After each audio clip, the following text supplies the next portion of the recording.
If you like the story, you can support the author on Patreon. Link is in the description. Chapter 351, Chapter 318. Let me tell you a story. No. I cut him off. Just tell me straight, otherwise I feel like you're going to try and distract me. It's complicated. He sighed. Are you even Kaleidoscope? I questioned his hesitance. Or is Odin just filling out an ether suit made of all his bits? Did you have to word it like that? Sounds kind of dirty.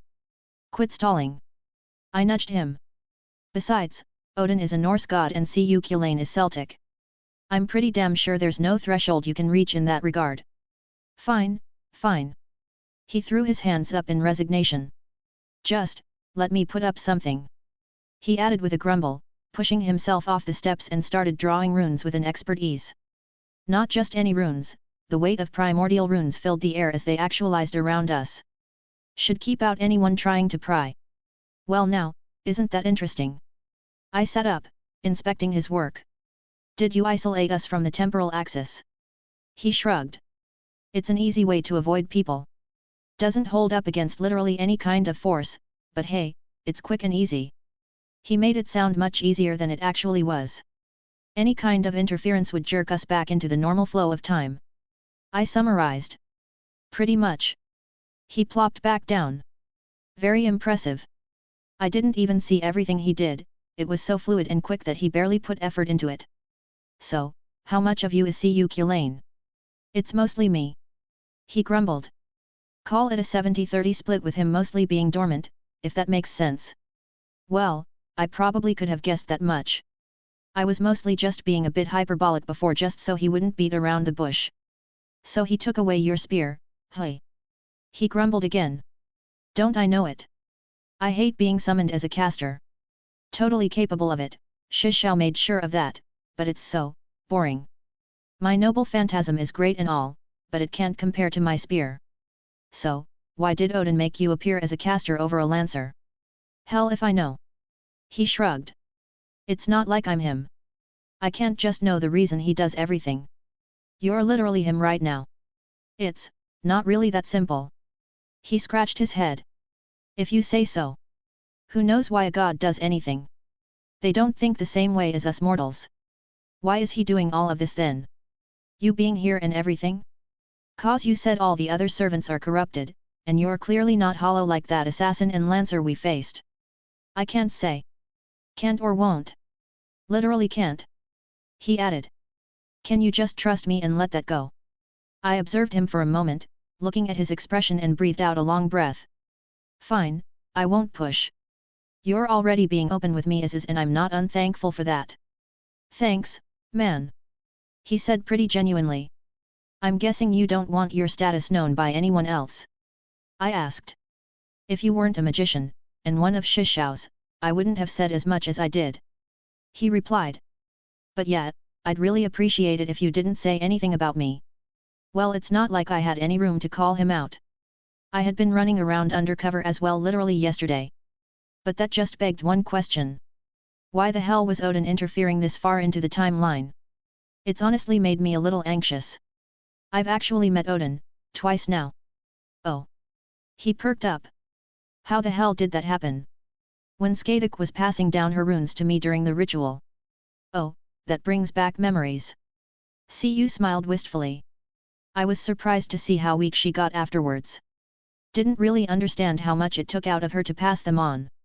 Took the opportunity to get a feel. You're such a D*K.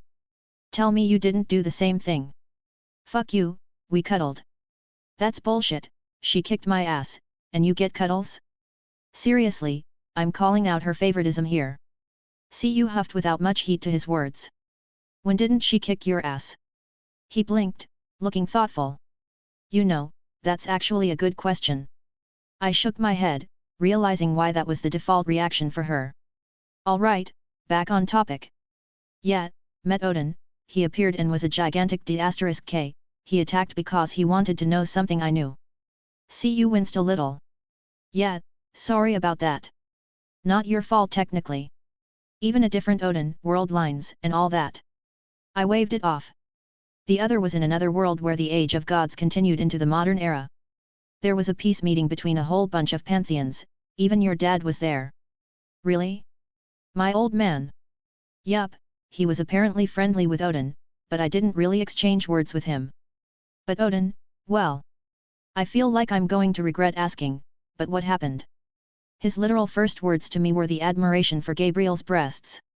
Let me emphasize that, the archangel, Gabriel from the Bible. He was admiring her boobs. Cu opened his mouth and closed it again before bursting out in laughter.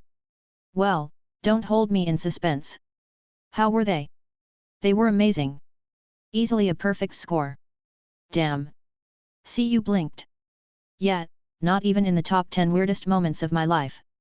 I wish we met under different circ** stances. Would have loved to share a drink and get to know my junior. Cu leaned back. Pretty shit situation this is. Wanted a normal fight, and ended up having to deal with a large mess. You don't know the half of it. And I realized who he actually was. Or maybe you do. I eyed him suspiciously. Here's a thought. The fact that they survived, it could be called a literal miracle. As in a forceful hand by the counter force. Because from what I understood, they were right at the epicenter of the worst of it. And they would have had no support here beyond a half-servant girl who is probably a little in over her head and doesn't even know the name of her noble phantasm. How convenient that a servant was uncontracted and not corrupted running around. Cu had a small grin forming on his face. Yup, pretty damn convenient. How bad are things? Because if Odin decided to interfere this far away, then things can't be simple. You're really putting me in a tough spot here. He groaned. It's going to get worse before it gets better. And I suppose you won't elaborate. I'm already pushing it. Cu shook his head. On the account of her. And what Odin, that other Odin, did. Call it an apology. Thanks. Don't mention it. He chuckled. Seriously, don't mention any of this. You just existing is already something that's a wild card. I'm afraid to know what you mean by that, and I know you won't answer.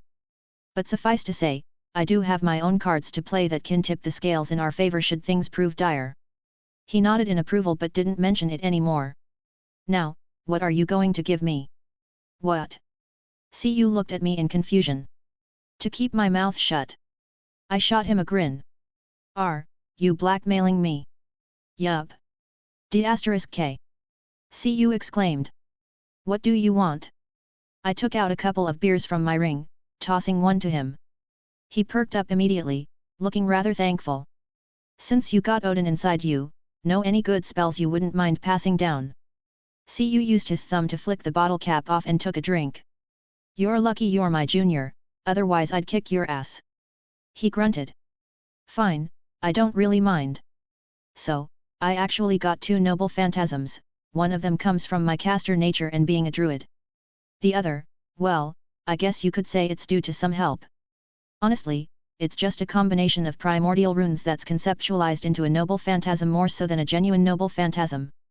The fact that you have his blessing means it should work since I'm teaching you. Kind of like Kojiro's sword technique. Very interesting. And now you have my attention. Alright, since you gave me something to drink, and let me use Shishao's spear, I'll show you once. If you don't get it, it's your own fault. Alright, everyone listen up. Olga exclaimed, smacking her hand on Masha's shield. We're going to plan our attack. Before we start, can we get a status update from Chaldea? I asked, seeing Roman on the other side of the holographic-like screen. Roman. Olga nodded. It was a little cute seeing her wearing my hat. And she was holding Sir Wiggles in her arms, not that he minded the attention. Well, not much has changed. Roman scratched his head. Well, things settled a little bit, but we're still running around putting out fires. Leo managed to secure several pivotal systems, but they're still offline until we can get enough generators up and running. Which aren't really a priority right now considering we're trying to keep things from just outright blowing up due to what happened. I wasn't stupid enough to ask for a head count at the moment. Right now, morale was probably as high as it could get. Not to say it was good, but the members of my team and Olga were dealing with everything. Suddenly talking about everyone that died, well, that's just asking for it to drop to rock bottom again. A hearty breakfast, cooked by myself, thank you Rin for having a gas stove, did wonders for making people feel a little better. Not to mention a good several hours of sleep gave them a clear head to work with. Right now, the job was the main focus of everyone. I suppose hoping for the fate system being up and running is a long shot. Sorry, yet. All the power right now is being redirected to critical parts of Chaldea, like keeping the coffins powered and making sure there's enough power to reshift back when you need it. We'll make do. Olga interrupted. Are you sure? Aren't there more servants that you have to fight? And we'll discuss that now. Olga nodded. Shimoda, you're apparently familiar with this Grail War. Which is odd, considering that the only recorded Grail War we know is in Fuyuki was the one that my father participated in and won. All eyes turned to me. That's right, this Grail War isn't native to this world line. Or in other words, for the uninitiated, this happened in a parallel timeline. Hey, does that mean you know who that Red Archer is? CU asked. I do. Good, I want another crack at him. Annoying bastard is going to get a taste of my spear. My spear. I clarified. Semantics. He shrugged. But he has it coming. Taunted me the entire time while taking pot shots out of my range. And whenever I got close enough to do something, he ran away towards that damn berserker. And no way in hell I'm fighting that monster head on as a caster. Like 10 feet tall mass of anger and muscle. I asked. You know him too then? Hercules. What? Olga blurted out. Are you kidding me? Nope. I popped the P. Perhaps the most famous hero in the world, consumed by madness, and who knows what other curses have been eating away at him since being here. Great, just great. Olga threw her arms up. Tak Wilhelm. Roman spoke up, correcting himself. Either, or is fine. One is my birth name, the other is the one I took up after leaving home. I gestured for him to continue. Can you start from the beginning? Right, I swept my gaze around the room, remembering who my audience was. History lesson time. So, the Holy Grail War, we briefly covered this as it's the basis that Chaldea uses to summon their own servants, so I won't go too deep into those details. This specific one is the 5th iteration of said war, never having a winner at this point. You see, one of the founding families had the bright idea during the 3rd iteration. They were going to cheat. Oh no. Roman sighed. What? Samuel asked. 2 possible outcomes. CU replied. Either it works, or it blows up spectacularly. There's really no in-between with things like this. The city is on fire. Ritsuka added. So you can imagine how that went. I shook my head. But they decided they were going to summon an extra servant. Extra servant? Roman asked. What do you mean? Class containers aren't limited to just 7. There are extra classes that fill other roles. What? Olga asked in confusion. This is the first I'm hearing about this. It's not common knowledge. For instance, if the Apocrypha protocols were triggered, a ruler class servant would be summoned to moderate the Grail War. Thankfully, what the Einsborn family did caused the Grail to utterly break enough that those protocols were destroyed, otherwise we'd be in the middle of a much bigger clusterfuck. Boss, what are they, ERM? Samuel asked for clarification. Apocrypha protocols. Don't worry too much about it, basically it's a fail-safe the original creators installed to make it so one faction couldn't hoard all the summons. If that happened, these specific protocols would trigger, making it no longer a free-for-all, but an additional 7 servants would be summoned, and it would become a battle between teams. With a ruler servant overseeing the whole thing. Fascinating.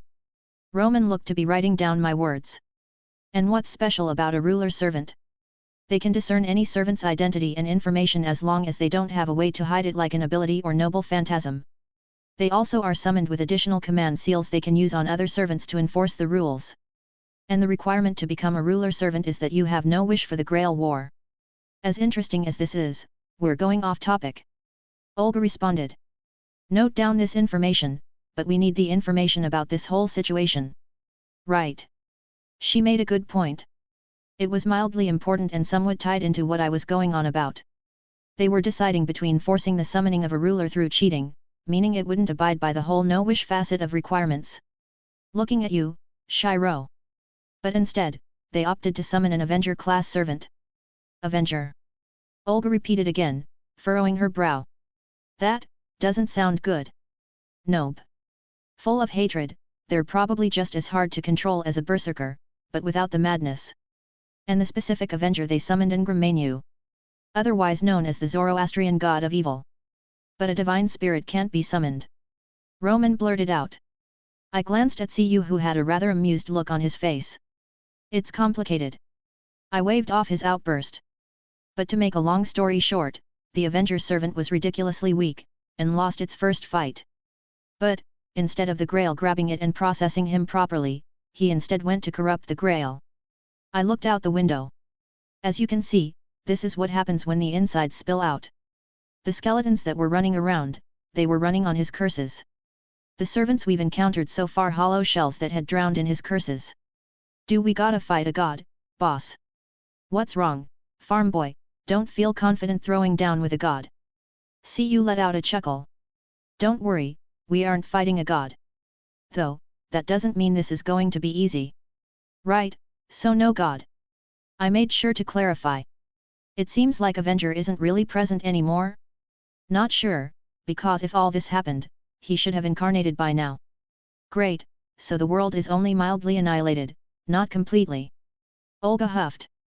That doesn't explain how all this happened.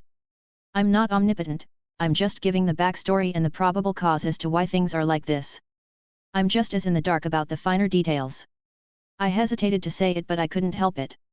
I can't think of a good reason why Artsaber is doing this. You spoke of familiarity with that servant. Roman spoke up again. In another time and place, we're close. I didn't really want to go into details. Really, her too? Cu looked at me, apparently able to read between the lines. I shrugged. Yet. Favoritism. Cu threw his arms up. Shishao beat me up if I even implied. Moving on. Olga interrupted. So we have King Arthur as Saber, the supposed ringleader and cause of this singularity. And to make matters worse, she most likely has the Grail and is being powered up by it. So she can use her noble phantasm nearly limitlessly. I nodded. Joy. Olga deadpanned. And then we have Berserker, also known as Hercules, stomping around somewhere. Anything we should know about him? His noble phantasm makes him immune to things below a certain rank. And he can revive up to 13 times and become extremely resistant to what killed him previously. Olga slowly closed her eyes. Please tell me you're joking. I'm joking. I offered. If I didn't have your familiar in my arms, I would be hitting you. Well done, Sir Wiggles. Oustle, where is this archer you mentioned? Pierre had been silent most of the time, but he decided to join in. The archer. Cu repeated. He's guarding the path to Saber. Couldn't get to her, she's in the caves below the temple to the west. You said he was leading you towards Hercules. Can we not just avoid him? I mulled that over. You also said Archer's been taunting you and is clearly more intelligent than those other servants. I'm guessing he isn't completely corrupted and has some measure of free thought. Might be able to get his help. What makes you think he'd help? Maybe he's willingly helping Saber. Wouldn't put it past that guy. Cu crossed his arms. He's a counter-guardian. Cu stiffened slightly. Would explain why he isn't fully corrupted. Still think he's a D*K though. You can piss him off by calling him by his real name if you want. Really? Cu perked up. Alright, tell me it later. I'll get him to focus on me for our rematch. But with Pierre's thought, where is Berserker? He's been just wandering at the castle ruins outside the city. Cu replied. Awesome, all in favor of just ignoring Berserker. Everyone raised their hands. If I was a lancer, I'd take him. Cu pouted a little. Senpai, I can fight him if you need me to. I may not know my noble phantasm, but I think I can hold him off for a little while. Mash offered up. I'd rather you be nearby to defend the team. If we don't have to face Hercules, I'd rather not. Honestly, he's one of the few servants I wouldn't want to fight straight up. His strength was quite literally legendary. Even as a servant, I don't know if I could match him physically. That's not to say I couldn't win, but knowing he was such a physical powerhouse was a concern worth noting. Honestly, I'm just trying to put as many variables in our favor as possible in the event that something unforeseen happens, which was likely. What about Ryder? Olga asked. You haven't mentioned them. In the original war, Ryder was Medusa. But considering who Lancer was, and who we've seen so far, I'm guessing that the original caster got turned into Rider. I turned towards CU. Have you seen Rider? I actually haven't seen Rider at all. He scratched his cheek. Looked everywhere, but no sign of them. Then they're probably dead. The original caster was Medea of Colchis. If you didn't meet her, either she was too dangerous to leave alive, or she killed herself. She had a noble phantasm that could probably counter the corruption, so Saber most likely took care of her. Not to mention her sheer capabilities as a magus would have probably allowed her to work around the curses in some capacity. You're making some assumptions there. Olga pointed out. I am, but I'm not ruling the possibility out completely. I can talk to Da Vinci to see if we can't get enough power for a full scan of the city, see how many servant signatures we can get. Roman offered. How long will that take, Roman? Olga asked. Probably half a day. Too long, we can't delay much longer. Olga bit her lip. Let's just ignore her for now, focus on what we do know but make a plan just in case. CU will handle Archer. He's mine. CU grinned. And if we're avoiding Berserker, that leaves arguably the most challenging one for last. If Caster is going to fight Archer, who's going to fight Saber, Mash? Roman asked. I'll do what I can. The adorable girl said resolutely. I'll handle Saber. I shook my head. I need you to do your best to protect everyone. You'll handle Saber. Olga looked at me. I know you're a magician, but can you handle Saber by yourself? Or even with Mash's help? It sounds dangerous. It's not just a normal servant, Saber's going to be amplified by the Grail if we're guessing right. Roman explained. Let him have it. CU leaned back against the wall. It's his fight. Archer is mine. With this, we should be fine. I was thankful for him backing me. I thought he may want a crack at her himself, but I guessed he's more perceptive than I thought. An Artoria who had near limitless magical energy at her disposal, I was not looking forward to a fight like that. I was hoping I could convince her to give up. We'd have to see. It seems we have a plan then. Olga breathed out. We still have a few hours, we can work out the finer details. If we got a little bit of time, I think there's something important to deal with. CU pushed off the wall, walking towards Mash. A noble phantasm should be instinctual. Let's spar, we'll see if we can't get you to bring it out like that. Chapter 352, Chapter 319. This is a bad idea.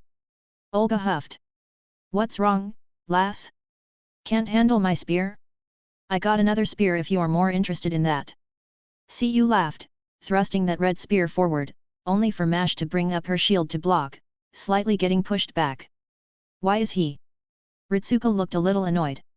He's trying to get her riled up, don't think too hard about it. I pat his shoulder. He's not that crass.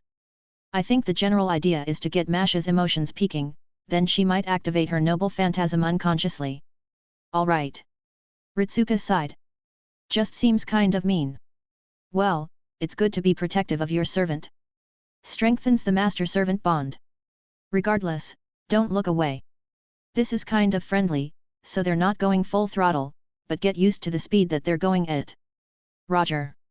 Also, focus on the draw of magical energy the link is siphoning. The more they go, the more that's going to increase. You can focus on it and amplify it as well, to give him a little boost they can then use strategically. Wouldn't be a bad time to teach them a little. Try giving them a little boost, get used to how it affects them and yourself. It would be good for when they need to use special abilities or activate noble phantasms. Both Ritsuka and Samuel both followed my words. It was funny watching both CU and Mash perk up once they got hit by a burst of magical energy. They seemed to understand what was going on and got used to it rather quick. Surprisingly, Mash was getting better the longer they went on. Instead of just holding her shield up as a large barrier, she started tilting it, deflect some strikes to reduce how much shock she took. She began stepping into some blows, and stepping back to others. Is she just synchronizing with her servant parts the longer she fights? It really is a fascinating phenomenon, but it's clearly something she doesn't want to go into detail about, which left me at an awkward spot when I wanted to ask more questions. I suppose I could ask Olga, but I'll just wait until she's under a little less stress. Emotion Support Rabbit is going at full throttle right now. She was absent-mindedly stroking his fur as she watched the two spar. Phew! My attention immediately snapped towards Ritsuka, whose shoulder was now playing host to that thing. Oh hey, little guy! Where did you run off to? The young man ran a finger down the thing's back. No, it let him pet it. It seemed to like the kid for some reason. The small animal turned to look at me with its beady little eyes. I didn't flinch this time when it jumped off Ritsuka's shoulder and onto mine. It continued to stare at me, raising its little paw up, as if it was bored and wanted some entertainment. But it paused when a small flash of lightning emerged, and I felt a familiar weight on top of my head. What the hell, Shimoda? Is your rabbit a phantasmal beast? Olga blurted out. Did you think I would have a normal rabbit as my familiar? I replied, not breaking eye contact with the thing. The creature used my head to push up, getting eye level with Sir Wiggles. It was about to swat its tiny little paw at him until my familiar let out a small jolt. The creature let out a surprised noise, bouncing off my shoulder and landing on the ground. Phew! It squeaked out. Sir Wiggles jumped to my shoulder, staring at the creature. Phew! Looked offended. He quickly took back his perch on Ritsuka's shoulder as the two small animals stared menacingly at one another. The others didn't really pay them any heed. But once I was sure that the creature wasn't going to harm Sir Wiggles, I also went back to watching the fight. I blinked, seeing Mash actually counterattack. Nice one, little lady. See-you laughed, spinning his spear as it lashed out, faster and faster each thrust. Let me show you a trick I picked up in life. His hand glowed with glow as he ran it down the shaft of his spear, runes appearing and coating his weapon. Should make up for my caster stats a little bit. It was the only warning Mash got before his spear struck out at the center of her shield, and her feet were lifted up a small amount. She quickly planted them firmly, but it was clear that he was pressuring her more. Is that all you got? Maybe I should go after your master over there, hey. And no. Don't harm master. Mash raised her voice a little in panic, slamming her shield forward, making Cu raise his spear up to block. Alright, I think this has gone on long enough. Frankly, if you can't use your noble phantasm, you're going to be dead weight. You won't even be able to protect your master if you get forced by yourselves. Cu took a step back, stabbing his spear into the ground. Bring everything you got, cause I ain't gonna hold back. Come forth and burn them completely, giant of all trees. Wicker man, dot. Cu's magical energy burst out and Samuel staggered where he was sitting. A massive abomination of wood rose up out of the ground, a raging tempest of fire surrounded it. Mash! Ritsuka stood up. I was a little nervous about Cu's methods, but I knew he wasn't as flippant as he was appearing. I was ready to step in if I needed, but I wanted to trust in the both of them. I couldn't hold their hands if things went even further sideways than they already were. I glanced at Ritsuka as he held his hand up, apparently taking my previous lesson to heart as a large influx of magical energy enveloped Mash. The source was clear as Ritsuka almost fell over as a result. Master! Mash's head snapped towards us with eyes widened, a look of resolve overcame her. She planted her feet firm as the massive giant of wood and fire slammed its hand down. Manifest! She declared, slamming her shield into the ground. A large white wall rose up from the ground to meet the attack head-on.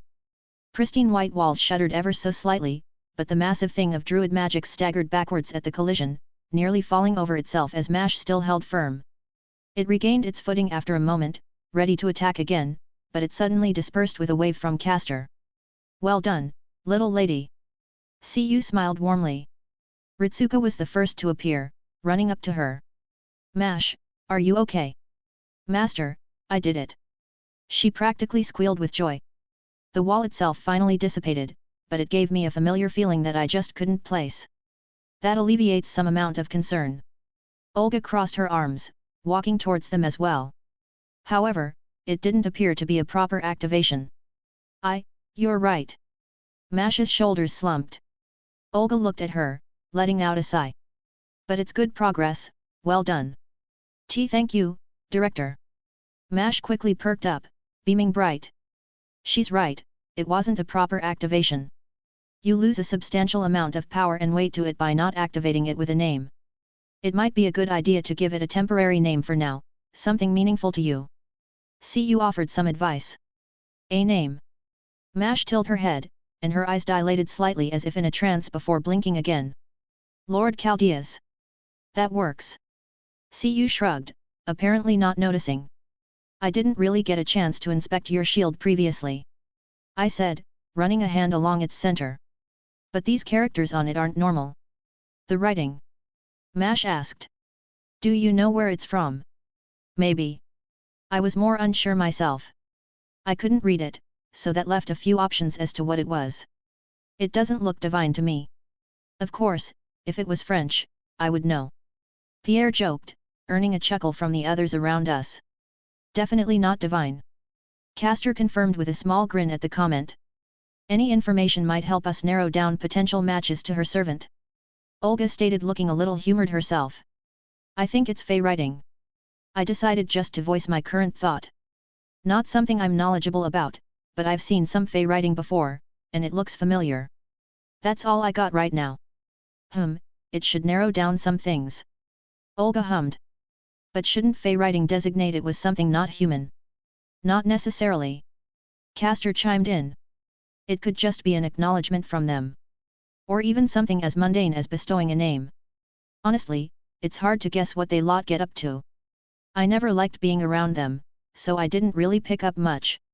He was right, they're hard to understand at the best of times. With this, we're now prepared. Olga put her hand on her hip. Let's prepare to finish this singularity. After Ritsuka and Samuel rest and regain some magical energy.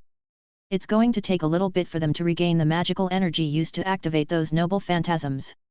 Olga blushed a little. Right, after that. Be careful, now that we're all together, that bastard just has more targets. See, you warned as we approached the mountain path towards the temple caves. I'll protect everyone. Mash declared, holding her shield up. See, you cracked a smile. I'll them to you then, lass. It was unfortunate, but I really didn't feel comfortable leaving any of them behind. I felt I could protect them much better if they were nearby, even if that put them in sight of the other servants. Almost immediately, all three of us noticed something coming through the air. An arrow-like projectile homing in on our group. Mash moved to intercept, her large shield held up, the projectile turned to scrap upon hitting it. And there's the bastard. See, you growled. Says the mutt. A voice returned. We all looked up to see the archer he was talking about before, standing upon the cliffside, looking down at us and preventing anyone from ascending further. Do yourselves a favor and turn around. White hair, tan skin, and black armor with a red cloth attire attached in some places. The most eye-catching thing were the red vein-like marks ringing under his skin as they seemed to be taking over his body. Sorry, can't do that. I replied, the man's steel-like eyes focusing on me. There's nothing for you here, leave. He tried again. Are you unable to break free from what's controlling you? He twitched slightly. Even if you know, it's pointless. You won't make it up this mountain. Emiya. His eyes widened slightly. How? What happened to Artoria? Again his body shuddered. That's two names you really shouldn't know. His voice lowered and his body tensed up almost protectively. Rin is like a sister to me. I added a third that made him look even more uncomfortable than he was before. I could tell I was hitting him right in his soft spot. I wanted to see if there was any way I could bring him over to our side. I knew his history a little bit, and he was someone worth respecting even if his ideals were misguided. So, I do know a thing or two. Leave. He commanded again, but it felt just a tad less hostile. Can't do that. I shook my head. If something is wrong with Artoria, I'll do everything I can to save her. Stupid. He grunted. Though I suppose I'm not any different. You. His body tensed and his hands drew back the string of his bow. A sword was materialized and morphed into the form of an arrow at quick speeds. Stop. I was mid-step, pausing at his command. I looked down, mentally counting the steps I took before. Your commands are to stop anyone from approaching. I assume that this is set at a threshold, one which I was about to overstep. The corruption he was suffering, he was still forced to follow any commands given presumably by Saber. If you take one more step, I'll be forced to fight you. The hint was very obvious in his words. I suppose he couldn't say too much, this curse or whatever he was under was reeling him in. So even you can't break free? How much longer until you're completely subsumed by those curses? Your status as a counter-guardian won't hold out for much longer. You really know a lot of things you shouldn't. Archer stared at me with a strange look. And I've never seen you before either. But you're right, I don't think I have much longer, not that it matters. Something tells me you all have even less time. Damn cocky bastard. He obviously won't be reasoned with, just let me handle it. Siyu stepped forward, staff in hand. He intentionally stepped past the mark where Archer was forced to respond instead of doing it of his own will. Siyu twirled his staff in hand and slammed the butt of it onto the ground, manifesting a rune that actualized a fire-based spell, slamming into a handful projectiles coming down. Humph, the rabid dog keeps barking. Come down here, I'll show you a rabid dog. Siyu snorted. Archer glanced at me. It seems my primary target has arrived. I'll now have to focus all my attention on eliminating Castor, per my orders. I quirked an eyebrow at the obvious hint. Damn bastard, this is why I hate you. Don't sound so smug while trying to help out. Siyu snorted. Thanks, Archer. I expressed my thanks. If need be, I didn't want to fight him. He was pitiful and someone worth admiration. To see him in this state was disheartening and not something he deserved. Don't thank me. Once I'm done with this mutt, I'm coming for you. Archer smirked, staring at Siyu. So, do what you need to do. He didn't move as we ran past. The archer servant, true to his words, focused entirely on Siyu. Well, come on then Shiro. Siyu mocked. I paused a brief moment to look back at Archer. There was a very visible twitch on his face. Actually, I think I'm going to enjoy this. He said evenly before materializing two blades into his hands. Yup, he really didn't like being referenced with his original name. Bit of a sore spot for him. Running up the steep path, they eventually disappeared from view, but the sounds of magics being activated still rang out, shaking the mountainside. I could feel the malevolent energy start to thicken as we got closer. And by the shivers and expressions of everyone else, they apparently felt it too. These people who weren't used to such things, they could pick up on it. Mash, stay alert, you're on defense. I eyed the shielder servant. The entrance to the cave wasn't decorated, nor was it particularly inviting. The stone walls offered no light beyond what came further from within. Everyone took hesitant steps as I took point. It didn't take long to finally reach the mouth of the cavern. It opened up to a massive underground lair. Enough that it could fit a few blocks of street inside and not be overly cramped. As much as I wanted to inspect the surroundings, there was something else that drew attention. The corrupted grail, for one, and the energy it was letting out by just existing. But it was contained, focused at one spot. Blonde hair that was oh so familiar. However, there were so many things wrong. Those same cursed markings ran across her form, they highlighted her black armor adorned with rigid spikes. Not the normal heroic and clean steel and cloth that I could associate with her before. Skin so pale that even Salem might lose out. She stood there, protectively. Her famous sword, blackened, corrupted, as she held its pommel and its blade dug into the dirt. Slowly, her eyes began to open. They were not the vibrant green that I enjoyed oh so many times. No, they were a ghastly yellow which only held sorrow.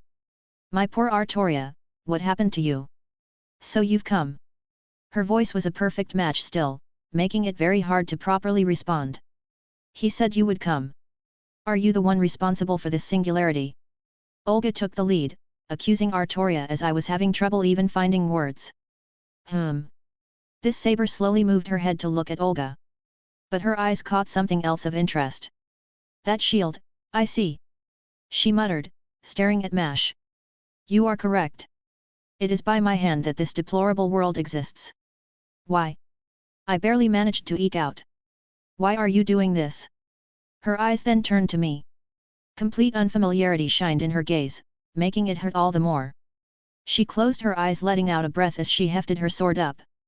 My reasons are my own. You wish to stop me, and I will proceed with my own goals with pause. There will be no discourse. Wait. The time for words is over.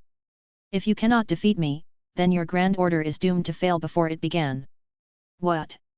How do you know that name? Olga exclaimed in shock. Saber's only answer was a massive amount of magical energy swirling around her blade as she pulled it back. Director. Mash stuttered, putting herself in front of her. Boss. I'm not very good at this magic thing, but I can damn well feel that. Baze moi. They all pretty much ran behind Mash. Shimoda, if you're going to do something, do it. Olga shouted. Her eyes looked so empty. What happened to you, Artoria? Who did this to you? I know the woman I've come to care for wouldn't do this without a reason. So, for whatever reason, you think this is the best option. I'll save you. I whispered, holding my hand out. It was quickly filled, the grip of my own holy sword weighing it down. One way or another, I'll end whatever kind of torment this is. There was no accompanied words of activation from her. She didn't truly activate her noble phantasm, a half-assed variant accompanied the swing of her sword. The release of the built-up power surged like a wave in our direction. But even still, it threatened to completely devour us all. That dark and malevolent energy that was once a beautiful holy sword. My sword erupted in its own holy power. Meridia told me she upgraded my sword, to make it comparable to a noble phantasm. I knew she was jealous of Artoria's blade and based it off of that, but let's put it to the test. Dawnbreaker. I swung down to meet hers head-on, a clash of light and darkness filled the cave. Chapter 353, Chapter 320. The light of Dawnbreaker met the maleficent light of Excalibur. The cavern was completely illuminated by the cascading energies. It burst out in almost all directions, with one of the few places that was safe was the space between me where the others were standing. It was the epicenter of the clash where the two forces vied for supremacy. The earth below us shook violently before the lights dimmed. The bright and phantasmal lights continued to fight against one another until the supply of magical energy finally wore off and the remnants dispersed back to the world. She stood there, not too far away opposite of me. Her face adopted a look of surprise as our clash resulted in a tie. No, I won that clash. My light tore through hers enough that a gouge was taken out of the earth and neared her before losing steam. She had to put out noticeably more power to keep up in that exchange. However, she didn't even release her noble phantasm's true name. Still, Meridia should be proud. Dawnbreaker had contended with Excalibur. She narrowed her eyes, her hands gripped tighter around her blade as she brought it up into a different position. This was far from over, that had merely been a greeting. If I couldn't even handle that, then she wouldn't even bother to acknowledge me as an enemy. I took a single step forward and she reeled her sword back, her eyes flashing with anticipation. Within the blink of an eye, I was already upon her. Dawnbreaker slashed down, and she swung her blade to meet it. The collision sent shockwaves in every direction, sundering the earth, and shattered the rocky interior around us. She furrowed her brow again, a slight bit of hesitation. Perhaps the force behind my blow made her pause in surprise, but she quickly recovered. Her sword shook before she stomped on the ground, a burst of magical energy enveloping her. Mana burst. I was all too familiar with it. She knocked my blade away, and followed up with a swing that would cut me in half if I allowed it. Unfortunately for her, I was familiar with her tricks. I allowed my body to flow with the motion, recovering far quicker than she anticipated. Dawnbreaker streaked back, enveloped in its golden light as the blades collided once more. My aura shimmered around me, gathering around my hand. I changed my grip, my offhand pressed against the flat of my weapon, and I pushed forward, sliding it down the edge of Excalibur. In response, she flicked her wrist, not allowing me an easy hit. The trajectory of my blade changed, but she copied my own movement, her own sword grinding against mine as it moved towards my hands. Regardless of what happened to her, her skills had not deteriorated in the slightest. She could easily read and respond accordingly, countering my swordplay with skill and precision. I was forced to jerk my sword back to properly defend, allowing her to step into my guard. I glanced down at her feet, knowing what she was going to do next. Something ingrained in her movements that I learned through the plethora of spars we've had. My aura gathered around my left hand, her sword came sweeping towards the right side, leaving her lower chest exposed. She realized too late that I anticipated her, my palm connected with her, releasing the ACC*Mulat aura. The discharge lifted her off her feet and sent her flying back into the cavern wall. It was easy to see her stand up amongst the kicked-up dust and debris. Her yellow eyes glowed in the distance, a swipe of her sword cleared out all obtrusions from sight. There was a noticeable crack where I had attacked in her armor, but otherwise, no real damage had been done. It would have been a good opportunity to press the advantage I gained. But, I hesitated slightly. So many times I've spared with her in the past. The joyful and playful times we crossed blades, the other times where her competitiveness wouldn't allow her to lose. This wasn't at all like that. Even when she was her most aggressive, she never swung with such intensity and desire to kill. Every one of her movements thus far were aimed at ending my life. And it made my heart ache. She stomped on the ground, her mana burst activated again, magical energy flared around her blade as she swung it down in one quick motion. I responded in kind, just as I had originally. I released Dawnbreaker's true name, and met with the collision of baleful light that was Excalibur. This Artoria didn't sit idle this time, she burst through the collision of power, sword swinging at speeds beyond mortal means. Her hands and blade were a blur, but I met each strike as they came. Watching her action, I could see every familiar movement, every stance, every physical tick and give away to what her next action was. Amidst her onslaught, I tilted my hand on the sword, instead of bringing up Dawnbreaker to block another strike, I thrust forward. Her momentum came to a screeching halt, her whole body was forced to jerk to the side, my sword only severed a few strands of hair, but it put her in a very awkward position. I followed up by slamming my sword downward, forcing Excalibur to be impaled into the ground. She struggled to pull it free as I exerted quite a bit of strength to match her. Seeing that she wasn't going to win a contest of strength, her opposite hand lashed out.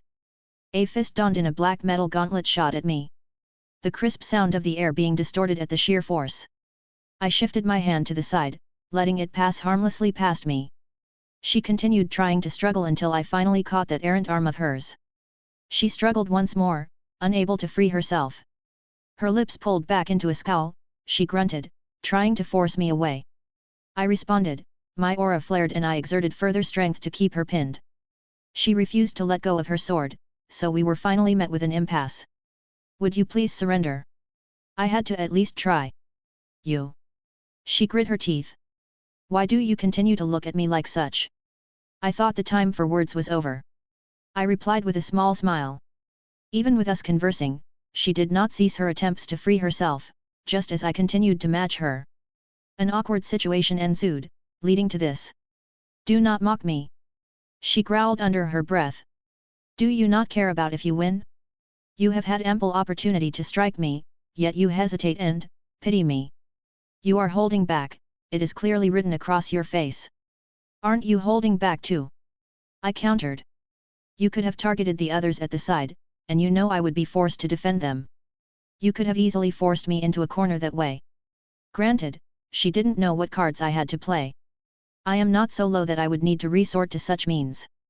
She scoffed, the demeanor of the King of Knights apparently still shined behind those hollow eyes.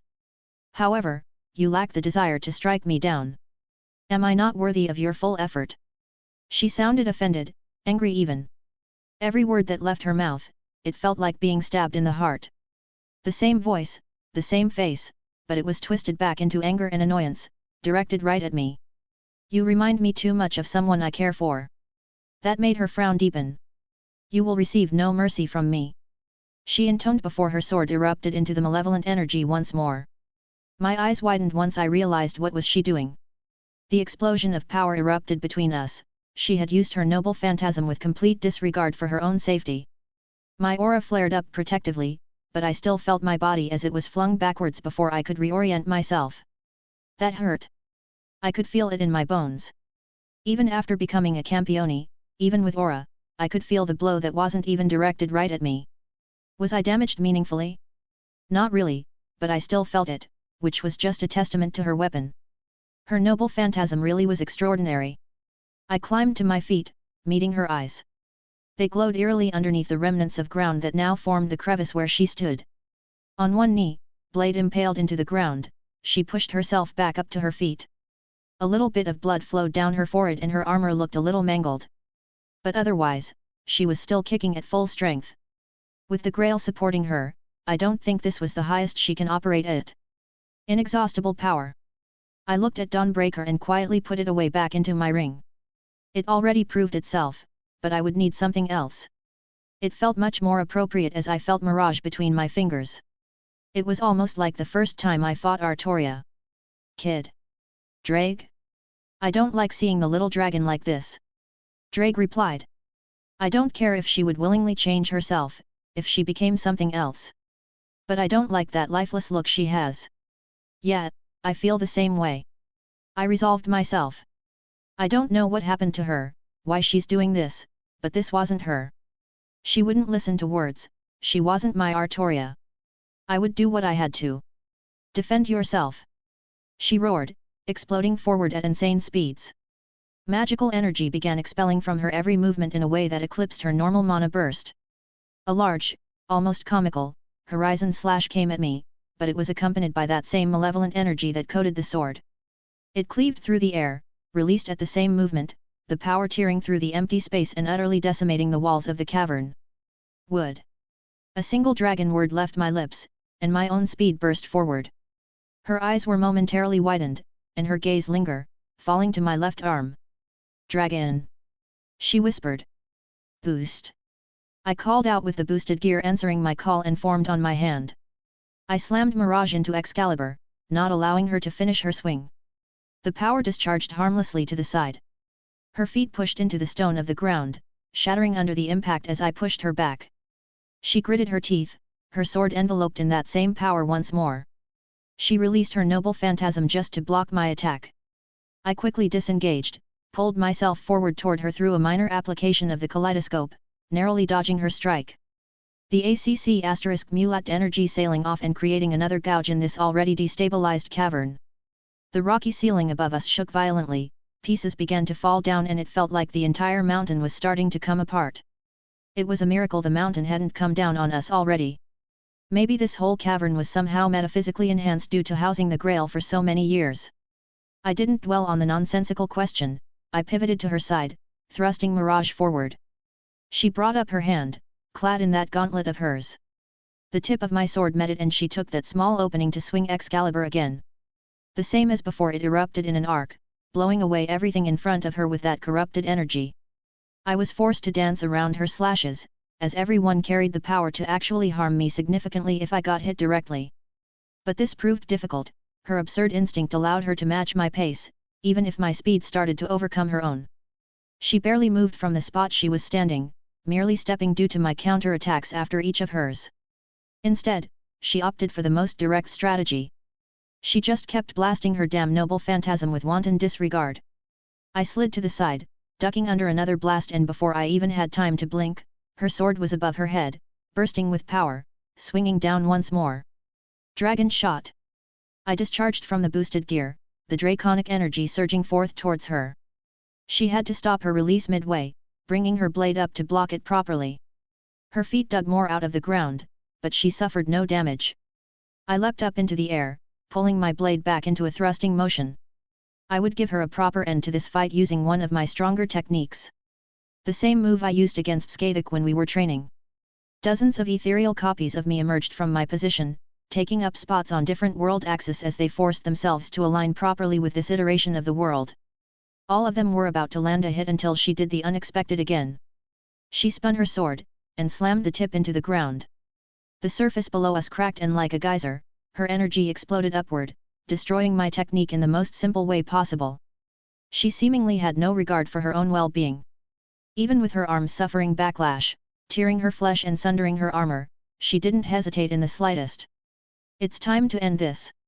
You fought well, but this is as far as you go. She lifted her blade above her head and the output of magical energy reached the apex. It transcended what she had been displaying before, and I knew what was truly coming. I stood straight at the precipice of power. It was almost as if time slowed down, and her blade chopped down like an executioner's axe. Excalibur Morgan. The true name was released, and so too was the amount of power behind it, amplified several folds compared to previously. I felt a warm sensation bubble up in my chest, and I held my hand aloft. A golden light broke free and enveloped me. It danced around for a brief moment before taking position in the path of oncoming destruction. Adorned with gold and blue enamel, a shield formed. The feeling of hope and safety radiated out. But more so, it was the feeling of protectiveness from someone who I shared such an intimate bond with.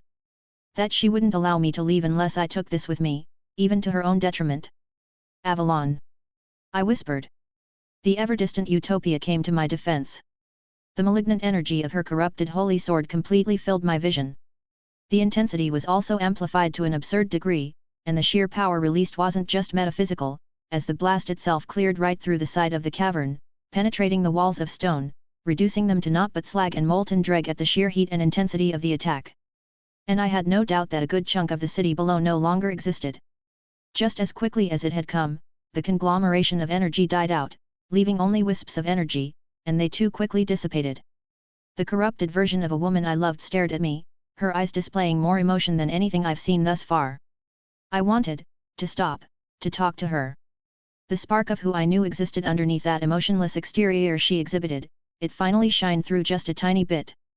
Avalon's effect died out as well, the encompassing defense retreating back inside of me. With guilt, I moved.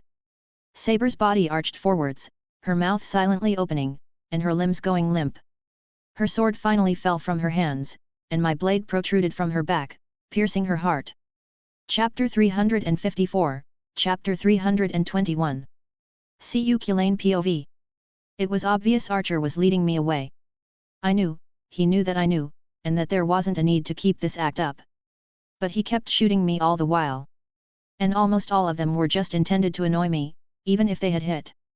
My little junior was lucky that I'm so pissed at this Archer, otherwise I'd want my own crack at Saber. But I guess I can be nice and give him that. Seemed he has history with her anyways, didn't feel right to try and butt in there. Even if he extorted me for some stuff, it wasn't really malicious. Guess I'll just call it a gift on my part and let him deal with it. The fucking balls on him to do that knowing about Odin and myself. Might be why I'd taken a liking to him as I did. Thought the sleeping god had a good impression of him too. Got a few things from when his blessing reacted, Odin seems to favor him quite a bit. And he let me use Teacher's Spear, really can't thank him enough for that. I was going to put that to good use. You done running, you bastard. I was itching to grab my spear. Hide it away, I wanted to surprise him, but he was really making it hard to hold back. Would you prefer we fought closer to the mountain? Maybe close enough for her to give me new orders? He said sarcastically. Or maybe you'd prefer I run over to where Berserker is still up and about. Maybe you want to go a few rounds with him first. It was a good point, but even so. Bite me. Appropriate coming from the mutt. Says the leashed dog that keeps barking. I took a few steps forward, eyeing him as he stood up on the roof of the temple. Don't know why he chose this spot, but I guess it was as good as any. Decent terrain for an archer like him, and it gave him a lot of maneuverability. I thumbed the stones I held between my fingers, feeling the runes carved on them. It was always my favorite trick.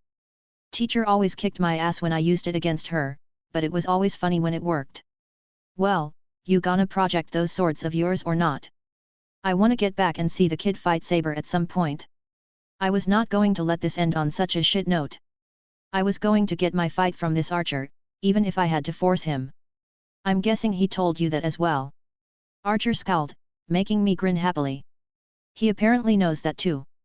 Knows a lot more than he really should, cause I've never seen him before. If only you knew. I laughed. Yeah, Odin's bits were starting to wake up a little once the kid started interrogating me. Not surprising he knows a lot of things, those magicians are a strange bunch, even to the great god. Bit of a surprise that this archer could use such a basic mage craft like gradation air and turn it into something that's able to copy noble phantasms. Kind of impressed, honestly. Would have praised him if he weren't such a gigantic jackass. Might not have believed him if I hadn't seen the ass do just what the kid described. Made sense in hindsight, but who would have taken that as their first conclusion? It's not something rational to believe or guess at first. Answer me one question. What? His hands opened up, those twin swords of his appearing easily.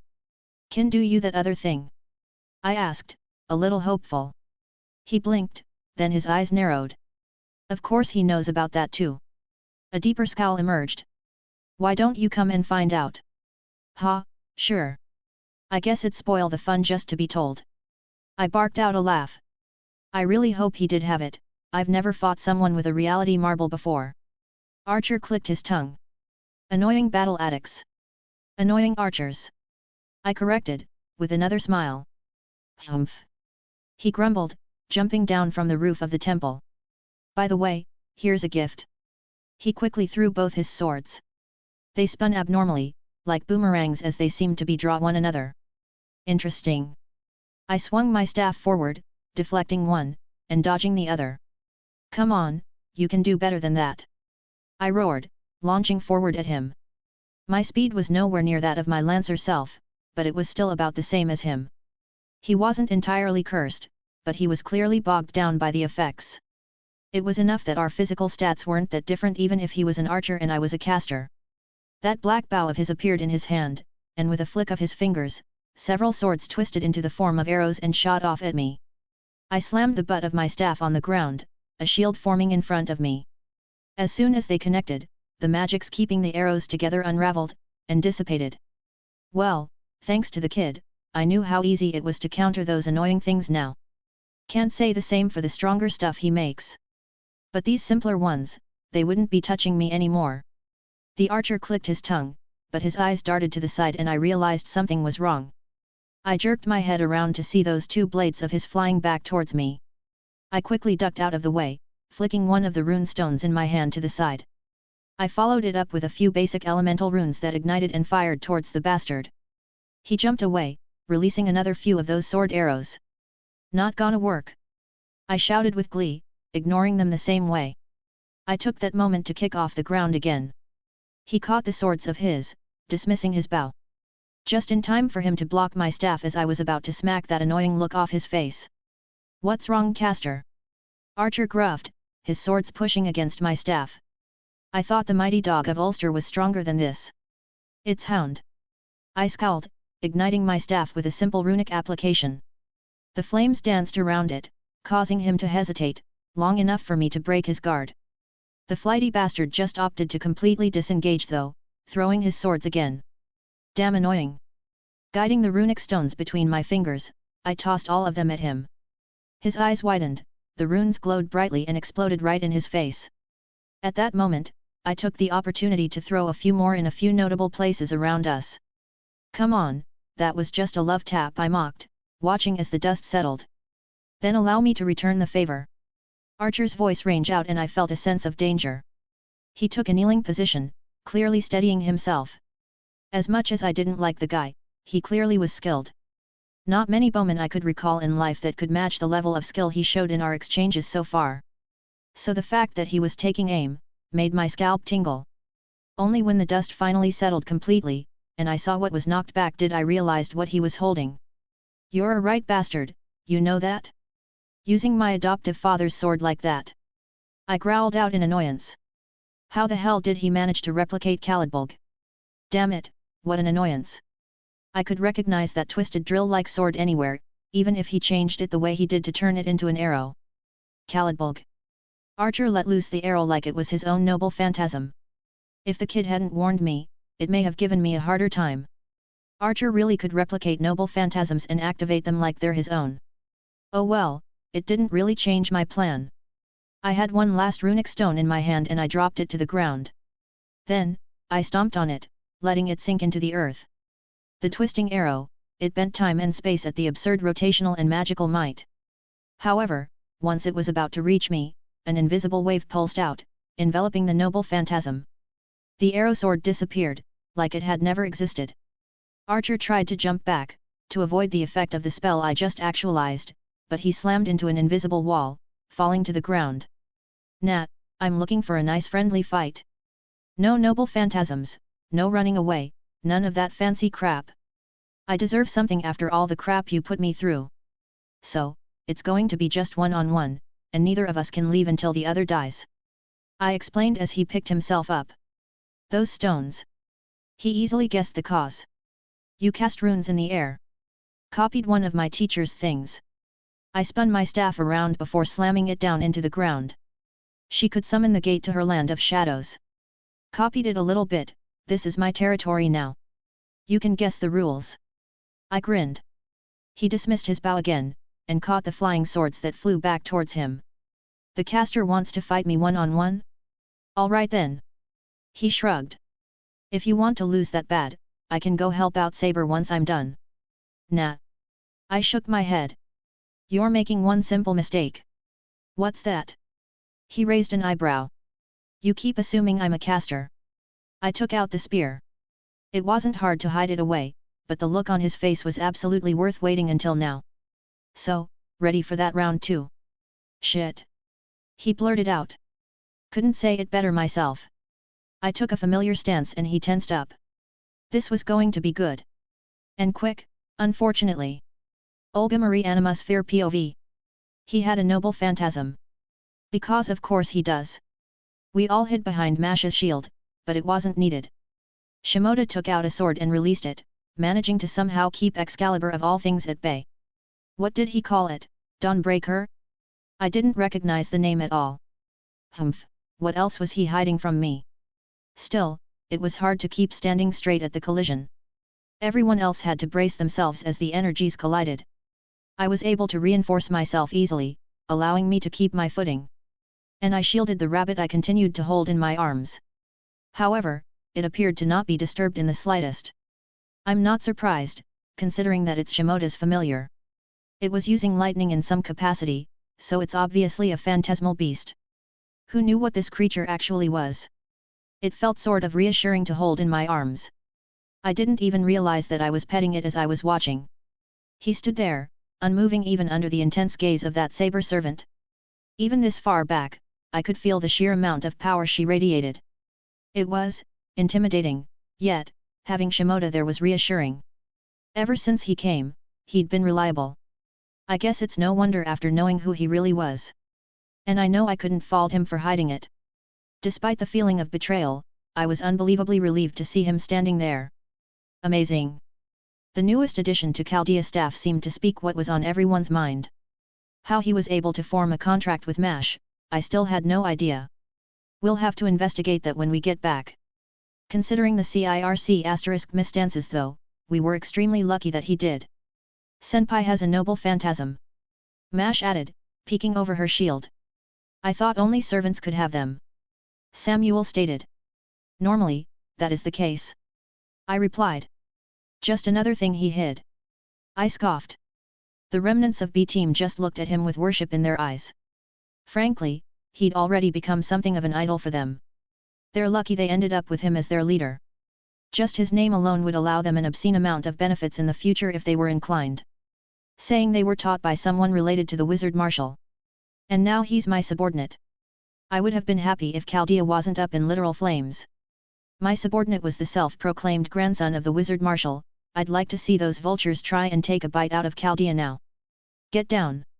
Mash yelled, breaking me from my thoughts. Another wave of energy darted out. Mash moved her shield in front of us, the remnants of it barely splashing past as she guarded us from the worst of it. Her shield was very sturdy. As expected from someone who said they were the shielder class. Shimoda's lesson on extra classes was handy information. Are all magi like that, Director? Is this normal? Samuel, whom I have discovered was the de facto leader of that little ragtag group when Shimoda was away, asked. Based on all their expressions, he seemed to be able to read their moods and decipher it. No, it is not. I said evenly, even as I tried my best to keep my expression from showing the shock. Shimoda and the saber servant were fighting. He was crossing blades with King Arthur and not losing. Actually, I think he was winning. It was hard to see, even with my reinforced eyes. They were basically a blur, each strike of theirs kicked up a whirlwind, and sundered the ground beneath. Each step of theirs so quick that it almost seemed like a dance they practiced beforehand. A normal magus would never be able to match a servant like he is doing. At best, they can survive a servant and possibly fight one, however winning is a completely different matter. I spoke up again to clarify. Another wave of power arced across the space above us, cleaving into the cavern's sides. Do not use common sense to judge a magician. I quickly moved out of the way of a falling rock. This whole place is going to cave in. The Frenchman trembled with his broken English. But, he wasn't wrong. However, running away wasn't a good idea either. Mash, get ready to assist Shimoda. We need to end this fight as soon as possible. All right, Director. Mash nodded. Good, at least she listened to my orders. Hold your horses, Missy. A bunch of vines burst out of the ground, forming a shelter above us. The falling debris landed on it without issue. Castor. Samuel smiled. Hey there, farm boy. Castor grinned. Castor. I looked at the approaching servant. I assume you defeated Archer. Yup, it was a good fight. He nodded, holding that spear of Shimoda's over his shoulder. It was Shimoda's spear. Shimoda apparently trained with the same person as a literal heroic spirit. I would give that the due consideration it needed later. As ridiculous as it was honestly not the most ridiculous thing I've heard or seen today. Him fighting a literal servant who was probably juiced up with a holy grail was right at the top of that list. Along with him being a magician. Wonderful then. With Caster here, we didn't need to lose our shield. Caster, go help Shimoda. No can do, lass. What? I raised my voice. It's his fight. The Caster servant just lazily plopped himself down on his lazy ass. What's that supposed to mean? It means that it's his fight. You heard him say it before, he has history with the girl. Let him resolve it himself. That's absurd. I stomped my foot. He's fighting a servant, he could die. First, I doubt that. Got a good look at my little junior over there. I don't think I have a chance as a caster, honestly. Unless I cheat, but that's neither here nor there. Besides, he asked for it, he's clearly confident or it's worth risking his life. Do you not trust him? Caster tilted his head up at me. Fine, whatever. I huffed. I suppose I trusted him. He's one of the few people that's actually been kind to me. He didn't have to keep any charade up after Chaldea blew up, yet he still called me director. I couldn't help but hug the rabbit in my arms. If it looks like he'll lose, will you help him? I asked softly. Geez. The caster scratched his head. If it'll make you feel better, fine. But I won't need to lift a finger. You sure boss will be okay, caster? The American asked too. Oh yeah, trust me, farm boy, your boss is packing some power. Caster chuckled. Director, I'm getting a call. Mash spoke up. It's Roman. I tapped my foot, looking at what was going on. If Caster handles our surroundings, I got it taken care of. He waved me off. Then put Roman on. I ordered. Mash nodded, slamming her shield down to make it sturdy. The connection used her shield as a basis. We were able to receive his signal and Roman's face appeared through the magically created screen. Director! Roman exclaimed. Roman, what's the problem? No problem, Director. I wanted to let you know that we have enough power to ray shift when you're ready. Roman stated. Good. I nodded in approval. At least something had gone our way thus far. Roman, begin recordings from your end. I want you to capture the fight for future reference. It would be good to get an idea of what Shimoda was capable of so we can create better plans. And I can show those idiots who keep hounding me and use it as a threat. Fight? Whose fight? Roman paused. Is that Takao? It is. I confirmed, watching the same scene of him fighting a servant head-on. I didn't even bother to comment on his misuse of name. I couldn't blame him for his reaction. It was one thing to hear him say he was going to fight a servant, it was another to actually see it happen. Get down. Caster suddenly stood up, casting a spell as more roots shot up in front of us. My entire vision was filled with that malevolent energy that Saber was producing. Apparently a stray shot was dodged by Shimoda and flew right at us. Both Caster and Mash moved forward to intercept, dispersing the majority of it so we weren't harmed. The roots in front of us withered and died quickly, and right away we were greeted by a roar that shook the cavern. And Shimoda had a red gauntlet on his arm that hadn't appeared before. Dragon! Caster breathed out. What? Roman blurted out. What? I unfortunately match Roman's response. What's a dragon? Where's a dragon? A dragon, Director? Fujimaru asked. They're real. Yes they are. I mean, they aren't anymore. But they used to be, but... They were, Kid Caster cut off Roman. No way they exist anymore. But his red gauntlet over there definitely has something to do with one. Looks like it has one sealed inside. I couldn't help but gape in Shimoda's direction. A real dragon, in this age? Wait, how would you know that? I'm a druid, girly. Dragons are just masses of mana, an aspect of nature given form. You think I can't recognize something like that? Fine, whatever. Shimoda had a dragon or something, because why not? He will be writing up a report later and tell me everything he's been hiding. Or else, humph. Shield girl, get ready. Caster said rather seriously, making me stiffen. Director, we're picking up a huge influx of magical energy. Roman also shouted from his side. Right as the words left his mouth, saber erupted in a font of magical energy that dwarfed what she had been putting out before. Mash! Noble phantasm, now! I screamed. Saber's voice carried across this empty cavern. Excalibur Morgan! Mash held her shield up, slamming it onto the ground. Lord Chaldeas! That same white wall formed in front of us. I couldn't see what was going on, but the cavern completely shook and started to collapse. It was like an earthquake erupted right at this spot. Mash visibly strained to hold the shield up under the pressure, and she wasn't even being directly attacked. But it held. Credit where it was due, she was earning her status as a demi-servant. The pressure didn't last much longer. As quick as it came, it went away and Mash's shield also began to fade. I had no words. A massive hole appeared in the cavern. I could look out of it and see what remained of the city where the noble phantasm landed. The sheer destruction rendered by that attack made my heart skip a beat when I realized that Shimoda was on the other end. I hesitantly turned my gaze to where he should be. A golden shield enveloped him. The spot he was standing looked to be a mound of grass, as if he was in a completely different world. I could faintly feel something warm as I gazed upon it. The lights and golden aura that surrounded him began to recede, taking the form of a sheath.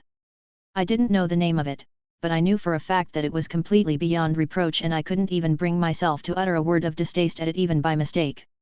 The item noble phantasm, whatever it was, immediately shot into his chest and disappeared as quickly as it seemingly appeared. It blocked Excalibur. Just another secret that Shimoda was carrying that I would demand an explanation from. Before I could regain my composure, Shimoda moved. His sword pierced right through the saber servant, not leaving her an opportunity to respond.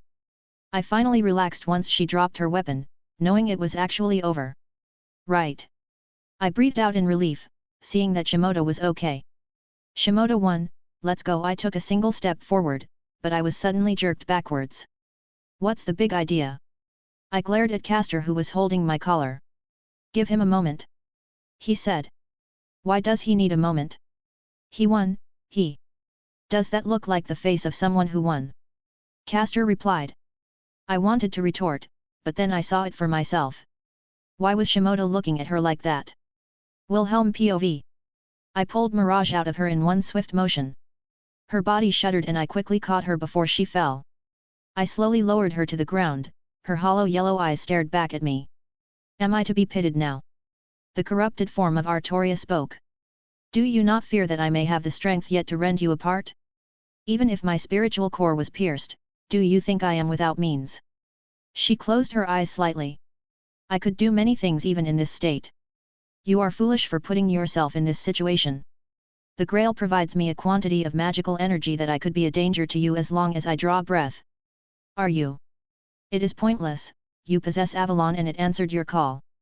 She looked at me weakly, eyes looking heavy. Why do you have Avalon? Someone very special gave it to me. I answered.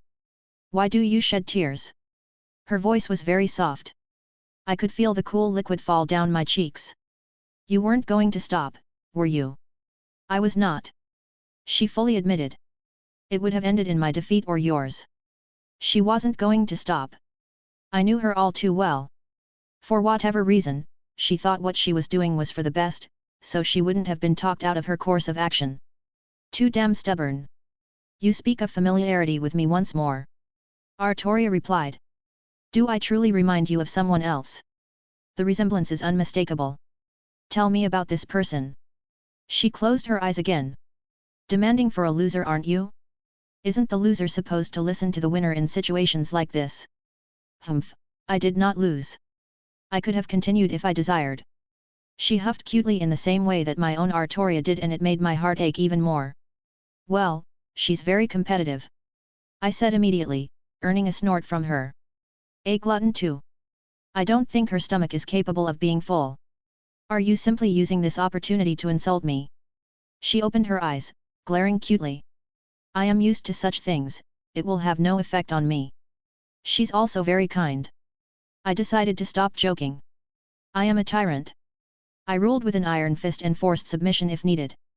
It seems this resemblance is not as uncanny as you believe. Was this Artoria that different than my own? I don't actually know what kind of life she lived. She also has the habit of thinking the worse about herself. Often requiring someone else to argue with her. I continued onwards. I find that unlikely. She's one of the most beautiful women I've laid my eyes on. I could feel Artoria's presence start to waver. She didn't have much longer, the remaining magical energy was probably keeping her together right now due to the sheer amount she was channeling. She has the most breathtaking smile. The servant shifted slightly, I didn't know if that was a good or bad sign. I took that moment to wipe away a few tears that were forming. She is courageous and uncompromising when she thinks she's right. But I suppose I enjoy that stubbornness about her just as much as everything else. What is she to you, stranger? This Artoria whispered. She is someone I love dearly. I said with full honesty. How enviable. Her quiet words barely reached my ears as her body broke down and dissipated back into motes of magical energy. I looked up, unwillingly, to see the mana disperse back into the word. For the second time in my life, I had a woman I loved die in my arms, and I was the cause. A touching scene. My eyes widened and I climbed to my feet. I clenched my fists tight as I saw the familiar face of that voice. That long curly hair, green suit, and cane in hand. He wore a condescending smile, looking right at me. You. I growled out. Lef Laner. Me. Chapter 355, Chapter 322. It was him. It was all his fault. I knew something was wrong, and I let him go about it. I could have stopped it, I could have ended it if I had just followed my gut and taken him out on the spot the first time we met. Slowly, I stood up from where I was holding Artoria. I could feel myself trembling as he looked at me smugly. It was all your fault. You're going to have to be more specific. Lef smiled, twirling his cane. I've been very busy these past couple days. He chuckled, holding a certain ownerless grail in his hands. Lef, you're all right. Olga exclaimed, running right towards him. Damn it, girl. Cu was the first to react, trying to grab hold of her, but a spell flew right at him, making him step back protectively of his master. Lef held a wand between his fingers, having replaced his cane. I was about to move, to intercept, but his hand twitched and I saw his wand move up towards Olga, making my steps pause. Regardless of how utterly furious I was right now, I wouldn't risk her just to vent my anger. Olga, oh Olga! Lef put on a grandfatherly facade. My stupid and foolish Olga. Lef. Olga looked up in confusion as she got close. How surprising it is to see you alive. He still spoke with that cheerful tone. I put a bomb right under you, yet here you are. What are you saying? Director. I breathed out, taking a step forward. Olaf wagged his finger. Careful, don't want anything to happen to her, do you? Lef, what are you doing? I jerked my head towards the familiar voice of Roman. The holographic-like screen appearing at Mash's side. And Roman too. Lef clicked his tongue. I should have known. I put that bomb right inside your office, but of course you weren't there when it blew up. Lef, don't tell me. Do I need to spell it out for you? He sneered. I was hoping I wouldn't have to ever put up with this nonsense again, but it seems like things didn't go quite as planned. Lef, this joke isn't funny. Olga, poor Olga. Lef shook his head. The biggest mistake your father made was not leaving Chaldea in the hands of someone more capable. Can you really not understand the situation after saying so blatantly? Then again, you haven't even realized you died yet. What? You didn't have the capacity to reshift, did you not understand how you ended up here? I think even Roman knew that, he was probably sparing your feelings. I was working on a solution. The doctor quietly admitted. Roman. Olga shrieked. Did the reshift grab your soul right as your body was destroyed? A fluke then, a 1 in a million chance. That's impossible, I'm. Olga started breathing heavily. The reshift procedure obscures one's casualty. Its entire nature is about pushing one's soul into a fake body that is projected to a different time period. That is to say, I didn't notice. I couldn't say it better myself. Lef smiled brightly as if the topic of the conversation wasn't making Olga have a panic attack. Lef, why? Roman asked. Why? His eyes narrowed towards Roman's face. Because the world shook, the very sky itself seemed to start coming apart at the seams as everyone stared up. Oh, it appears that this singularity is beginning to break down now that Saber isn't acting as an anchor anymore. He gazed back to me. I really should thank you. That saber servant really didn't follow my orders well, opting to keep this place propped up even after everything that happened. I almost reacted, I almost lashed out and forewent all consequences. My palm was bleeding from my nails digging into it as I clenched my fist too tightly. Allow me to properly introduce myself. He flicked his arms wide open. Left Laner Floros. He smiled savagely.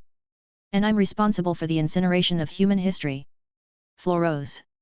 The name immediately rang bells into my head and his gaze met mine once more. As expected, you connected the dots quickly, didn't you? His expression darkened. A strange outlier you are. I originally planned to make a move once a team were already inside their coffins, it would have much cleaner. Olga here wouldn't have had to suffer, but you just appeared and threw out many of my plans.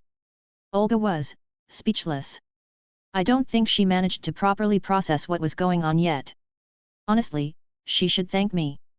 Now she can fulfill her dreams of ray-shifting at the last moments of her life. Consider it my gift, for not having to hear your whining anymore, Director. He scoffed. But where was I? Oh yes. I suppose it only takes one strange variable to change plans. I didn't want to risk an anomaly like you being present at the time, so I had to improvise and decided that individual points were more preferable. Unfortunately, things did not work out quite as well as expected. Roman, Olga, even that elemental all survived. Frankly, I'm a little disappointed in myself since even some of your team survived. Why? I said softly. Why do all of this? What's the point? The point? He scoffed again. The point is to rid the world of a disease. Humanity isn't worth protecting, I thought you would understand that, but I guess was mistaken. I had assumed you were merely playing at being like them, but it's not an act at all. He held the grail up in his hand. With this the end has begun. What are you talking about? The singularity was prevented. Even without the grail, it's starting to collapse. Roman interjected. Roman, oh Roman. Lev shook his head. Allow me to show you the futility of everything you've worked for. He waved his hand, and a tear opened up in space and time by pulling on the power of the grail. No. Olga screamed, seeing what was on the other side. This. That's right. Lev smiled. Chaldeus has turned completely red, meaning human history has been completely incinerated already. Chaldea is the last bastion of survival in the world for that time period. You may thank me as you watch the last facets of your species whimper away in the darkness. A deserving punishment for your kind after losing the favor of my king. Director, we're picking up several new singularities. Roman exclaimed in shock. You finally noticed. Lev's smile turned predatory. Enough. See you. I shouted. On it. The caster servant slammed his hand onto the ground. Root sprang up, grabbing hold of Olga. It was at that moment that Sir Wiggles erupted in his own lightning, discharging it right at the source of all my anger. Petulant rodent. He hissed, about to respond, but I was already on Lev, my sword slashing downwards and allowed Olga to be taken away before retreating a few steps backwards. I took that moment to slide right to their side.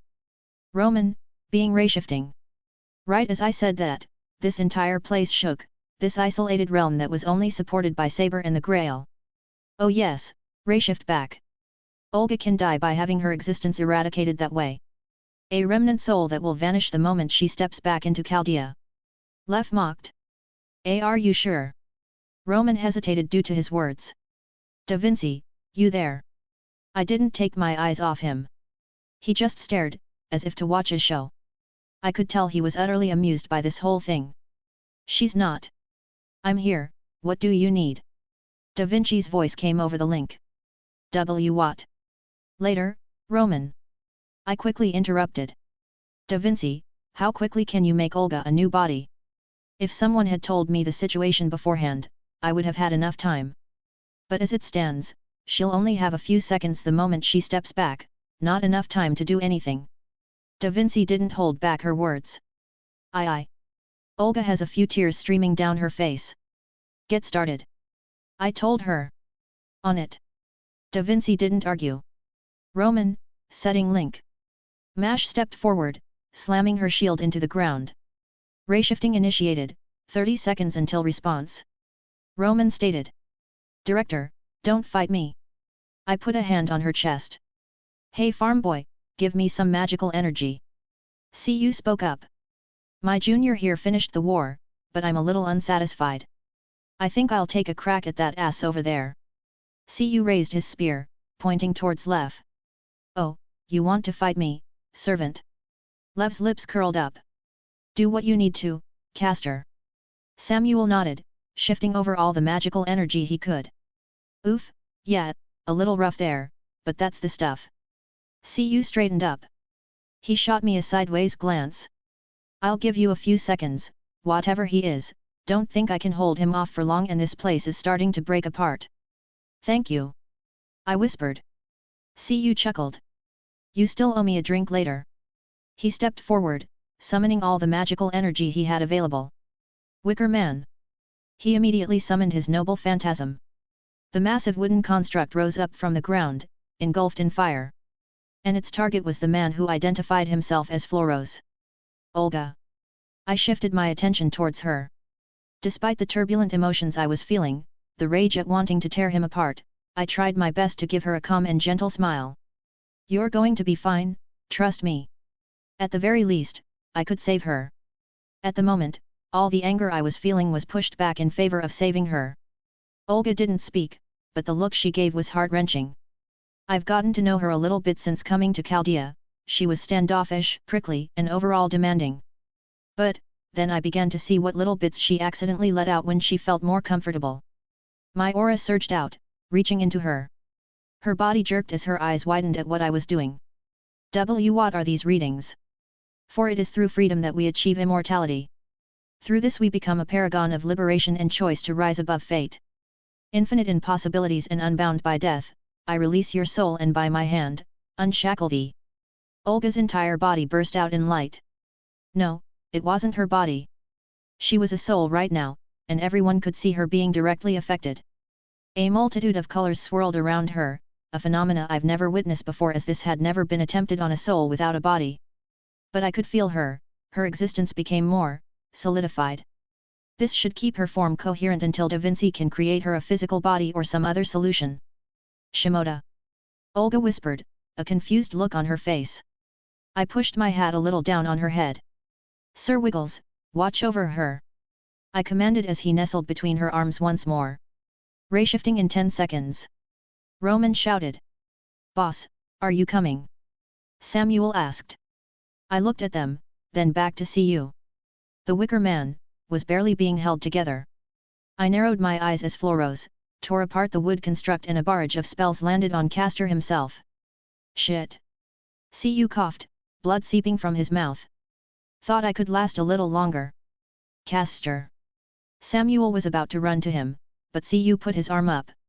I know when it's over, farm boy. He grinned, even through bloodied and mangled body. He tossed my spear to him. Hold on to that. Got a feeling I'm not going to be summoned as a lancer next time. Shimoda. Olga tugged on my sleeve. I'll be right behind you, don't worry. I reassured her.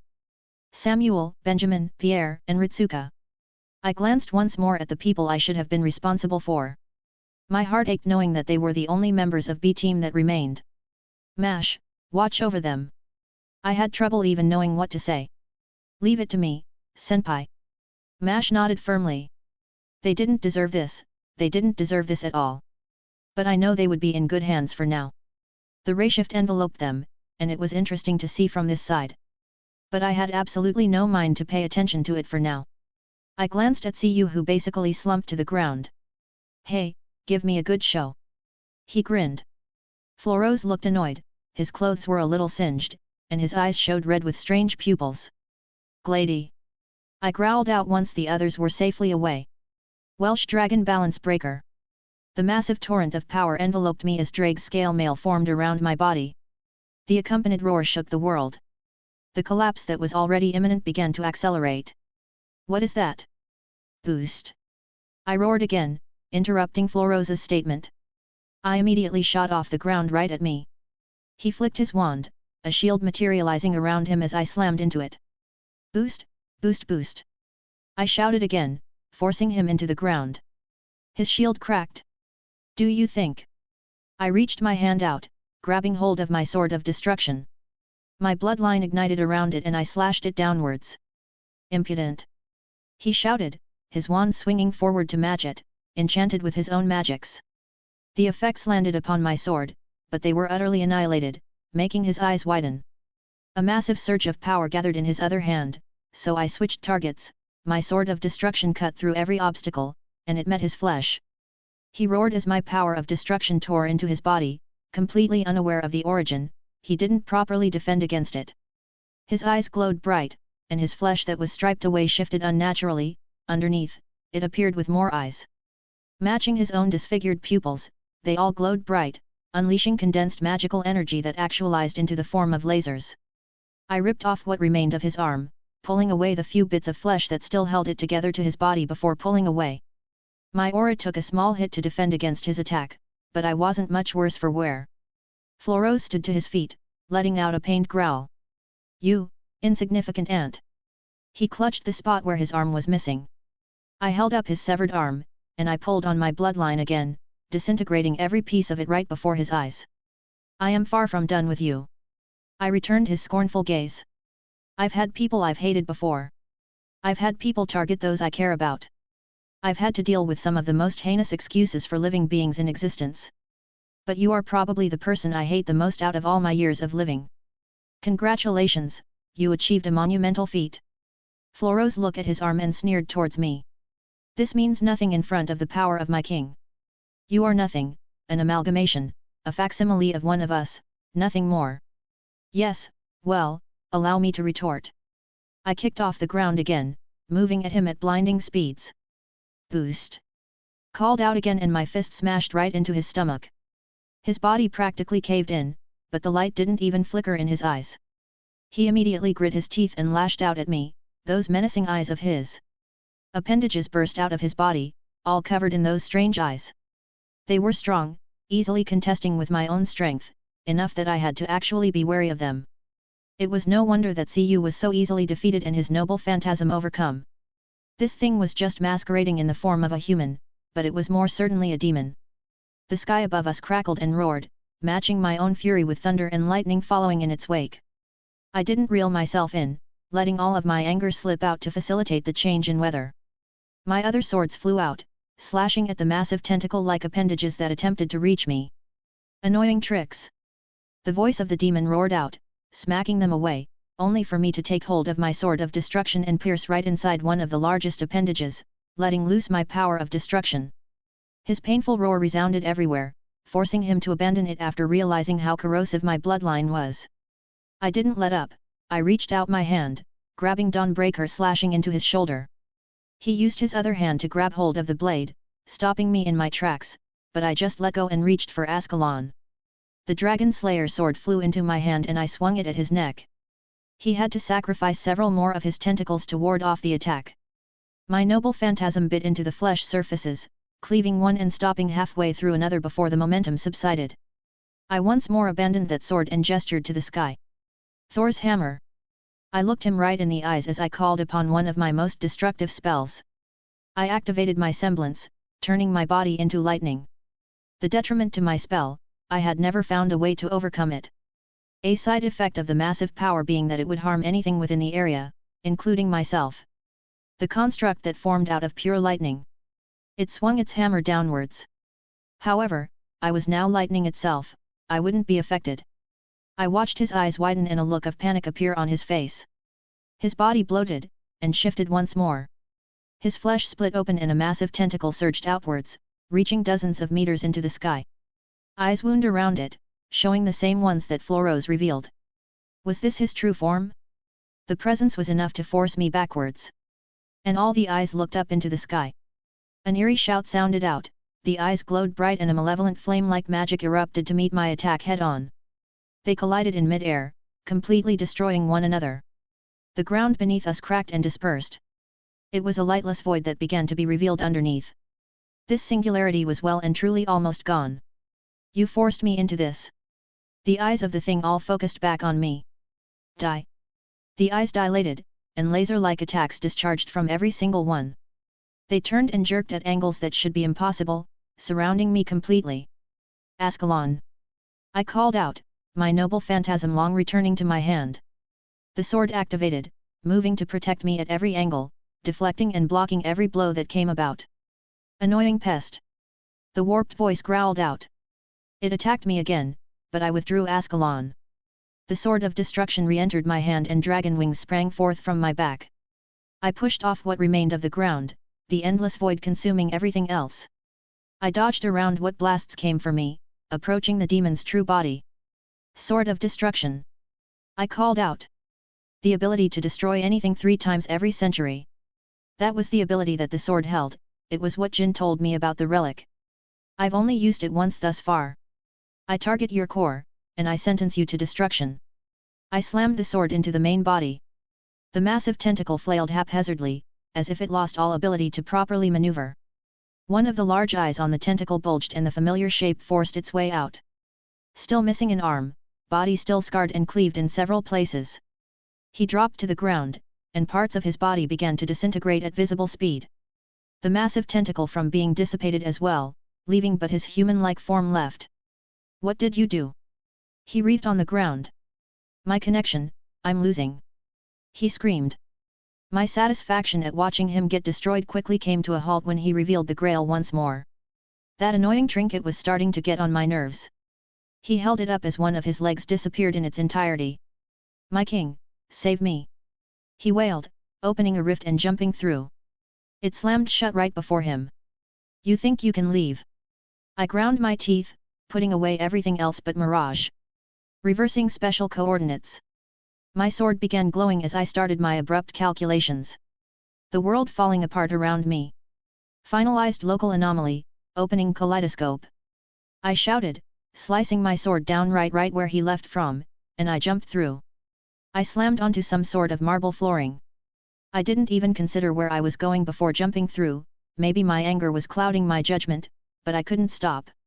I had to see that bastard die with my own eyes. I wanted to watch every piece of him burn away as he writhed in pain. I took in my surroundings.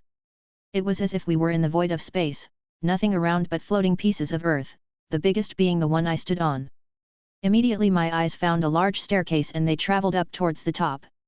There was a man, sitting on an ivory throne, looking down at me. Next to him was Floros. His body writhed and continued to disintegrate at visible speeds, though it appears like the Grail was fighting the effects. My king! Floros looked up, pleading. It seemed like he was doing everything he could not to be on the ground writhing in pain. The man on the throne. He had long white hair and a single braid, and tan skin as if he lived in the desert for all his life. His eyes lazily opened, upon my entrance, a single hand propping up his hand that held on his armrest. His clothes were extravagant, showing off someone of wealth. But that was all overshadowed by the danger senses blaring in my head. Strong. Very, very strong. It was giving me the same warning signs that off-eyes did at a minimum. The man held up his free hand and snapped his fingers. As if an invisible shockwave pulsed out, and things shifted. I looked at the magical effect, and the number of spells cast in that instant made my eyes dilate. It's not that he simply countered it with a snap of his finger, but that numerous spells attacked it from every angle. All of them that didn't work simply faded away in contrast to the power of my sword. No, what I picked up near the end was time reversal. Floros's body stopped disintegrating and started healing instead. I know that my sword of destruction wasn't beyond reproach. It was created for the intent of humans to wield, so it couldn't reach the level of slaying gods by itself. However, the ease in which it was overcome set me even more on edge. You allowed someone to follow you back, Floros. The man on the throne opened his mouth. My apologies, my king. I don't know how he was able. The kaleidoscope. The man interrupted. A magician of the modern age. Who are you? I stood up fully, not backing down from his intense gaze. I held my hand to the proverbial trigger in case things went south. I had several cards to play in an emergency. However, this place was odd. It didn't place anyone on the world line nor the timeline. I was fairly sure we were somewhere in the sea of imaginary numbers. What is this place? A soft smile appeared on his lips. I am Solomon. The words were like thunder to my ears. It all made sense then, Floros, one of the 72 demons of the Ars Goetia. The name attached to them was Solomon. That name filled me with utter dread. If there were any mages in history that I would absolutely not want to tangle with, he's sitting right at the top of the list. It was you then. You planned everything. Correct. He said with clear nonchalance. Then you can die. I pulled upon the kaleidoscope. I wouldn't give him the opportunity. Spell circles swirled around Mirage and I pulled on an obscene amount of magical energy in that few moments. With my boost still holding, I jumped up right in front of him. He didn't move, he didn't react, even with the sheer immensity of magical energy that was barely contained around my sword to the point where it was flowing off.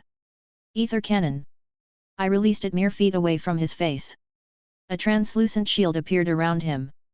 Just from my sight alone, I could see layers upon layers interwoven beautifully inside of it. The lattice of spell work, I would call it superior to my shield of Asgard without hesitation. However, this ether cannon of mine was only inferior to the one I launched against Siegfried when I competed in the Holy Grail War. If I had more time, I could have *mulat more, but I decided that a quick hand was a necessity here. Yet, his shield held. No, it didn't simply hold.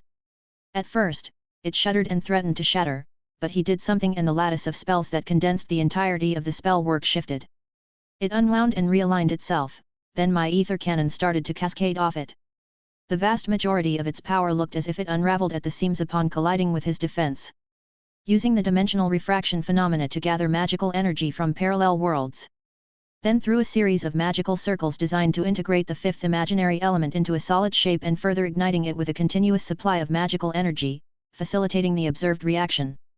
My spell dissipated, having run out of juice, and his shield didn't show any signs of wear. How novel! How true magic you may possess, but the spell is merely magecraft. He shifted in his seat, crossing long leg over the other. I am the foundation for all magecraft in the world, thus all magecraft is beneath me. I am Solomon, and welcome to my workshop. His workshop. An intense foreboding feeling set in at the implication. I felt this place was odd, cut off from the normal flow of both time and space. It existed outside of both, and I had no idea about its existence normally. Nor would I have confidence in breaching it the way I did unless Floros hadn't opened a path for me to follow. I walked right into his seat of power, his domain. Who knows what sorts of protections and enhancements he receives by simply existing here. One does not fight a magus within their workshop. It was an ironclad rule known amongst every magus in the world. And I wantonly jumped right into the workshop of the supposed king of magecraft. With my heart beating faster, I gathered all the power I had onto my left hand. The boosts I had manifested before all sinking into one ability. Penetrate. I lashed out. Dragon. Solomon raised an eyebrow, seeing through the source immediately. The shield in front of him lit up again, my attack touching it. The shield finally warped, my draconic energy pushing at it and it pierced right through, like a balloon that had a hole blown out. Several more barriers met the same fate before Solomon raised his hand up. A conceptual penetration of all defenses. He muttered as the blast slammed right into his open palm. He shifted again, I could see dozens upon dozens of spells fail beneath the ability of Drake. His facial expression finally changed noticeably, a frown formed as he seemed to focus. He let out a snort, and a magic circle formed.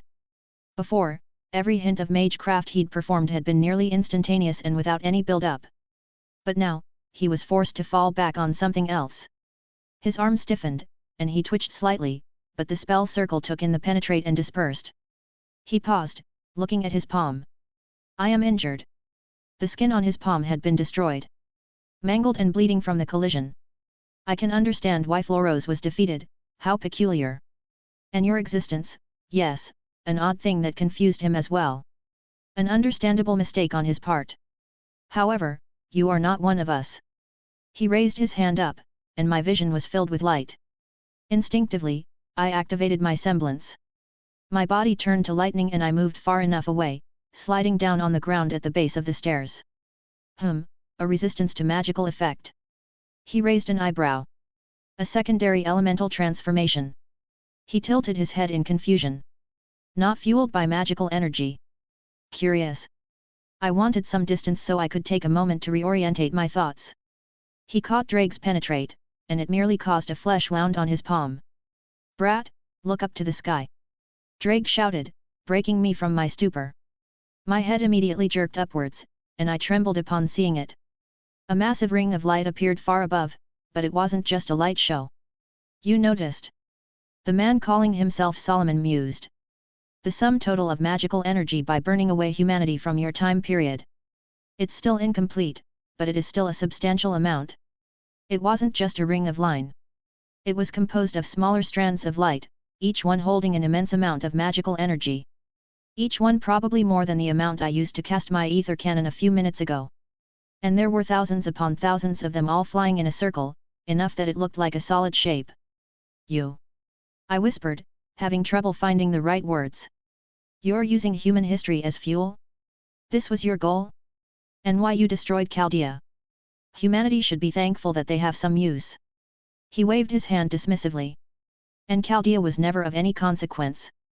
Merely an annoyance that entered my eye and was dealt with. Its existence makes no difference to me. An annoyance. I repeated his words.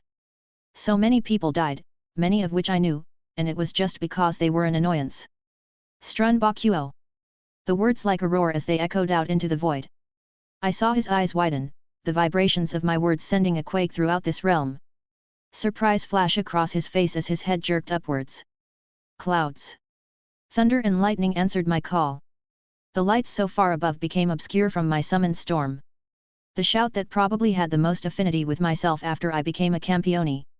It could even be called a minor application of my authority without summoning it forth. Come lightning! I commanded as it crackled far above. It dropped down at my command, right atop the supposed king. Ridiculous! He scoffed, standing up from his chair for the first time. His hands raised to the sky. I do not know what manner of divine words these are, but this is my domain. I command you to cease.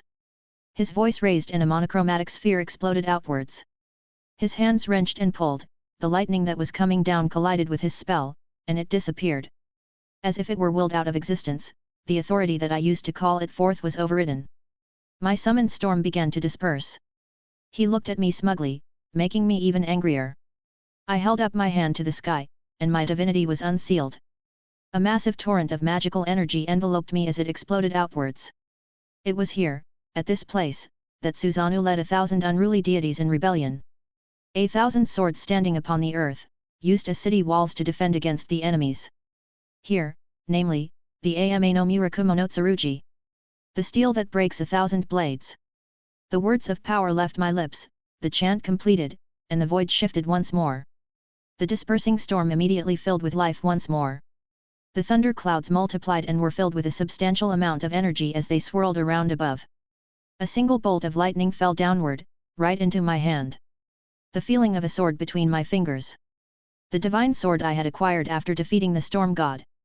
My authority. With it fully out, I could feel the boundaries of this place more thoroughly. I could feel how my authority was scraping against the rules here, how this place belonged to someone else and I was an intruder. I was being suppressed, even now by these laws. As my authority reached out, with every moment, it was being eroded. I sent it to combat this erosion, but it was a losing battle. Instead, I focused on the one who called themselves Solomon. He stared at me with utter surprise. You possess an authority. Come lightning, come thunder. I held my sword up high, and the surrounding storm answered my call. As if connecting heaven and earth, lightning flowed downward continuously. It enveloped my blade, enlarging and encompassing the sky. If my storm wouldn't be able to hold for long, then let it accompany a single swing of mine. The entirety of the storm I summoned had gathered. Just as Susanoo had done to me when we fought. Just as a swing of his could reach the horizon and sunder the sea itself, I swung my sword. For the first time Solomon looked hesitant. He had to brace himself. His shield was brought up immediately, but that was all I could see before everything was consumed by my divine lightning. The torrent of lightning intertwined with divine power and magical energy shot off into the distance. It disappeared unto the ends of whatever void existed in this place. It was but a moment to withstand, but not many could. However, a figure still stood once the attack had ceased. No longer were his clothes pristine, nor his skin flawless. His eyes were red, pupils demonic in a way that matched Floro's. Chunks of his skin was missing, but blood did not seep out. Instead, things began to wiggle and wreath underneath. The biggest wound was across his chest, seared flesh revealed a singular menacing eye, larger than my head. It locked eyes with me and I felt a shiver go down my spine. Despite the damage that I had caused, he didn't look the slightest bit unwell. No, he scowled, his jaw opened up unnaturally, and sharp teeth filled his mouth, but not the slightest indication of pain. Impudence! He sneered. You're not Solomon. I breathed out, gripping my sword tighter. Solomon wouldn't do something like this. There are enough records left to know that he was a defender of humanity. As if to agree with me, I felt the spear inside start to vibrate in anger. That fool saw all the wrongs of the world and let them continue unabated. Defender of humanity? A laughable notion. He scoffed, voice raised, scowling deeper. The most emotion I've seen him give off thus far. I would have allowed you to wait for death like those other misbegotten fools, but you have earned my ire. He held his hand up to the sky, and I felt death approaching. What remained of my clouds were immediately dispersed without the slightest indication that they were there. Begone from my presence. He waved his hand downward. An uncountable number of lights from the sky above obeyed his command. They intertwined and shot right at me. Avalon! I shouted out immediately, panic rising within my chest. The ever-distant utopia enveloped me right away as the lights collided with the defense.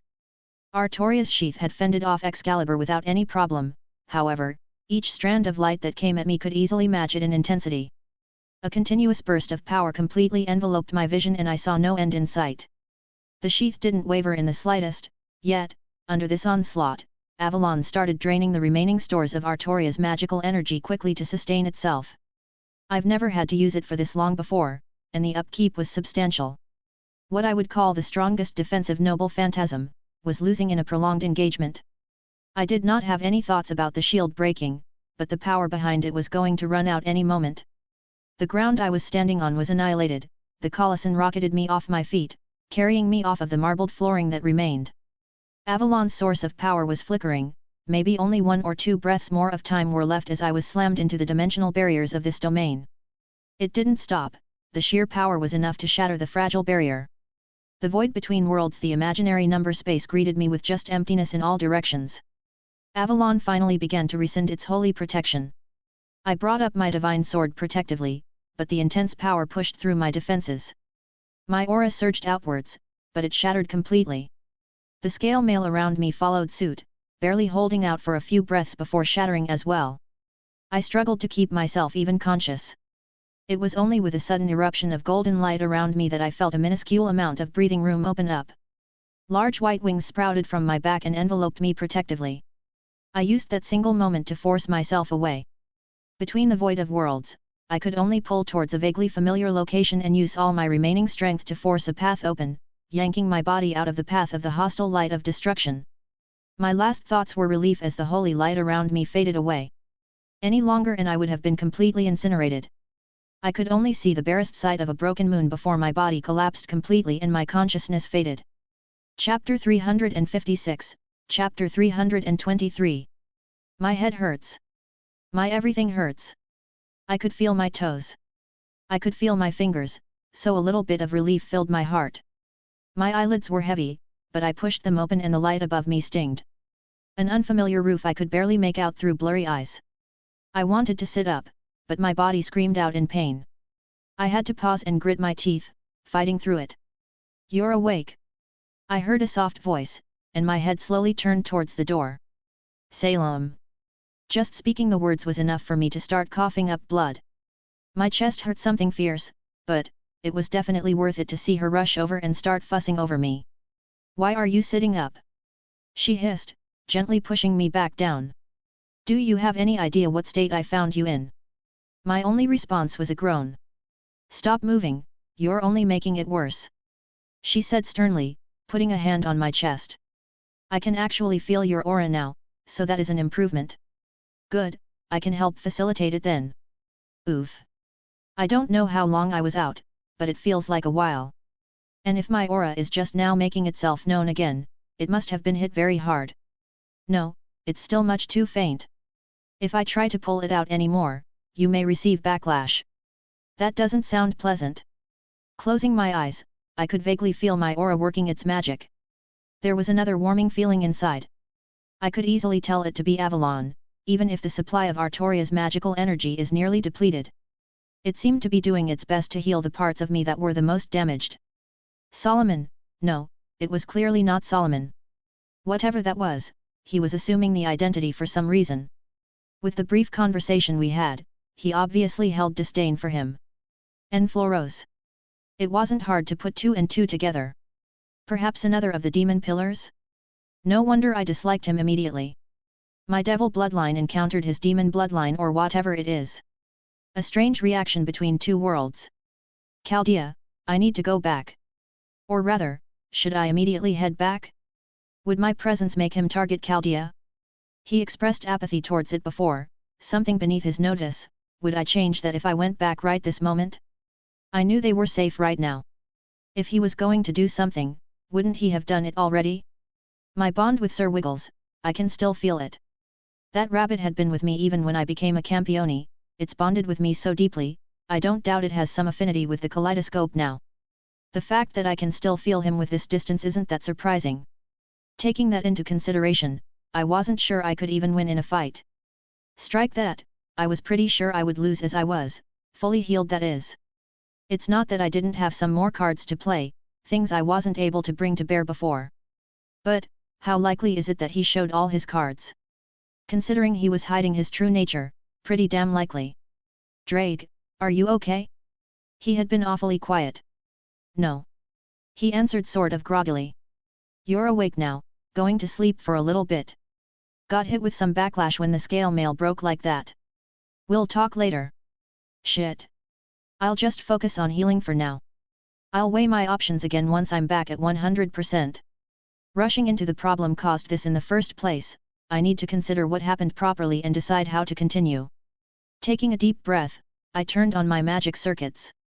Unsurprisingly, it burned pretty damn bad at the moment. But I gathered the magical energy needed to reach into my storage ring and take out a health potion. I took a moment to uncork it and shakily brought it up to my lips only for Salem to grab onto my arm. Stop. She gently reached for it. Let me.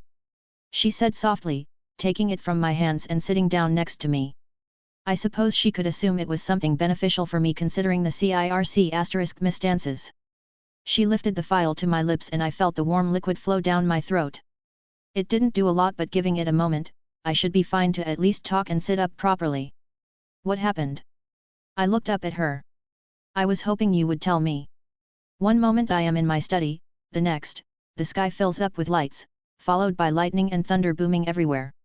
I see a shooting star that turns out to be a person crashing into the ground some miles away from my castle. Oh. Yes, oh. She rolled her eyes. You are lucky I got to you when I did. The Grimm were about to get brave. You saved me? I asked. I suppose I did. I forced myself to sit up again. The pain was lessened, but it by no means disappeared.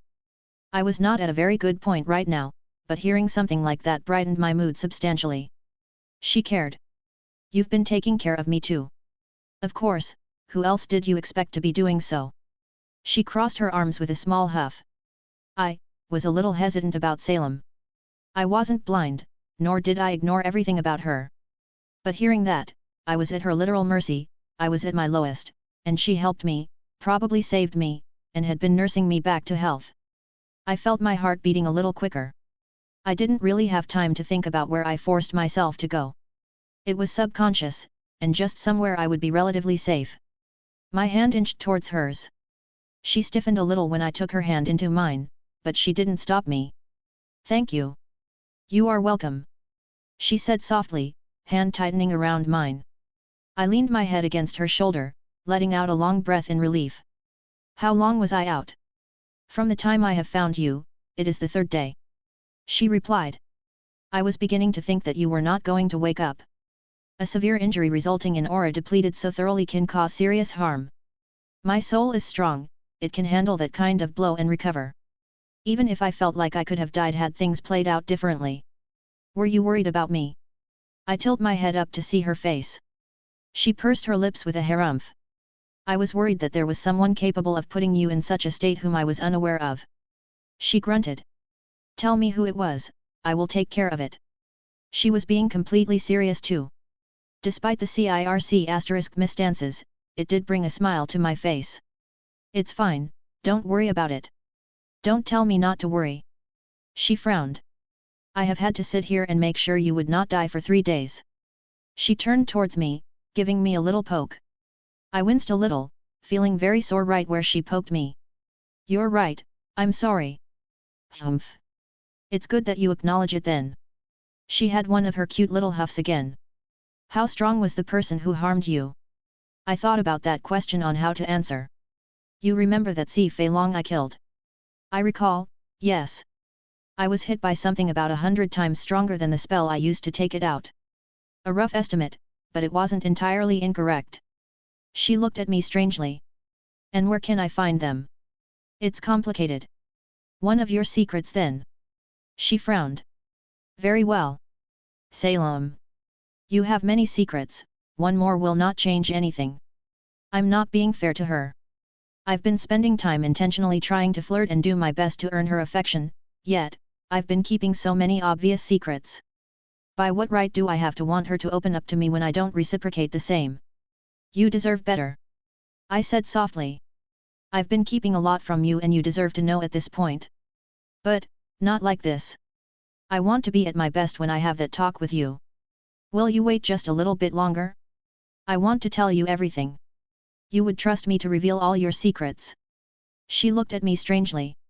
I have made my desire clear in that regard. Are you not afraid that I am just seeking out my own personal goals from you? I brought her hand up to my lips, giving it a small kiss. I trust you. Some may call you foolish for that. As long as it allows me to stay at your side, I don't mind being a fool. She let out a snort, but she leaned further into me. You have become delirious from your injuries, otherwise I cannot think of a reason for you to spout such nonsense. Despite everything that happened recently, at this moment, I was feeling relaxed. I would worry about everything else once I was able to do something about it. I will make you some food.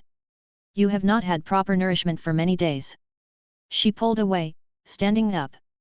I leaned back, watching her leave the room, letting my body basically collapse against the bed, finding it difficult to bring the energy to sit back up. I couldn't even find it in myself to wince in pain again. Tired, my body was so utterly exhausted. With the last ounce of energy I had, I looked into my ring again and took out my kaleidophone, staring at it. Should I call them? Am I being selfish that I don't want any of them to see me like this? I don't want them to worry about me.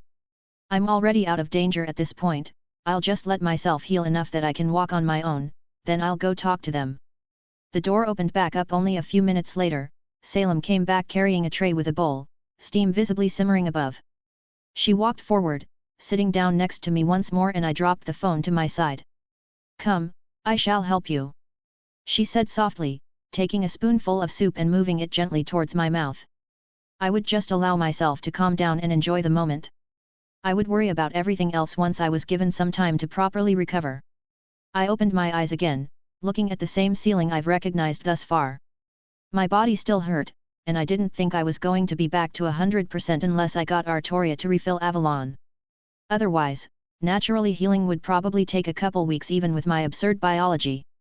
I may have gone back to her sooner, however, just activating my circuits and drawing enough magical energy to take something out of my ring was leaving me weak.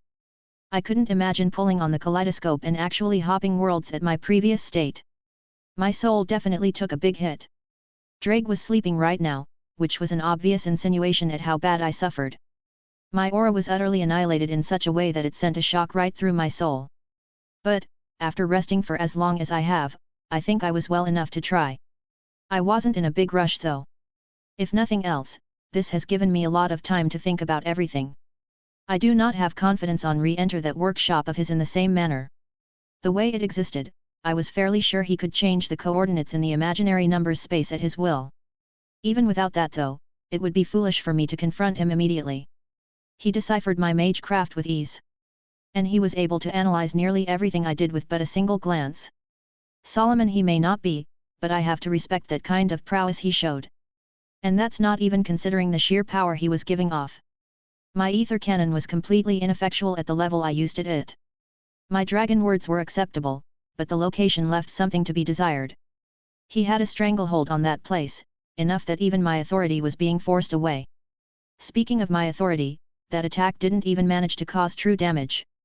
No, the form of Solomon that he showed was fake. I didn't have time to investigate it for obvious reasons, but I could put forth that hypothesis with what I learned in the small window. I have a feeling that my authority wasn't completely ineffectual, but that I barely scraped the surface of what he actually was. Some kind of demon taking on his form perhaps. The name of it was also obvious at this point considering who Floros is.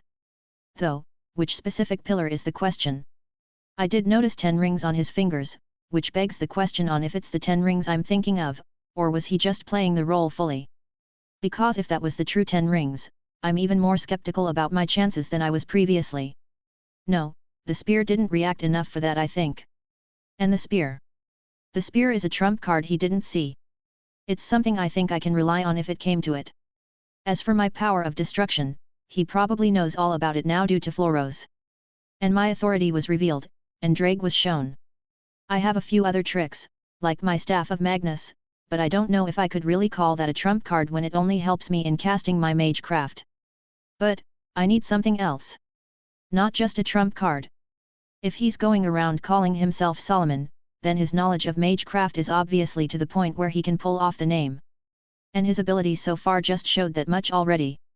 So my magecraft is probably not going to help me too much. My primordial runes are still acceptable, as are my 9 realms due to their nature of being supported by the primordial runes. But even then, a good chunk of the spell is created through normal magecraft. I needed something else, something outside of magecraft that I could work with. I was going to have to report back to Gramps anyways, so I may as well ask him for his opinion. Because I wasn't going to go looking for a fight again unless I was a bit more confident. But before all of that, I really just needed to hug Artoria for a little while. Taking a deep breath, I slid to the edge of the bed and let my feet touch the ground. I wobbled for a moment before steadying myself, putting weight onto my legs for the first time in days. Fuck. I groaned out. It wasn't a sharp pain anymore, but still felt like Skathik focused purely on my legs when she beat the shit out of me. But once I got up on my feet, my chest was hurting too. Fractured ribs are going to do that. My slow and methodical steps took me to the door, and pushing it open, I found my little friend again. Squidward. I smiled happily upon seeing him. The little tentacled Grim waved its appendages as if to greet me. Salem probably left him here in case of emergency. Take me to Salem. I pat his squishy head. It made a strange noise and wiggled its tentacles again before slowly floating off down the hallway. Honestly, it made me wonder if other Grimm were as intelligent as he was. It opened up some very interesting questions if that was the case. He only turned the corner twice before floating in front of a doorway as if to tell me she was inside. I didn't stand on ceremony. If Salem didn't want me here, Squidward wouldn't have willingly led me. Pushing it open, it was a quaint little room. A little smaller than her library, but it had some books and shelves around the place. In a castle this large, it's not strange to have such redundant-like rooms. Salem looked up from a book she held. One I recognized as it was about runecraft. She sat in a chair facing the window, and I suppose that was how she originally saw my entrance. You shouldn't be walking around, she stated, rather sternly. I healed up enough for at least this much. I walked up behind where she was sitting, and my arm snuck up around her. Again, she stiffened a little bit, more of an unconscious reaction to my touch than an unwelcome one. She didn't deny me in the slightest, so I put my chin on her shoulder, looking at what she was reading. It didn't feel uncomfortable to do this either. It didn't feel awkward that I had my arms around her. I think we were both familiar enough with each other that such actions were acceptable. How many times have you read this book now? Several dozen, she admitted. However, I feel as though I discover new things each time. Or some specific passage gives me inspiration that I had not considered previously. Done anything interesting with it yet? I had one idea that worked out well. This type of magic is interesting in that it's easier to mold for other purposes than pure destruction. Salem shut the book, putting it on a small table next to her. Look at my shadow. I followed her instructions, tilting my head to see her faint shadow on the ground. I had to blink because I thought I was seeing things. Is that a Grimm? I asked. Red eyes were peeping at me from her shadow. Indeed, she smiled. I created a spell to store Grimm in my shadow. Due to their nature of having been created by the god of darkness, they take to the concept of shadows easily.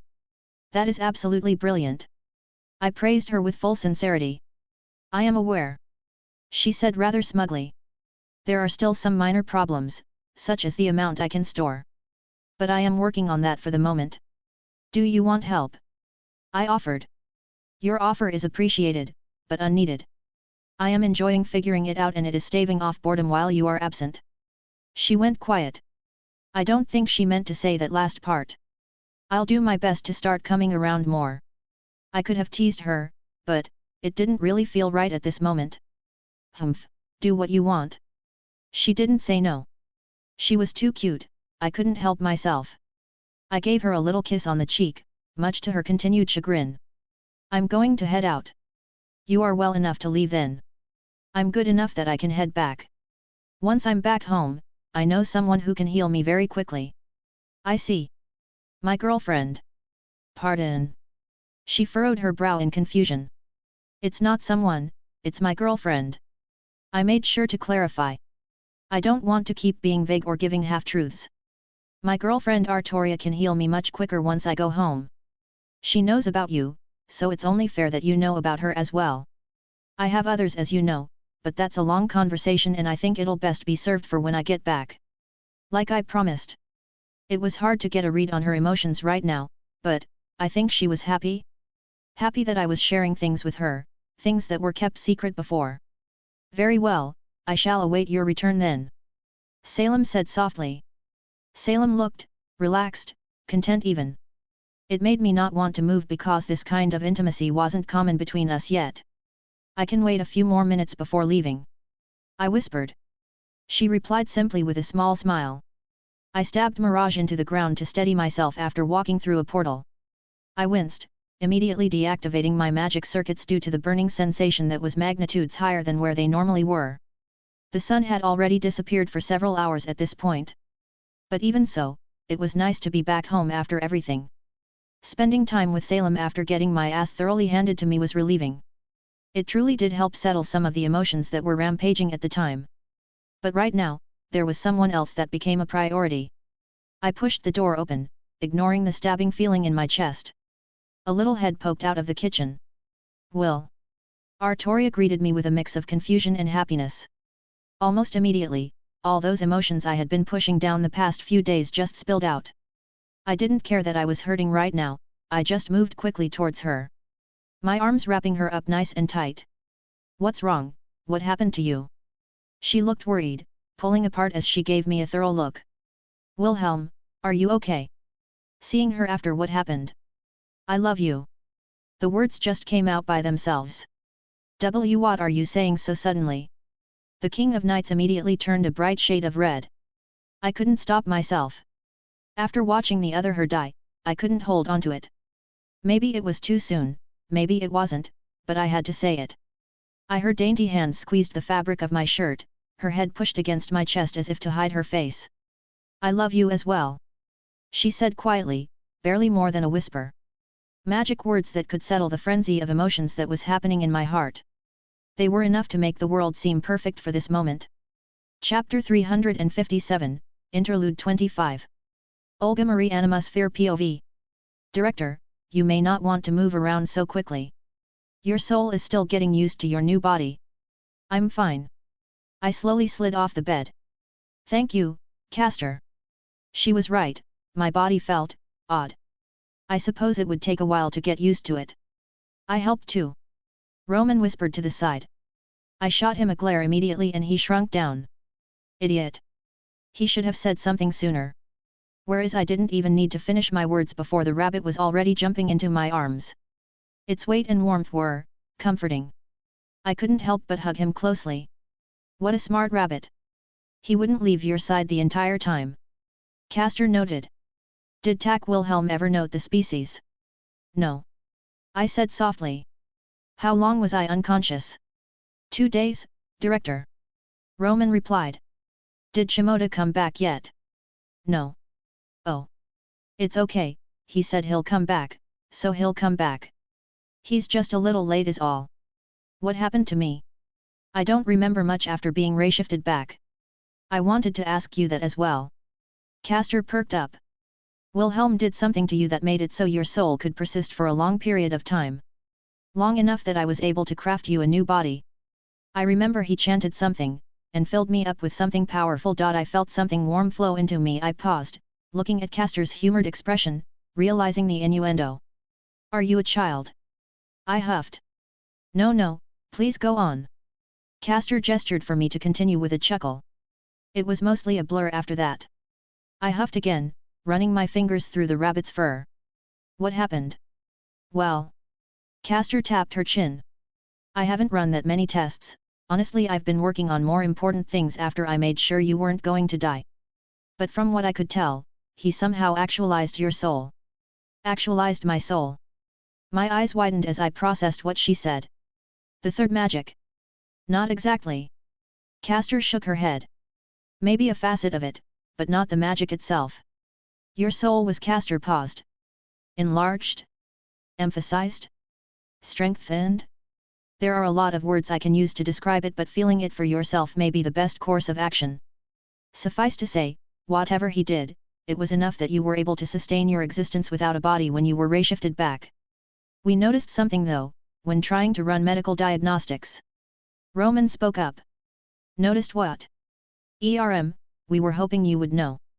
But, there was a sort of energy barrier around you when you came back. I furrowed my brow, trying to think through it until the rabbit jerked in my hands. I watched again, with wide eyes as a visible barrier of energy formed around him in my arms. What? I looked at it in confusion. It seems that you aren't the only one who got that treatment. Castor perked up, kneeling down to be eye level with the rabbit. Fascinating, it isn't reserved for only humans. I looked at what the rabbit was doing and then at my own hands. Taking a deep breath, I felt a reservoir of energy inside myself that was different from my magical circuits and my magical energy. It was nearly the same source, but it felt like a different application. Suddenly, it was as if moonlight enveloped my hands. Oh, well done. Castor smiled brightly. I wonder if different colors mean anything. Oh, I can't wait to study this more when I have time. This isn't harmful? I asked. It shouldn't be. Roman scratched his head. I mean, it's basically coming from your soul. And we're pretty sure it has a nourishing effect on the body as is. And, well, I don't think Wilhelm would give you something that would harm you. Of course he wouldn't. I scoffed, forcing the energy to turn itself off. It felt more intuitive than when I first activated my magic circuits. Easier to manipulate, and a lot more soothing. I could vaguely recall the feelings when he first did whatever he did to me. Protective, warm, secure. After Lef killed me. Lef betrayed me. Lef is the cause for everything. Director. What? I snapped out of my thoughts, feeling the comforting softness in my arms. You spaced out for a moment. Are you sure you're okay? No kind of body dystopia or depersonalization going on. Roman had a flashlight, shining right into my eyes. I'm fine. I huffed, pushing it away. I don't even know the right words. Right, yeah, I get it. Roman said softly. No, there was no time to wallow. It's no different than how I spent every other minute of my life. Castor, I'm assuming that you were able to get the materials for my body without issue? What's the status on our supplies right now? Because the immediate concern is making sure what staff remain survived. You're lucky. Castor mused. I was about to have to scavenge some corpses because our supplies were mostly destroyed. I felt a shiver down my spine. It almost made me want to praise her for her ability until I came back to my senses that she was going to use the dead bodies of my subordinates to make me a new body. But, the stuff you brought back from Wilhelm was enough in that regard. She finished. What stuff I brought back? I blinked in realization. Where's the hat? It's right here, Director. Roman picked it off the table behind him. I quickly grabbed it out of his hands. Good, it's not damaged. I inspected it everywhere. He said he would be coming back for it, I need to make sure it's still properly cared for in the meantime. A quaint method of storage, it gave me a few ideas for later. Castor spoke up again. But it's thanks to him that we're back up and running in any capacity. Give me a proper status report. I gently put the hat back atop my head. Right, Director. Roman nodded. 82% of the generators are still not operational. But the critical systems are back online, but they're at minimal capacity right now. We've directed most of the power to Laplace in order to single out the singularities that we've discovered so far. Castor added in. Singularities, plural. I breathed out. You mentioned that before, you said there were more singularities. We've detected 6 more, but the last one seems to be beyond our reach at the moment. Roman clarified. Beyond our reach. I furrowed my brow. So it's within the age of gods. That's correct. Castor nodded. We don't have enough power to reach that point. Thankfully, it should be the last singularity we have to resolve. In the meantime, we've locked onto the next one. What about the other critical systems? Are the coffins operational? Is the fate system usable? At the moment, they're at the bare minimum of usability. However, I believe I can bring them up to a better standard within a week. The materials that Wilhelm left are interesting. He appears to have given us a form of crystallized mana, which has been significant in relieving power issues due to the generators being offline. Good, that's good news after everything. Even now it looks like Shimoda is helping us out. How bad would things have been had he not shown up? Crystallized mana is an extremely rare resource, and he just gave it up like that. I'm not mad anymore that he lied. I just hope he comes back soon. Do you have reports written up? I looked at Roman. Why yes, Director, I have reports on everything that's happened so far. I didn't know when you would be up and I wanted to make sure to note everything of importance. I closed my eyes for a moment before nodding in satisfaction. Get me the reports, I'll take a few minutes to go over them. Then, we'll call a meeting with the available staff. Everyone was looking at me, like I was some kind of spectacle. I hate it. It's just a new body. I almost died, they could at least stop being so blatant about it. That perverted Castor.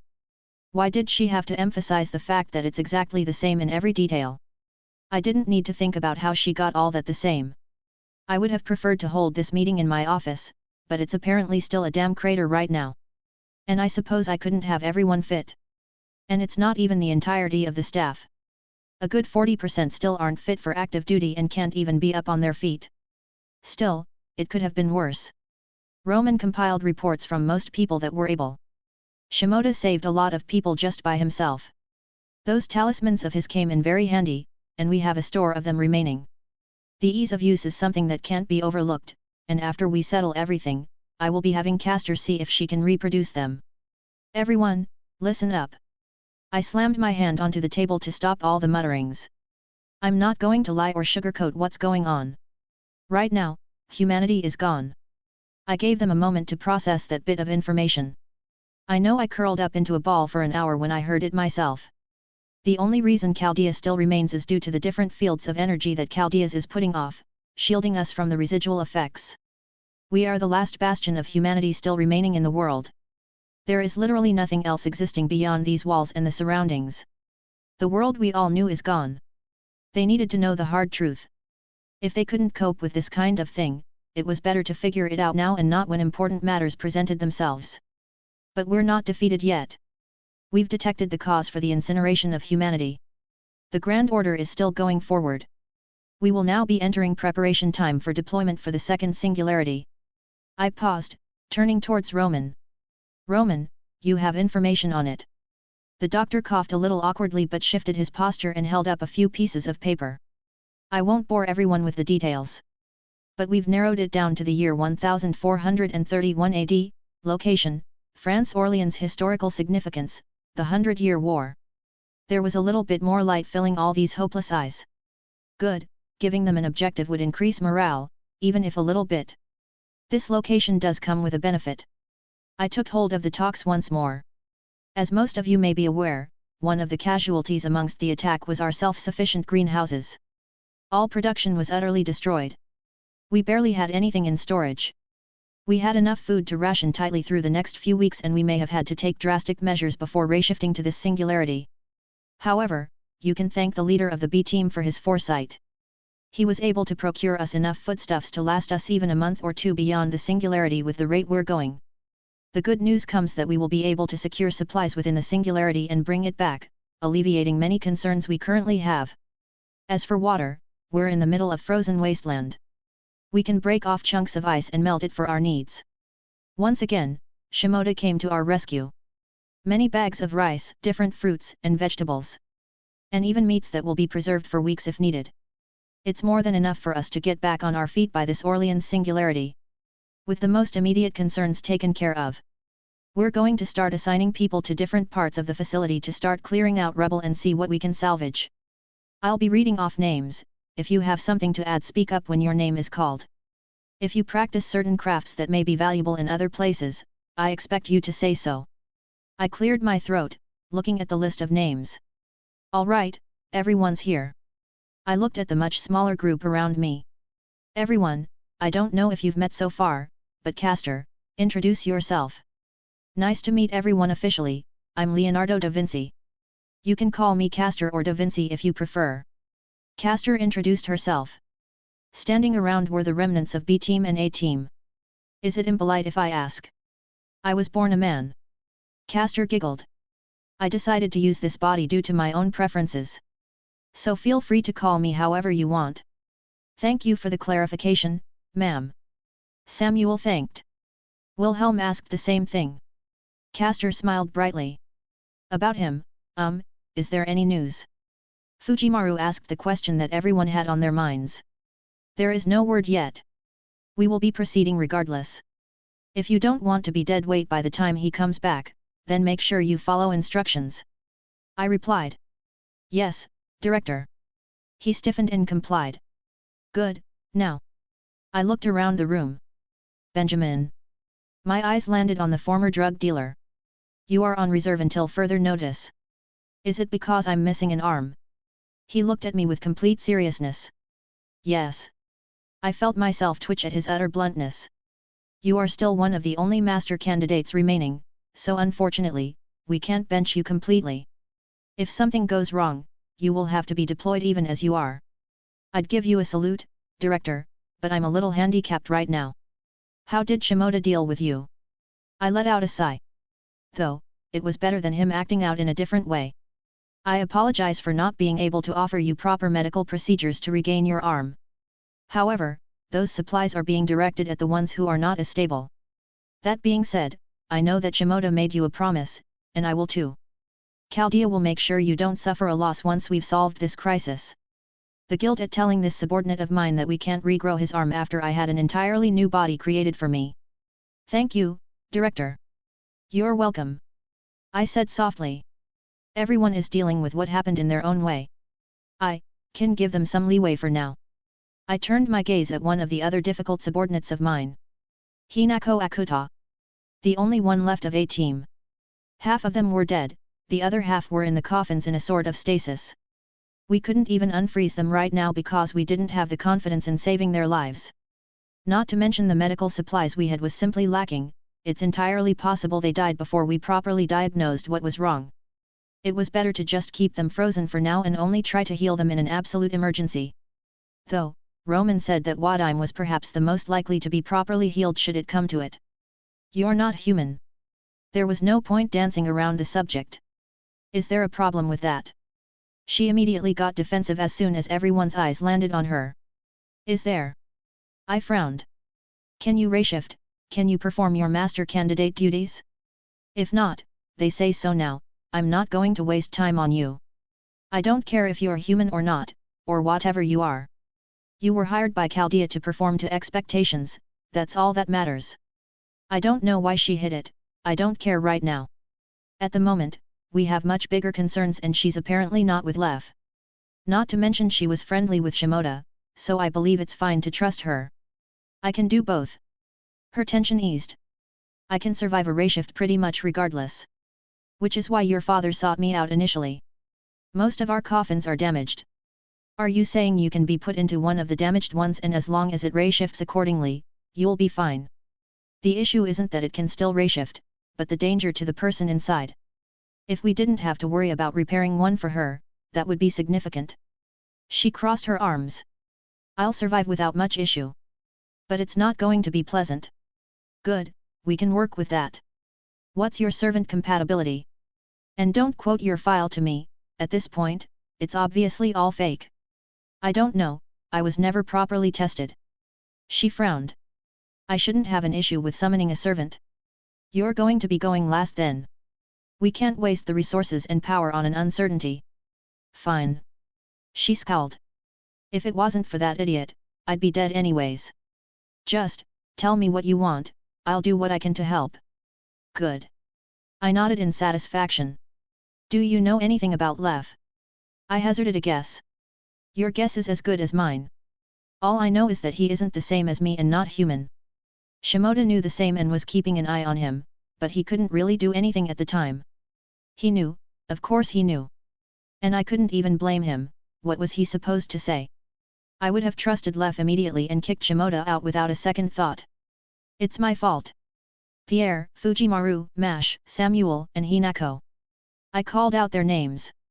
You five will be the deployment team for now on. Due to Mash's nature and contract with Fujimaru, we should have enough coffins operable by the time we can reshift to the Singularity. I'll run them through some of the training exercises that we did for A-Team.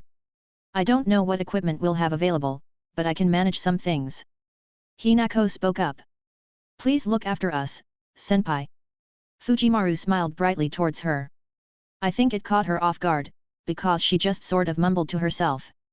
With how hostile she was when I called her out, she probably expected to be ostracized due to not being human. Frankly, I doubt anyone actually cares but herself. We had much more important things to worry about. We have 2 uses of the fate system set up for use. I changed the subject. Castor put something together and we're going to test it. That crystallized mana that Shimoda gave, Castor thinks she jerry-rigged something to make it work and not put strain on the generators. She assured me that nothing would go wrong. The worst case being that the system merely fails to operate as intended. Who's summoning? Hinako asked, inching herself a little bit closer. I decided that both Ritsuka Fujimaru and Samuel Washington will perform the summoning. Samuel will be going first in the case that Fujimaru's contract with MASH somehow causes interference. I'll go back to the control room and get ready to record all the data. Roman stated. Fine. Castor, stay here in case of emergency. I told her. Can do, Director. She said cheerfully despite the CIRC* misstance. In the worst case a hostile servant is summoned. However, could Castor even manage one on her own? She's already stretched thin with the continuous use of her own noble phantasm to keep Chaldea from imploding on itself. Hinako is here as well, but I don't know if she can handle a servant either. At this point, we would just be destined to fail and I shouldn't worry about it if the worst happens. The only reassuring thing right now was the rabbit in my arms. What do I need to do, Director? Samuel asked. Shimoda did a good job, his subordinates are generally polite and follow orders. Mash will be the anchor. Her shield is supposed to be a place where heroes gather, as a means to facilitate the summon. And that's the only hint that Father left about the identity of the servant they summoned. We'll have to salvage what's left of the library and pore through the books on English history and mythology. Thanks to Shimoda once again we have a significant hint that we can work towards. And the fate system does most of the heavy lifting. You just have to be the one to bridge the link and accept the contract. I'll do my best, Director. The Texas replied. Good, everyone stand back. Don't get caught up in the summoning and influence it in any way. I commanded. Mash deployed her shield. I'm ready, Director. She hovered defensively of everyone else and Castor was standing, ready as well. Roman, can you hear me? I can hear you, Director. Good, initiate the servant summoning. I commanded. Shifting power to the fate system. All readings are in the green, and a path is opening up. Roman replied immediately. The room began to light up and a significant amount of magical energy flooded it. I think I feel it. Samuel braced himself. Don't fight it, accept the link. I ushered him forward. It appeared to successfully take hold as he was attached to something. Whether that was a servant or not was yet to be determined. The magical energy swirled around, but a form began to take shape and I felt extremely relieved even when I couldn't see the figure itself. A servant was summoned, either by extraordinary CIRC* misstances, or we were at the point where the counter force was letting us have nearly free reign. Regardless, it would be a huge morale boost for everyone else. The ether vessel formed, and a familiar outline appeared in our vision. Damn, summoned as a caster again. That blue-haired annoyance scratched his head. Caster's servant Culane here to help. He looked around the room, eyes lighting up. Oh hey, farm boy. Good to see you again. Caster! Samuel exclaimed. You're back. Haha, looks like it. Damn, I'm lucky, you still got my spear. I have it in my room. Nice. He looked around again. Where's my junior? He has yet to return. I interrupted. Ah well, I'm sure he's fine. Gonna be hard for someone to put him down after seeing him fight. See, you grinned. Well, I look forward to seeing what nonsense you guys get up to on this side of the fence. Got some information from the summoning, sounds like you guys need all the help you need. May not be my Lancer self, but count me into any fights you guys are getting into. Your help is greatly appreciated. Oh? And who are you, little lady? See, you walked over towards Da Vinci. Also Caster, she giggled. You can call me Da Vinci-chan if you want. I may just do that. Go flirt somewhere else, you two lecherous cretins. I huffed. The stupid casters just laughed at me. And a nature spirit. The newest caster glanced at Hinako. Was that what she was? I could see why she didn't want anyone to know. God knows what the association would want to do with her. Good, and now everyone knows. She groaned. Excuse me, Caster. Roman's voice sounded over the room's intercoms. Would you mind sticking around for the next summon, in case they aren't as amicable? Sure, sure. See, you shrugged. Doubt something bad will happen considering the CIRC misstances. But I'll hang around, see who gets summoned. On a side note, keep my spear as far away from this place as possible. Something wrong with it? Samuel asked. Yeah, it might summon my teacher. See, you snorted. Trust me, you don't want that to happen. I'll take your word for it. Or at least wait until the other kid is back. He somehow placate her, so, who knows? He added with a shrug. I guess I'm next. Fujimaru asked. Yes, do it the same as Samuel. Director. If you don't mind me asking, I thought you could only do this with one servant. Are you just MASH? Will be fine if I try and summon one. I had forgotten your lack of education, you must have only picked up bits and pieces so far. I couldn't fault him for his ignorance right now. He would need a proper rundown later. Servant compatibility refers to a broad spectrum of servant-related premises. The most obvious is the inherent ability to perform the required summoning, which is also the most important. But a high compatibility also means the ability to contract multiple servants without problem. And according to what Roman told me, you have the highest compatibility out of everyone here. Enough that it reached the point where we stopped measuring it. Oh. Ritsuka blinked. As long as MASH is fine. Senpai, it's all right. She smiled towards him. All right, I'm ready. He stepped forward. Roman, begin the second summoning. I ordered. Power being sent to the fate system again. A path has been opened up. Ritsuka held out his hand just like Samuel as the magical energy swirled around once more. Another silhouette began to take shape and I was ecstatic that we managed to summon another servant /. However, my body tensed once I saw who it was. Servant Saber answered your summons. Artoria Pendragon, the Tyrant of Knights. Her yellow eyes looked around the room. Oh wow, look who it is. Another reunion, hey? Guess we aren't going to be enemies this time around, Saber. Do I know you? The Saber servant replied. Did she not retain her memories? Is Caster just an outlier in that respect? Maybe it's a good thing that. Don't lie, I saw you recognize us when you were first summoned. Caster grinned. Saber clicked her tongue in annoyance. You are the same Saber from before? Ritsuka hesitantly asked. I am. She said without a shred of shame. And you're not going to attack us? I am summoned as your servant. I will answer to your orders. She said simply. Oh, all right. Welcome to Chaldea, Saber. Ritsuka smiled. Saber blinked, same as myself. How quickly he was accepting of her when she was a terrifying enemy not a few days ago. She didn't respond, but took some glances around the room. Looking for someone, Saber Caster hummed. Humph. Maybe someone with red hair. He pressed. Cease your foolishness, Caster. Saber scowled. Should I tell him you weren't looking for him then? Might make him a little depressed that you didn't care. Do not test my patience. She growled. Kid's going to have a broken heart. You should have seen how angry he got after you disappeared and that other guy popped up and said he was responsible. Shit, it made me think he just lost the girl he loved, cause that was not a normal reaction. Do not make me bring my sword to bear, Castor. I am not above putting down a stray dog. Saber scowled, but, was she blushing? Is that a promise? Let me get my spear, and I'll show you who would have really won that Grail war. See, you just seemed to continue to egg her on. I let out a sigh.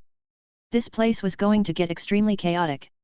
But at least we had some servants now. Things were, looking just the tiniest bit brighter. And you, girl with the shield. Saber snapped her head towards Mash. You and I will be sparring starting today. Wah! Mash let out a confused noise. I will see if you are worthy of wielding his shield. You know about my shield. Saber looked at her and frowned. I see, you do not know. Very well, if you prove yourself, I will tell you its origin. Why he didn't tell you himself, I do not know nor care. But I will not allow you to walk around with that shield and not be properly trained with it. An unexpected windfall. And you will be joining in. Saber grabbed Ritsuka's collar. I will not have my master be inexperienced. Not a bad idea. Castor spoke up. Farm boy, you're joining in. Let's get this ragtag group up to par, Humph, you are alteast useful for something, I suppose. Saber sneered towards Castor. This girl can use a training dummy, so you may join. Oi, I'm going to grab my spear. Need to put a bitch in her place. I'll apologize to the kid later for beating up his girlfriend. I apologize, master. It seems your organization will have to summon another servant. Saber twitched in annoyance. For I fear there will be a dead dog here soon. I take back what I said, this can only end badly. Now, I just have to wait for Shimoda to come back. Chapter 358, Chapter 324. Artoria Pendragon POV. His sleeping face was cute. My boyfriend, the man I had come to love. Such a simple word, yet it brought such emotions to my chest. I did not expect it to come out from him so suddenly, but, I was very happy to hear it said. However, this happiness was tainted. I could tell that something was not right, beyond the rather obvious cues. He asked me to refill the magical energy inside Avalon, and I could see him wince in pain every so often. Someone had harmed him. Someone or something was strong enough to leave him in this state, and that was not an easy feat. Beyond the obvious, there were other cues that I found unsettling. The way he looked upon me when he first walked into the house. I do not know why, but I felt a pain in my heart. The closest approximation I could claim would be the time when I saw him after he returned from the land of shadows. I did not know what to say or how to comfort him. I was not good at using words to ease any unwell feelings he was experiencing. He simply said that he wished for my presence, so I very well could not deny that request even if I had the inkling to. It was pleasant, it had been a fair while since we shared a bed. And the warmth of another body while I slept was one I considered a joy. I did not begrudge him for the absence of such a pleasure, I was aware that we both had responsibilities. It brought a smile to my face knowing that if I requested such a thing, he would be nude, laying upon the bed before I could finish the words. The silly man that he is. Perhaps that is why I found the current situation all the more concerning. My bosom was fully exposed, my body was at his mercy, yet his hands did not wander. He did not delve into his usual actions as his touch was noticed to be lacking in that regard. None of us were unaware about his preferences or his desires. He never went overboard, and he would respect any boundaries we set, but within those confines, he never held back. I also never complained because I was not against his show of affection and desire the same as the others. And that is to say, he would not miss the opportunity with any of us. I have learned more since Venelana has joined our strange group. She had shed some light on the mindset of devils, and with Wilhelm being a half-devil, he has certain characteristics of their race that appear often. Which makes me concerned at this moment. He is acting very much out of character. Though I would not make this the only point of evidence to conclude that something is amiss, with everything else, I can see that he is acting strange. The moment we were under the covers, he instead held onto me and didn't let go. An endearing action that I would happily accept under any other circ misstance. I did not know what to do and it was weighing on me. I couldn't help but push back a few stray strands of hair that covered his face. He made a faint whining sound and his face pushed into my chest. Apologies, did I wake you? I said softly. The damage was done, so my fingers continued to run through his hair. It is surprising. I originally do not prefer men with longer hair, yet I fancy it in this particular case. I remember when he used to have short hair and then he came back from the land of shadows and it had changed. Or is it that this man simply had me smitten from such an earlier time? I can't deny that he caused me certain feelings when he fought on the basis of taking me on a date. The consideration that such a thing was worth the effort he was putting in. I was unaware of them at the time, or perhaps I did not understand them properly until I allowed myself the chance to open up to this kind of relationship. I'm sorry. He mumbled with his face still pressed. What do you have to apologize for? I am the one who has awakened you. His head tilted up and I could see a sadness in his eyes. Not that. He frowned. I'm sorry, for not making it more special. Oh, I believe I understand. Did you not mean what you said to me then? Absolutely not. I meant every word of it. He quickly denied. Then what is the problem? You deserve better than my just blurting it out like that. He sounded sincere, making my heartbeat speed up. I couldn't help myself. The second I saw you, I just... Hush. I put a finger to his lips. If you believe you have done me a wrong, then I will forgive you to set you at ease. He always fusses over us so much, it's quite adorable when he thinks he did something wrong. And if you desire, you can rectify it at this moment. I removed my finger, giving him a chance to speak. I love you. And you. I leaned down and enjoyed a meeting of our lips. Now, are you going to tell me what ails you? You don't have to keep doing this, you know. Wilhelm, why do you think I mind doing this? I continued to run my fingers through his hair. It was obvious that it made him feel better, and I did not mind it one iota. His head laid upon my thigh even as we shifted to the living room after waking up. It was hard to stay in bed after he relayed to me his most recent adventure. I could understand his current attitude. How could I fault him for how he was acting when he was forced to kill another version of myself? I do not know if I would be capable of doing so if another version of him were to appear or of the others I have come to cherish. If another Mordred came after my head, would I have the will to fight with my full strength? And if another version of Rin were to become my enemy, could I muster my courage to face her? It is a situation I would never wish to face, yet he had to go through the worst of it. You did nothing wrong. I assured him once more. I know he was feeling guilty for his actions. But from what he told me, he did not have much of a choice. I know myself very well, if I thought my actions were the best given the situation, I know I would not be persuaded easily. And I know that she would be thankful to have such a worthy end. However, I kept that piece of information to myself. I fear he would take it the wrong way if I said so. I was happy when I noticed that someone finally arrived. Skadek pushed open the door without a second thought, strolling right inside. Student, you are back early. She wasted no time. I was. I have already been informed. She said simply as Wilhelm pushed himself up off my lap. Wilhelm turned to me. You told her. He let out a sigh. I told everyone. I didn't deny it. You are not feeling well, and it is a rare enough occurrence that it was something I felt I should reveal to everyone else. Not to mention some explanations on what you have been up to. Those phones are quite handy. This foolish student.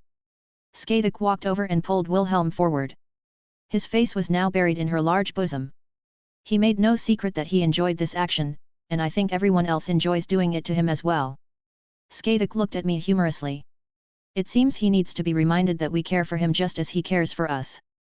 He stopped struggling in her embrace and seemed to accept that he was stuck there for the time being. Is anyone else coming? I asked. I informed them of what happened in broad details. There were some intimate things Wilhelm shared that I was not going to say without his presence. But otherwise, everyone else had a general idea of what occurred. But, I didn't check to see if I received any more messages. No one expected him to return so quickly. They are all busy with other matters and I told them not to rush back and that I would take care of it. You assured them that he was fine, so they are not in a hurry. Skadek replied, finally letting him go. Good, I think it would make Wilhelm feel worse if everyone came running because he wasn't feeling well. I believe Jin is at the college right now, and I know she would immediately come back to console him if she wasn't told not to. Yasaka should be dealing with issues with her position, Reikao is watching Kunu like she tends to do. Meridia needs not to even be mentioned as it's obvious what she is busy with. As for Venelana, I believe the last time we talked she mentioned being busy with some things regarding her family's political ties and needing to be with her former husband for them. And I also sent a message to Izanami. As much as he denies it, that is just a matter of time and none of us are against it. So it is best to keep her informed of our matters as well. I'm really not getting out of this, am I? He asked. You are not. I told him immediately. I was glad it was Skathik who came. She is quick to stomp out anything that Wilhelm does that we would disapprove of. She is probably the most stern when it comes to Wilhelm out of all of us. I got pretty thoroughly beaten. He slumped back in his seat. Being defeated is nothing to be depressed about, my student. Skathik took a rare gentle tone with him. You are alive, that is the most important thing to focus on. And now you have information on your foe. Are you not confident that the next time you encounter him that you will lose the same as I am now? I don't know if I can confidently say that I'll win even if I bring everything out. No, to be honest, I'm pretty sure I'll lose convincingly. Yes, he told me that he was hurt and he relied on Avalon to survive. It did not fill me with ease in these CIRC* misstances to know that. I am relieved that Wilhelm had my noble phantasm, but I am frightened that a foe forced him to that point and still nearly killed him. And he told me about who helped him when he was in need. I did not have much of an impression on this Salem. He had begun courting her before we had our talks, so I did not say anything against him continuing to do so. Jin had spoken some unsavory things about her, but what she could say was limited. I cannot say that I have an initial good impression and perhaps my view of her was tainted by Jin even if I have yet to meet her. I trust Wilhelm, so I was willing to give this woman a chance. However, after hearing that she saved him and healed him up to the best of her ability, I can't help but feel a significant amount of gratitude towards her. I believe I may need to meet her soon if Wilhelm is serious about a relationship with her. He knows about my reservations, so I do not think he will deny me. I will speak with Jin more and talk to her about some of my concerns and see where we go from there. I blinked for a moment, noticing something odd in the air. I settled down once I realized it was similar to Wilhelm's magic that was being used. Though Wilhelm himself looked melancholic at it. Gramps, you came too. Hello, Wilhelm. The wizard marshal appeared within the living room. I was told he could not leave his world line, but I suppose from the explanations I was given about this house that it's technically not. I do not know, so I would not dwell on it. You called him too. Wilhelm looked up at me, his body falling over, his head landing into my lap once more. I smiled gently towards him, my fingers once more found his bright red hair. As I spoke before, we all care about you. Zelretch hummed, taking a seat opposite of us. I was not entirely told what happened, only the barest details. Fought, lost, here I am. Wilhelm grunted. I gave him a little pinch on the cheek. He can be very mischievous sometimes, often taking the form of sarcasm. He rolled his body so that he was looking up straight at the ceiling. Metsi Ukulane while I was there. Oh. Skathik looked at him. I rolled my eyes noting how he so quickly tries to change the topic of the conversation. Neither I nor the wizard marshal speak up about it, even if it is rather obvious. He was summoned as a caster. Wilhelm chuckled. Skathik also looked rather amused at the idea. Did that stupid student of mine whine the entire time without his spear? I let him use your spear, actually.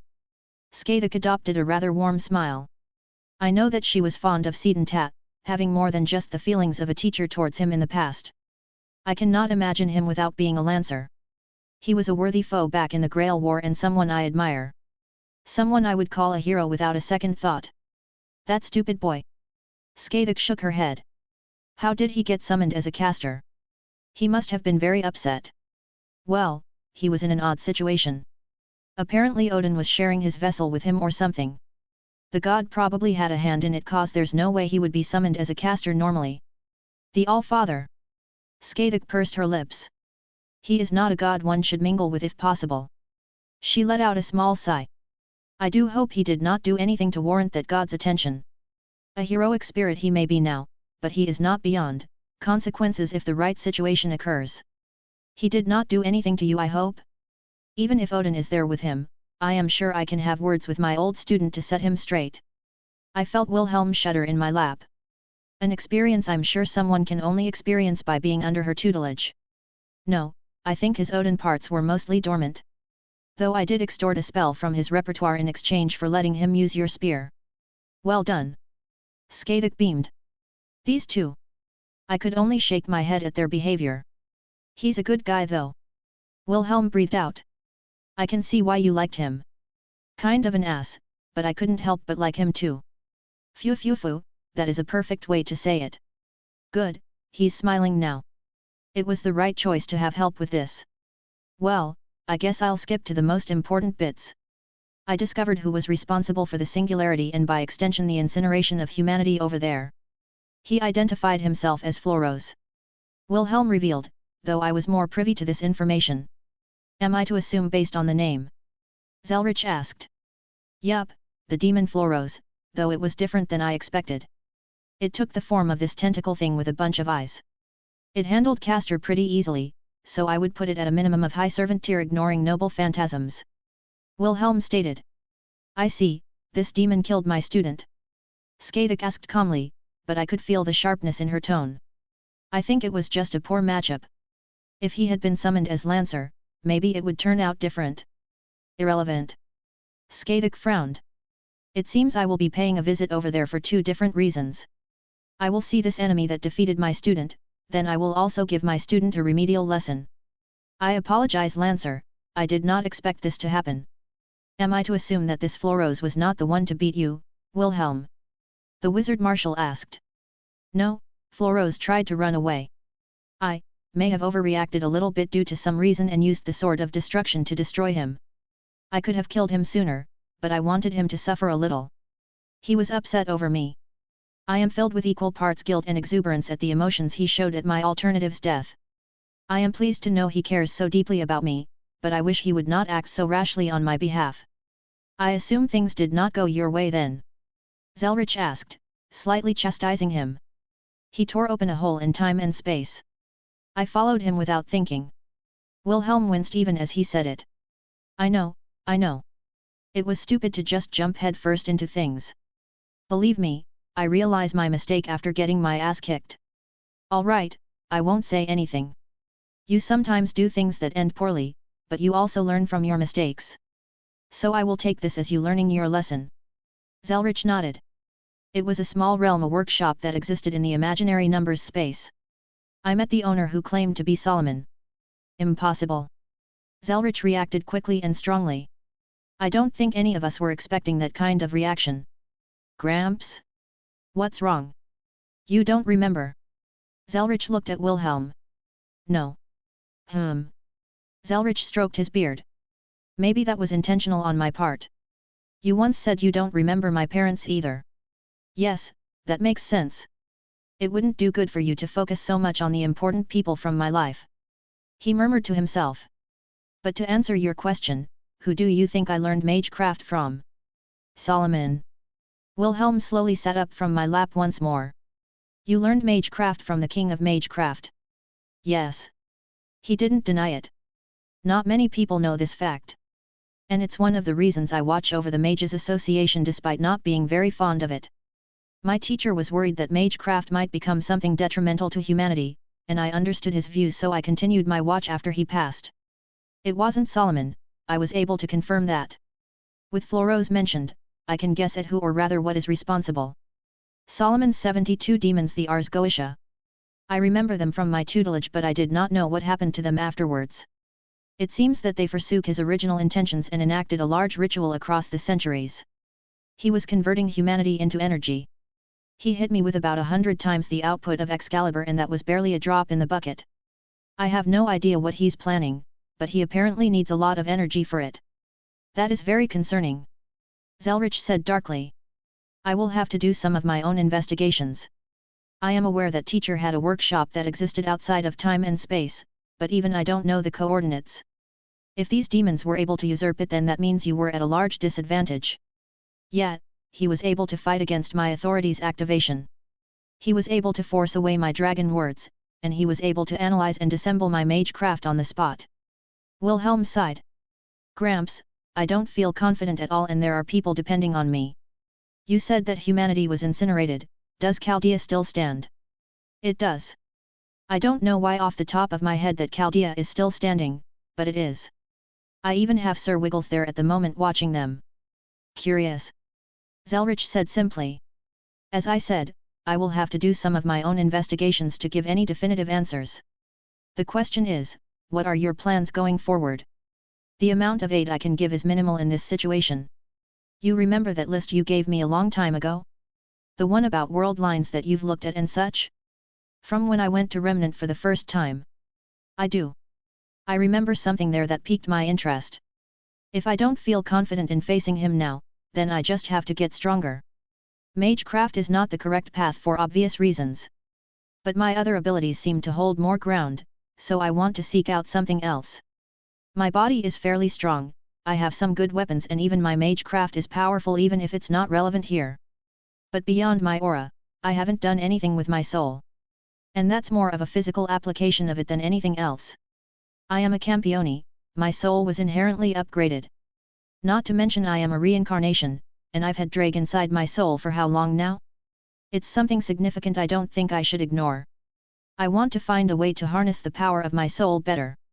Remind me, what were the details about that world again? Zelretch asked. Both Skadik and myself leaned in, wanting to know the details. We would not speak up against his plan, we both could understand how important this was to him. And if it was a quest to increase his own strength, we couldn't begrudge him in the slightest. We both would feel more at ease the stronger he became. They were sparse, but you mentioned that apparently there's a species of spirits there that can harness their souls. And they run around with special weapons that are born from their souls as well. I think you called them Shinigami. Chapter 359, Chapter 325. Do you have everything you require? Yes, Mom. I rolled my eyes. Scathatch pinched me in response. If you think me a mother, perhaps sharing my bed isn't something you're uncomfortable with. You forget that he has relations with his grandmother. Artoria chimed in. Phew, that's right. My student is a deviant, I'm sure this would only further embolden him. Scathatch continued to tease. You make it sound like I need an excuse. My arms found her waist and I pulled her in. This is true as well. This Scathatch already allows your advances. She leaned forward and I claimed her lips happily. All right, maybe I was feeling a little emboldened. Not to mention I was feeling much better now, so I would take advantage of the situation, especially since she was teasing me. I reached back, pulling the waistband of her pants back and peeked over her shoulder once the kiss broke.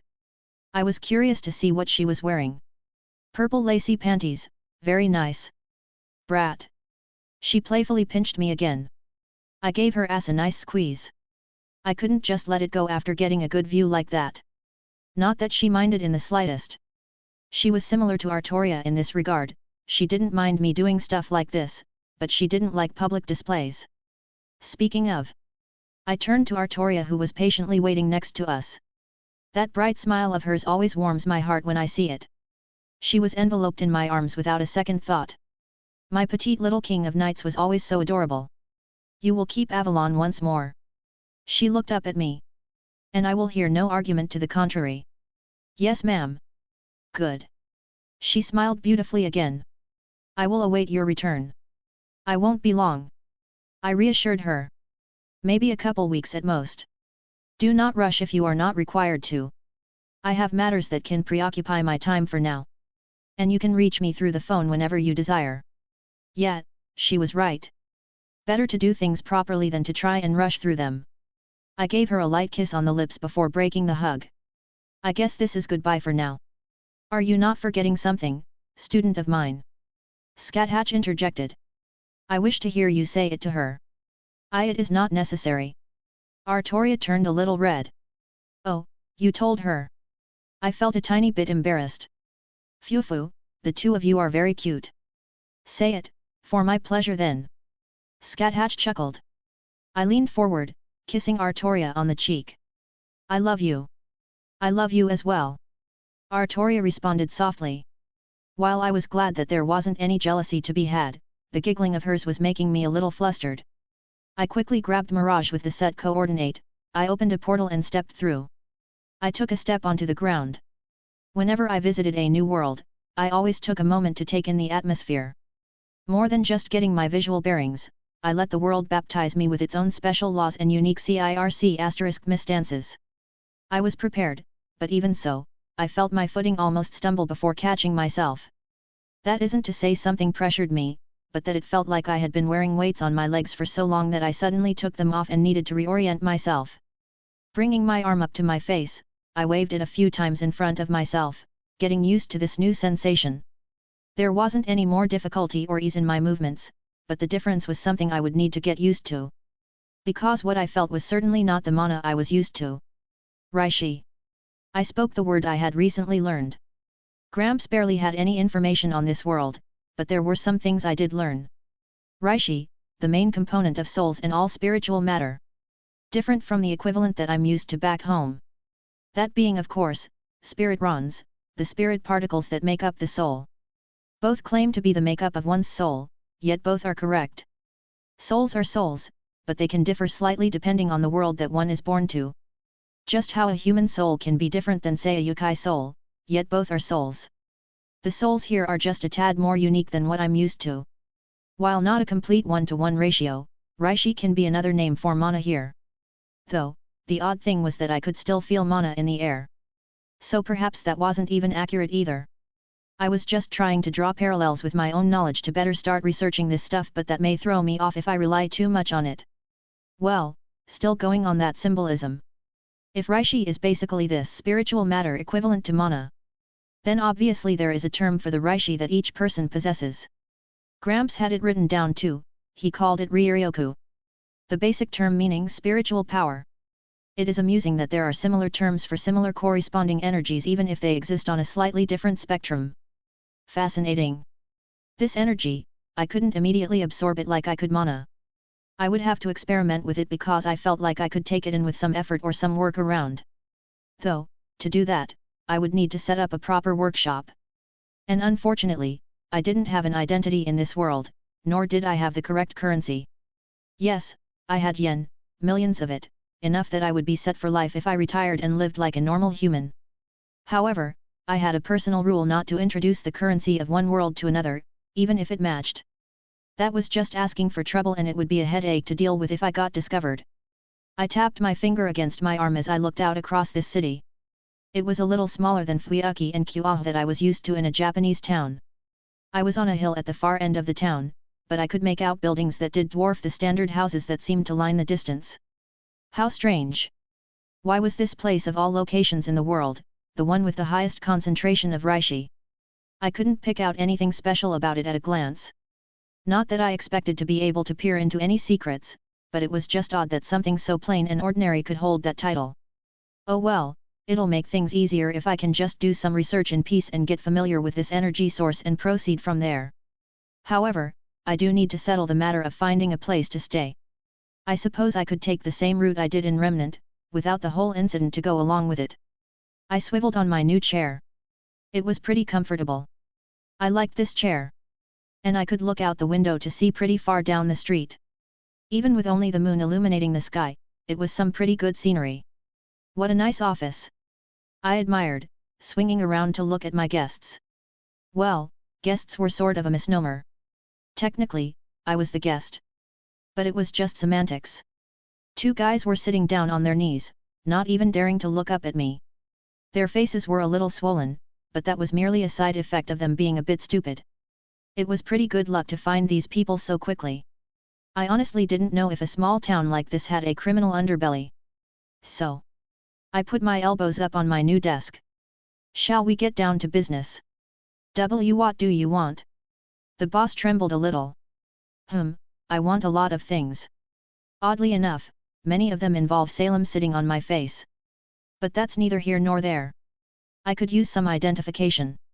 I started off with something easy. Can you nice gentlemen help me with that? My subordinate has an uncle who can do that sort of thing. The boss that was the previous owner of this chair answered my question.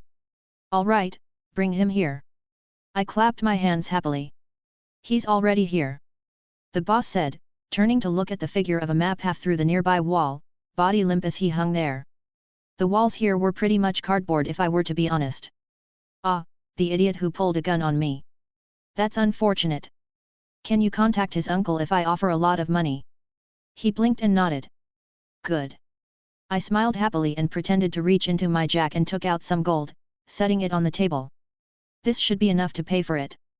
Using actual money may be a no-go, but gold is easy to pass around without much fuss. You can keep the extra after settling everything for me. Some incentive to get it done without issue. Out of curiosity, what are your names? I hadn't even asked.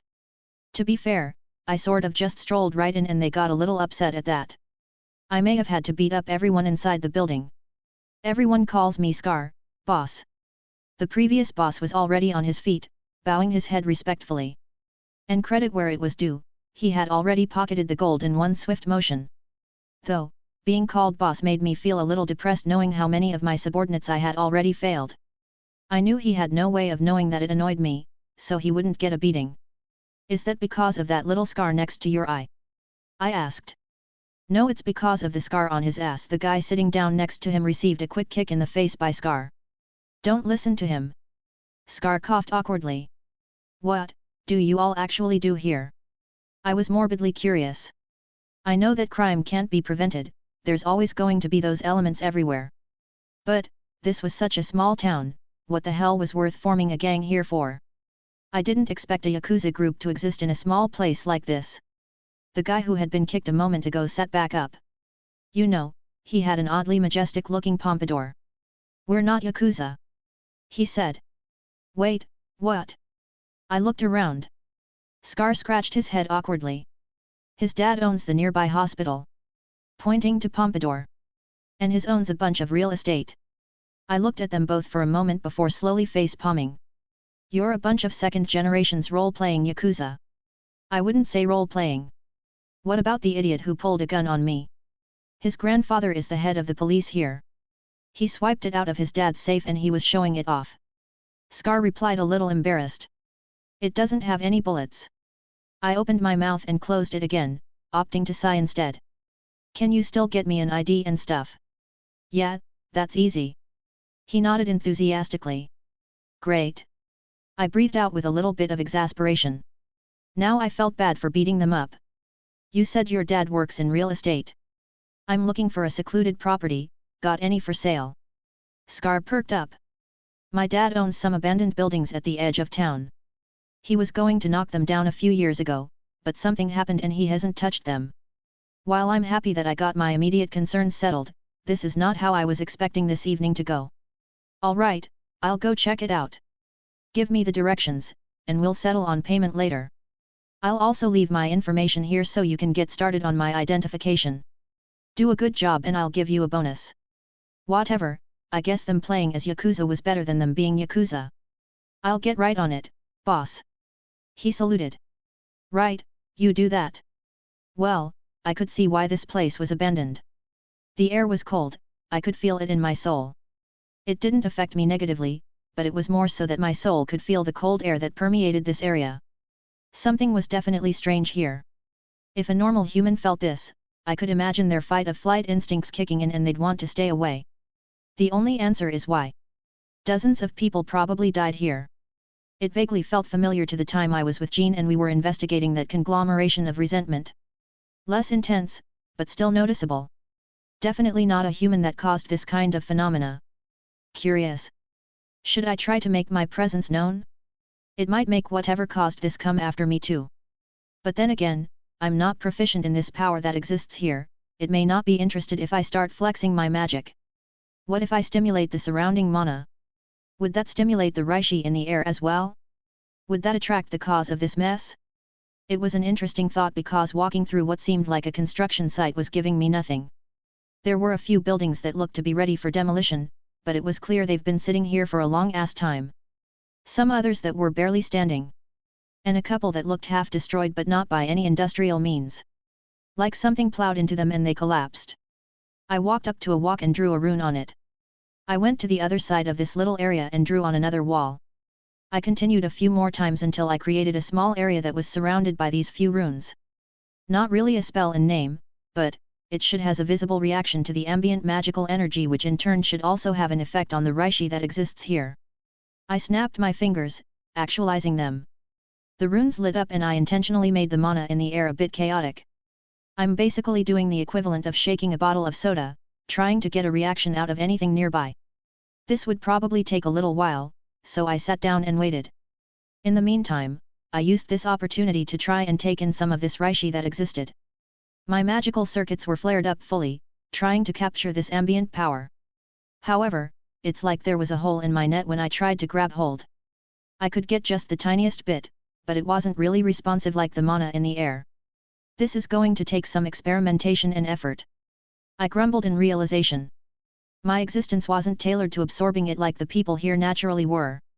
However, my demonic energy, meager as it is, has been very beneficial for merging together different branches of magecraft and powers. Things that would have had difficulty coming together coherently had been combined because my demonic energy had been acting as a sort of metaphysical lubricant so they didn't grind to a halt. Perhaps. Ruoar. My eyes snapped open from my idle muse. It wasn't a normal roar that woke me from my thoughts. It reverberated across the spiritual power that hung in the air, and my soul felt it from a distance away. A little ways down, a building collapsed as a large figure burst out of the dark corridors. It looked like a strange mix between a lizard and a horse.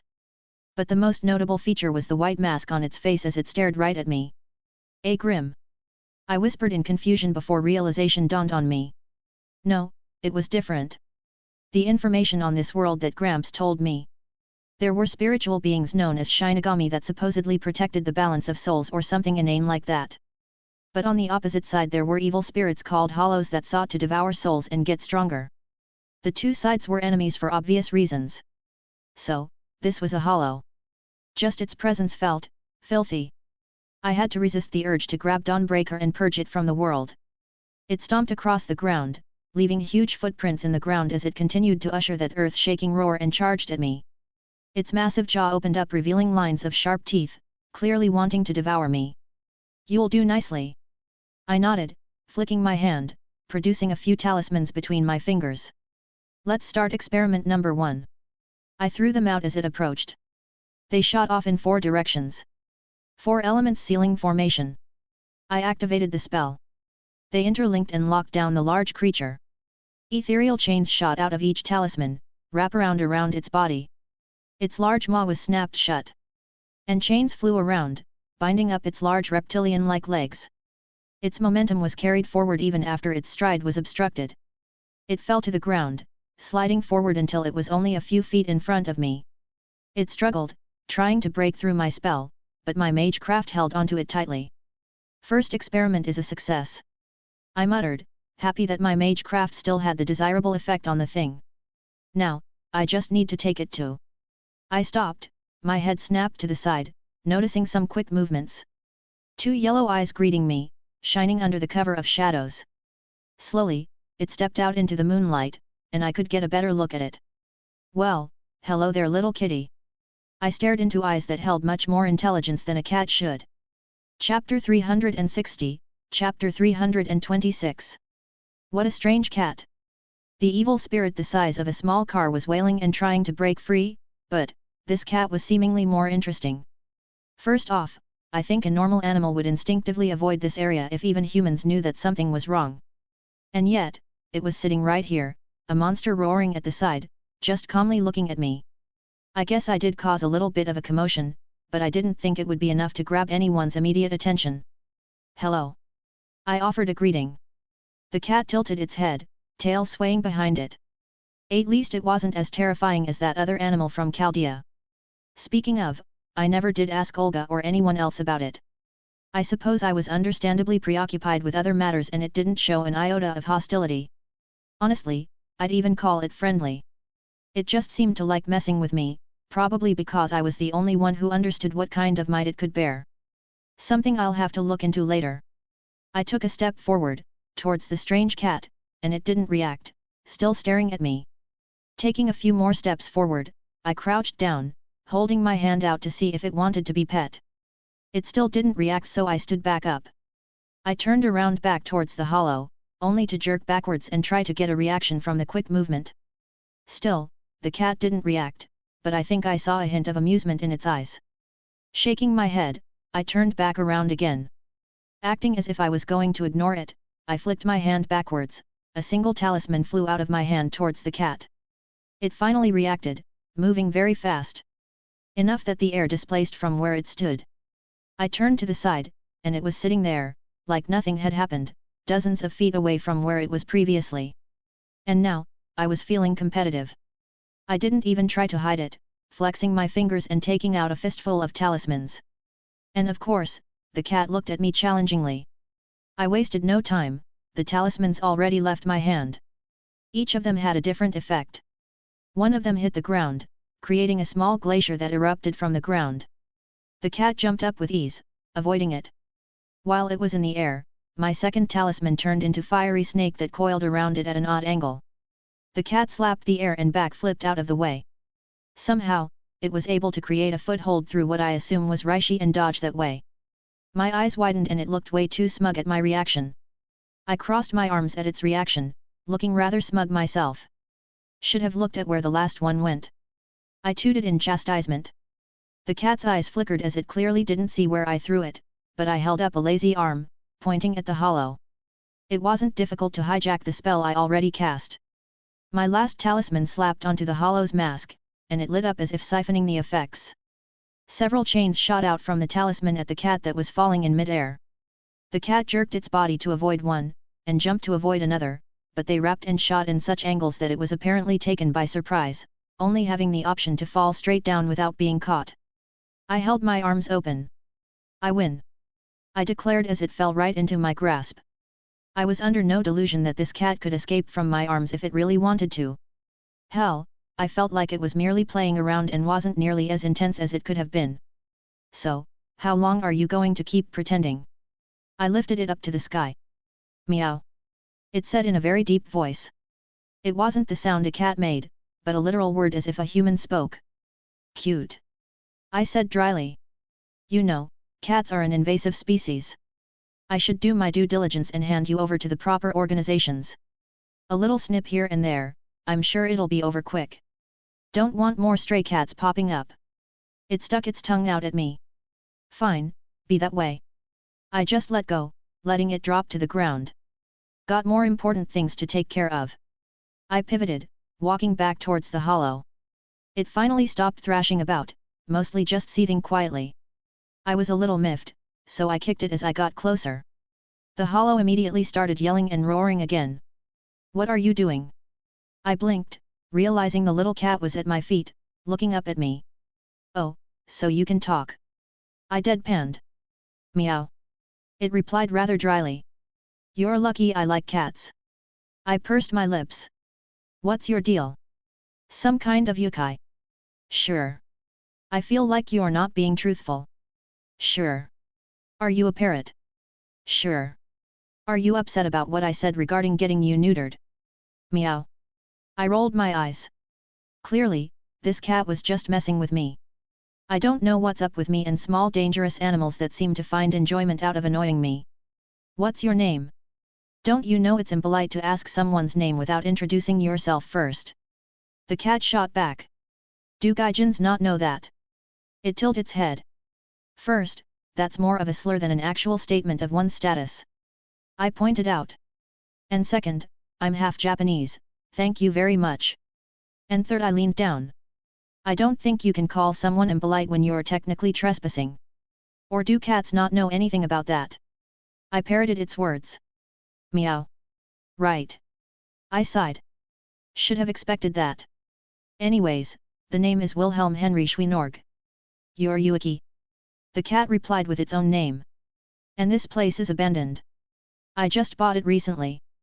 Hence, you're trespassing. I mean, I will have technically purchased it soonish. Depends on how quickly that role player got the stuff taken care of. Why do you have that hollow? It didn't even care about my retort as if my ownership was irrelevant to it. You know about hollows? I questioned. Seems kind of suspicious for a cat to know something like that. I know a thing or two. It walked up, clearly unafraid of the evil spirit. Ahoy! Well, good for you then. I ignored it, making sure the bindings on the hollow were still nice and secure. What are you going to use this hollow for? You went to the effort of catching it. The cat jumped onto the hollow's head without a care in the world. Even as it struggled and let out roars, Yuryuki didn't even seem to care. Recruitment. Recruitment. Yuryuki looked confused. Yup, I need a new employee. Obviously, this is an interview to see if he's right for the position. I think I kept the sarcasm subtle enough. As if to agree with me, the hollow let out another roar. See, even Bob agrees. I pointed out. Bob. Yuryuki looked at me incredulously. Do you think he doesn't have a name? I looked offended at her suggestion. Even a cat like you has a name, why can't he have one? Anyways, lots of important matters to take care of. I grabbed hold of the newly named Bob's leg and started dragging him towards the building he originally came from. Personal interview to take care of, you know how it is. I'll come with. Yuryuki declared. Sorry, this is private. I shooed the cat away. Don't wanna. It looked at me mischievously. I furrowed my brow, knowing it would be difficult to drive this cat away if it set its mind to resisting me. I was pretty damn sure it didn't show nearly the peak of its capabilities when we were playing before. I wasn't entirely sure it was just a cat and I didn't want it to watch me go through my experiments. It already saw my talismans and hadn't made a big deal about them, so I wasn't too perturbed about that being revealed. But I didn't know much about this world, so I was being a tiny bit cautious. How about this? I set the hollow back down. I have a question about hollows. You said you know some things about them, so if you answer my question, I won't kick you out. But if you can't, then you leave me to my business. Alright, sounds like fun. The cat grinned. There isn't much I don't know about hollows though. Okay then. I hummed to myself. I don't know much about them, so I wanted to know. This hole at the center of its chest. Ha, that's easy. Yuryuki cut in, practically prancing around. When a soul's soul chain completely degrades due to not moving on or falling to regrets or obsessions, it opens up a hole in their chest. The hole signifies that they lost their heart, and it then becomes the mask they wear. Hey, though I was curious about why there was just a hole on its chest, that you could see from one side to the other from. I assumed there was some sort of spiritual meaning. Guess I was correct in that regard. Nice to know, but that wasn't the question I was going to ask. Though, that's some new information I will want to get elaboration on. What's the question then? Yuryuki asked. If you touch the inside of the hole, is it like skin or is it like you're touching its actual insides? That's your question. Yuryuki blinked. I've been very curious, and I didn't want to just stick my hand in there and find out. I was waiting for Yuryuki's answer, but the cat just opened its mouth a few times and closed it. Ask me something else. Nope. The cat clicked its tongue. Fine. I could hear the grumbling. But I'll be back. Yuryuki declared before disappearing with a burst of displaced air. Well, I wouldn't mind. He seemed to be relatively pleasant and approachable. I'm sure I could get some more information out of him later. But for now, I had some experiments to start. Come along, Bob. It's time for your interview. I continued to hum to myself as I pulled it towards where I would be making my makeshift workshop. Mundane weapons seemed to have a minimal effect. I muttered, putting away a gun I happened to have stored. A bullet barely left a bruise on its arm. I took out a regular sword. There was nothing magical about it, just a basic iron weapon. I casually swiped at the hollow's arm again, and it left just a small bruise, not even breaking the skin. I was correct in my initial thoughts. It appears as though hollows exist at a higher state, mundane means are heavily negated. Though it may seem obvious, I did want to verify instead of just assuming. They were spiritual beings, so it made sense. I cast a basic reinforcement on the sword and slashed at the hollow once more.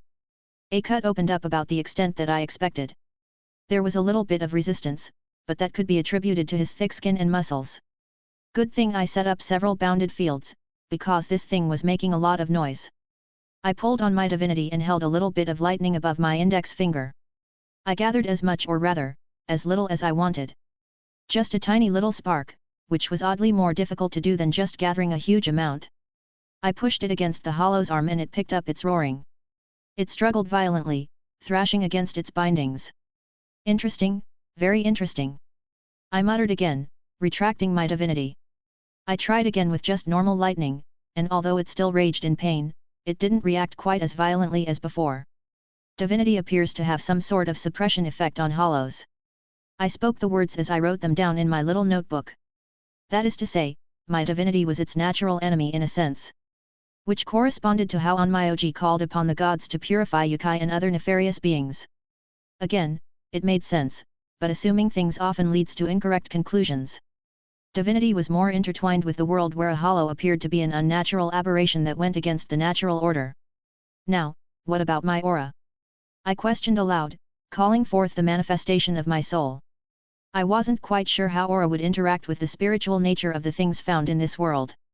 I was fairly confident that there would be no negatives to my possession of it outright. I released one of its arm and it took no time to try and lash out at me. This thing's intelligence was borderline animalistic with only basic higher-level thoughts. Strategy, scheming, traps and such didn't even process with it based on my observations thus far. I gathered my aura and braced myself in case for the worse. While I had no thoughts about it truly harming me, no one likes getting hit abruptly. The multicolored wall of light solidified at my beckoning, intercepting the arm of this spiritual being. I felt a reverberation through it, but it held without any indication of failing. Interesting, a sort of resonance due to the nature of being a spiritual being. I questioned but furrowed my brow as my girls have smacked my aura plenty of times and it didn't have the same effect. Perhaps due to the nature of their ether-based vessels?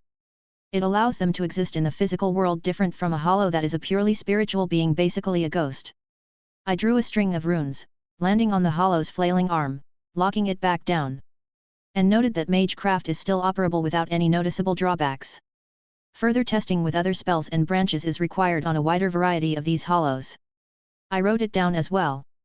Just like my time in Remnant, I would give Gramps a copy of any notes and discoveries I made. Now that I've settled down a little from what happened, I felt much more relaxed. My academic mind was reeling at all the possibilities that existed due to this thing.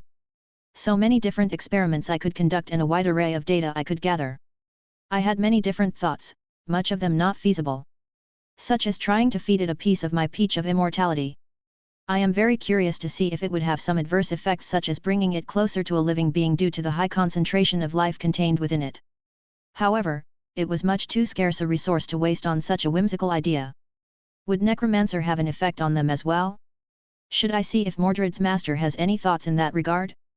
I wouldn't actively practice necromancy due to Meridia's preferences, but that doesn't mean I couldn't seek him out as a consultant. I'm sure he could make a lot of use out of a hollow's body. Another thing to think about later. But thinking about Meridia. Flipping my hand over, Dawnbreaker appeared in my hand. Its golden light shone brightly in this enclosed space. And to my surprise, the hollow reacted violently. Not like before that was fraught with rage and anger, no. This was fear. It was trying its best to run away and struggled desperately under the bindings. Interesting, very interesting. As much as I would like to see the extent at which Dawnbreaker has on these things and by extension my spear that also contains a holy attribute, I captured this hollow for a more specific avenue of research. I'm sure I could go find more at a later date, but I had a more immediate concern. And that was being able to facilitate the processing of Reishi properly. I felt like, I had the pieces but fitting them together was going to take work. For that, I needed to see how this hollow was able to *malate and manipulate it. Hopefully it would give me some clues I could work with and being the path of strengthening my own soul and harnessing it. Putting Dawnbreaker away, I took out my other swords and let them float next to me. I lacked a scalpel for more surgical needs, but these would work for now. I let out a long breath. I noticed the sun coming up across the horizon and I put all my stuff away. The hollow was long dead at this point, but I got a significant amount of data that would be very beneficial to me.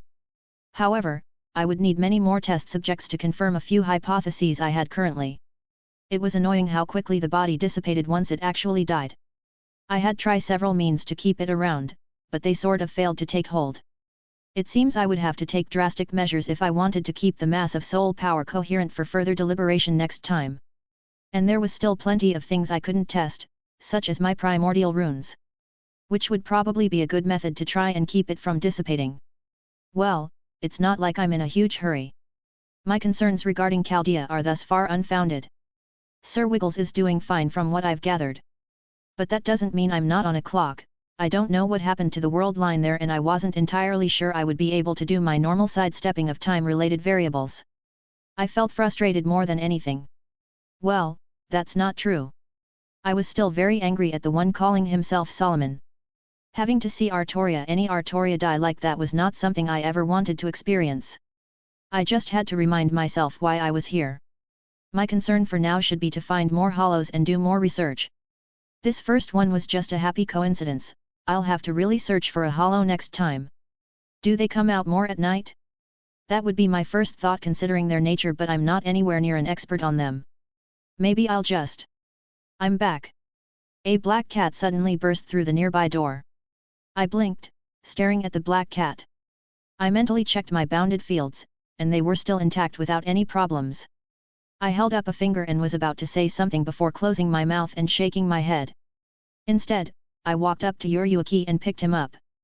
He looked at me happily as I walked to the door, and tossed him out, slamming it shut and casting a quick alteration to make sure it couldn't be opened again. Oh, what was that? I felt the Ryotsu flare up weirdly. I slowly turned around to see Yuryuki sitting there, on the ground. Why are you here? I exclaimed in exasperation. Meow. I let out a sigh realizing that this cat was going to be tiring. Chapter 361, Chapter 327. I'm pretty sure I locked the door.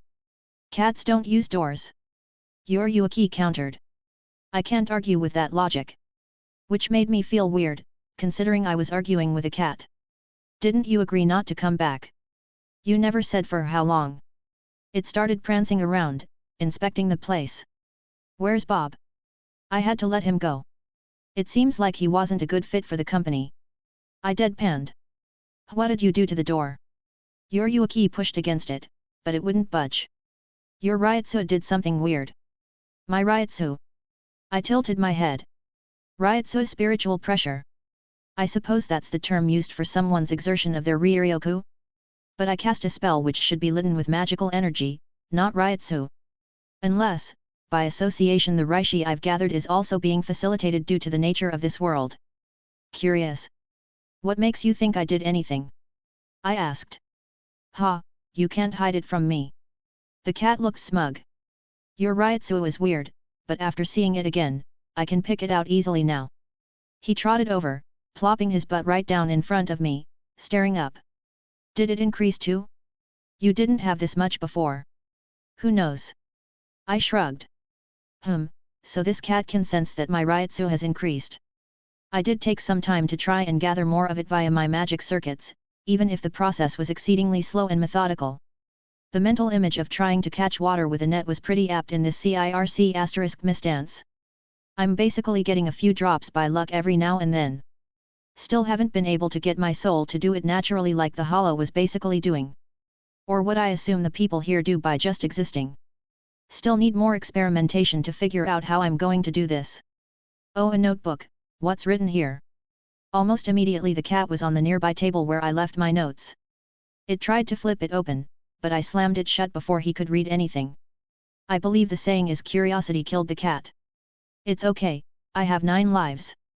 He happily chirped, pawing at it even if I had my hand firmly pushed down on the cover. Can you even read? Can you? He countered. Why would you assume I couldn't? It's not weird for homeless people to be illiterate. I am not homeless.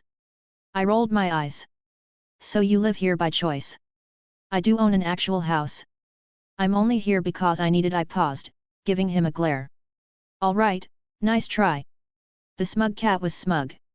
Almost got me to blurt out some things out of annoyance. I'll get a spray bottle the next time I'm out. Yeah, that's probably the only way you can get a puss * wet. I almost tripped hearing the words come out of his mouth. Really? I looked at the cat dumbfounded. The cat chuckled, jumping off the table. The truth hurts. Please, I've had plenty of women. And they've never left unsatisfied. Ahoy! The cat said mockingly. What are you, like 20? I'm sure you got a girlfriend that's a model, but she goes to school in another town, right? I know what you're doing. What am I doing? Yuryuki rolled over, exposing his belly playfully. You're trying to get information out of me by taking shots. Thinking that I'll get angry, shout out some personal information so you can look into me, right? I asked. Nah, I just like seeing kids like you get flustered. He grinned. Sure. I rolled my eyes again. And it's going to take much more than that to get me flustered. I fucked my grandmother without an iota of shame. And I was going to continue doing it. Good luck. That sounds like a challenge. Yuki sprung up excitedly. It wasn't, go away. Nope. I wish Sir Wiggles was here. Have him deal with this nonsense. I slid my notebook into my pocket and hid the return to my ring that way. But, Yuki perked up, looking at me. You did something again. I'll have to be somewhat cautious if this cat isn't going to leave me alone. I wasn't really set on being forceful to kick him out, I could potentially have him help me. Are you an onmyoji? He suddenly asked. What gave you that idea? I raised an eyebrow at his question. The talismans. He did the cat equivalent of a shrug. Surprised me when I saw them. Heard that onmyoji used to be more popular a long time ago, but they sorta died out. Humans with a lot of ryotsu that would gather together and stuff. That's interesting, did they exist here as well? I mean, the historical context for them must have persisted through the years, but for real variations of them to exist was what caught my attention. I suppose it makes sense, they are adept at dealing with spiritual issues, so in a world that emphasizes the spiritual aspects of the supernatural, it's not a huge surprise. Maybe I just like throw paper at things.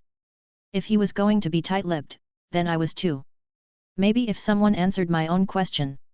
Like, say what exactly you are, then I might be willing to answer one as well. Meow. Right. I shouldn't have expected anything different. If you don't want to be cooperative, then why are you here? Fine. Yuki stretched his back before sitting back up. I guess we can trade some questions. What do you want to know? That's a good question. I didn't want to reveal that I knew so little about spiritual power in general here, that would be a big red flag in my opinion. But there were a few other topics that held my interest. What do you know about Shinigami? I decided on this avenue. Yuki's eyes flashed. Why do you want to know about Shinigami? I guess I was right in my assumption initially. This cat isn't normal at all. Ignoring the abnormalities that are obvious on the surface. I don't think a random magical animal would know about Shinigami enough to elicit that kind of reaction. Academic curiosity. The cat let out a snort. Yeah, and I'm a dog. Does it really matter? I guess not. He did that shrug again. But it's not really good for the living to know about the matters after death. Hey. What? Yuki asked. I'm just taken back by you actually saying something wise and intelligible. Meow. And we're back. I shook my head. Anyways, I'm not exactly normal. I have a better idea about after death than most people, it's not really some new information for me. I just want to know specifically about Shinigami. Yuki looked at me for a moment, clearly thinking about some things. Alright, what ya want to know? What are Shinigami? That's a strange question. Yuki muttered. Honestly, Shinigami are just souls that have died with a lot of ryotsu. They get inducted while in soul society, trained and become one of the court guards by joining a division. So anyone can be a Shinigami. Kinda? It's a little more complicated than that. Could humans become Shinigami then? Not without some weird CIRC * misstances. Shinigami are spirits, they don't have a real physical body. An actual body restricts the spirit in a way, so a true-blooded human can't really be a Shinigami due to that. That makes sense. A body is the vessel for the soul. A spirit exists in a different state, which would most likely be one of the requirements to become a Shinigami. Even a servant has a physical vessel made of ether, even if they can astralize. And from what I understand, Shinigami can't be seen by those who lack a sufficient amount of spiritual power without some other means. The same with hollows, which is why no one noticed the big fuck-off monster living around here and just avoided it due to instinct. However, I think there was more to the explanation he was leaving out, but it was good enough for me right now. It gave me some ideas I could work with. I heard they use swords. Shouldn't it be my turn to ask a question now? It's part of my question. Fine, I guess you're right. Yuki shifted, looking to get more comfortable. Yeah, Shinigami use something called zanpakuts. They're blades that grow with the wielder, getting stronger the more the Shinigami uses it. They exist in 3 states: sealed, Shikai, and Bankai. Interesting. A zanpakut, a soul cutter. Based on the name alone, I wanted to do some experiments with such a thing. So, they have something called a sealed state, a shikai or initial release. And then a bankai or final release. Can you elaborate on that? Nope, that counts as a whole different question. Fine. I grumbled. I heard that Shinigami have a sort of, I wanted to choose my words carefully. Magic system. Magic system. Yuruki repeated. You mean kid? Yeah, that. I nodded, just now learning the name. Hey, it translates roughly to demon arts. How fitting that I want to learn it then.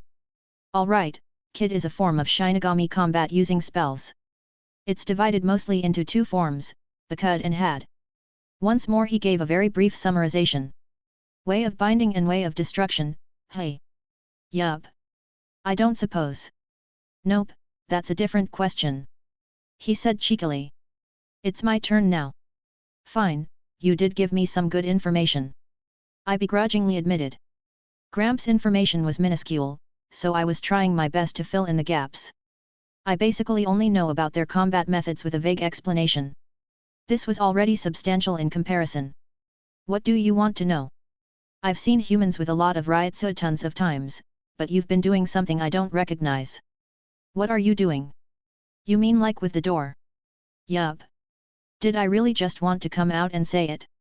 I don't like flaunting my matters, even if it didn't really matter. Magecraft. Magecraft. Yuruki repeated the foreign word. What's that? Magecraft is the recreation of any phenomena that could be achieved through mundane means but by magic. He was vague about his explanations, so I would be too. Wait, are you saying you're a wizard? The correct term is magus. I corrected him. A magus is someone who practices magecraft. I used a simple alteration spell on the door to alter its physical components. Equivalent exchange. I don't like revealing stuff about myself to strangers, but I'm too far in the dark here. I don't know how valuable the information he gave me is in general, but to me right now, it's infinitely more valuable than just revealing that I can cast spells. The fact that he revealed that on my OG exists means I shouldn't be too weird of an outlier in the worst case. I've never heard of a magus before. And a talking cat that can move fast enough to displace air isn't something most back home would have heard of. I said dryly. Touché. He acknowledged. So, are there more of these magus out there? There are. I didn't deny it. Though, they stay clear of this side of the world. Most of them are the aristocratic type that look down on anything they don't dabble in.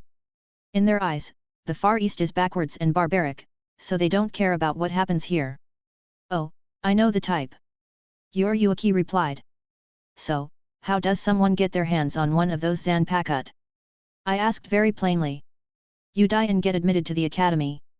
Yuruki snorted again. Why do you want one? You wouldn't be able to do anything with it. Not until your soul leaves your physical body can it be properly nourished by your soul to grow correctly. Interesting, so my soul needs to nourish this sword for it to grow? My aura is the manifestation of my soul. I was keeping it contained right now to not cause any problems. I'm guessing he didn't sense it due to this, otherwise he would probably be asking questions about that. I'm a collector. Right, I'm sure there's no other motive whatsoever. I have nothing to hide. I said innocently. Says the person doing sketchy experiments on hollows in an abandoned worksite. You make it sound worse than it is. And it's not abandoned, I purchased it. Why are you here anyways? As in this specific spot, or this town? I asked for clarification. This town. Do you know a place with higher amounts of ambient reishi? I asked. That's fair I guess.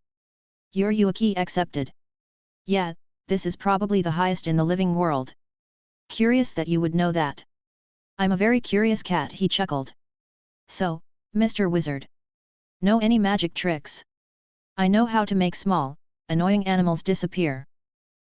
You probably wouldn't be very good at that kind of trick. He started walking around.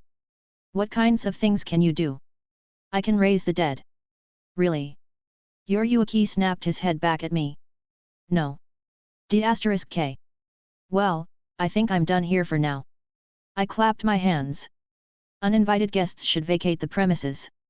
I had some things I wanted to digest before answering any more questions if this came up again. And I had a couple things I wanted to work on with some privacy. Wait, there's something else. Yuryuki quickly started talking as I picked him up and began walking towards the door. What? I have this friend. Of everything you've said, this is what I don't believe. No hesitation, hey. Yuryuki grumbled, patting over his chest with his little paw. Just stab me right in the heart without a second thought. The truth hurts. I mimicked his words from earlier. Contrary to what I thought would happen, Yuryuki began cackling at my response. I like you. I feel like we're going to be good friends. Goodbye, Yuryuki. I shouted, chucking him out of the door and slamming it shut. I waited for a moment and didn't see him come back inside, so I could presume he was really gone for now. Good, I would work on setting up some proper bounded fields because the ones I had put up before were just placeholders for my immediate need. Let's see him get through these. I sat cross-legged on the ground, taking deep breaths to get my breathing in a proper rhythm. I had a magic circle set up under me. Theoretically, it should be separating the mana in the air from the reishi by extracting the mana and sending it elsewhere. How this works in practice, I've yet to see as I've just activated it. However, I was feeling a little confident. Due to the talk with Yuryuki earlier, I had a very interesting idea. He spoke about how a Shinigami could only nurture their sword due to their soul being detached from their body as a type of spirit, making it so it was under constant nourishment. Then I started thinking about my aura, and the idea hit me. My aura coexists with my magic circuits without any negative side effects. They do not hamper one another in the slightest bit, which was a little surprising when I first discovered aura. But as I researched more into it, the reason was rather obvious. They both have the same origin. Magic circuits extend from the soul. Aura is the manifestation of the soul. While magic circuits are meant to process magical energy, they are technically also a spiritual component. With that in mind, I closed my eyes and focused on my aura. I could feel it pulsing out and I pulled it back and forth like a tide. I let it wrap around my magic circuits just to double check, and I felt nothing amiss. Reishi was exceedingly close to mana, enough that I had trouble deciphering the composition of it in the air. To pick out what was mana and what was reishi. However, it was different enough that my magic circuits couldn't just take it in like it did mana. If I had to make a comparison, it would be like fresh water to salt water. My circuits happily drink in the fresh water, but don't care for the salt water. However, my aura was the manifestation of my soul. Reishi was the spiritual energy in the world. I let my aura pulse out gradually. It shimmered around me and began to grow in distance from my body. Instead of just letting my circuits try to grab the reishi, instead, I mentally pulled back my aura, letting it act as the net to pull in reishi. I retracted my aura back, forcing it down to its lowest point, right back to the source and where my circuits originated from. My circuits started burning much more intensely than before. Considering the salt water analogy, it's as if someone just drank a huge mouthful of salt water and began violently coughing, but it was happening to my magic circuits. It was painful, it was uncomfortable, and it made my circuits burn through my skin intensely as it continued. Then, I touched upon the small seed of demonic power I possessed. It wasn't much, but it began flowing to soothe the aching and the pain. The burning sensation in my circuits began to subside. They still felt stiff, for lack of a better word, but I could feel it. I could feel the ryoku flowing more steadily. I let out a breath of contentment. A small smile appeared on my face as I watched everything begin to smooth out. I held out my hand, focusing on the newfound energy inside my body. Slowly, a blue, shimmering energy coated my skin before it faded away. It would take a while for my soul to become accustomed to this new power, but I did it in the first attempt. Granted, it was a small amount, but once my soul became more familiar with it, could it completely ignore the need for my circuits and act like the souls that are native to this world? So many questions I didn't yet have the answer to. But the most important thing was that I had succeeded. This already made the trip worth it. Magic circuits, aura, and demonic energy. These three pieces were so far imperative to the process. Without any one of them, I don't know if it would have been this easy. I couldn't help but fall back and let out a laugh. Being able to harness reishi was only the beginning. I wanted to get my hands on that Shinigami sword and magic system. I feel like they would be very beneficial to my current quest. Sitting back up, I climbed to my feet, dusting myself off. I looked out the window and noticed that the moon was back out again. How long had I been focusing on this? Well, it didn't matter. I was energized from the excitement, so I may as well strike while the iron is hot. Let's see if I can't find some more hollows to test some theories on. Chapter 362, Chapter 328. I don't know what I really expected when I started wandering around. Maybe I was just excited and didn't really think it through. While this town isn't big, it isn't tiny either. I don't know why I thought finding another hollow would be so easy that I could just do it without a second thought. Eventually, I found myself up on the highest spot I could find. Some kind of office building most likely, yet it wasn't even very large itself in comparison to the buildings downtown in Fuyuki. I guess it's not like I had nothing to do to keep me preoccupied. My aura continuously was pulling in Reishi and I was converting it into Ryoryoku at a decent pace. It would be a while before my soul could fill properly.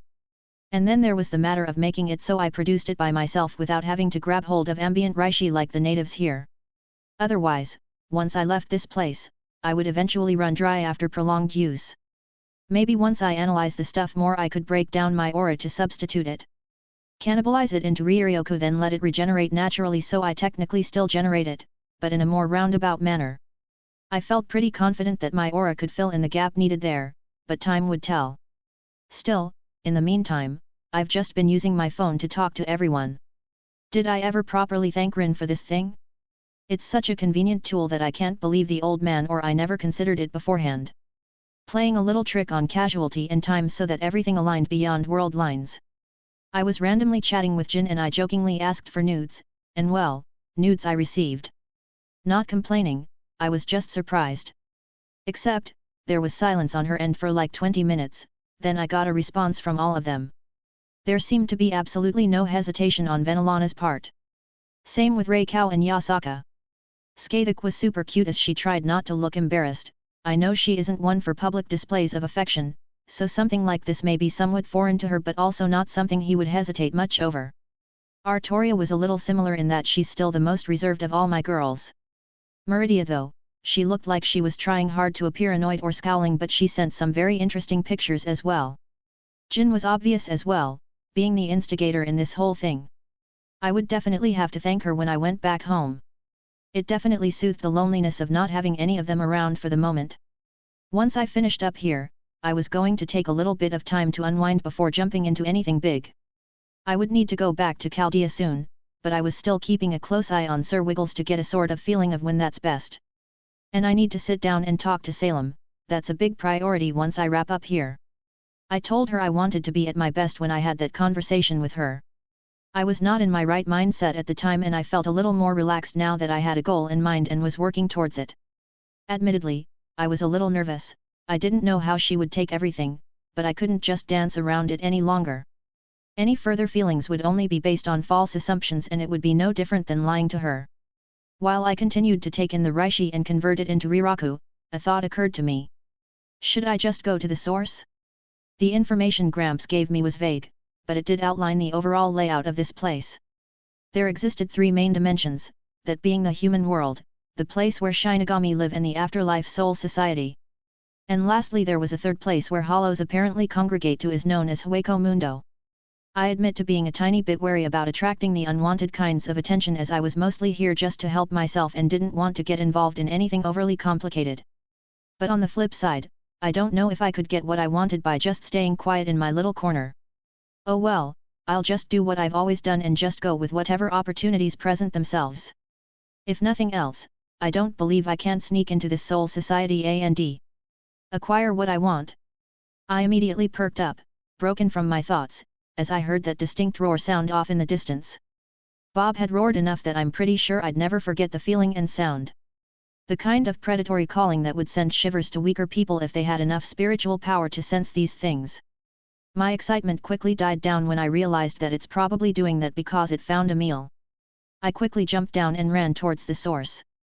I was starting to think that hollows were much more animalistic in nature than I previously assumed. Perhaps it's the subconscious parts of a human that gets added to the corrupted nature when they turn hollow. That those inherent instincts from previous paths of evolution manifest in such a way. Not to mention thus far, both hollows I've run into looked like animals. The first one was some weird combination of a horse and a lizard. This one was more like a spider and a human in combination, but awkwardly slapped together. It had that same big hole on its chest, but in a slightly different place as well. I noted the immediate difference as it was peering into the second-story window of a home. Did it let off that initial roar to warn away any other predators, or rather any other hollows in the area? It would fit with my initial hypothesis of their animalistic nature. Well, I suppose it didn't matter much. I wasn't here to study their physiology as much as their innate existence with how it corresponds to spiritual power. I didn't waste any time. It looked like it was about to grab at whoever was sleeping this late at night. So, I just did the most blunt thing and soared through the air, kicking it in the face. I put a little bit of effort into my attack so the hollow was lifted off the ground and went sailing down the street a little bit. It wasn't that big in size, but it was big enough to be able to reach the second story of a random house on the street. Though, this was probably not the best place to do something like this. I have no doubt that the impact woke up many people nearby, and while the hollow wouldn't be visible to the common folk, that was not the case for me. Thankfully, I had its complete and undivided attention at this point, so it didn't take me much effort to lead it away. A random pot shot with a spell here or there was enough to send it into a rage as it clamored after me. Its awkwardly placed legs tearing into the concrete with each movement. They would probably assume it was an earthquake and bunker down, not peek out the window and see anything strange going on. However, I turned a few corners, leading it to a more deserted area, making sure it followed me without causing any wanton destruction that could affect other people. I wasn't completely careless in my own actions. I wouldn't feel right if it just bulldozed through a house to get to me. Alrighty. I clapped my hands happily. I can finally continue my experiments. Now why don't you? I felt a wave of what I was assuming as riotso flowing out unabated. Shortly followed a feminine shout. Quick, over there. I turned to look to see a kid-teenager with bright orange hair. A little tall for his age, but the look of youth was obvious. Next to him a girl in a matching school uniform was running at his side. Black hair and petite in stature, but could be called cute. I presume she was the one who shouted as she held up her finger, pointing my way. Hurry you fool, it's going after him. She shouted again, at her companion, slipping on a bright red glove. I glanced over my shoulder to see the hollow rushing towards me and I assumed they were talking about it. I blinked as I saw the petite girl slap the back of the orange-haired kid's head with a red-gloved hand. And I really reeled back when I saw his body smack face first into the ground and what appeared to be his soul spring out. It was wearing a black kimono with a massive sword strapped to its back. What the hell? He shouted angrily, but didn't stop moving forward. Do you have any idea how much that's gonna to hurt when I get back to my body? Stop whining and deal with that hollow. She returned. I heard him mumble some unpleasant things about her under his breath. He didn't even give me a second glance as he came up to me. His hand on that massive blade strapped to his back, he unsheathed it to reveal what looked like an oversized katana. Not to be confused with an otaki or some other variation. No, this looked like someone took a standard katana and inflated it several degrees. If he were to hold it up, it would be almost as tall as he was, but the blade itself was as thick as a thigh. And what made it a little more comical was that it even had the standard curve that a regular katana would have. He was about to leap towards the hollow but instead, I grabbed towards his collar, yanking him back. The action took him completely by surprise. I don't think they realized I could see everything that was going on. As it required a certain amount of spiritual power to see not just hollows but Shinigami as well, which is what I was assuming this kid was. Or maybe he wasn't a kid at all. He certainly felt strange to my senses. What the hell? The orange-haired kid looked up at me. Oi, don't steal others' hollows. I went through a lot of effort to lead it away from the residential area out here. I chided him, flipping my hand over and throwing a few talismans at it. This hollow was more or less at the same strength as the last one. I could only assume there were stronger ones as it didn't seem very intimidating at this level. I couldn't see how such a thing wasn't immediately wiped out and became a threat needed for a whole society to combat if this was the peak combat strength they had. No, this thing only threw around its large body. I have no doubt there are more intelligent and stronger ones. Seal! I commanded, locking down the hollow with my talismans. Same as before, the hollow locked up and stumbled to the ground, unable to break free from the magical bindings. Ah, now that's settled. I clapped my hands. Who the hell are you? The orange-haired kid climbed to his feet. Rukia, who the hell is this? He shouted towards his female companion. She ran over, clearly looking wary of me. How would I know you, Oaf? She huffed. He did that magic spirit stuff like you did. He retorted. That wasn't the same, and it's called kid. Whatever. It's not whatever, it's completely different. Why does it matter? It matters because. Hello, standing right here, between your shouting. I interrupted. If you guys want to have your little lovers spat, that's fine, I'll be on my way. I started walking towards the hollow, but the girl ran forward, getting in my way. No, identify yourself. She jerked her hand up, pointing at me. Shouldn't you be in bed by now, kiddo? I tilted my head. Why you? She shuddered. I'm older than you are. Yet, listen to the granny. The orange-haired kid snorted. What was that, Strawberry? Don't call me Strawberry. Don't call me Granny. She huffed in return. Anyways, I'll be on my way. I smiled, taking a step to the side, only for the girl to block my path again. No, who are you? Why are you stopping us from dealing with this hollow? She demanded again. Well, technically, you're stopping me from dealing with this hollow. I pointed out. Granted, I was going to use it before finishing it off, but my point still stands. Though, I didn't feel the need to have to explain myself to them. So. I shooed her away. Shoo, shoo. You're in my way. No, with my authority as member of the Godi 13, I'm commanding you to identify yourself. She declared. I received no reports that a human with such Ryotsu was living around here. You're a Shinigami. I looked at her in confusion. Humph, so you know then. She looked smug at my realization. Now, who are you, what are you doing here? I did not like the tone of superiority she was taking with me. Question. What? Why are you in a school uniform? Is it a Shinigami thing? And no, it has nothing to do with. Is it your fetish? What? I turned to look at the orange-haired kid. Were you two in the middle of? I whistled a little, getting my point across. If so, I really should commend you that you stopped in the middle of that when you found out a hollow was nearby. What the hell are you saying? The kid got flustered. Actually, they were both blushing a little bit while the girl was stammering in place. Alright, it's been fun, kids. But I have places to be, things to do.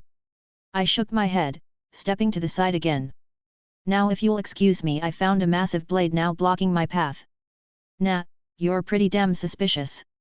The orange-haired kid recovered pretty quickly. I don't think I've seen you around here at all. Pretty sure I'd have heard about a foreigner running around. Rude, I'm half Japanese. I pushed the blade to the side. Whatever. He grunted.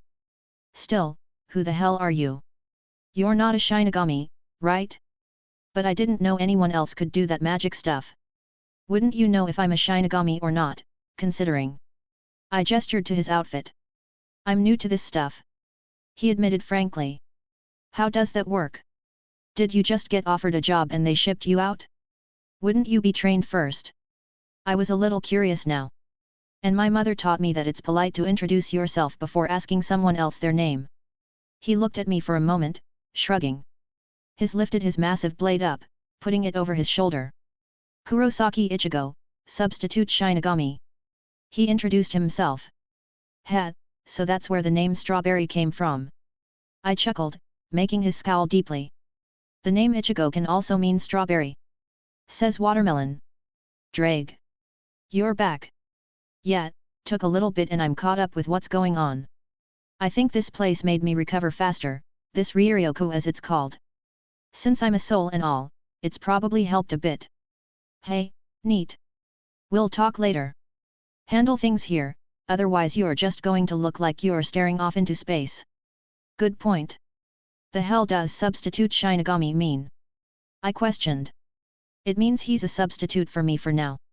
It doesn't concern you, human. The little girl huffed again. I'm Kukiki Rukia, member of the 13th Division and Shinigami assigned to this town. Wait, I stopped, realizing something. I turned back towards Ichigo. Are you human? Yeah. That lying cat. He told me that humans couldn't be Shinigami, what the hell? Going to get a spray bottle later. Wilhelm Henry Schweinorg. I introduced myself. Well, now that we're acquainted, I'll be on my way. Wait, Ichigo, Stop him! Rukia shouted. The substitute Shinigami ran in front of me again and I was starting to get annoyed. Whatcha want the hollow for? None of your business. Kind of is my business. He retorted. Pretty sure it comes with the job. Admittedly, I guess it kind of is. Shinigami have authority over spiritual matters, I would presume, based on their job description. The term Shinigami can translate it as death god, but they're more like soul reapers. They make sure to keep souls moving through the natural cycle of reincarnation. God, I'm being sassied by. I paused. How old are you? 15. Right, why am I arguing with you again? I shook my shook.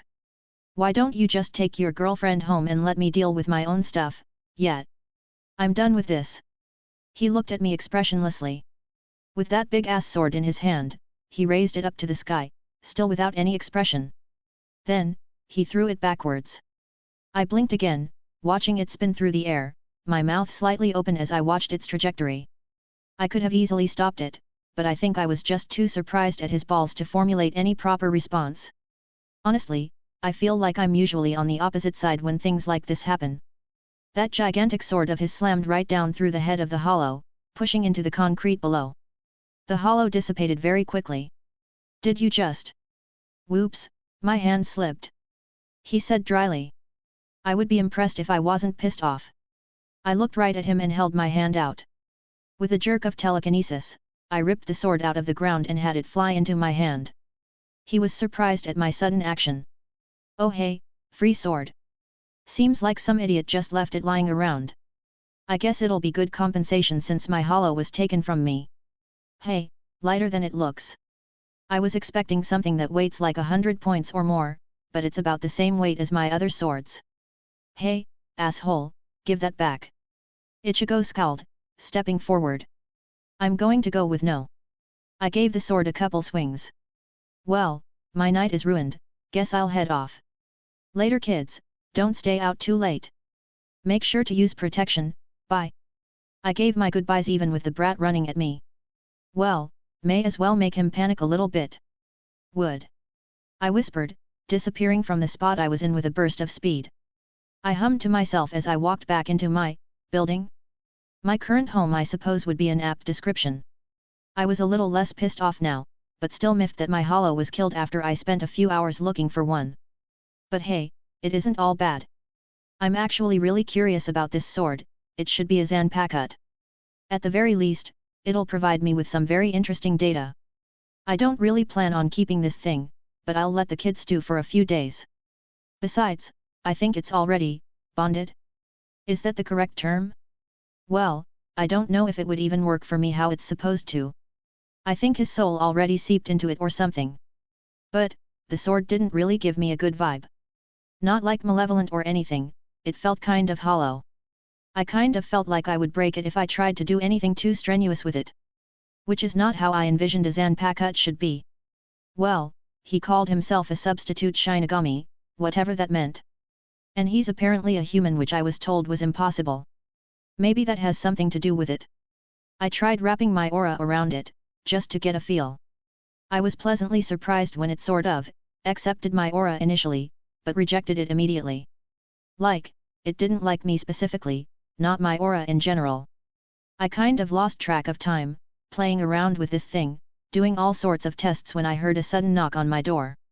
And really, there was only one person who knew I was here. I guess my new bounded fields I put up did their job, since he didn't just barge right in. I put away the sword into my storage ring and went to answer. I think people are right. Black cats are unlucky. I looked down at Yuruaki.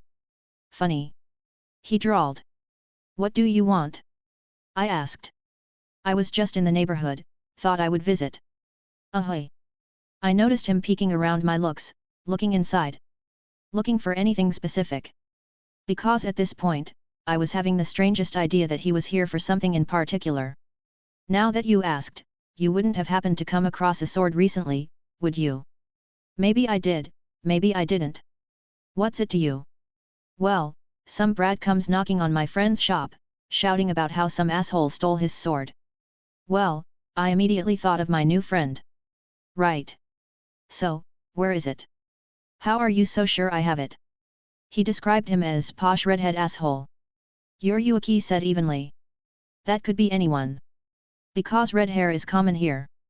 More common than orange hair. At least mine is natural. I huffed. I never mentioned he had orange hair. Yuryuki looked at me. Hey. I guess I gave myself away then, if it wasn't dreadfully obvious before. So, what can I do for you? The sword, please. And I want my damn hollow back, but it looks like we'll both be disappointed. What? Yuryuki tilted his head.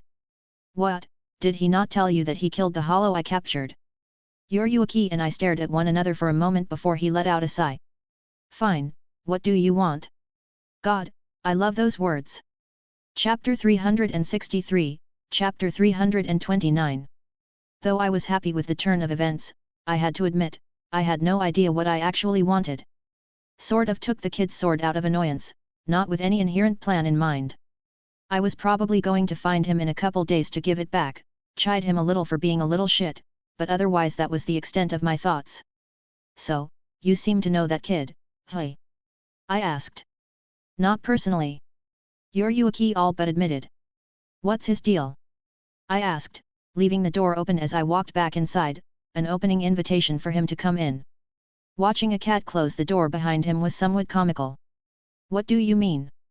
I mean, you told me that humans couldn't be Shinigami in less words.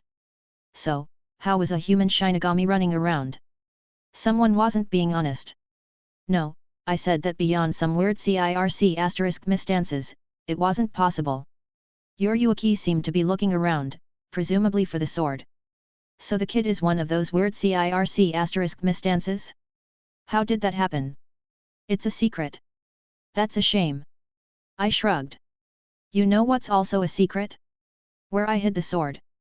Yuryuki turned to look at me with an eye roll. You met Rukia Kukaki too, right?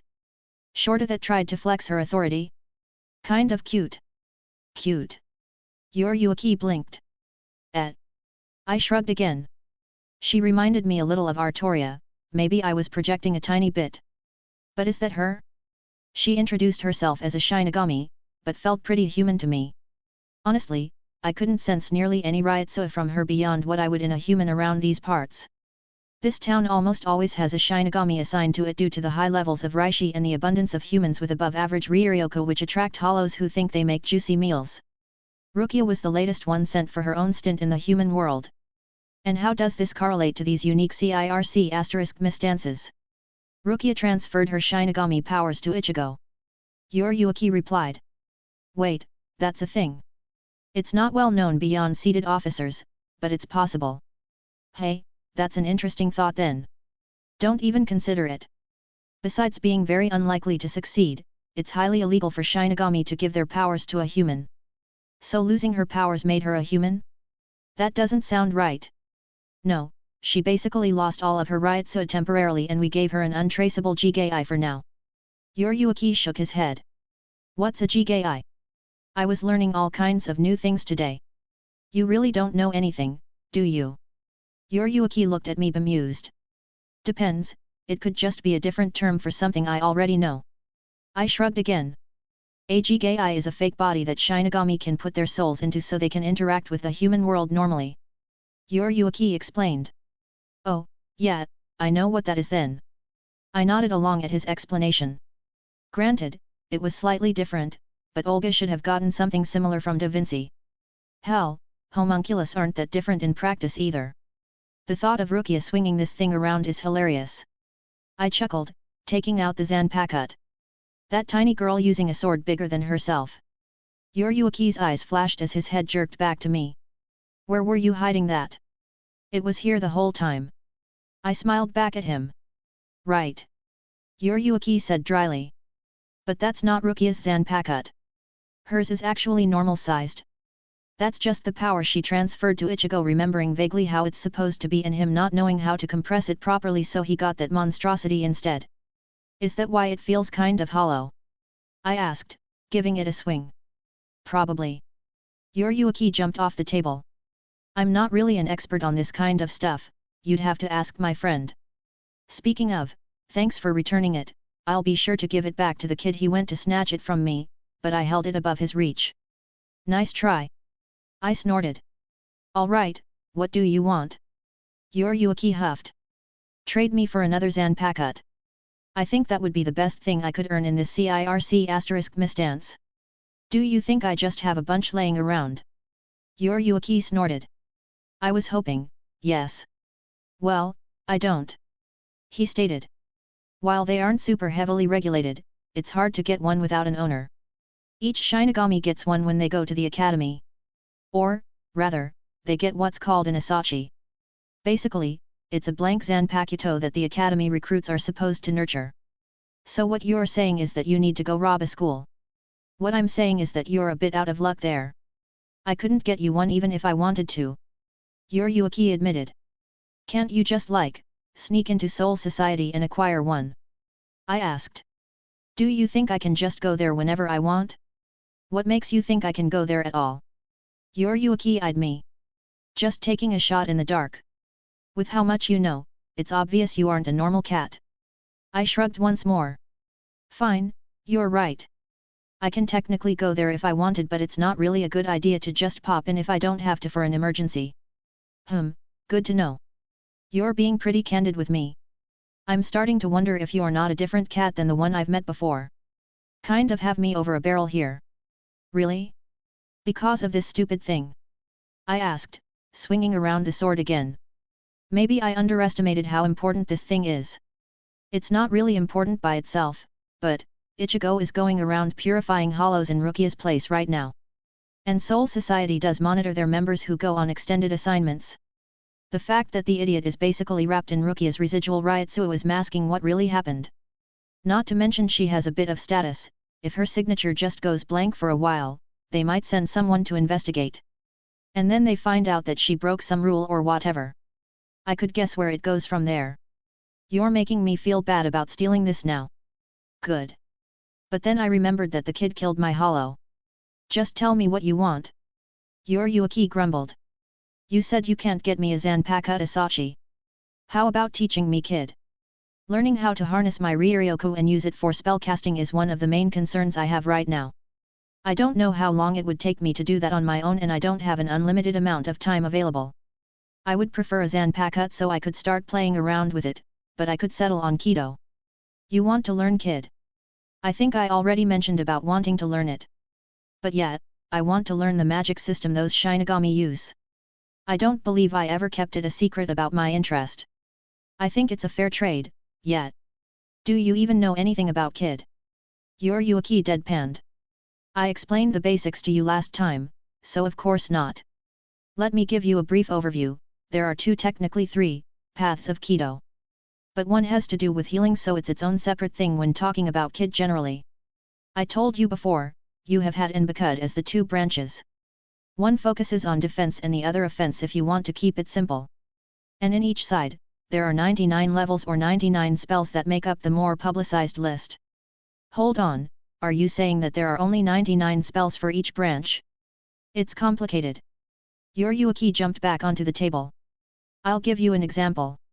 He held up his front paw, pointing towards the door.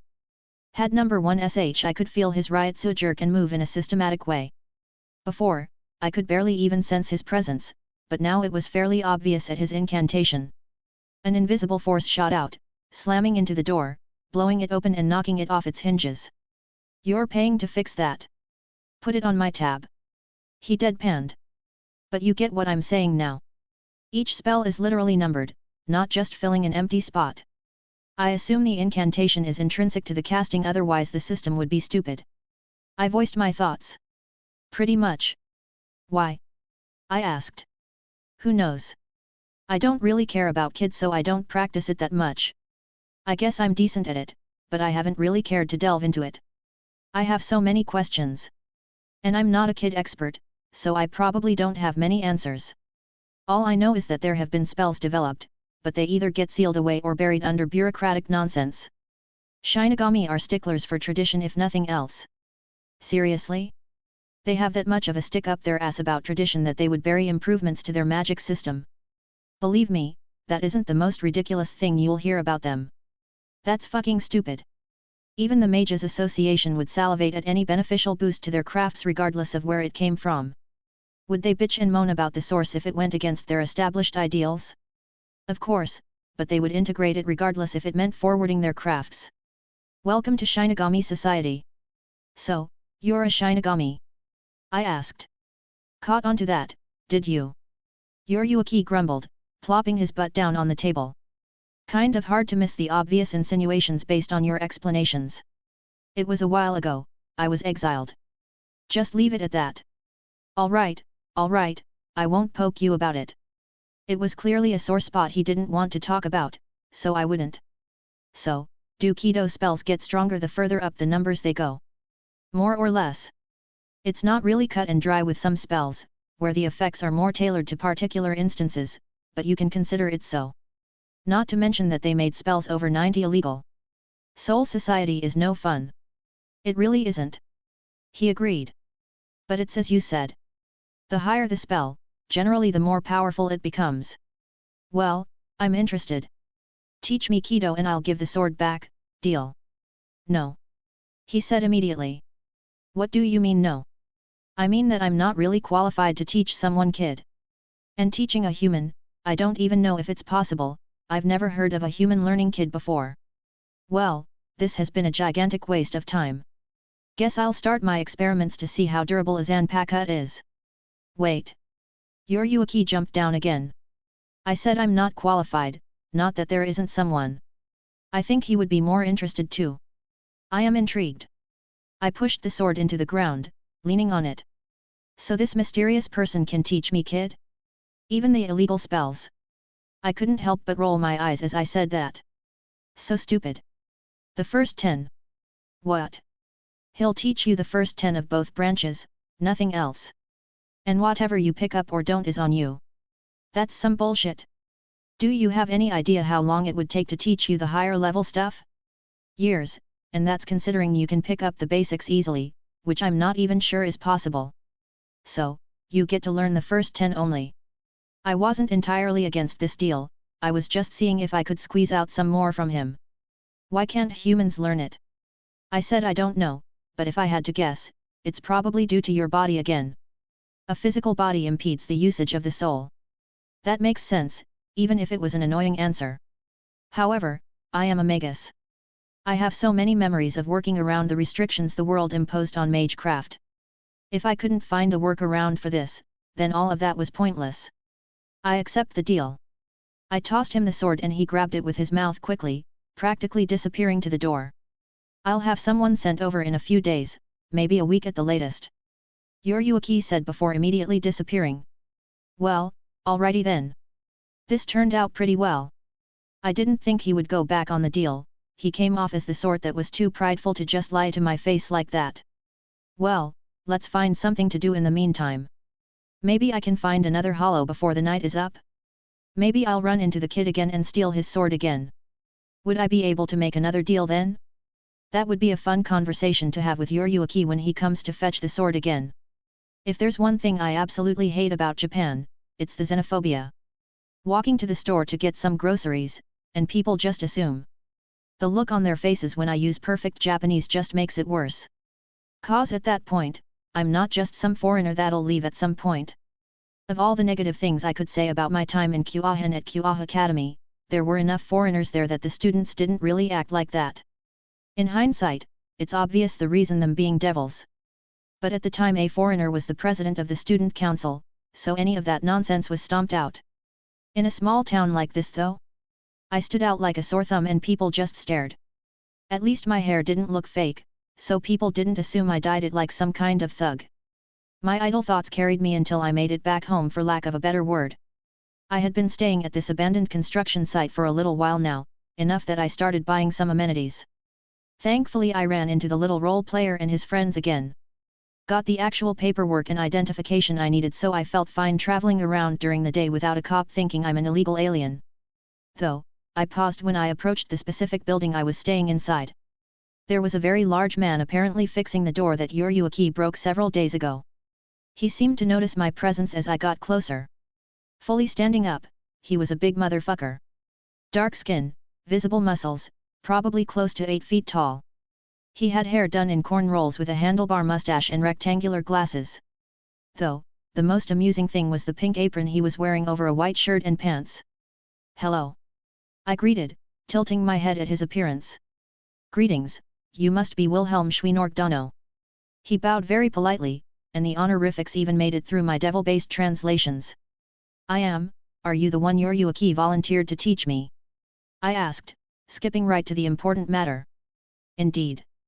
He pushed up his glasses. "Allow me to introduce myself. I am Tessai Tsukabishi, former captain of the Shinigami Kido Corps." Oh. I perked up at his introduction. So he must be very knowledgeable about Kid. Well, I always enjoy talking magical things with masters of their practices. "As you said, I am Wilhelm Henry Schweinork, Magus, and potential future Kid user if things work out." I smiled at his polite tone. If someone was polite to me, I was more than willing to reciprocate. I gestured for him to head inside as I walked to the table and set down my groceries. "Thank you for the door." "It was no trouble, Schweinork-Donau. I am aware that Yuryuaki can be destructive when the mood strikes." I was impressed he pronounced my name so fluently and correctly. "Feel free to call me Wilhelm. Japanese pleasantries aside. You being here means I can assume that you are willing to teach me." "Correct." He nodded rather enthusiastically. I admit, the thought of teaching a human Kido is not something I have considered before. To find someone willing and able to learn are things I thought improbable. I am rather curious to see if it is possible at all. "And please, call me Tessai." "Able, as in possessing the necessary Ryoryoku, I assume." "Correct, once again. It is not merely a matter of just having enough to see what should not be seen by mortal eyes. No, a human requires a few further steps in that direction for their Ryoryoku to be abundant enough to cast even the simpler spells." "And how do I measure in that regard?" I asked because I was curious how I rated after continuously absorbing the Reishi and converting it these past several days while waiting for him to arrive. He pushed up his glasses and inspected me again. "You possess an admirable amount of Ryotsu for a human, Wilhelm Donau. I believe that Yuryuaki undervalued how much you truly had. Or it wasn't as much as the last time he was here." "Interesting. Why don't I get some tea started and we can talk shop?" "I would appreciate the gesture, Wilhelm Donau. And if you are not against it, I am very curious as to what this Magus identity means. If you would be willing, I would like to exchange knowledge. I don't mind trading in that regard. It would be no skin off my back to give him the barest idea of what a Magus is. But, it was finally time to learn some Kid, and I was always excited to learn new magics. Chapter 364, Chapter 330. "I have a question before we begin," I asked as we enjoyed some basic tea. I didn't have many amenities available, but I don't think he would hold it against me considering the CIRC** misstances. "Please." He gestured for me to continue. "If you're going to be my teacher, even for a brief moment, would everything we speak about fall under student-teacher confidentiality? Or to put it into simple terms, are you going to blab about everything you find out about me? Just because I didn't have any stakes in this world, it didn't mean I wanted to just make my personal stuff known." He furrowed his brow, obviously getting the gist of what I was implying. "I will not speak about anything unless it may be a danger." How open-ended and vague. Oh well, I suppose that's more than I really need considering my lack of actual ties here. And he didn't really strike me as someone who could be coy or skirt around any verbal agreement but adhere to the spirit of it.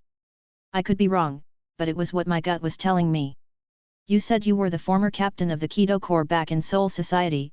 Can I ask you more about that, or is it something you don't want to talk about?" I know Yuryuaki was hesitant to say anything about his time in Soul Society, only that he was banished some time ago. I don't want to poke any sore spots by accident. "Yes, Yuryuaki did mention that." He pushed up his glasses.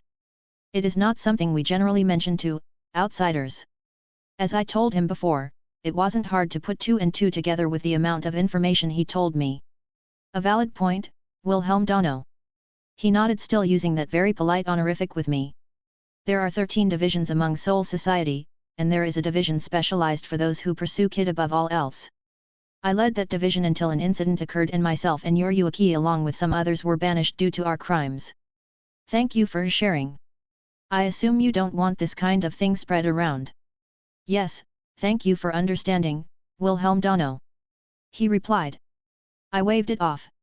Not really hard to do, and I'm not really one for sharing others' secrets, especially when they don't really cause any issues. If he and your Yuaki are living openly, I'm sure there isn't any large concern and it's just for personal privacy and whatnot. I assume you want to ask me some stuff then. I gave him an opening to shift the topic. Yes. He smiled rather happily. Your Yuaki simply told me that you are a wizard who calls himself a magus. I admit to being ignorant of humans and what they refer to as magic. I may no longer be the captain of the Kid Corps, but my interests have never wavered. The general term is magus. Wizard is more of a title for certain individuals.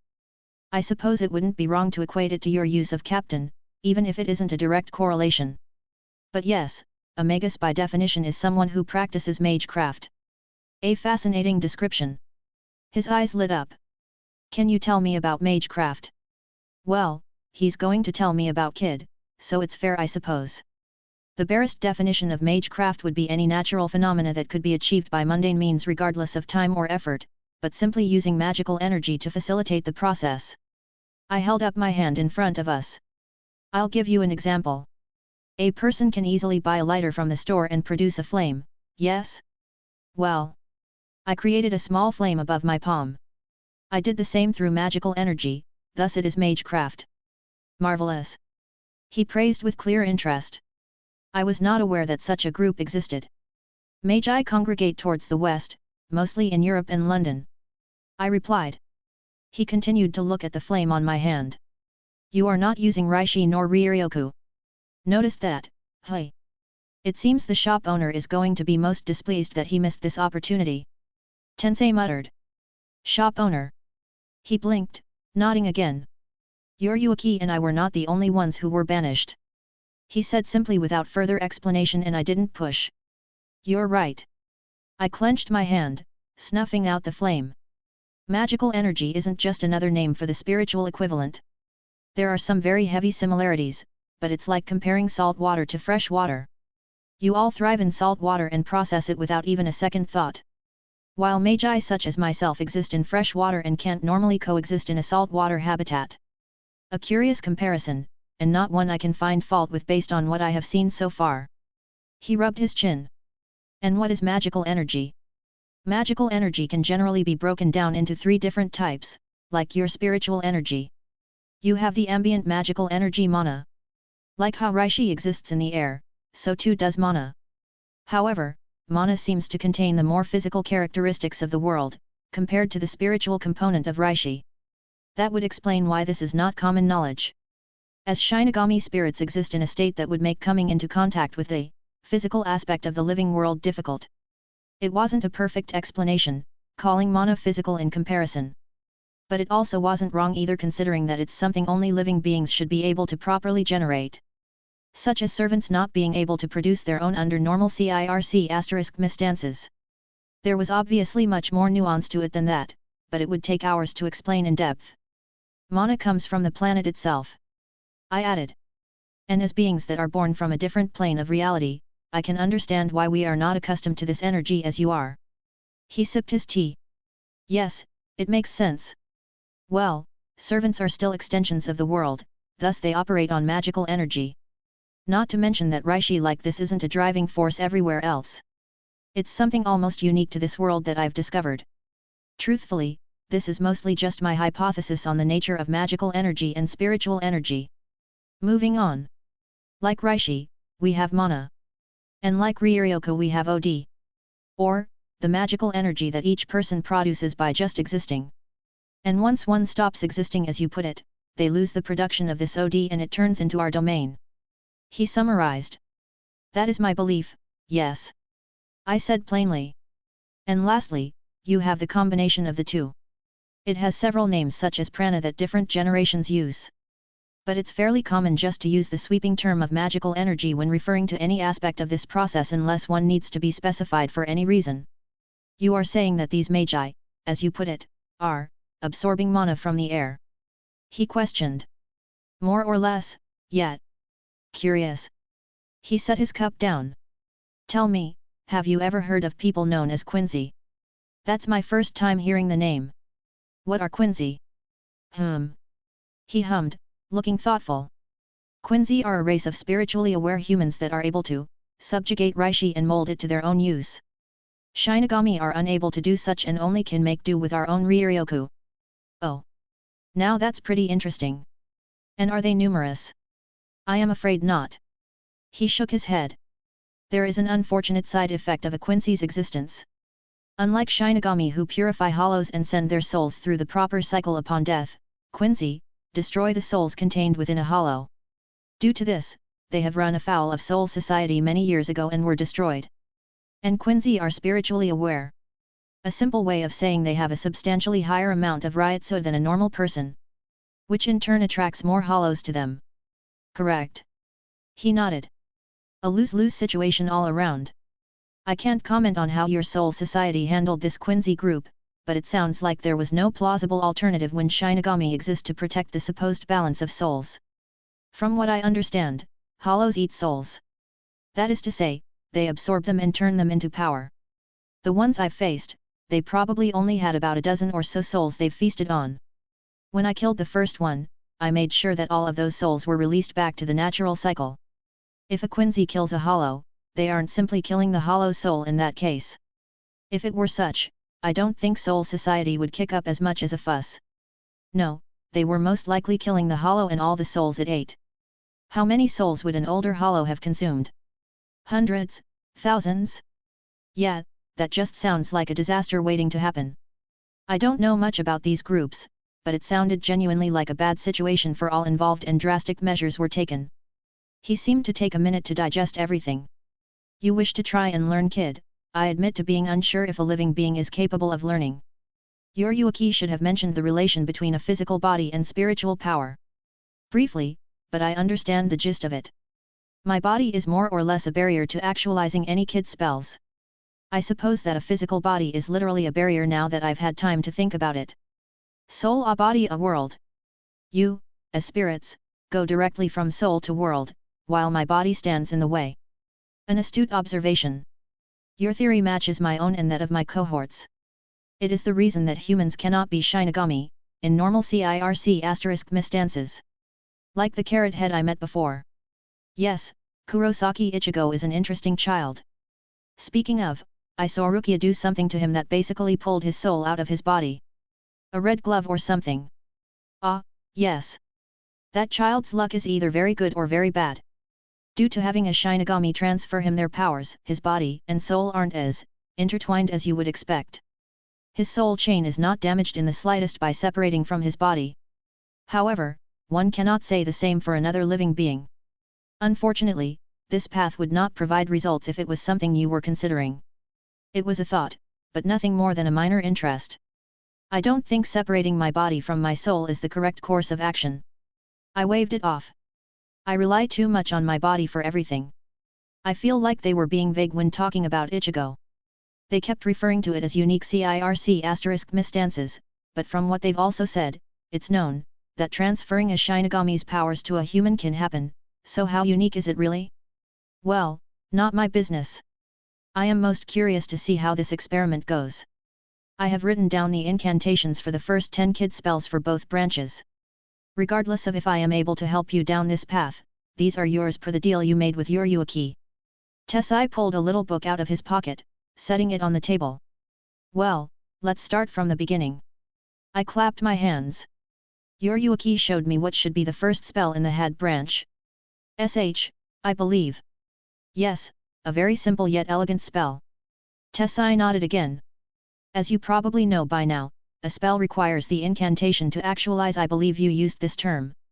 Is one of the few that does not have an extended incantation. The simplicity of the spell requires no such adherence, as well as several others in the list that are below level 10. While every spell requires the incantation to be spoken, it is possible to remove the need for the extended portion at an increase of Ryotsu cost and a decrease in output. So it's more expensive and weaker if you want to trade for speed. Not an unfair trade depending on the CIRC** stances. And the first spell is simply the name. Correct, allow me to show you once more. I merely need a target. I got you. I started standing up. I moved to the edge of the room and set down a piece of chest armor. One of the many random things I had gathered from my time in Skyrim. Seeing how the spells work against a forged piece of iron would be best. That shall work. Tessai raised his hand up as I stood away, his finger extended. Though he looked interested in how I just made it appear, it seems like he was keeping this professional. Had number 1 sh. He intoned. The same invisible force shot out, something I would compare to a use of my telekinesis if used in a small burst. Though, this spell felt much more coherent and refined than my telekinesis. Considering the origin, I suppose it isn't that strange. It collided with the iron armor, creating a solid and round dent at the center. Can the power be altered? Yes, by pouring more Ryotsuo into the spell, it can produce a more powerful effect. He held up his finger again, and I could see a more significant amount of Ryotsuo gather around him in a blue hue.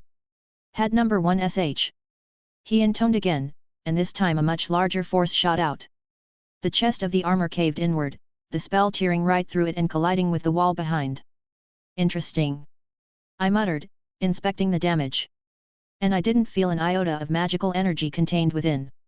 If I can harness a whole magic system not dependent on magical energy, how significant would that be against that demon I fought that claimed supremacy over magecraft? Not to mention I plan on getting my hands on a Zanpakut. The spell words seem very important to the spell itself, which is odd from my point of view. Most spells that I cast don't have true. I paused for a moment, considering what I would say. Words of power. Their arias, help to facilitate the casting but not required. I held my own finger out, almost mimicking what he did. I instead shaped my telekinesis into the form of a bullet and launched it at the piece of armor. I see. His eyes flashed as he watched me inquisitively. A similar effect, but I barely sensed the movement of Ryotsuo from you. It seemed to be more a byproduct of your display rather than an intentional act on your part. Right, I think my Ryotsuo just moves naturally and gets aggravated when I cast spells through the use of my magical energy. Now that I think about it, your Yuaki mentioned that onmagi were somewhat popular at some point. Didn't you say that humans couldn't cast spells with their spiritual power due to the limitations of a body?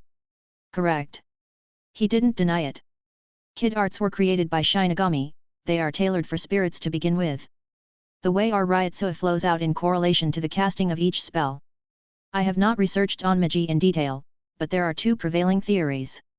One is that they merely created their own system that siphons off their own excess Ryotsuo through various means to cast spells. The second is that they are an offshoot of Quincy with the ability to subjugate Reishi, negating the problem. That makes sense then, why would spirits care about their stuff working for living beings? Though it does lend credence to the theory of living beings being able to accomplish what I'm trying. And should you not be the expert on this? Your Yuaki spoke about your use of similar arts when meeting you. He added. I use magical energy. I shrugged. And my learning was by my own hand, I don't really have any teachers for it. Perhaps I am wrong on both accounts then. Maybe it was mistaken for either of those and you are correct with your own. He responded. Regardless, let us see what we're working with. It has been a very long time since I have attempted to teach someone kid, much less a human. I am eager to see what we can accomplish. Well, it didn't really seem complicated on the surface. I held up a finger just as he did. Had number 1 sh. I spoke the words clearly and fluently. I felt my Ryotsuo stir, but it was strange, almost as if it wanted to move, but couldn't. As a result, nothing happened. I felt your Ryotsuo flare up briefly. Tessai noted. Yeah, felt like it wanted to go forward, but hit a wall and reluctantly backed away. I frowned, feeling my Ryotsuo, what I had gathered so far in my soul.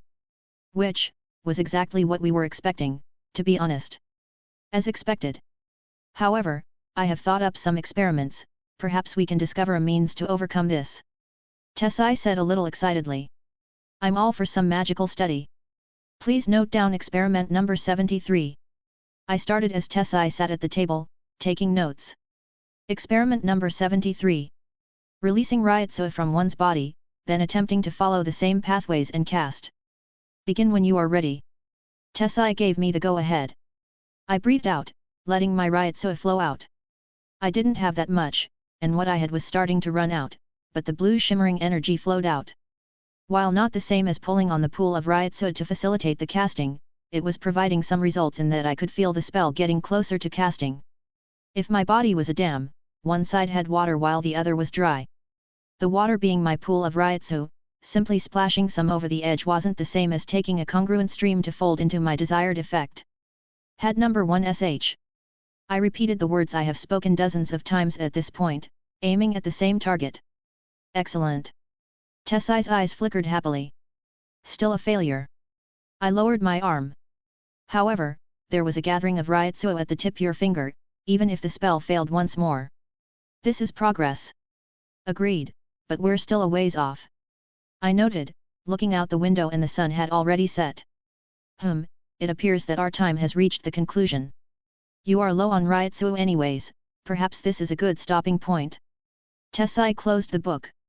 I let out a breath, stretching my arms. Oh well, I guess it's that time. Even if it was only for one evening, I do appreciate the help you provided. The pleasure was mine, Wilhelm Dono. I have learned many things myself, and it was a pleasant experience to exchange knowledge with someone who shares my same passion. I held my hand up as he gave it a firm shake. The promise was only for someone to come by and teach me, not for him to become my personal tutor for how long it would take for me to master everything. Regardless, I had a book listing the spells in both branches from 1 to 10. And it wasn't the same as what I was used to. Learning the incantations was paramount to casting the spells, which means that self-study is enough to get them correct with some time and effort. I shall be heading back, Wilhelm Dono. If you have free time, you are welcome to stop by the shop I help manage. Our discussions were very intriguing, and I look forward to more in the future. Thank you for your time again, Tessai. I'll be sure to stop over when I have time. I gave him one last thanks goodbye as he departed. I watched his figure disappear from the area, heading back towards town. I breathed out, letting my aura that I had been keeping heavily contained seep back out. Truthfully, I felt a little bad for keeping this a secret, but I wasn't one to divulge everything to people I just met. I will properly thank him later, because I figured out the solution to my problem near the end there. The additional testing did serve to support my theory, now I just needed to test it for myself. My body is a dam. So I need to move water from one side to the other. He helped me with how I should go about releasing my Ryutsu, but that wasn't enough in the end. Once more, my aura becomes a magnificent bridge between my physical stature and my spiritual existence. The manifestation of the soul. Even more than my magic circuits. I attempted to channel the Ryutsu through my circuits, but it was excruciatingly painful, and I had to bullshit an excuse to Tessai. It's a simple thought on the surface, but the testing with Tessai allowed me to figure out the correct method. My aura would be the bridge. It's not that my aura would be involved in the casting, it wouldn't deplete in any capacity. However, my Ryutsu seemed to flow fluidly and without obstruction as my aura pulled it out of my body. Head number 1 sh. I raised my finger up once more at the armor chest piece sitting at the side. An invisible force shot off like a bullet, colliding with it, making a sizable dent. I began cackling happily. With this, I could begin learning Kid properly. Once I mastered these spells, it was only a matter of getting my hands on the others. That and a Zanpakut. Maybe I should pay a visit to this soul society? Chapter 365, Chapter 331. Yuryuaki Shine POV. Only a few hollows tonight. That Carrot Top should be able to handle it without a problem. He's been saving me a lot of trouble having to deal with them recently. Just as the thought passed, I felt the Ryutsu of one near the edge of town disappear. Seems the kid is getting better. Kind of eerie how instinctual this all came to him. He was just a normal high school kid, admittedly one that could see ghosts and had a ridiculous amount of Ryutsu for a living person, but a high school kid all the same. Now, he was running off in the middle of the night to kill soul-eating monsters without a second thought. I guess it made sense considering who his dad is. Well, it wasn't any of my business to worry about that. Kid can make his own decisions, and if his old man wants to step in, he isn't oblivious to his son running off. Not my job to step in and try to parent him. Don't want to deal with any of that complicated stuff anyways. It's so much more peaceful being a cat. I can laze around and no one bothers me except the occasional scratches. If I meow at strangers, they usually give me free food. And I can sleep wherever and go wherever I want. I don't know why I played around as the captain of the 2nd Division and the Onmitsu Kid for so long. Not to mention all that crap I had to put up with due to my clan. So much work, and what did it amount to? Banished without a second thought. I guess that's partially my fault. When Kisuke and Tessai got framed, I did abandon my positions and escape with them. Speaking of. I rolled over, looking up at the big giant himself. How was it? It was interesting. Tessai replied. That's it. I rolled my eyes. Come on, Tessai, give me something more than that. He hummed non-committedly. You too. I groaned. All right, what do you want? First that kid blackmails me and now Tessai, have I lost my touch? I saw you eyeing that vacuum in that magazine you were reading. The Dyson XL200, complete with high-performance swivel dust suction and attachable hydro steam accessory and cordless charging station. He pushed up his glasses, eyes glowing before coughing awkwardly. Yes, I may have been looking at it. I'll convince Kisuk to shell out the money. Come on, Tessai, stop playing around. He smiled lightly and relented. Very well. However, I did promise Wilhelm Dono that I would not be speaking of his private matters. Ooh, you're not fun. I will give him the professional courtesy he deserves, Yuaki. He said a little sternly. You like him that much? I consider him a peer even if his knowledge is foreign to me. Really? You think that highly of him? He must have left a good impression on you then. I rolled onto my feet, pushing up off the ground as I walked at his side. His age betrays his knowledge and expertise. If he were to become a Shinigami, I am confident he could have taken over my division from me after some time. Damn, that's really high praise. Even Kisuk would admit inferiority if he compared his talent in Kid with Tessai. And that crap about him being a wizard? I thought that was just a fairy tale. I can validate his assertion. Tessai said rather cryptically. That's it. Come on, Tessai, give me more details. You are free to ask him yourself. If I see him so soon, I'm going to beat him up in anger. How dare he blackmail me? Hehe, it's rare to see someone get the better of you. Fuck, he's lucky that Kisuk asked me to get the orange idiot's sword back. I grumbled. Otherwise I'd let him run around and try to punch hollows to death. There was a valid reason to retrieve it regardless. Tessai replied with a smile. Yet. But we're only buying time. Soul Society is going to be on her case sooner or later, you know how they are. They won't care if she's a Kukaki, they're going to nail her harder than they did us to make an example since she was adopted into the family. Old fogies never liked commoners moving up noble ranks. They always found reasons to make it more difficult on them. It is unfortunate, but Kisuk knows this as well. Who knows what he's thinking? I grumbled again. As smart as he is, he's a real dumbass too. I do not disagree. Of course you don't, you grew up with us and saw the idiot stumble his way into being a captain with my recommendation. The smartest idiot I know. So, he's a wizard. Did he do any cool magic tricks? He showed me a few things that broaden my horizons. I admit to being interested and may conduct my own research. Hey, it's been a while since Tessai went into his study mode. He rarely does any kid work these days, it's good that he has a little fire in him, he's been kind of stagnant ever since getting banished. You know, usually your humble attitude and politeness are nice and all, but right now, it's really annoying. Ugh, he's always been like this. What about the most important thing? You asked me to verify that he is not involved with Aizen, yes. Tessai paused his steps, pushing up his glasses again. I do not believe he is any acquaintance with Aizen. His reactions and the conversations we had point to him being ignorant towards our society. It could be a trick. Do you think so? Nah, but, guess I'm just seeing ghosts where there are none. Ghosts. 'Cause I'm a Shinigami. So, how'd he do with Kid, what's the verdict? There was, substantial progress made, considering the variables. However, he was not able to perform the most basic of Kid as we had anticipated. For how long that lasts, I cannot say. He seems to be intelligent and resourceful. I find myself curious and will check in again soon. That's something I can use to lord over him then. Blackmail me, hey? I'm going to just play around with Kid right in front of you, let's see how you like that. You seem to have taken a liking to him quickly. He's fun and kind of a mystery. Kisuk's usually the one who finds all the good stuff, this time I get to keep him to myself. I grinned. Speaking of, did you sense all the weird stuff happening with him too? Weird. Tessai raised an eyebrow. Oh, don't act like you didn't notice.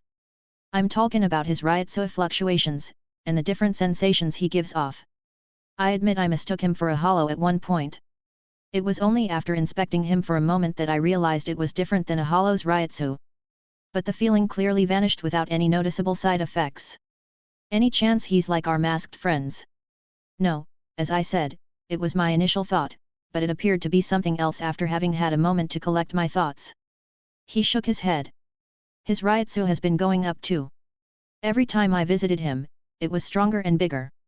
I mentioned to you that he was messing with a hollow, right? You don't think that he was absorbing the hollow's Ryatsu? Tessai looked at me. You know as well as I do what side effects that would cause. Such a thing would not be missed by either of us. Yet, I know I'm grasping at straws, he's so weird. I can't place his Ryatsu at all and it's driving me crazy. Then I saw what he was doing, casting spells or whatever. Did you feel that too? That ain't normal the way the Rishi in the air was acting. He explained the process to me in vague detail. I may have an idea of what is occurring, but I would need to conduct my own tests. I can say that humans have developed far more than we had thought if what he said was accurate. Tessai said in a humble tone. I hate that you're being so vague on purpose. I grumbled again. Did it feel like he was holding himself in with you too? Like how one of us suppresses our Ryatsu, but almost like he was holding his breath and it was obvious. I believe I know what you're talking about. He nodded but didn't answer in detail. Have you informed Kisuk about what you know? Yeah, right. I scoffed. You know how he is, he can't let a mystery be. If I told him everything, he'd poke at the kid until either he got what he wanted, pissed the kid off, or the kid split town. Nah, this is mine, I'm not letting him have it. You agreed you'd keep the details to yourself. I looked up at him again. Right now, all he knows is that the kid is a little odd, so he's been focusing on Carrot Head right now. How is that different from what you're doing? Tessai questioned. Well, I don't want to dissect him for one. I like him, he didn't take my crap and easily gave as well as he took it. I'm curious, yeah, but I'm not gonna strap him to a table and cut him open. And I ain't just going to keep prodding him until I piss him off like Kisuk probably would. Shit, Kisuk has a habit of focusing too much on getting answers to questions he has that he forgets common sense. The whole damn mess with that stupid marble of his is one example out of many. I do not believe he poses a threat. The timing is coincidental in my opinion, however unfortunate. We know that Aizen is making moves, and I do agree that Kisuk will not be polite if he believes that Wilhelm Dono may be related to Aizen.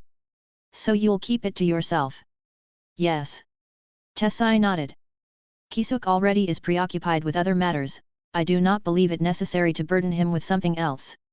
He said cryptically. Great.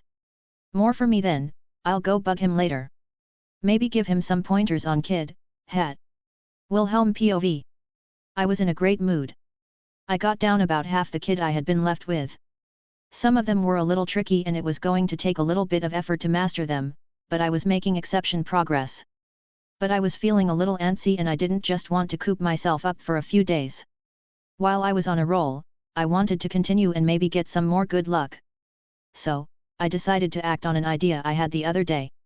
Yuruaki told me about Soul Society, but I was a little curious about it and the information I had was minuscule. Hey Drake. I said softly, as there was no one around. What? So, I have a question and I want your opinion.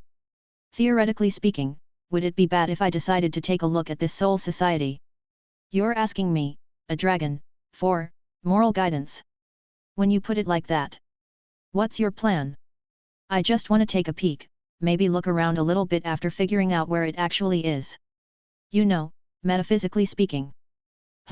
That might not be a bad idea. See if you can easily get one of those swords or whatever, if not, seeing the sights isn't a horrible idea.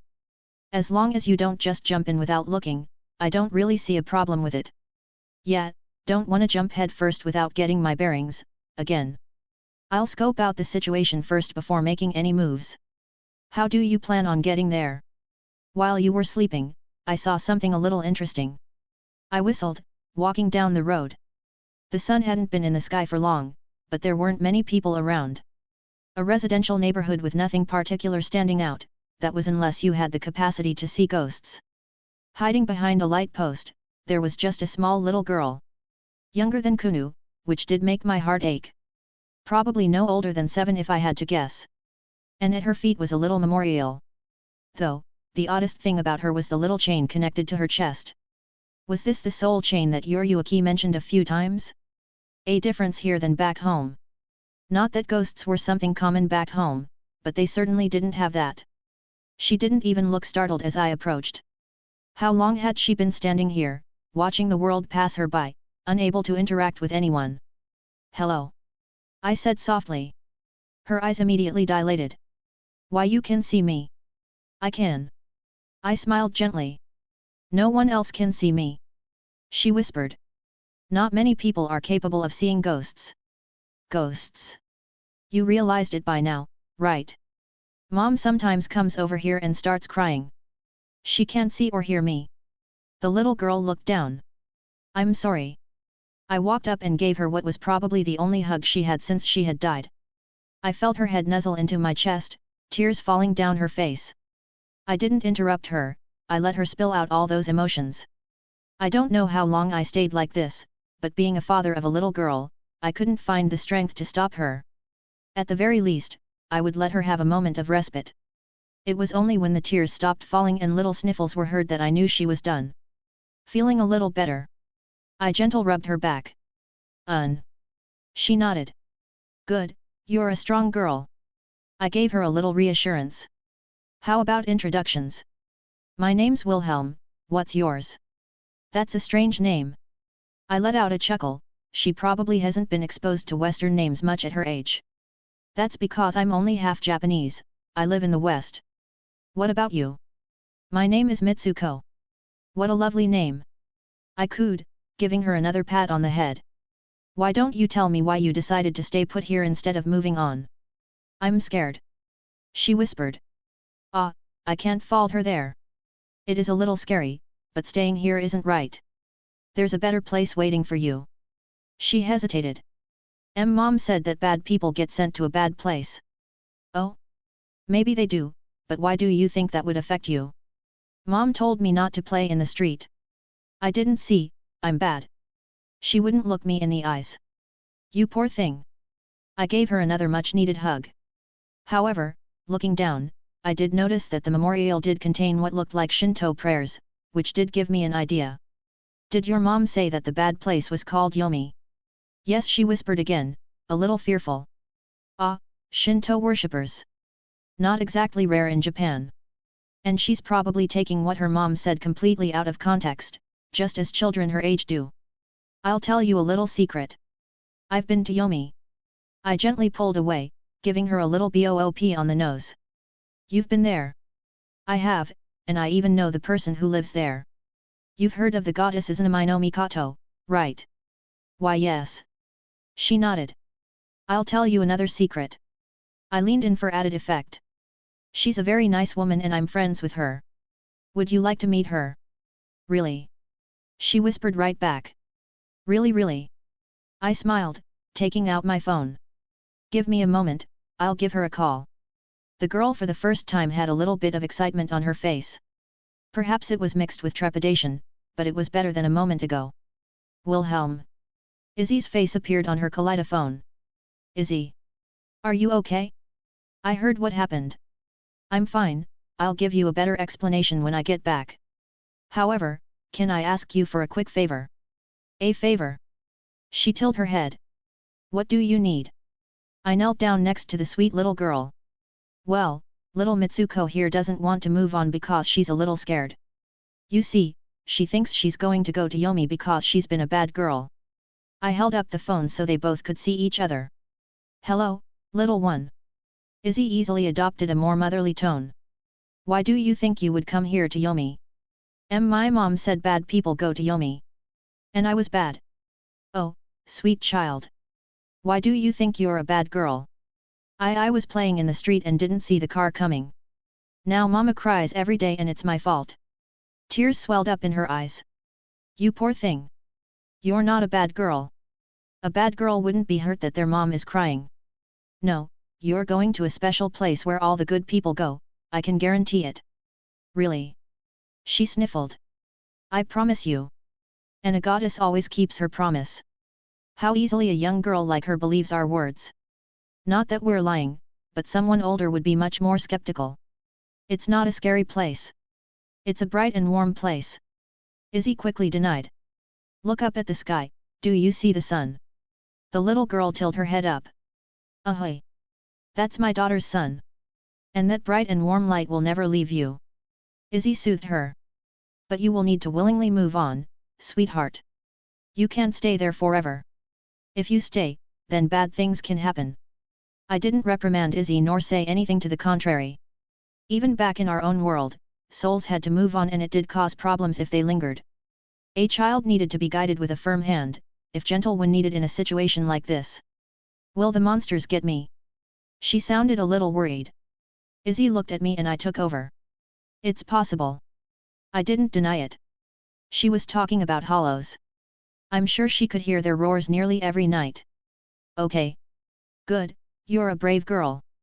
You aren't leaving your mom forever, you'll see her again. Izzy reassured her. I mouthed Izzy a silent thank you with a promise of an explanation before hanging up. Will it hurt? She looked at me. I promise, it won't hurt. I reassured her again. I mentally reached into my ring and poked the true Longinus. It reacted, as if it was watching intently. Give me a wisp of your divine power. I ushered the presence contained within. I could feel it seep out of my ring and gather into my hand. The least I could do was give this girl a good send-off without any concerns if she was going to be helping me along the way. I put my hand atop her head, letting the wisp of his divine power seep into her. It pulsed, and her figure started to glow brightly. The holy power was enough to cleanse her, to send her soul off to where it was supposed to go. Thank you, mister. She smiled at me one last time, her spirit taking on a life of its own as it condensed and disappeared. I felt good for doing a good deed, but there was a secondary objective in doing so. Can you track your wisp of divine power? I muttered, staring at my ring. The spear sent me a vague sensation that I took for a yes. Wonderful. I nodded. Now I just need to track it and I will have the coordinates to Soul Society. Then, I can just take a peek and see what the big deal is. Chapter 366, Chapter 332. I stared at the calculations that were flashing across the magical screen. Mirage was stabbed into the ground, the eye of Magnus acting as the supercomputer I intended. It was projecting the necessary calculations around the room. The obscene amount of variables that it was flying through were enough to even give me a headache. Could I do it myself? Undoubtedly, but it would take me, days, maybe weeks to accomplish with certainty. I knew that this world had 3 major realms interconnected. Hueco Mundo where hollows apparently live. The living world where the main axis of existence gathers. And an afterlife namely Soul Society. That being said, there are plenty of minor realms and spaces all interconnected and woven into this world's fabric of reality. Like all worlds, there are these types of things, whether they have significance or not is something I would have to investigate for myself. But for the moment, they were irrelevant and merely acting as annoyances that I had to plot around. And to be honest, it was more difficult to find a place like this than to find a world. A place like this wasn't meant to be easy to find or just walk into with a little bit of effort. The relationship between life and death made it something that the living technically shouldn't be a part of. I wouldn't quite call it a taboo, but it's essentially frowned upon for living beings to interfere in a thing like this as it isn't really their place. Sure, I've dipped down to Yomi plenty of times, but the CIRC * misstances around that were much different. And the soul cairn was not a proper afterlife, it didn't facilitate the cycle of reincarnation that was intrinsic to the world's continued management. I didn't plan on disturbing the world's cycle, nor causing any huge commotion, so I was prepared to step over there and take a look. Maybe I can barter with someone and get what I want without resorting to other means. Regardless, it was a thought for later. At the moment, I focused on my aura as it pulsed out, grabbing hold of the ambient reishi and reeling it back in so I could process it. My soul was filling up little by little. Unfortunately, it was slow going for now. Maybe I should redesign this ritual circle. I had a little bit of understanding of reishi at this point. I think I could finagle a means to pull in more. Perhaps Tessai wouldn't mind giving me some pointers in that regard? But then I would have to reveal some stuff. While I was mulling that over, my aura pulsed out again, but I didn't drag the reishi back to myself this time. I reached over, placing my hand on the true Longinus that was next to me. It was critical to the whole process that I was using to find Soul Society's location. That wisp of divine power dissipated by itself as intended, but it could remember the location after it settled down. The presence was weak within the spear, but it was enough that it was helping me this much. In return, I sent Rishi into it. The spear seemed to quite like it, and I could theorize it had a good nourishing effect for the remnant consciousness, similar to those souls that it took in back in the soul cairn. Maybe less powerful when equated to the same vague ratio, but Rishi was much more abundant and easily accessible. I saw it grab hold of the Rishi itself at one point, perhaps to give me a little clue to its new desire. But I've taken over the reins since then. The less effort and power it spent, the better. Not to mention that he did come to my rescue and gave me a moment of respite that I could escape that blow from the demon before. I owed him at least this much and I didn't mind sharing my gains. It was amusing, at this moment, I sort of felt like a deist from Legends. I obviously took some inspiration from them for a few things, but it wasn't like I tried to be like one of them. Now that I think about it, there should still be a bunch back in my birth world. Sun Wukong is an obvious example of that whole group, even if he became a Buddha later in life. Right, he did mention the Jade Emperor, something I should look into when I get back. I wonder how hard it could be to get my hands on a better peach? I still want to make mine into a wine at some point. I'll probably see if Venelana can help me with that since she's experienced. My idle thoughts came to a halt as I looked up and saw my calculations were completed. Weeks worth of calculations done in a few hours. I more or less had the trajectory that girl's soul took when it left the mortal plane. Backtracking the wisp of divine power, I could follow that path nearly exactly and open a portal to this soul society. However, I wasn't ignorant of how bad that could go, so I had to tweak it slightly. I didn't want to just jump out right in the middle of something going on. Once I found the entrance point, I could more or less test the boundaries of that sub-dimension and pick a place more on the outskirts. I was still sort of winging it, but with much less risk involved. I withdrew Mirage from the ground, the calculations stored within. I picked up the True Longinus and put it back into my ring. Lastly, I double-checked my bounded fields to make sure I accounted for this form of energy. I didn't want a certain black cat to sniff around if something happened. Well, there was no point in hesitating.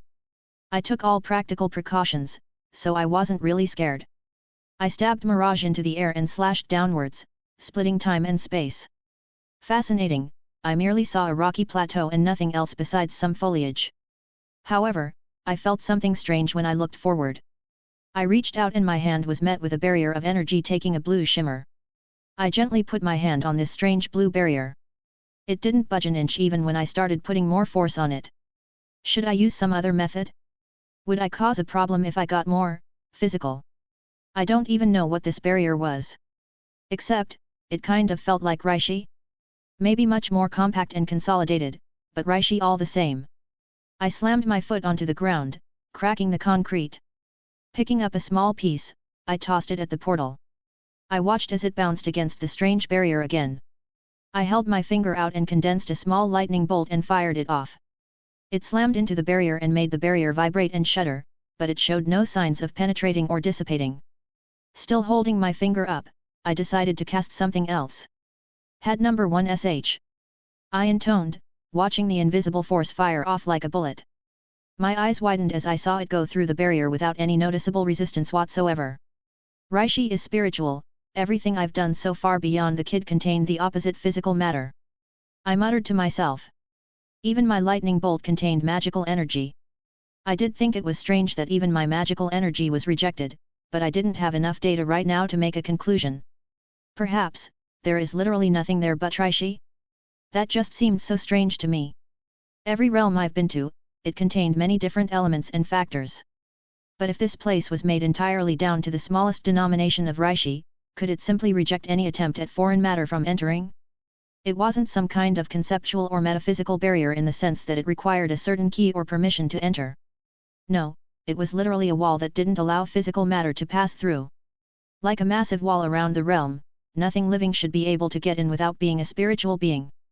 That is to say, souls and the like were the only things that could pass through a solid wall of Rishi without problems. It made sense if I further thought about it. It required someone with sufficient Ryotsu to even see a ghost in the first place. It's clear that this part of the world is kept separate from the other. But, why did this seem intelligently designed rather than natural? Thinking about this, I flared my aura up until it covered me completely and I let my Ryotsu flow out. Once more, I pressed my hand against the little barrier and it gave way. My hand reached through without any of the noticeable resistance that I saw before. How interesting.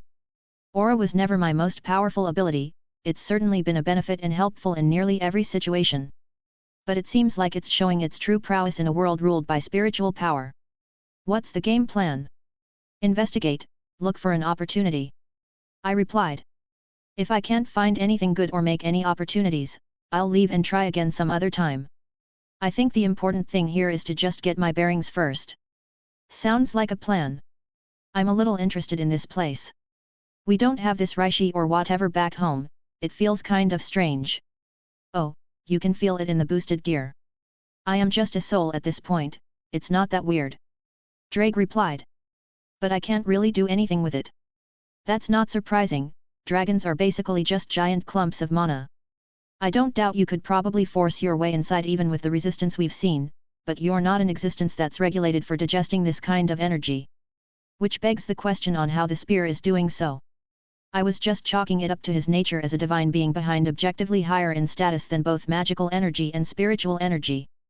Thus, he can treat it differently than Drake, who is just a big clump of magical energy given form. I had a feeling I could force through many obstacles if I relied upon my own divinity here, but in the longer term that wouldn't be beneficial for me. I needed to figure it out without resorting to the equivalent of taking a hammer to the problem. I took a breath, flaring my aura again. Let's go. I walked through the portal. I landed softly onto the dirt ground, sand kicked up at my weight finally touching down. There were many immediate things that made my senses confused. My body felt heavy here and it gave a strange sense of vertigo. Just taking a few steps forward, it felt like I was wafting through a body of water. It would take some getting used to. However, it looked like my Ryotsu could offset the feeling once it was released slightly. In addition, it seems like my hypothesis was correct, I didn't sense one iota of magical energy in the surroundings. This place was completely and utterly made up of reishi. That means I'll unfortunately have to rely on pulling magical energy from other places to supply any spells I need. If I didn't have access to the kaleidoscope, I would only be able to rely on my own OD. Then again, I wouldn't have been able to get here without the kaleidoscope, so, I guess it isn't that big of a deal.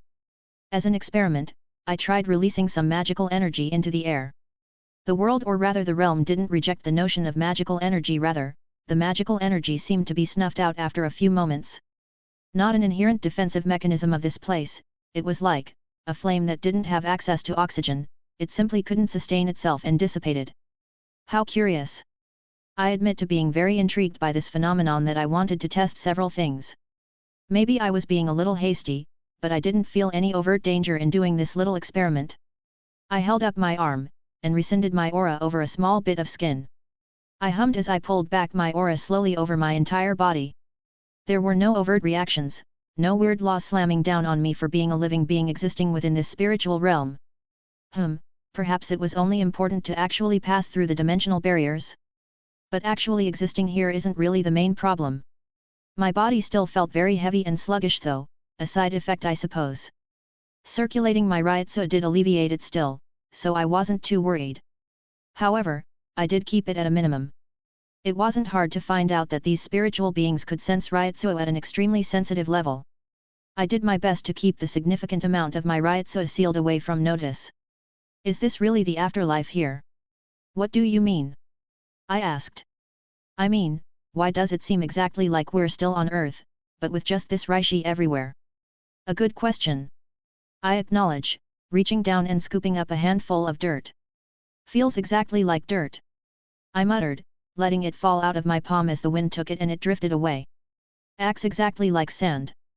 The air is dry, I feel wind on my face, and everything is acting how it should be. Is this place supposed to act as a mirror to Earth, or was it created this way? Did you have that same thought too? I furrowed my brow in thought. This feels kind of artificial in a way. Much different than Yomi or even the Land of Shadows, that's more of an extension of the greater world in a sense. This is strange. Drake fully agreed. Go head towards the buildings in the distance. I looked over to where Drake was referring to. There were indeed some buildings I could see a little further away. May as well. I nodded, trotting along towards them. My calculations were on point, because I appeared in an area without any people but close enough in walking distance. The more I walked, the more I saw just how massive some of the structures in the distance were. On the horizon, I could see some towering white buildings and a huge rock formation that protrude outwards. Reinforcing my eyesight, I could vaguely see the people walking around. It did make me come to a stop to really look at what I was seeing. Why did it feel like I was in a period drama? The people, the clothes, the architecture, and the whole ambience. It felt like I was back in feudal Japan. I was going to stick out like a sore thumb if I got closer like this. With reluctance, I weaved an illusion around myself. While it didn't actually change what I was wearing, I despised looking bad. It was one of my biggest peeves, even if it wasn't something wholly detrimental. To try and match what I saw, I sort of donned a weathered and plain-looking yukata. It was annoying how I had to keep the illusion up with a sustained amount of magical energy because it kept wanting to fizzle out by itself. Thankfully, as I got closer, no one really gave me any strange looks. I don't really stand out besides my red hair, but considering some of the differences I noticed with Tessai's physical features, I was guessing it wasn't that big of a deal. I took a moment to take in my surroundings. Wooden buildings all around me, people in similar outfits walking around. A woman with a basket full of clothes she carried on her head while she held a small child's hand. Another man walked down the street holding what looked like a stick of bamboo with a few fish hanging off of it. A larger man walked out of a shop with a pipe in hand, looking disdainfully at everyone that walked by. Was I seriously in some kind of period drama? Weird.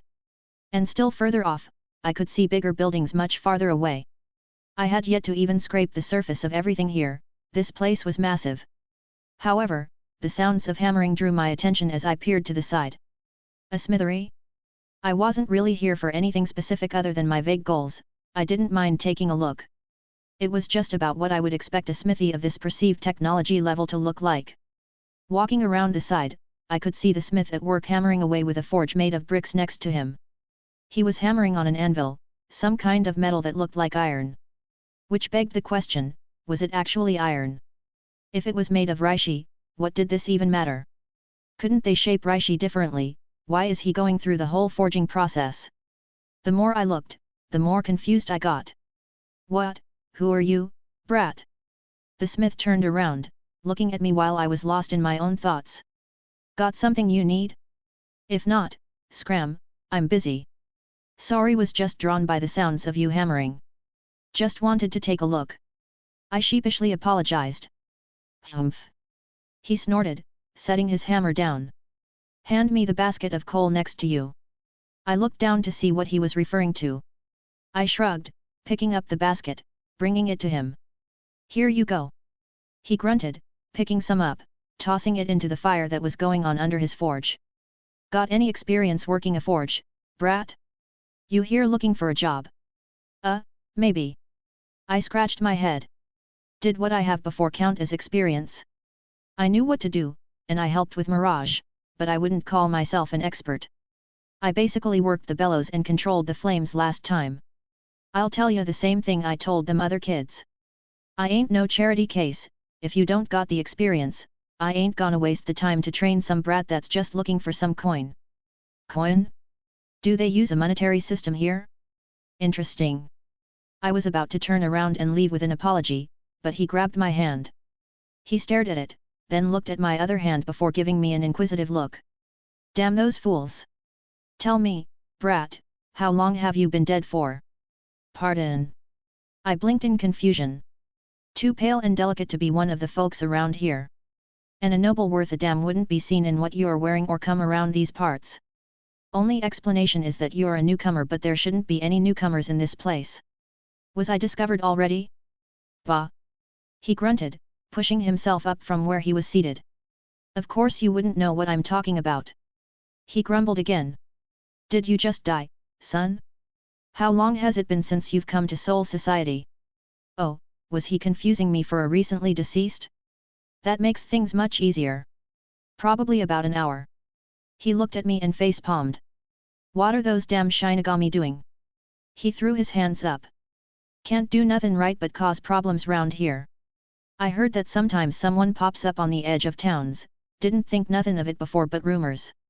Damn lucky a hollow wasn't attracted and came and munched you up. Sorry, Did I do something wrong? I may as well play the part. Nothin' your fault. You should have landed with the others, then they would escorted you to a district somewhere. This ain't a place that newcomers usually come. Oh, am I going to be in trouble for coming here? He looked at me and sighed. Let me explain properly, I forgot you're new. There are something like 300 districts around here that make up the Rukanga. The Rukanga is where us normal folk live waiting for our souls to run out of juice, then we pop back through reincarnation proper. At the center of everything, you got the Siridii where the nobles and the Shinigami live. He paused, as if waiting for me to respond. All right, I got it so far. Good, not a dunce like some of the ones who first pop up here. They start screaming about how they can't be dead and causing a mess. You look like you got a good head on your shoulders. Is whining and screaming going to make someone not dead? He snorted with a chuckle. Right, a good head. Maybe you'll end up somewhere good. Since you're new around here, I'll tell you the basics. You won't be getting hungry, which is the only good thing about this place. Unless you got a bunch of Ryotsu, in that case, your best bet is to find the sign-ups for the Shinigami Academy and hope you get accepted. Really? People don't get hungry here? I questioned, noticing that footsteps were seen. Unless you got enough power, brat. Listen to what I'm saying. That means you got the nobles and the Shinigami needing to eat along with whatever scraps of people that don't fall into them groups. This place here isn't really a district, sorta an in-between. He scratched his head. This place is for the families working the farms and everything that needs. See here, he waved his arm. I make most of the farm tools. Alright, I'm still following. And digesting all this new information, even if it was a little strange. Ain't much more than that. The lower numbered districts are better. Usually, the higher the number, the poorer the folks. And the lower ones are closer to the center where the bigwigs stay. We're at the end, which would normally be the poorest lot, but we need to be closer to the farms, you get it. I nodded along and he grunted in acknowledgement. Don't mind you staying around, brat. Just don't be causing a commotion, otherwise the Shinigami that come around gonna kick you out, cause this place mostly for the experienced. I was probably a smith when I was livin', holding a hammer felt familiar the first time I picked one up here. Did a good job, got sent over here to keep working under better conditions. Same with some others, and some just got lucky and got grabbed. Most of the folks in the districts know not to mess with us even if they starving or living badly. Shinigami don't want their luxuries messed with by us common folk, they won't be asking any questions. Their blades are sharp and their hearts cold. Best remember that, don't think Shinigami are here to help you if you see any. Duck your head and hope you don't catch their eye. So far, this place doesn't paint a very good picture of Shinigami or soul society in general. This was supposed to be the afterlife, something better than what the living had. So, why did it feel like such squalor? The way he described some of the poor districts, what the hell? Did you say I should go and try to join the Shinigami Academy? I looked at him. Humph, better you be one of them than not. All of us with even the barest bit of Ryotsu tried to apply, brat. Best opportunity that anyone around these parts can find. Ain't no way no noble gonna sweep us up out of this place, so we gotta work with what we got. Thanks for helping me, I really appreciate it. Never did introduce myself, you can call me Wilhelm. I didn't mind giving him my real name, he was being very kind to me. His expression softened. Ah, don't mention it. All of us were confused when we first got here. Folks round here call me Old Linear. He smiled rather warmly, making me think he was just a big softy at heart. Tell you what, he stopped and his eyes widened. Hey, old man, you better be back there. A shout was heard from out front. Get into the tool shed, brat. He said in a low voice. I blinked, looking around and noticed what he was talking about. He probably had a good reason for telling me that, so I followed his instructions. It was a little weathered and battered, but the inside was a bit clean and contained exactly what you would assume. All manner of tools and farming instruments filled this little storehouse. There was a small hole that I could peer through by kneeling down. I could see old Lin tense up and two people walk around the side, their garbs a match for the ones that Ichigo wore, so I could put two and two together. One of them had his blade drawn, and hung over his shoulder like a thug. The other had his sleeves together with a slimy look on his face. Old Lin, you know what day it is? The slimy-looking one said in an annoying tone. Make it easier this time. I ain't got no extra money, brat. The old man growled, walking to the side of his workbench with a small bag. I'm payin' the agreed amount, not a single kin more. Kin? Is that the currency they use here? Come on, old man, you know the rules. When you take a loan you gotta pay interest. I'm already paying interest. I paid damn near twice what I was lent, take this and don't come back. He grabbed his hammer and held it up with a snarl. We already told you how much you would owe us each week. No one forced you to take a loan out with the boss. The slimy Shinigami kept that same smile of his. Pay what you owe, old Lin, and we'll be out of your hair. I don't got no more. You think it's easy to sell my stuff round these parts? Then we might have to take a different method of repayment. I'm sure we could sell those tools of yours for a nice little sum somewhere else. Go ahead. When the Shinigami responsible for picking up this batch asks me where my quota is, I'll tell him to go find you. Damn, balls on this old man. I really like him, not taking crap at all. The smile on the Shinigami's face twitched, clearly annoyed. Careful, commoner, don't threaten a Shinigami. You might lose a body part if you say the wrong thing. For emphasis the thug with his sword drawn licked his blade. Ew. But it wasn't an idle threat I could imagine. Humph.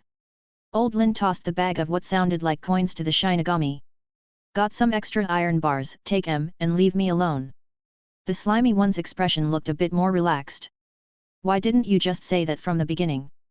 I'll have some people come by and pick them up, still have some rounds to do with our other business associates. He didn't wait for pleasantries or goodbye, the two Shinigami immediately left and old Lin slumped in his seat. What was that? I walked out of the shed. Normal crap we gotta deal with around here, kid. I told you before, don't be trying to meddle with Shinigami stuff, they don't care about us. He sighed, getting up and walking towards me. He grabbed my hand, pushing something metal into my palm. Here, take this, try your luck with the academy. I don't got much talent myself, but when I touched ya earlier, I felt like you had more than me and I barely didn't make the cut when I tried. I looked at my palm to see some coins in my hand. They were circular with holes in the middle, very similar to older currency. What are you? Bah, just get going. I'll tell you where the nearest recruitment place is. Give them that and they'll give you a better chance. He grumbled again. You probably don't know the way, let me fetch something to give you some directions. He shuffled into his little house and I could vaguely hear him start rummaging through some things. I looked at the few coins in my hand and squeezed them. I was always a sucker for unsolicited goodwill. He barely even knew me and gave me something like this after getting some apparent loan sharks in the afterlife shaking him down. I am many things, but unappreciation is not one of them. Looking to the side, I saw a stack of bricks that looked exactly like the ones used to make his furnace. I picked one up, feeling its weight, and giving it a little swing back and forth. Yeah, that'll work. You say something. Old Lin poked his head out, a piece of parchment in his hands. Nothing. I smiled towards him, depositing the brick into my ring. He grunted, walking over, basically pushing it into my arms. There, now get. I unfolded the parchment and it was a map, maybe somewhat poorly drawn, but decipherable. I marked it down, now get going and I better not hear from you until you graduate. I looked at him again. Thanks. Yeah, now get going. He huffed, going back to get his hammer he set down previously. Thank you for the kindness. He looked at me one more time. Humph, this place could use some more niceties from other people. It's already shitty enough here. Barely a couple hours here and I already didn't like this place. Walking out of Old Lin's area, I took the brick back out and tossed it up, catching it as it came down. Where did those two Shinigami go? I hummed to myself, holding up the black kimono that was the uniform of Shinigami. This should be about my size, right Drake? You can make it work. I looked at it again, nodding as well. Yeah, I think you're right. Thankfully, I knew how to properly put on this kind of outfit. I looked down at the two bodies of the Shinigami I had politely asked for their uniforms from. Granted, it took a little persuasion from my brick, but a few lumps on their heads, and a few smashes of their faces, and they were more than willing to hand them over. Well, silence implied consent. I don't think they'll be waking up anytime soon. I didn't actually know what repercussions killing two Shinigami would have, so they get to live for now. At the very least, I didn't want to implicate the old man by accident. Who knew if more Shinigami would swarm the place afterwards and just cause more harm? So, good news for them, they get to live. Bad news for them, they're going to have to explain to whatever superiors they have about their mission uniforms and Zanpakuto. Oh, and I stole all the money they had. I would be making a little trip back to Old Lin and sneaking this somewhere he could find it. Repay kindness with kindness. Was I fortunate or unfortunate that these two Shinigami seem to be the absolute bottom of the barrel? I'm talking, they feel weaker than even the supposed substitute Shinigami that the orange-haired brat. I looked at the Zanpakuto in my hand, I tried to push some of my aura into it, but it gave a similar feeling to the other Zanpakuto I experienced. It didn't really seem to like me all that much, so I suppose I still had to get my hands on one of those Asachi. Who are you? I paused in my idle thoughts, looking down at the idiot who just woke up, looking right at me. His worlds were trembling, and it was a little funny to see some of his missing teeth. Luckily I hadn't been seen with Old Lin. I held my brick up that was only mildly covered in blood. My name is Kurosaki Ichigo. I smiled before slapping it across his face again. His body collapsed again and I continued onwards. You are a petty asshole. Yes I am. I fully acknowledged. I was still pissed that Hollow died. I quickly changed out of my normal clothes and into this black kimono, strapping the Zanpakuto to my side before putting everything else into my ring. I basically stripped them of anything of value and left them in this deserted corner. There weren't any prying eyes around, I made sure of that. Not that it seemed people wanted to mingle with Shinigami, I noticed that when trying to track these two idiots down. The people scattered quickly upon seeing a Shinigami, it seems. Oh well, it works out for me. I can't really attend the Shinigami Academy, I'm sure I'd be found out fairly quickly. So as an apology, Old Lin, I got your money back and taught them a lesson. First to drop it off. I turned to look at the large buildings in the far distance. Then I'll go check to see what that's all about. Chapter 367, Chapter 333. After getting used to it, I didn't really mind this kimono. The uniforms of the Shinigami had a certain appeal, I had to admit. It would be better if it wasn't tainted by the thoughts of those thugs. At the moment, I really did not have a good opinion of Soul Society. Was feeling pretty shitty about the whole situation in sending that little girl here. I was hanging on to some shred of hope that maybe this was just an extreme case and it gets better. Fingers crossed. I've walked through what appears to be several of these districts. This place is absolutely massive, easily millions upon millions living here, but they didn't have high-rise buildings or apartments like they did in the living world. So, everyone was spread out with houses nearly back to back, making it look even bigger from a certain perspective. Yet, the vast majority I've seen were at best barely above the perceivable poverty line. Granted, my views may be skewed from living in the modern era, but when a significant portion of the people don't even have simple sandals to wear, there's a big fucking problem. Not to mention that every single look I got was one of trepidation, if not outright fear, due to the uniform I was wearing. Granted, the closer I got to this Siraidii, the less it became obvious. Sure, there was still caution with my approach, but as the area got further in, and poverty got notably lessened with each passing minute, it seems like the sight of a Shinigami wasn't one of immediate caution. I'm not even surprised that the more well-off and wealthy don't fear the Shinigami. I could basically scope out the layout so far. This place was like a giant circle, with Siraidii sitting in the middle. And obviously the better-off places set closer to the homes of the Shinigami and supposed nobles. It took forever to finally make it, but I could see a sort of disconnect from where the Rukanga ends and the Siraidii begins. I took a quick look around, and steadied myself. I highly doubt anyone would notice I'm a living being. I mean, how difficult would it be for a living being to sneak into Soul Society in the first place? Not to mention I look exactly like a normal Shinigami and there was no one around to question me. Just project confidence and no one will question you. I puffed up my chest, and carried myself as if I belonged here. You think this will work? Drake asked, a bit sarcastically. O ye of little faith! I have absolute confidence.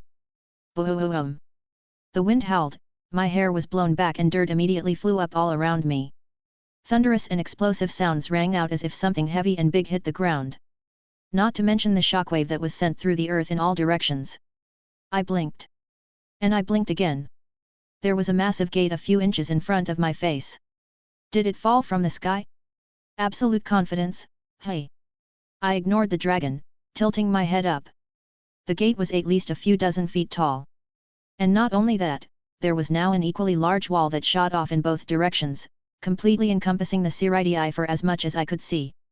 I understand why there was a bunch of empty space between these two regions now. There was only one thing to do in a situation like this. I did an about-face and quickly skedaddled. Well, it was a good thing I took a moment to hide myself, because people started poking their heads out. And not just the residents of the Rukanga. Shinigami came flooding out looking very annoyed.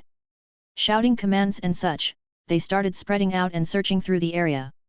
I don't know why that massive wall and accompanying gate suddenly appeared, but I'm guessing there was some way to detect an intruder? Well, shit. Just have confidence. I'm sure it'll work a second time. Fuck off, Drake. Seriously, I didn't want to cause a massive commotion, but, here we are. Now, how to sneak in? Have you tried having more confidence? I hate you sometimes. Do your best, Watermelon. I'll cheer you on. I let out a long sigh at Drake's snickering. Shaking my head, I started walking in the opposite direction of the gate, keeping the massive wall at the corner of my eye. It would probably take me a couple days of casual walking to reach the opposite side if I had a straight path, so after a few minutes, I found a rather isolated spot behind some house that I could take a moment to step out and inspect the wall properly. With another quick look around, I didn't see anyone nearby, so I walked forward and touched the massive wall. Oh, that's interesting.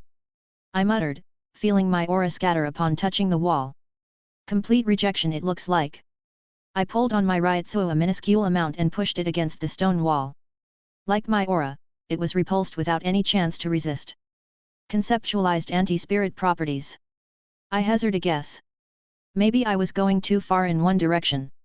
It could just be significantly resistant to spiritual energy of any kind to the point where I would have to bring significant force to overcome it.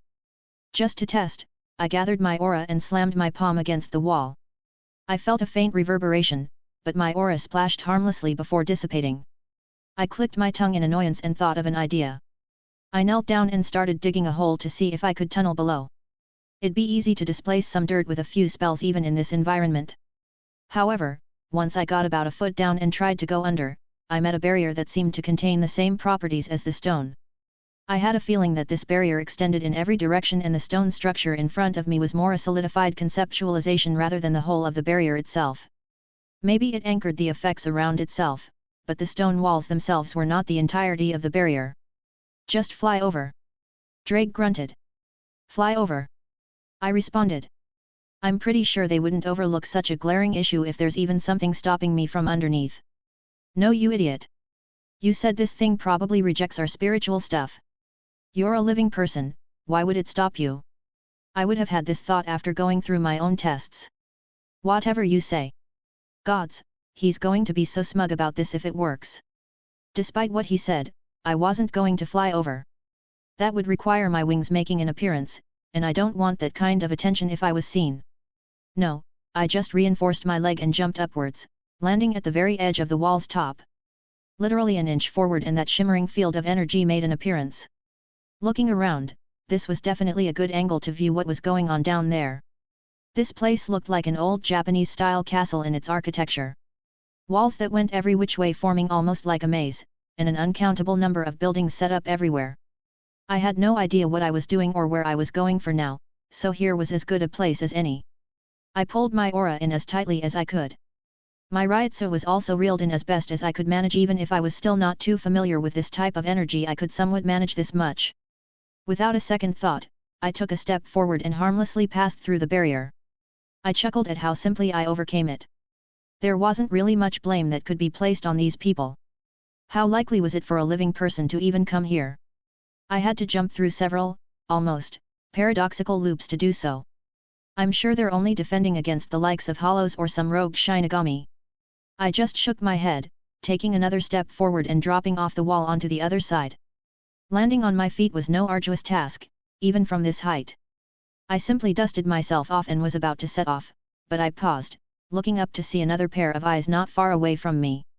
A Shinigami was literally stepping out of the nearby building right as I landed on the ground. Carry on. I nodded to him, turning and walking away.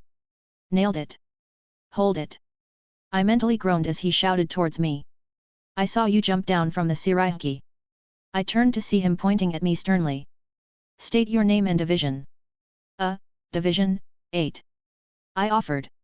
I mean, there's the number 8 sewed into the inside of this kimono, same with the other one, so, I'm assuming. And the name's Kurosaki Ichigo. I made sure to add on. He looked at me for a moment before abruptly drawing his sword. Surrender yourself, Ryoka! He shouted. I am the 9th seat of Division 8. I order you to stand down. Just my fucking luck. Of course, the random Shinigami I run into is from the division I just blurted out. I think there might be a misunderstanding here. I held my hands up, taking a few steps towards him. I'd rather he don't keep shouting and potentially drawing more attention. He held his blade up in a stance, looking noticeably timid. If you won't surrender, I'll be forced to take action. He declared, raising his sword up as if he were going to attack me. Well, this is going nowhere. I'll surrender peacefully. But can you answer one question of mine? What are you? Have you ever been hit in the face with a brick before? What? My trusty brick covered the distance in the blink of an eye, slamming into his face, knocking him down for the count. He didn't really seem that experienced or powerful, really. Honestly, from what I've seen so far, it seems like the lower-end Shinigami are something like cannon fodder. Or maybe I'm just overestimating Shinigami in general. But then again, I met Tessai who gave off a much different feeling. He was actually powerful, I could tell that much. And your Yuaki was able to slip through my perception multiple times, that's not something a mook could do unless I was being very careless. I needed to find my bearings, just wandering around was going to do me no good with such a massive place. Let's see if I can't get some information from the next person I run into. There he is. I ground my teeth, leaping up to the nearby building and getting out of sight. These Shinigami, like fucking ants that don't stop crawling out of the woodworks. They could at least treat a guest more politely. How many did I have to beat up with my brick so far? Funnily enough, they're calling me Ichigo at this point. Hat. He's over here. I threw my brick again, smacking another in the face who spotted me before he could alert the others. Why was I still using this brick? I honestly couldn't give a valid reason. I think that maybe I was just annoyed enough at this place that I was taking my frustrations out this way. Why is there poverty in fucking heaven? It was a sentence that should never have been even conceived. My brick demands answers. Watching a dozen or so run past and turn the corner, I breathed out a sigh of relief. It's not that I was being pressured, but I didn't want to instigate things any further by causing actual damage. At this point, there's probably only a couple dozen or so Shinigami suffering some headaches that some quick healing will fix. And asking any of them anything is like pulling damn teeth. They're all so damn stubborn and won't give me any information. Not that I'm going to torture them or anything, but it's like asking them what color the sky is and they'd refuse to answer. And every Zanpakuto I've run across so far was already claimed and was useless to me. I was starting to get kind of frustrated. Was like searching for a needle in a haystack. I suppose I could just cast an illusion over myself, pretend to be one of the Shinigami that I knocked out. Maybe find the nearest headquarters and go from there. It was a good thought, but it got pushed to the side as I felt a weight descend on me. A foreign Ryutsu enveloped me, pushing down violently. It took me by surprise more so than actually made me stutter in my steps. It was definitely a significant weight that descended, enough to make me cautious, but I didn't feel like I was pinned against my will. Someone was watching me, and it felt like they were giving me a warning? No, I felt the sensation drag away as if to lead me somewhere. Well, I can't say I don't enjoy a polite invitation. Whoever was doing this, it was obvious the path they were telling me to take. I could practically taste the ryutsu they were throwing out as I came upon a large building with a sign in front that read Division 8 Barracks. I didn't realize how close I was to something like this. I guess it makes sense considering all the Shinigami I've had on my tail. I pushed open the large doors at the beckoning of the ryutsu that was continuously pushing down on me. And as soon as I stepped forward, it dissipated nearly instantaneously. I was greeted with a strange scene. A man was sitting at a small table on the ground, a bottle of sake and 2 cups placed on it. The man looked up with a hazy expression, clearly having been drinking for a bit now. He wore the standard Shinigami attire, but there was also a white haori, but it was covered by a second haori decorated in pink and with flowers. And there was a Tsuchigaza straw hat atop his head. I've had a couple reports about my subordinates being sent to 4th Division for treatment. Something about head injuries. He looked at me. You wouldn't happen to know something about that, would you? I looked at him, then down at my brick that still had some blood on it, then back at him. Nah, it must have been someone else. Chapter 368, Chapter 334. I looked at this strange man as his face twitched into an amused grin. Stranger from far away, why don't you come and enjoy a drink with me? I can offer a cup of sake to a guest. Looks like someone was found out. I guess trying to convince you that I'm a Shinigami won't work. I walked over. It might, you never know. He shrugged. In that case, I'm definitely a Shinigami. I said without a hint of shame. Oh, and what division are you from? He asked, still amused by the conversation. I pulled open kimono slightly and looked inside. It says 8 on it, so I'm assuming the 8th Division. He snorted, looking like he wanted to laugh, but kept a straight face. As the captain of the 8th Division, I think I would know who is under me. Do you? I took a shot in the dark. He doesn't. A woman stepped out from the side, slamming a door behind her. She wore a wooden badge on her arm that read Lieutenant. She could easily be called a beauty with a very cold and neat appearance. She was rather cute, pushing up her glasses with a stern look. "No." He whined in front of her. "Of course I know my subordinates. I memorized all their names." "Name 5. She said evenly. He opened his mouth but she interjected again. "That aren't women." He coughed awkwardly. "Welcome to the 8th Division, friend." He turned back towards me. Well, he seemed easygoing. I took a seat opposite of him at the little table. Jokes aside, what gave it away? Was it my dashing good looks? Yes. He replied without a second thought. The old man won't let me only recruit women, so I made sure that all the men under me won't be competition. He nodded sagely. I respect your wisdom. Oh ho, I appreciate the praise. He grinned. Be serious. The woman next to him smacked him on the back of the head. You both are completely shameless. She's cute when she gets mad. I pointed out. Haha, she's the jewel of our 8th Division. He chuckled, not disgruntled at her antics. Why did I let you convince me to not report him? She face-palmed.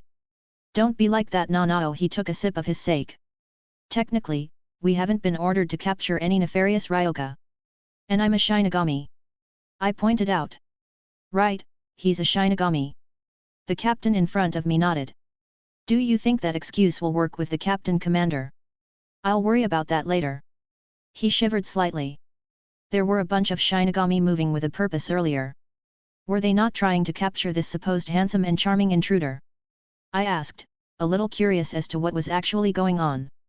This always happens when the walls come down. He hummed, taking another sip. It doesn't happen that often, but we have to treat it as an invasion regardless.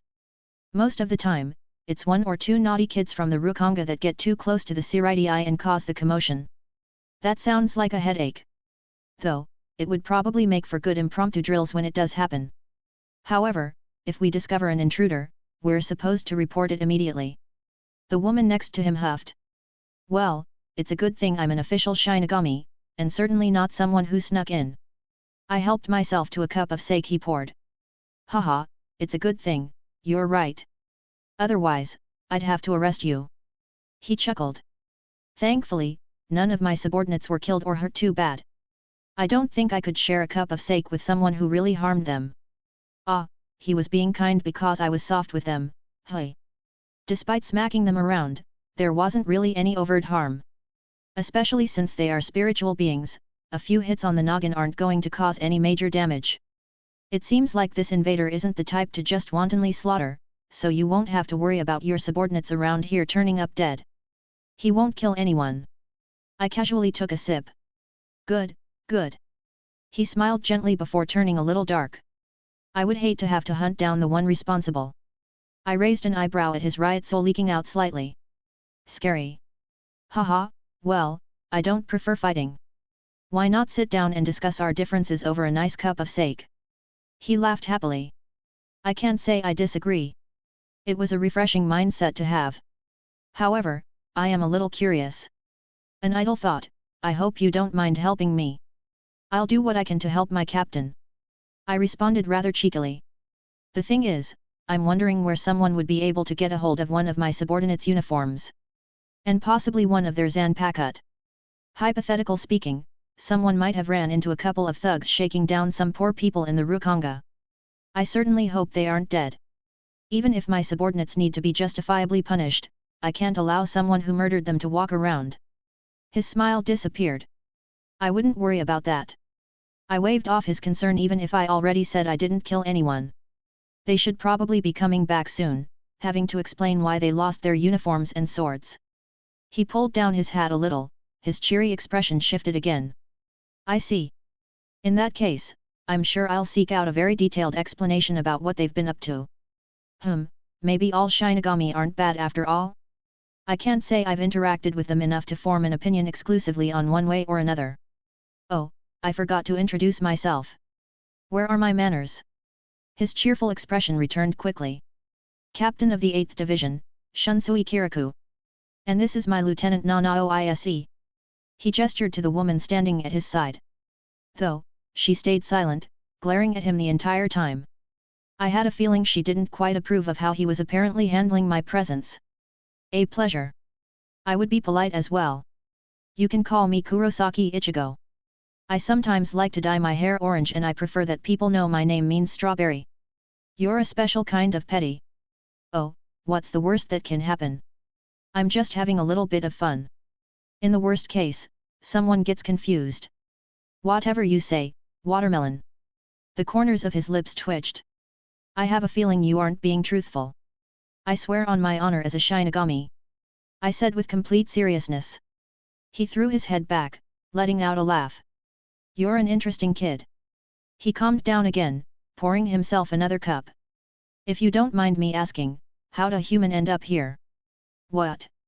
His lieutenant blurted out, her expression shifted. How can he be a human? Aira, Nanao, you're good at sensing Ryutsu, don't tell me you didn't notice it either. He said calmly. But... Oh, you're pretty good. What gave it away? Was there a point in keeping this game going? It wasn't hard to tell, your Ryutsu isn't concealed very well. I'm sure if any other captain got close, they'd notice too. Though, your Ryutsu is really strange, I wasn't sure you were human at first. It shouldn't be possible for a human to come here. Not unless they had outside help. She looked at me strangely. There aren't many places I can't go. I smiled towards her. Don't worry, no one helped me. There isn't some kind of conspiracy going on that you have to worry about. Are we just supposed to believe that? I believe you. The captain said casually. Nanao sighed in exasperation. Honestly, I just came to take a look around. I revealed. Oh, and what do you think? He asked.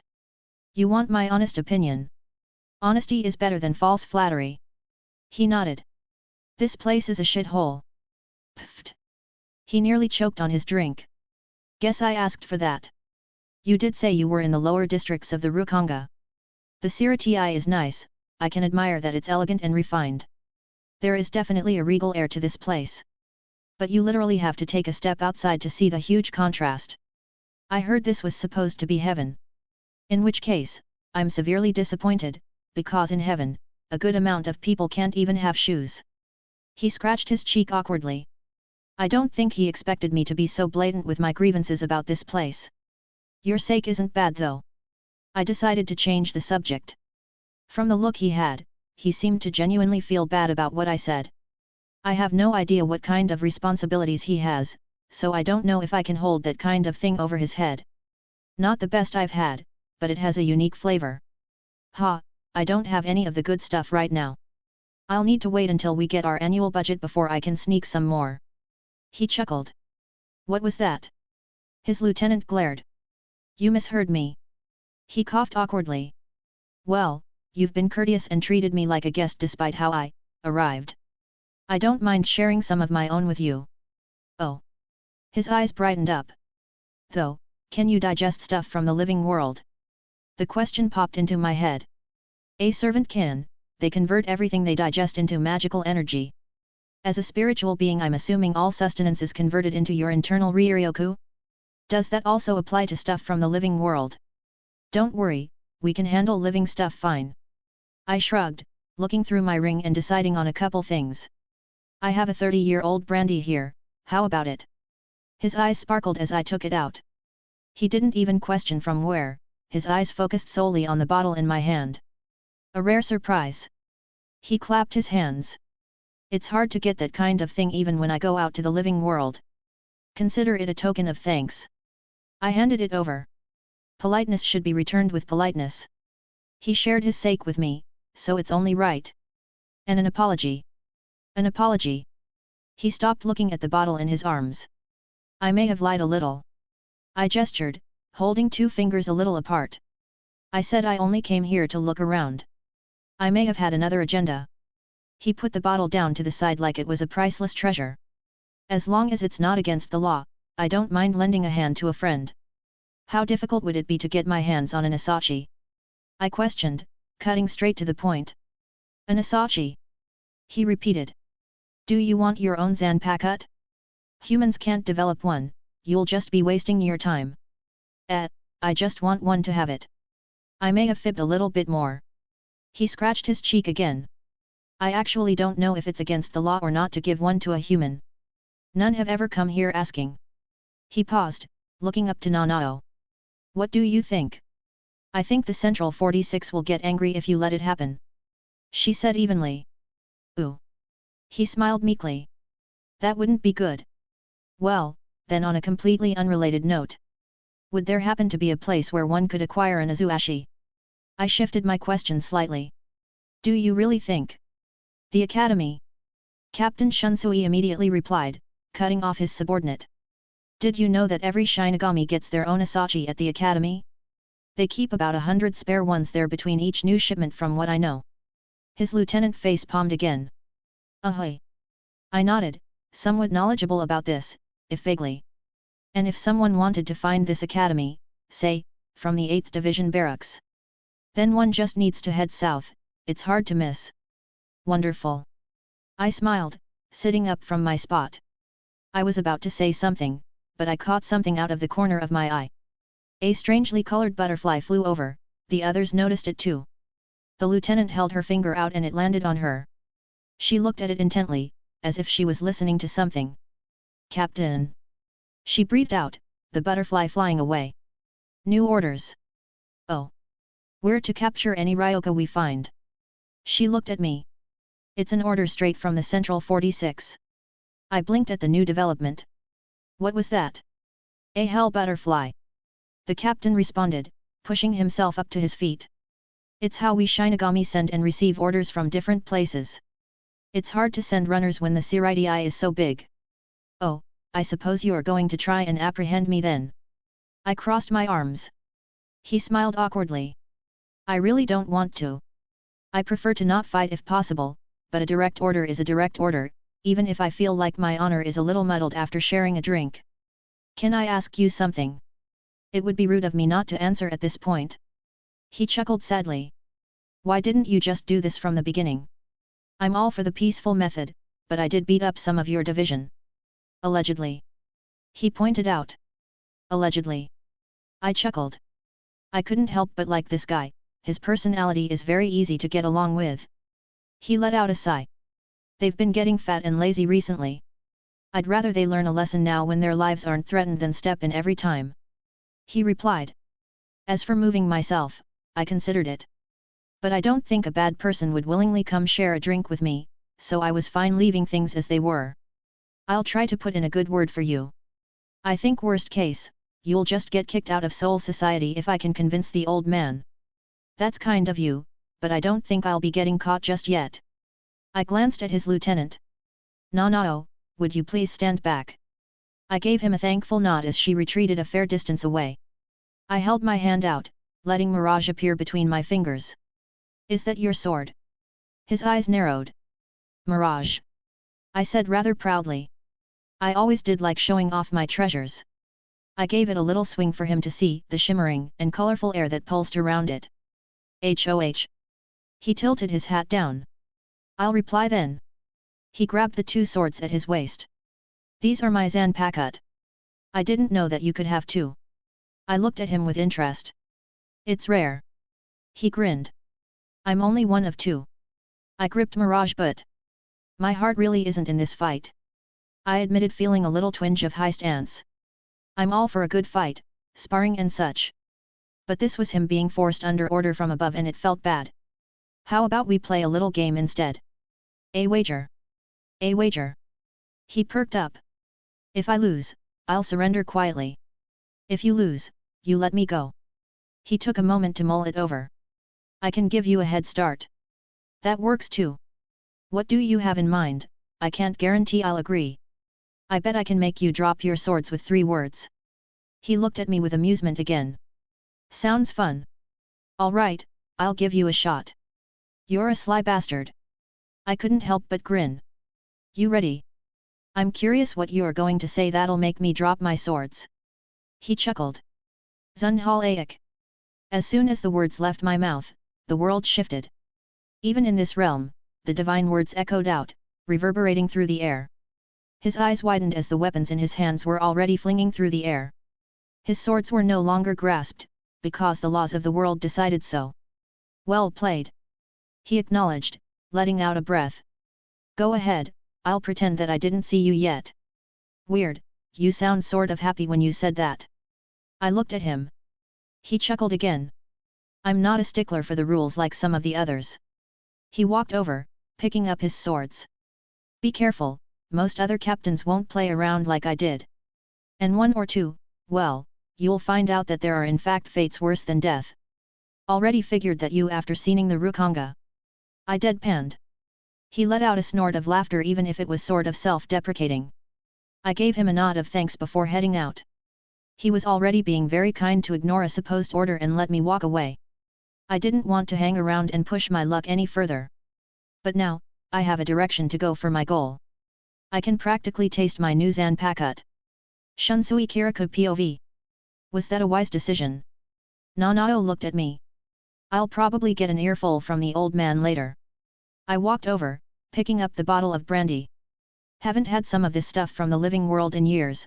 What a good opportunity this turned out to be. I pulled off the cork to give it a whiff. Oh, that's high quality. Is this really the time to worry about drinking again? It's never a bad time for a drink. I shot her a grin. Why'd you let him go? You could have easily subdued him. She growled. Do you think so? I asked her. What do you mean by that? I won't deny that I wasn't ready to give it my all. But, don't you think there was anything strange about him? There was something oddly familiar I felt, but... Did you sense his Ryutsu shift when he did whatever he did at the end? I asked her again, pouring out some of the brandy into one of my cups. No. Right, it didn't involve Ryutsu at all.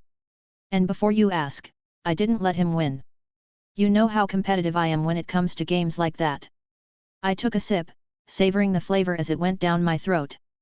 That kid has some tricks and was confident enough to walk right into our home. Could have just been arrogance, could have not been. He didn't have any bad intentions, so I didn't want to make an enemy if I didn't need to. How many of our people were sent to the 4th Division for treatment? She countered. If they can't handle a kid swinging around a brick, then how are they supposed to handle a hollow?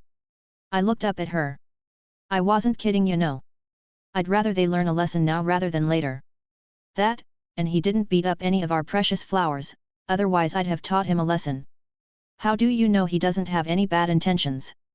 There were a lot of red flags around him. I think I'm pretty good at reading people.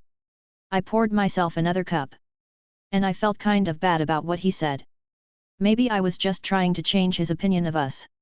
A human visitor from the living world calling heaven, as he put it, a shithole.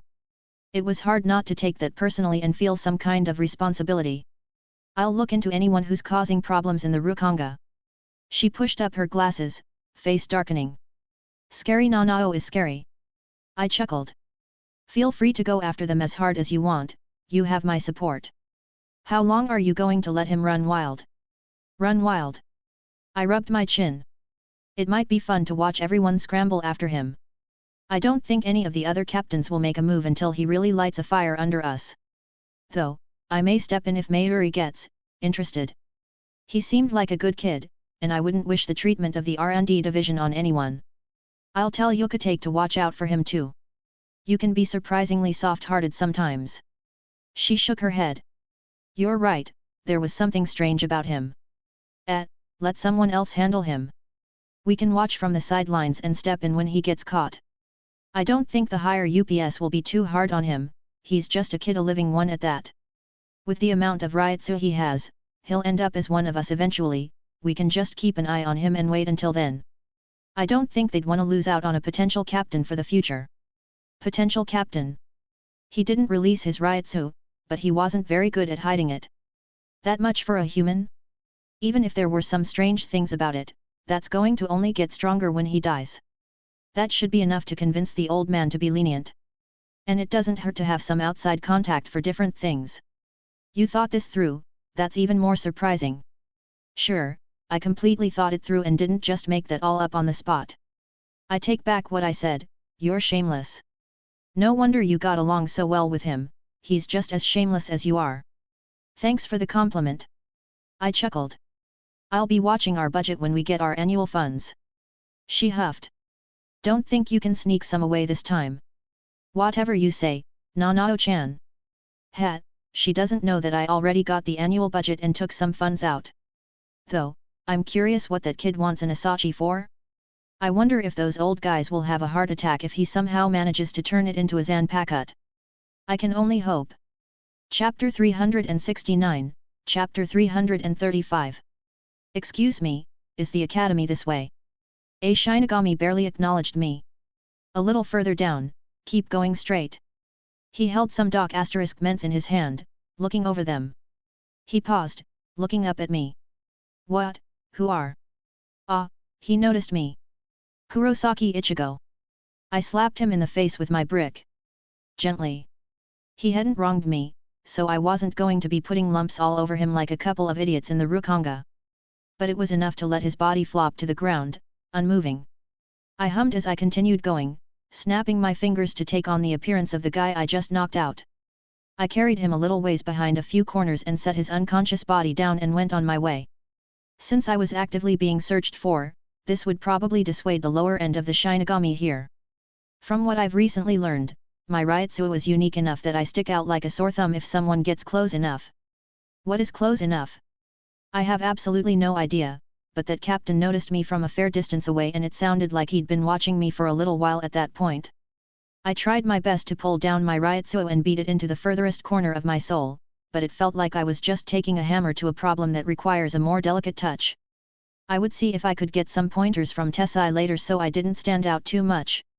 There was still so much I was ignorant about that I needed information on, but for now, I was so close to my goal.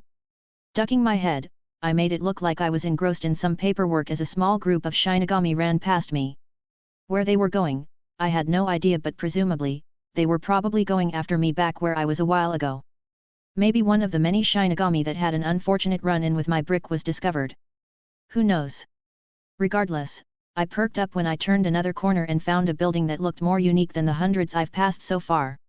While not out of style with the overall architecture, it was clearly made to be differentiated on site. It was pretty darn big, having that Edo period castle motif but still retaining a sort of modernized school look if you squint your eyes.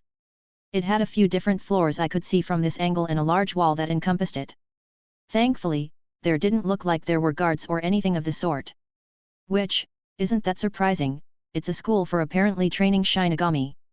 It probably would be low priority for any kind of invader, not needing any major resources to rebuild if they had such a gigantic pool of incoming students to continuously choose from. I perked up, looking at a few students walking in the open courtyard. How did I know they were students? They were wearing slightly different uniforms than a standard Shinigami. A handful of students and I could more or less glean the differences. Women apparently wore white and red, and men wore white and blue. With a flick of my wrist, my illusion shifted to accommodate this new appearance. I admit to being rather excited. I wasn't ashamed to admit that I was a bit greedy. I don't think I crossed any abhorrent lines due to it, but everyone knows I like to collect things. At this point, I don't know if it's my draconic nature or my devil nature.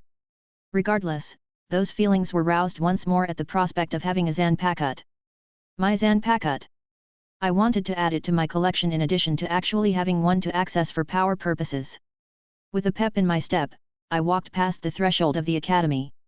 The atmosphere here was rather casual even if there was a little bit of a manhunt going on outside. I suppose it would be irrelevant to them, the higher UPS wouldn't be sending random students out there for something like that. Thankfully, there didn't seem to be anyone of noteworthy strength here because I walked right in and wasn't accosted after wandering around for a few moments. I think if someone noticed me, in a situation where an invader was around students, they would immediately move to apprehend me. That is to say, I also didn't let my guard down. It would be a dreadful time to lose out on my goal because I got lazy. And no one gave me any second glances, which was good. I did follow along with a group going in a random direction. They seemed to enter a classroom, or a better description was a lecture hall reminiscent of what I was used to. Massive rows of desks ascending with a podium and big chalkboard at the bottom and center for everyone to see. I ducked out before getting noticed. Didn't want to get called out and forced to sit through a lecture and waste my time. Now, if I were an Asachi, where would they keep me? Presumably, they aren't that valuable to someone other than myself. It looked like every person walking around here had a zanpakuto, so clearly they're handed out rather early into their academic studies. But at the same time, they can't just be laying around the place. Really, they would probably only be valuable to the people in the Rukanga, but to get them, someone would have to first be accepted into the academy. And at that point, would they really waste their opportunity to leave that wretched place just to sneak out some sorts? So, my first thought was the training grounds I peeked at when I was passing through the halls. That makes the most sense to me, perhaps a storehouse where they keep extras or something along those lines. I continued to hum to myself as I found some stairs to make my way towards the open fields opposite the entrance I came in from. Immediately, I was greeted with a resounding explosion. I perked up and relaxed for a moment as I was a fireball-like spell launched off towards the side wall and at a target. It was a little off course, hitting the wall before dispersing. There were several students lined up practicing kid. It reminded me of an archery range with how they were all set up. I did walk behind them to get a close look. O Lord, mask of blood and flesh, all creation, flutter wings, you who bears the name of man, inferno and pandemonium, the sea barrier surges, march on to the south. A girl raised her palm up towards a target a fair distance away. Had number 31 Shaka. A red light erupted like a ball from her hand, flying fast towards a target. It slammed into it, explosive with a distinct amount of kinetic force, and erupted into a fiery explosion. That was not one of the kid I am familiar with. Number 31, was it? I shouldn't get distracted. A zanpakuto takes priority. However, I noticed something interesting out of the corner of my eye. Behind the students there were tables and seats set up, and there was a book just sitting there. Granted, it's not a book like I'm familiar with in this day and age, but parchment bound and tied like you would see in the olden era. I looked back and forth to see if any eyes were on me before walking by and grabbing it. Yoink! And I slipped it into my kimono. I kept walking until I left this area with people practicing kid and moved towards the adjacent field. Once I felt I was in the clear, I took out the book and looked at it, a big grin quickly forming on my face. I flipped over a few pages and I couldn't help but cackle ever so slightly. It was a list of instructions for kid up to number 50. What a good find! I assume this was some manner of textbook or the equivalent that you would find here before. It was very coherently written and seemed very streamlined rather than notes or something someone wrote up randomly. In any case, this was a big windfall and I was ecstatic to start practicing it when I had time. I gently put it away in my storage. And I was certainly in a very good mood at this point, and I had yet to even lay my eyes on my new sword. What a good day this is turning out to be. Speaking of swords, I could hear some sounds of combat nearby. I peeked around another corner and saw a few students sparring with wooden swords, others swinging their zanpakuto in practiced motions. And other simple training methods were going on. I didn't really want to go rummaging through every building nearby, but I had a sneaking suspicion my goal was close. I tapped my chin, reinforcing my eyes to look around. The only thing that immediately stood out was a smaller building that had a noticeable iron-looking lock on it. Well, if I were a betting man. I casually walked around the perimeter to not get into the immediate vicinity of anyone else, making my way to what I was assuming was a storage shed nearby. Walking up to it, the lock looked rather mundane in nature. I didn't feel any spells intertwined with this place, so I'm guessing my first assessment on the value of these swords was spot on if I'm correct. I grabbed hold of it, reinforcement filling my hand. I squeezed it slowly, not to make a huge racket, but until it loosened and popped out enough that I could twist it and undo the lock that was holding the door shut. It seemed old and undisturbed, like it hadn't been used in a while, so it was rather easy to break. I took one quick glance around and no one was paying attention to me, so I slid it open and sneaked inside. My eyes immediately lit up and I had to hold back a laugh. There were probably a couple dozen swords just haphazardly thrown in here, along with a plethora of other things that were not very tidily kept. Honestly, there was dust all over the place and even the lock looked a little bit rusted. I wonder if this building was just completely forgotten, because it was clear no one had been in here for a while. Walking up to the nearest sword, I grabbed it and I felt something interesting. Even with the stolen Zanpakutt I had on my hip, I could faintly feel that was taken. There was an imprint on it already forming, a sort of rejection of my own energy. I could maybe corrode it or replace it with my own with a lot of time and effort, but that felt utterly wasteful and too much effort. That being said, this sword I now held in my hand was blank. Completely and utterly blank in comparison, and it felt strangely familiar to hold. As my aura ever so gently flowed out and enveloped it, it seemed to eagerly accept my touch. Since you're the first one I picked up, let's call it fate. You'll be my new Zanpakutt for now on. I looked at it happily. I don't know if there is any special meaning in picking a specific one or not, but this one is my pick. On the off chance that these things are tracked or something, I would just keep my own for now. In the future, it shouldn't be too hard to come back if I have the need for others for whatever reason. They might get a bit more pissed if they found out I had dozens rather than just one. Let's keep the greed to a minimum while I'm still ignorant of the world for the moment. But that didn't mean I wouldn't see if I could find anything else of note. There were a few boxes and I blew some dust off of. Opening one up, it was old uniforms and I pushed it to the side. Another one had what appeared to be old books. That piqued my interest. The first one at the top was barely held together, clearly having been weathered while stored here. I flipped a few pages and it also had some kid written down in it. I shrugged, stuffing it in my ring with the other. However, the vast majority of the remaining ones appeared to be about zanjutsu, or swordsmanship. It was a little interesting, showing basic forms. I'm guessing that's what they were practicing outside and what they mainly teach in regards to sword wielding here. I pocketed a copy of that as well. There was one last book that caught my attention, different from the others. Ho, the Art of Movement. I read the cover of it before skimming a few pages. And based on that alone, I'm suddenly remembering a very smug cat that could move in some strange and ridiculous ways. Now, isn't that interesting? I gladly pocketed that as well. It would be something I look into and see if it could be beneficial. Standing up, I realized that I seemed to have obtained everything I set out on getting here. However, there was one little thing I was curious about that hadn't been mentioned anywhere that Tessai told me. Wasn't there a branch of Kid that focused on healing?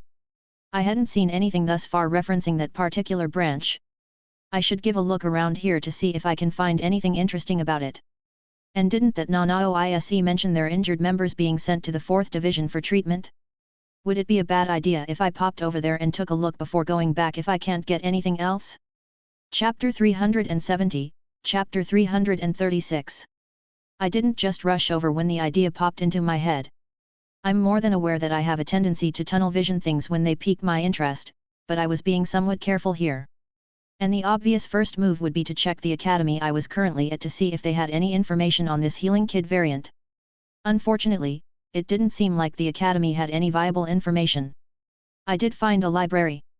Or the equivalent of whatever they would call it here. Tons of books. I may have taken a few. But the best I could find was some vague mentions of it and how if someone wanted to learn after mastering Basic Kid, they would apply for the 4th Division after graduation. So my current hypothesis was that it was something like medical school after basic college education. Something that requires specialized learning, be it hands-on or just academic knowledge that they weren't really able to teach in this kind of environment. It made sense, I suppose. I think the students here spend like 6 years, and that involves learning how to kill soul-eating monsters effectively. Which would be their main priority in every CIRC** misstance. Those predisposed to the healing arts would be small in number and not something they'd want to spend too many resources and time teaching if 99% of the graduates aren't going to properly learn it. Or I could be wrong, that happens sometimes. But finding a few books that would give me some context for several things I was wondering about would be helpful. And Jin is always thrilled when I bring things of this nature back for her. If nothing else, seeing her happy would make it more than worth it. Besides that though, I finally have my own Zanpakutt. It's hard to find the correct words to describe the feeling of getting a treasure I've been yearning for.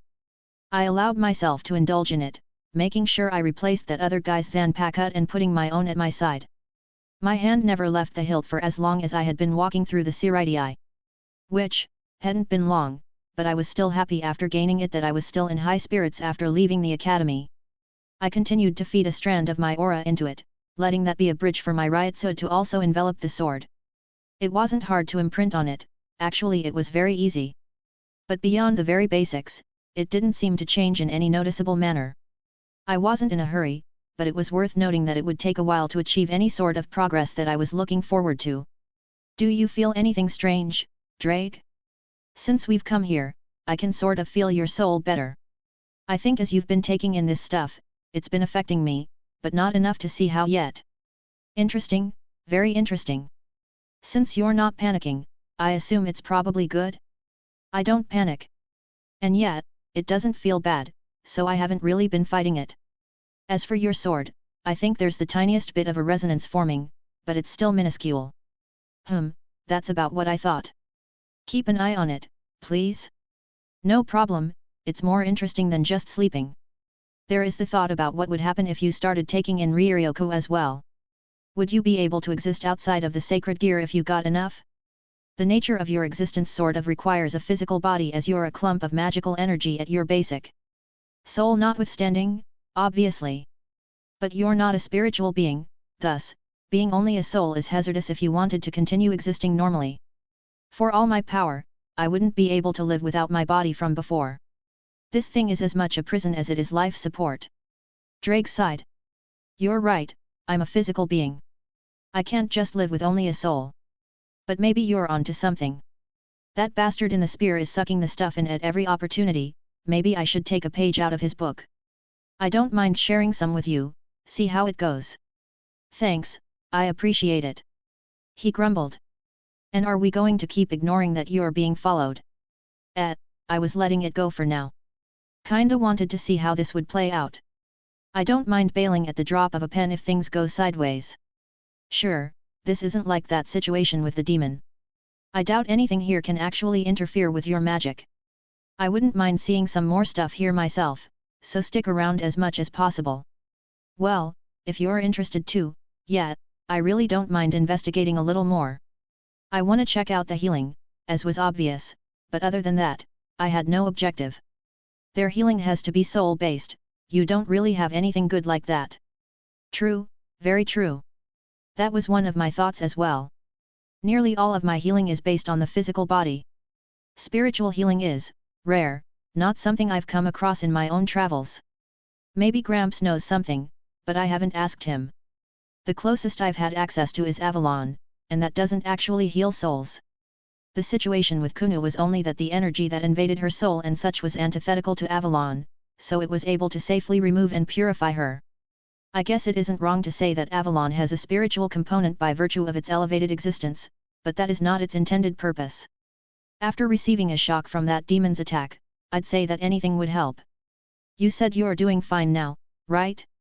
Yeah, just some aftershock, not really a big deal.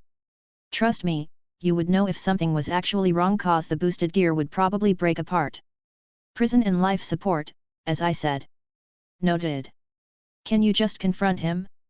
I'm getting second-hand embarrassment at his attempts to tail you. Don't be mean, Drake, he's clearly trying his best. I pretended not to notice a rather large body peering around the corner. But I guess I shouldn't try to sneak into another division headquarters while someone is obviously on my ass. The fact that a captain would be by was enough to make me cautious, I didn't need this happening. I looked around, and found a nice little place out of the way. I let out a grunt, pushing off the ground and landing atop a building that was a little off the beaten path. You know, it was actually a nice view. Despite some of the many complaints I've had about this place so far, the Siridii was actually kind of beautiful. Though, the mood was ruined when I felt a presence looming behind me. It was accompanied by a displacement of air, like a loud one. Your Yuaki in comparison was like a little squeak, while this one was like thunderclap. Scheming that book on movement, I could guess that it was pretty standard for Shinigami. And like, a big shadow was blocking the light and I think he was breathing out of his mouth. If the other signs before weren't very obvious. Honestly, I just had to tilt my head back to see him looming there. So you finally noticed me? The big guy announced, sounding all too pleased with himself. Yeah, sure. I turned around to actually face him. I admit, my first reaction was to introduce him to my lovely brick. However, I was curious about something and was going to see if I could prod him into showing me it. How unfortunate for you to appear before me, Ryoka. He looked at me and it was unnerving. Not because his strength was threatening, no. I don't think I'm one to usually insult another's looks in earnest, but in this case, I am a little speechless. He had a very large body, and perhaps a bigger head than he should for his size. Combined with oversized lips, oversized nose, and eyes that looked comically small on his face, yeah, I was having trouble finding the words. Growing up must have been hard on you. I said with full sincerity. He blinked and it just made it worse. And that just makes an awkward silence between us. Honestly, I think he was going to do some postulating, but now he seemed confused. How unfortunate for you to appear before me, Ryoka. He seemed to just reiterate. Didn't you appear before me? I questioned. An unfortunate twist of fate. He continued. All right, just ignore me. I am not without mercy, Ryoka. He said arrogantly. I will count to 10, so you have some time to properly regret running into me. Get the brick. I have the brick. I affirmed, taking it out of my ring. Why do you have a brick? He looked at me, blinking again. Probably to finish the job someone already started on you. I gave it a few swings. He quickly shifted into a scowl. My generosity is misplaced. Then I will defeat you swiftly and receive my due praise after turning you in. He took a step backwards instead of actually doing anything. Except as soon as he moved he disappeared with that same sound of air being forcibly displaced. He was now several yards away from me with a cocky grin on his face. He took another step forward and disappeared again, appearing at my side, then the other side. Switching around a few times. It wasn't like I couldn't keep up with him, but if he wanted to give me a first-hand look at his movement technique, I wouldn't say no. As expected, a mere Ryoka cannot keep up with my Shunpo. You probably cannot even see me, your eyes unable to grasp me as my mastery of Shunpo is beyond your comprehension. Fuck it, brick him. Brick him hard. Patience, Drake. Enough playing around. He stated, using his burst of speed to appear behind me, his sword drawn. I will end this in one strike. He swung down his sword in such an obvious manner. All it took was a sidestep, but he demolished the building as his blade collided with it. I didn't get caught up in the ensuing collapse, opting to slip off and land safely on the ground. Admittedly, that was impressive strength. In that, I didn't think he could do that if I were to be honest. My spiritual senses when it comes to Ryotsuo isn't as refined as I would like it to be. He seemed weak, and well, he was weak comparatively to the captain I encountered. Yet, Shunsui was significantly stronger, and it even felt like he was holding himself back substantially. Impressive. He declared, pushing away rubble from the small building, climbing out of the remains. Was it fear of death that allowed you to transcend your limitations to avoid my sure kill strike? I will applaud your survival instincts. Oh my god. I was a little distracted because the spear reacted when Drake said that. I will allow you to know my name. He puffed up, really sounding proud of himself. I am Jerb Ikanzaka. I am known as Kamaitachi Jerb. Oh, he has an epithet. I mean, it isn't super edgy, but kinda flat. Kamaitachi is a type of yokai, a sort of weasel if I recall correctly. I think they have something to do with wind manipulation? Kurosaki Ichigo. I introduced myself as well. Yeah, you sure introduced yourself. Drake said dryly. Hey. I leveled my brick to him, ignoring Drake. I heard Shinigami have positions in their divisions. Where do you stand? I wouldn't mind getting an idea of their general power level based on position. I am the 4th seat of the 7th division. His pride shined brightly. Interesting. And I also heard that Shinigami can. What word do I use to sound like I'm ignorant? Transform their swords? Can you do that? You wish to see my Shikai? He grinned. Very well, I will allow you the privilege to see why I am known as the master of projectiles and am called Kamaitachi. Well, I thought it would take more goading, but he seemed eager. He placed one hand at the very tip of his blade, palm pressing down. Flap away Tsuntakegaresu. The words left his mouth and I felt a shift in the air. I felt something odd spread through in my soul, sort of, heard the name as well. It had weight to it, strangely enough. His hand atop his blade slammed down. It reminded me of those false blades that collapsed into themselves. However, he pushed fully down until his palm pressed against the hilt of his now bladeless weapon. Immediately, they appeared. Little dual-blade flying objects all around him. They spun in the air and I could imagine that they were razor-sharp. I could also feel him more predominantly as well. His Ryutsu spiked up a couple times. I could easily tell that he was at least 2 times stronger than he was previously. Was this the supposed Shikai? It had that kind of strength increase by just releasing it. Then what about Bankai? What kind of monstrous strength would someone gain by using that? Obviously, I didn't consider him much of a threat, but if that kind of build-up transferred the same to someone of more stature like Shunsui, then I can't really take captains lightly. This made me even more excited for my own Zanpakuto. No one who has seen this has even lived to talk about it. You may rejoice for falling victim to it as well. And my rampant thoughts were pulled back at his arrogant tone once more.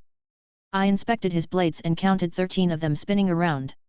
Well, I think I've seen everything I've needed to. I have a question, if you don't mind. Oh? Very well, I will answer your last request. How did you know I was the Ryoka? As they seemed to be calling me. Your description was given to every division, along with knowledge of your strange Ryutsu. He replied. Are you satisfied? Allow me to send you on your way. Apologies. You have sullied the honor of the court guards, no apologies will suffice. You misunderstand. I'm apologizing because I lied to you before. About the reason I had a brick, that is. I held it up for him to see. The real answer is that I thought it would be easier to sneak into the 4th division if I brought a patient with me in dire need of treatment. He did sound rather proud of his supposed mastery of projectiles or whatever other nonsense he spouted a moment ago. Well, allow me to reciprocate. My swords shot out of my ring. His own little blades flew towards me, like little propellers that sliced through the air. However, my swords were not normal by any means, and honestly, his blades looked a little fragile in comparison. Mirage, Dawnbreaker, Whisper, Ascalon, Sword of Destruction. They collided with them quickly, shattering the flying blades like they were made of cheap materials. They continued to swing out, slicing through others, and smashing the rest. It didn't take much, merely the blink of an eye before it began raining little pieces of his Zanpakuto. However, there was one left as it came towards me. That was kind of intentional. I drew my own Zanpakuto and swung it forward, encasing it with my own Ryutsu to the best of my ability. It collided in a ringing of steel, sending his little flying blade to the ground, shattered. I turned my attention back to him. He stood there, stiff, visible sweat dripping down his forehead and mouth hanging slightly ajar. My swords floating next to me a little protectively as I took a step forward. He followed suit, taking a hesitant step backwards. Hey, thanks for the information. But I have one more question for you. What do you want? I could see him glance around as if he was about to bolt. What's that on your face? What? My brick. I shot forward with a burst of speed. It wasn't a movement technique like he had, just pure physical prowess on my end that allowed me to catch his face with my brick, slapping his body to the ground with a loud thump. Satisfying. Indeed. Now, why don't we? Hey, I guess you are tougher than that other lot. I looked down at him, still conscious. Oh well. I slapped him with my brick again. Do you really need to lug him aground? He was helpful. I replied, grunted as I adjusted the massive man I was holding over my shoulder. I got to see a Shikai being released, which was extremely beneficial. And, I can use him to sneak into the 4th division without trouble. And seeing his movement technique was interesting, as was his use of Ryutsu in combat. Honestly, I got a lot of good data from that exchange.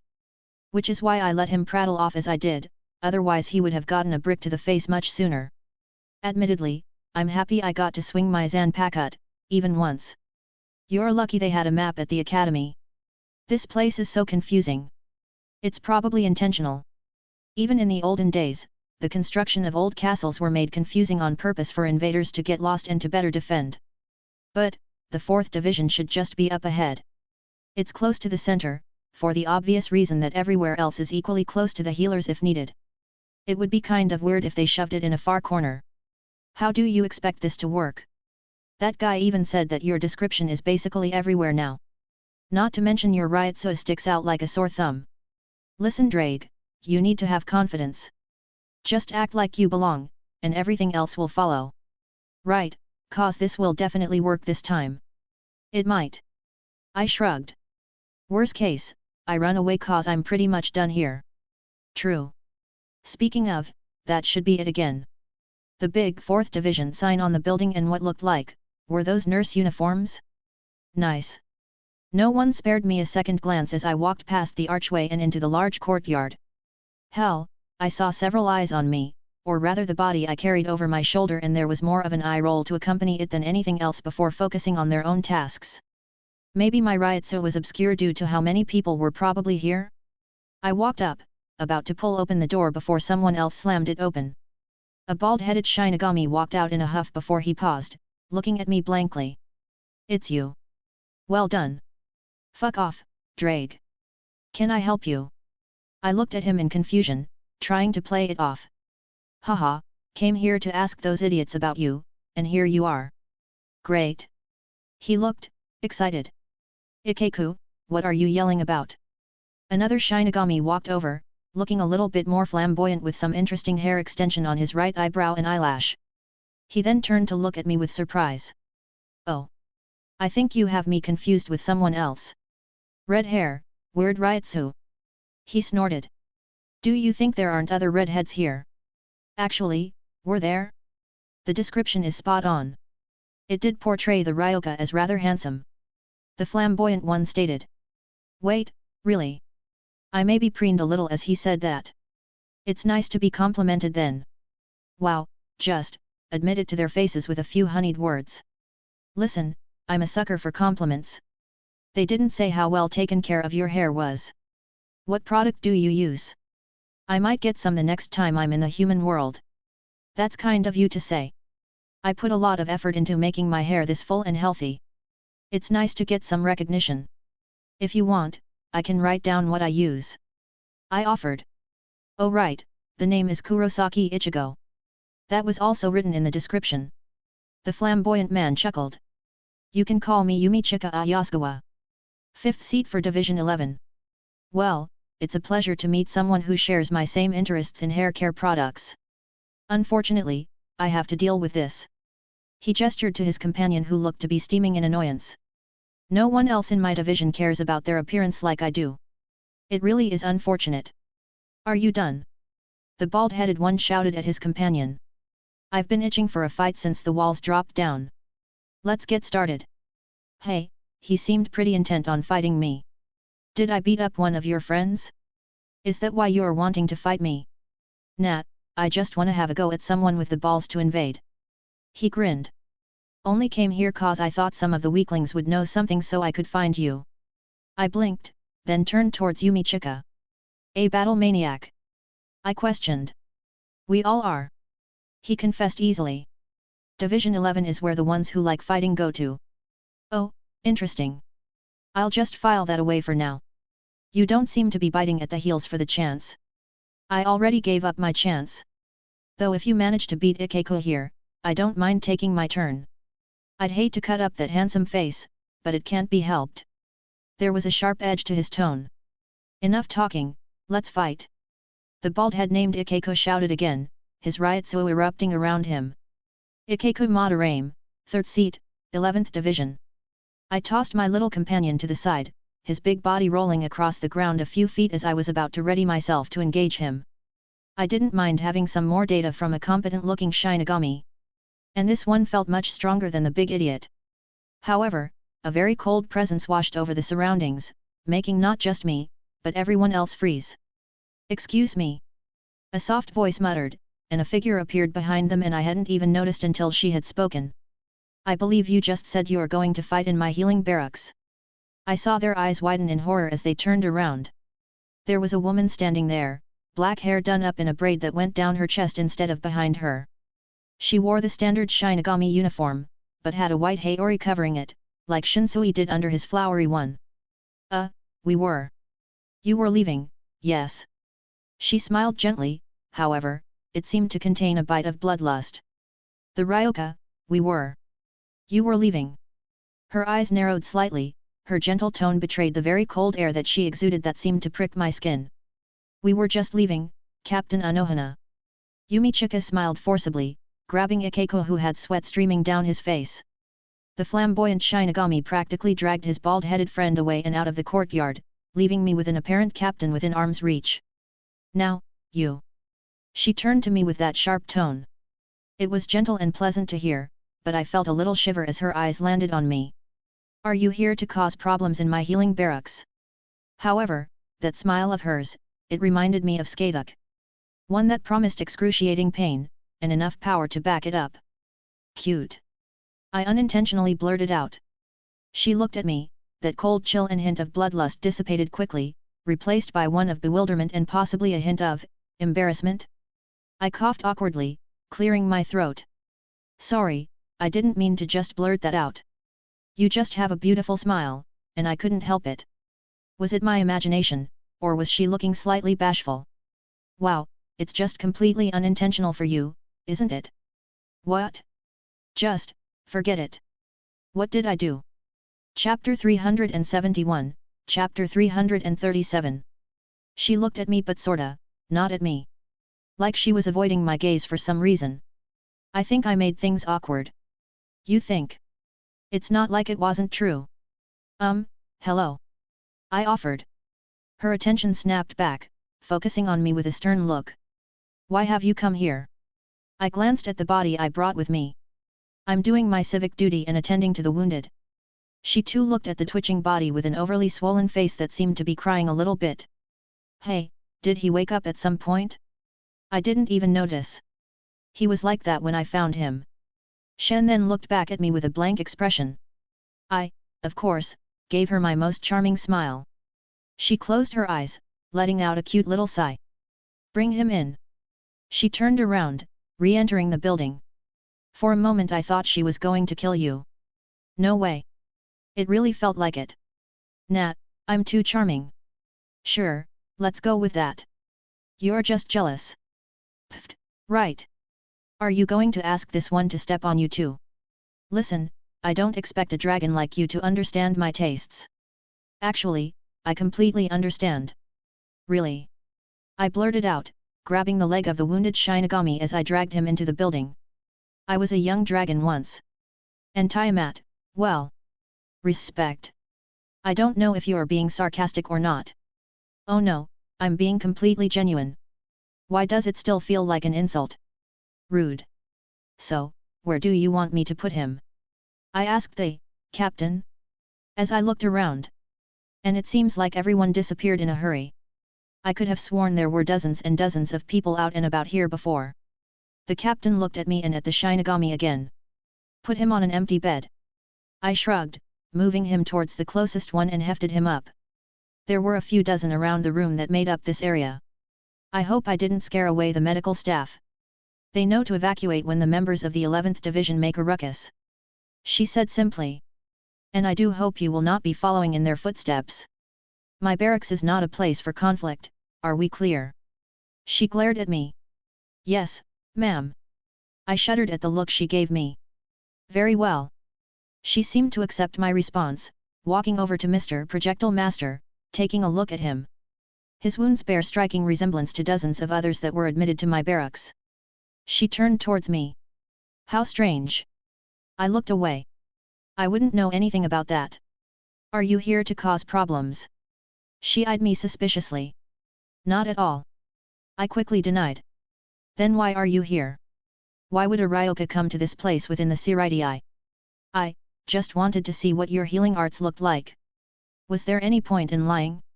You wished to see our healing arts. Is that strange? The idea that spiritual beings have a healing system itself is something interesting, I just wanted to get a look at it. I replied.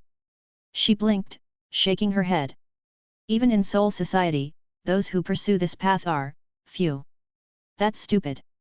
If everyone got some kind of compulsory education in healing, wouldn't survival rates skyrocket? I can't claim to know much about how you all handle hollows, but based on a few I've run into, they aren't really the cream of the crop when it comes to potential. I can imagine that there are a noticeable amount of deaths every year from fighting hollows. It's even a common practice for every magus to have some method of healing. Granted, mostly for oneself, but even so, it's the height of foolishness to not be at least capable of keeping yourself alive with some minor healing until you can procure a higher level of treatment.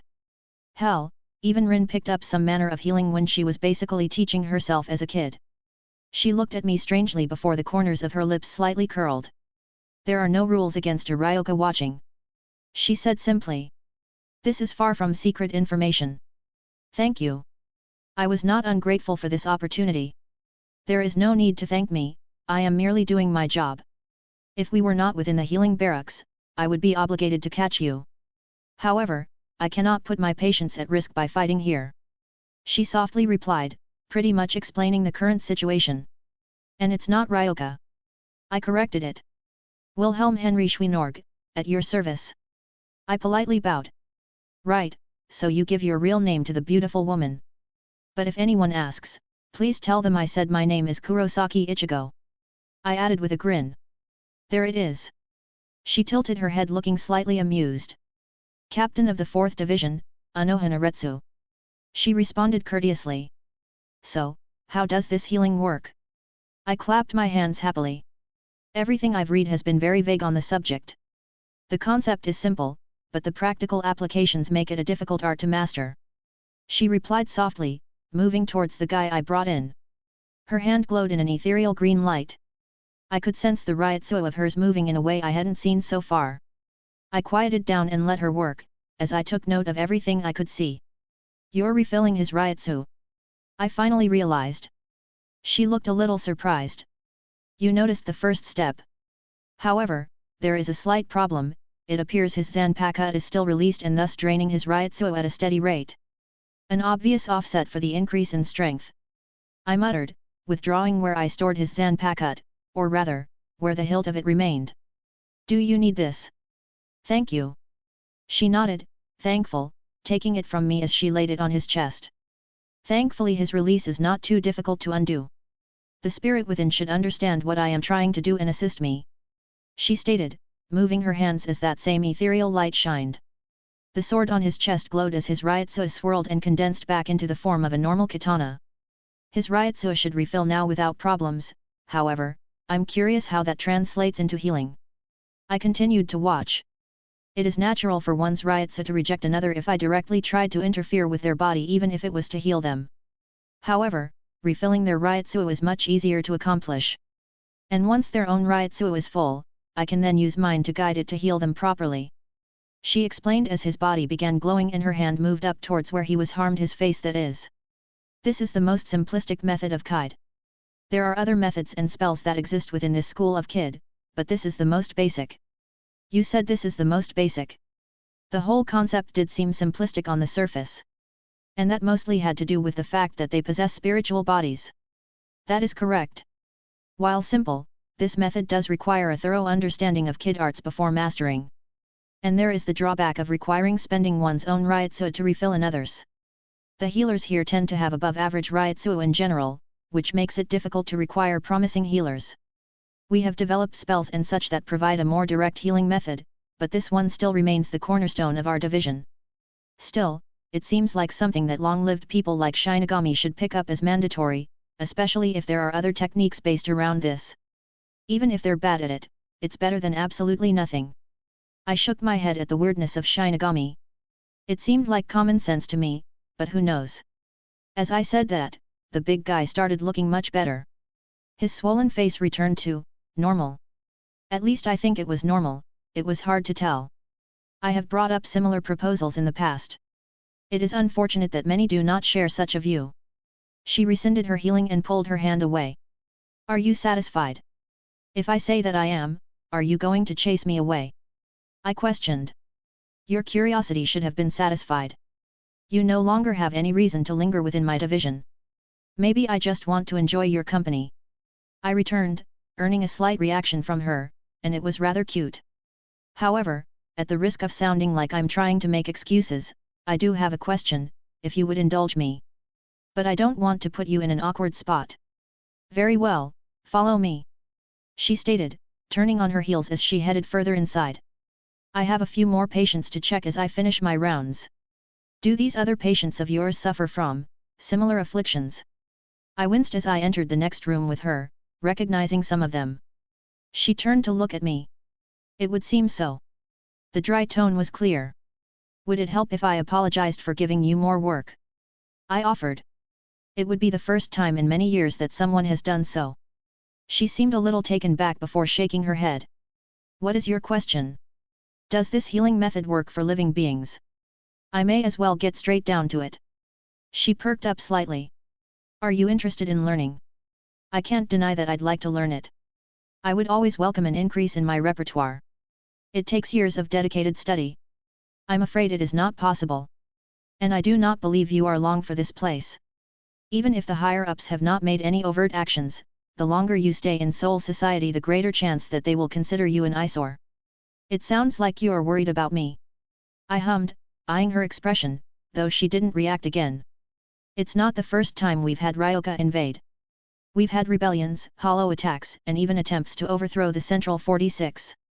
It's clear that you're not here to harm anyone. And I'm aware that no one has died due to your actions, so our response has been minimal.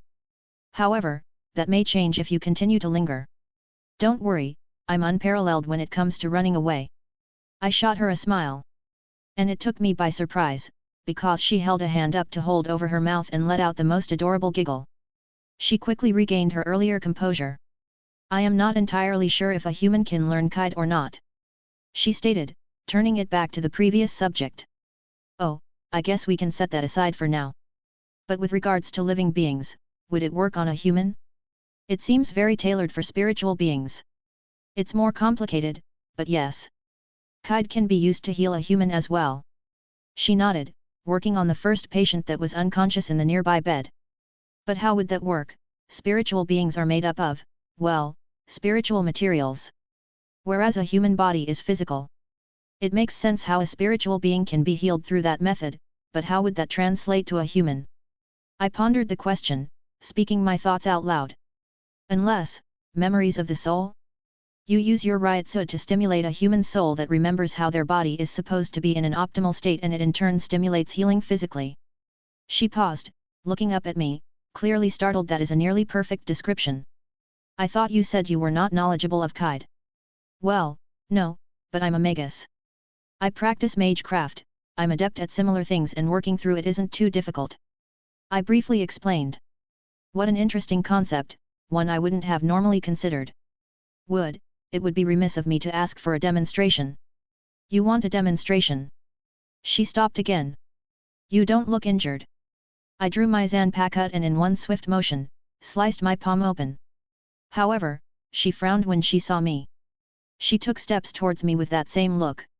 Do not harm yourself in my clinic. She glowered. Apologies, that was rude of me and I got overly excited. Her expression softened as she reached out and grabbed my hand. Your enthusiasm for the healing arts is refreshing. She smiled softly. But please remember that this is a place of healing, for the future. I did quickly pull back my aura and everything else, but... Allow me. I said quietly, placing my other hand over hers, and it became enveloped in my own golden light. She was startled briefly, but then she looked rather interested as she watched. Well, I felt bad, I didn't want her to clean up my literal mess after I made a fool of myself. I know some healing myself, though it doesn't touch the spiritual aspect. I stated, the golden light rescinding.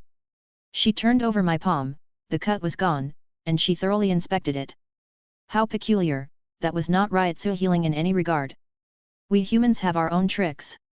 I moved my hand, letting her go. It seems so. She smiled herself, holding my hand up as she poked it a few more times to her satisfaction. Though, her smile slowly faded back to a neutral expression, releasing my hand from her grasp. Your curiosity should have been more than satisfied. It would not do you good to stay any longer. I advise you to return or turn yourself in. I imagine that they will be more lenient if you don't drag this out. I can leave whenever I want, you don't need to worry about that. I waved off her concerns. Very well, then depart. She said simply. Soul Society is not a place a living person should reside. Even with your strange Ryotsu, it's not appropriate for you to stay here. I can imagine that it would put you in an awkward position to keep playing host to me. I relented. I am thankful to you for humoring me for this time. There is no need to thank me, it was pleasant for me as well. Would you be against me coming back to visit? I hesitantly asked. Coming back to visit? She blinked, the words taking a moment to settle in. Again, her expression softened considerably. You would not be treated well on a second incursion. I'm afraid that the orders would be much harsher for your capture and even I would be forced to abide.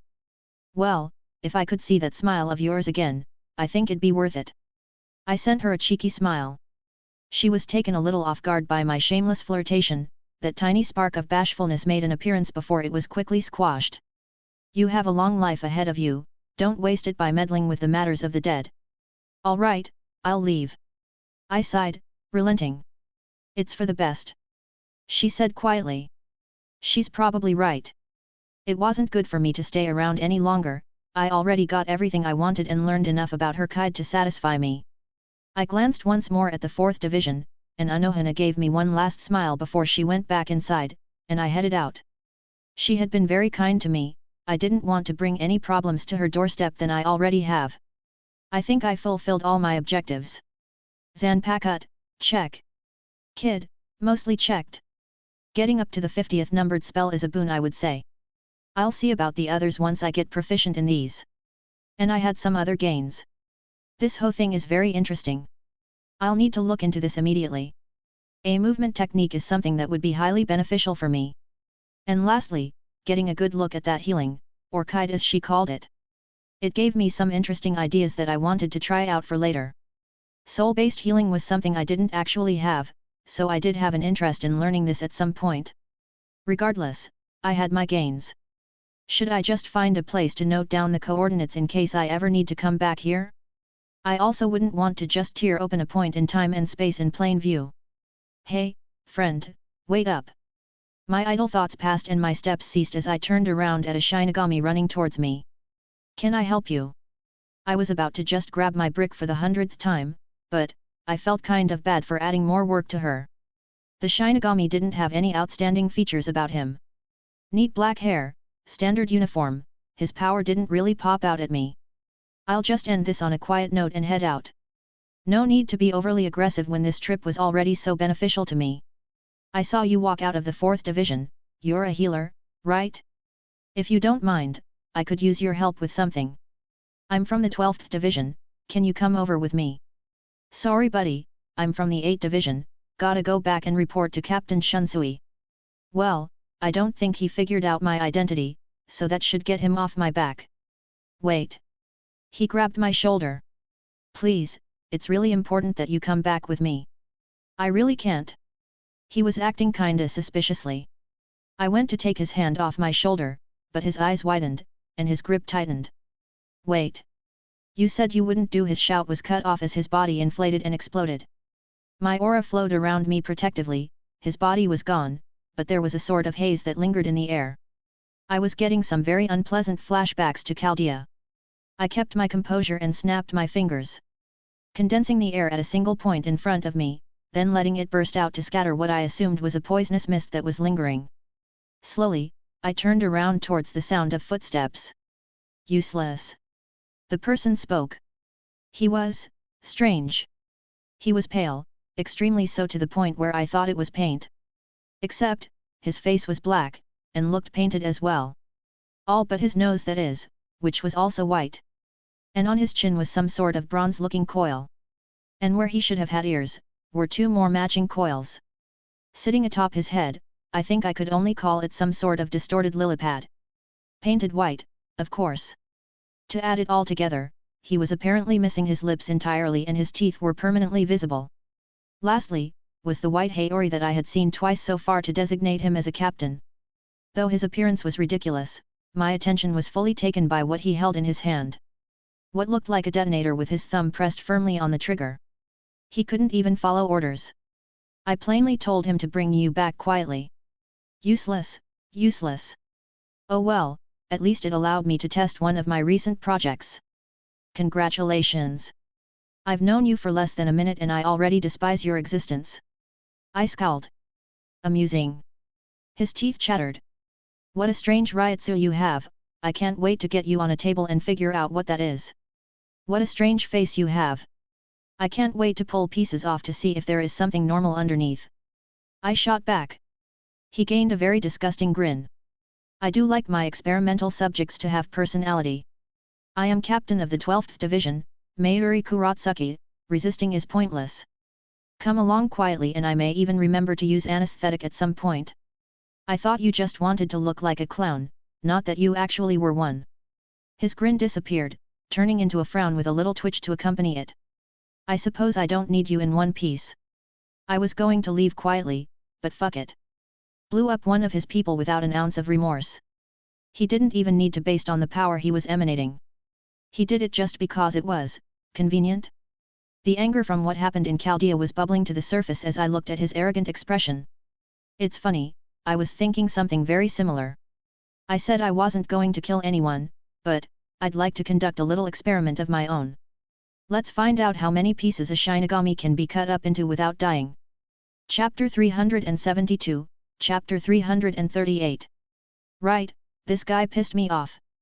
Admittedly, it would be a good chance to see what the standards of a captain were. I vaguely felt like he was weaker than Shunsui and even Anohana, but that doesn't necessarily mean he's less of a threat. He reminded me too much of those unscrupulous bunch back at the clock tower. The kind that you would want to be on guard against regardless of how strong you got because there was not any depth they couldn't sink to for their own gains. We were far enough away from the 4th Division so I wouldn't feel bad about causing a little damage. Originally, I planned on not causing a commotion, more than I already had. But after seeing how Soul Society is kinda a huge shithole and this asshole, I'm left with nearly zero fucks right now. He said his name was Mayuri, something. His teeth chattered in clear happiness, it was easy to see he was in a good mood even if I insulted him. He probably didn't see me as a threat at all based on the amount of ryotsu I had. I should keep the specimen in good condition before I begin. I shouldn't let the prattling of an experiment get on my nerves. I'll have plenty of time to fix that mouth once I have you under my knife. He held his right hand up as if he was going to grasp at me from that distance away. I jerked my head to the side, his hand flew past, extended unnaturally from where he was standing. It was fast, extremely so. To the point where I did have to pay attention, otherwise it could have caught me off guard. Slower than that movement technique, but still something I could label as ultimate class based on my birth world standards purely on speed alone. Oh, you dodged, interesting.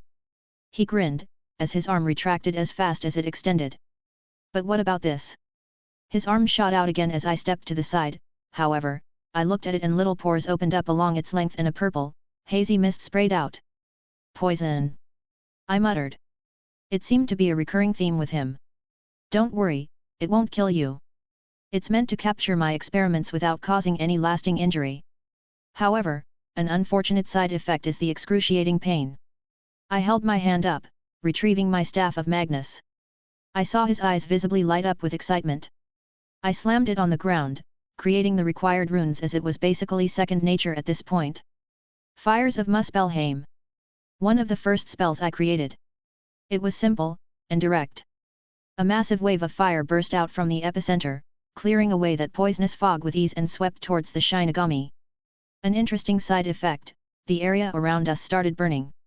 An obvious consequence in normal situations, but this place was made of reishi. It seems that the normal physics seem to be mimicked here for some odd reason. I also noted the amount of magical energy I had to pump into it for it to actualize properly and sustain. It was fighting against this realm in addition to its normal properties. I would have to be careful on my magical energy expenditure just in case. There were simpler methods to clear away the poison, but I did want to verify a few things with something that required a little more oomph. Marvelous, what are you?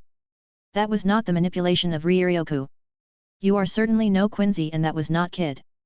The Shinigami walked forward, swiping his hand and dispersing some of the flames around him. His clothes looked the slightest bit singed. Me? It seems like I'm someone about to beat up a clown. He twitched slightly. No matter, I'll have you. His arm shot out again, but I wasn't going to simply dodge and play around anymore. I withdrew my staff and Mirage entered my hand. My aura surged, and reinforcement filled my body to the limit. I slashed downwards at his extended arm, but it retracted in the blink of an eye. I followed suit, a burst of speed erupting from me, shattering the ground beneath my steps as I moved quickly at him, my sword slicing upward from below. His eyes widened as his hand quickly grabbed his Zanpakut that was sheathed weirdly between his legs as opposed to his hip. He pulled it out enough that our blades clashed, but he was clearly in the losing position, his footing easily crumbled and he was sent skidding back. He stumbled slightly before coming to a stop and a snarl appeared as he fully unsheathed his sword and disappeared with a burst of displaced air. It was nowhere near the level of that other Shinigami I played with. This was magnitudes faster than that poor excuse from before. He almost escaped my perception and I had to genuinely focus to a good extent. His sword came from behind, forcing me to use Shunpo. He said with a degree of frustration. Would. I announced to the world, the divine words swirled around me and I moved in a similar manner as him. The spot I was in a brief moment ago appeared empty and I instead was now behind him. What? He blurted out as I mimicked his action completely. However, my movement was much more awkward in comparison. My sudden burst of speed was limited to a singular instance with each use of the dragon word, whereas his movement technique seemed to be able to be used continuously with only a drain on stamina and possible Ryutsu. He jerked his body around to block a slash from me, his awkward action sent any guard he created broken, and his blade knocked to the side. I flicked my hand under my blade, 3 talismans appeared and they shot off, like shooting stars towards him at close range. His upper body leaned back, and they only tore up his clothing slightly before he pivoted and disappeared in a burst of speed. Lightning coated my arm and I slammed it downward. Spears of lightning shot up from the ground where he appeared. He looked surprised at the sudden assault and I took that moment where he dodged to leap forward and slam my sword down at him again. He moved to block after avoiding my lightning, the ground beneath him shattering at the weight. He looked to be struggling slightly under the straight.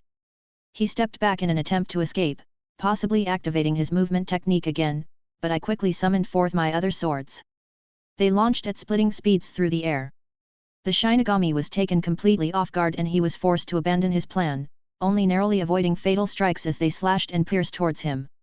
I took that moment to grab onto his annoying arm that could extend.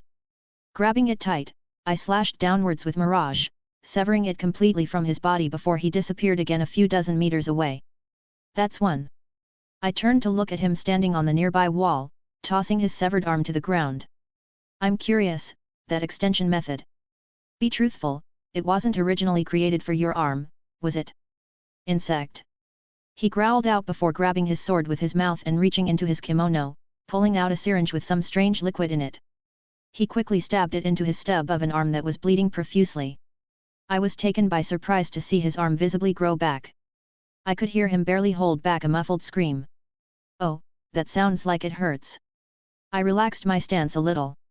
Whatever he did was interesting. To see limb regrowth like that was not something common if it came from an outside method. It does. He growled, tossing the syringe away. However, it's as good as new.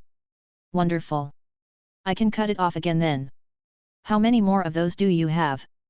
I want to know how many times I can cut you up before your life is in danger. A mere experimental subject continues to mock me. He smiled ominously. I believe I've lost my patience.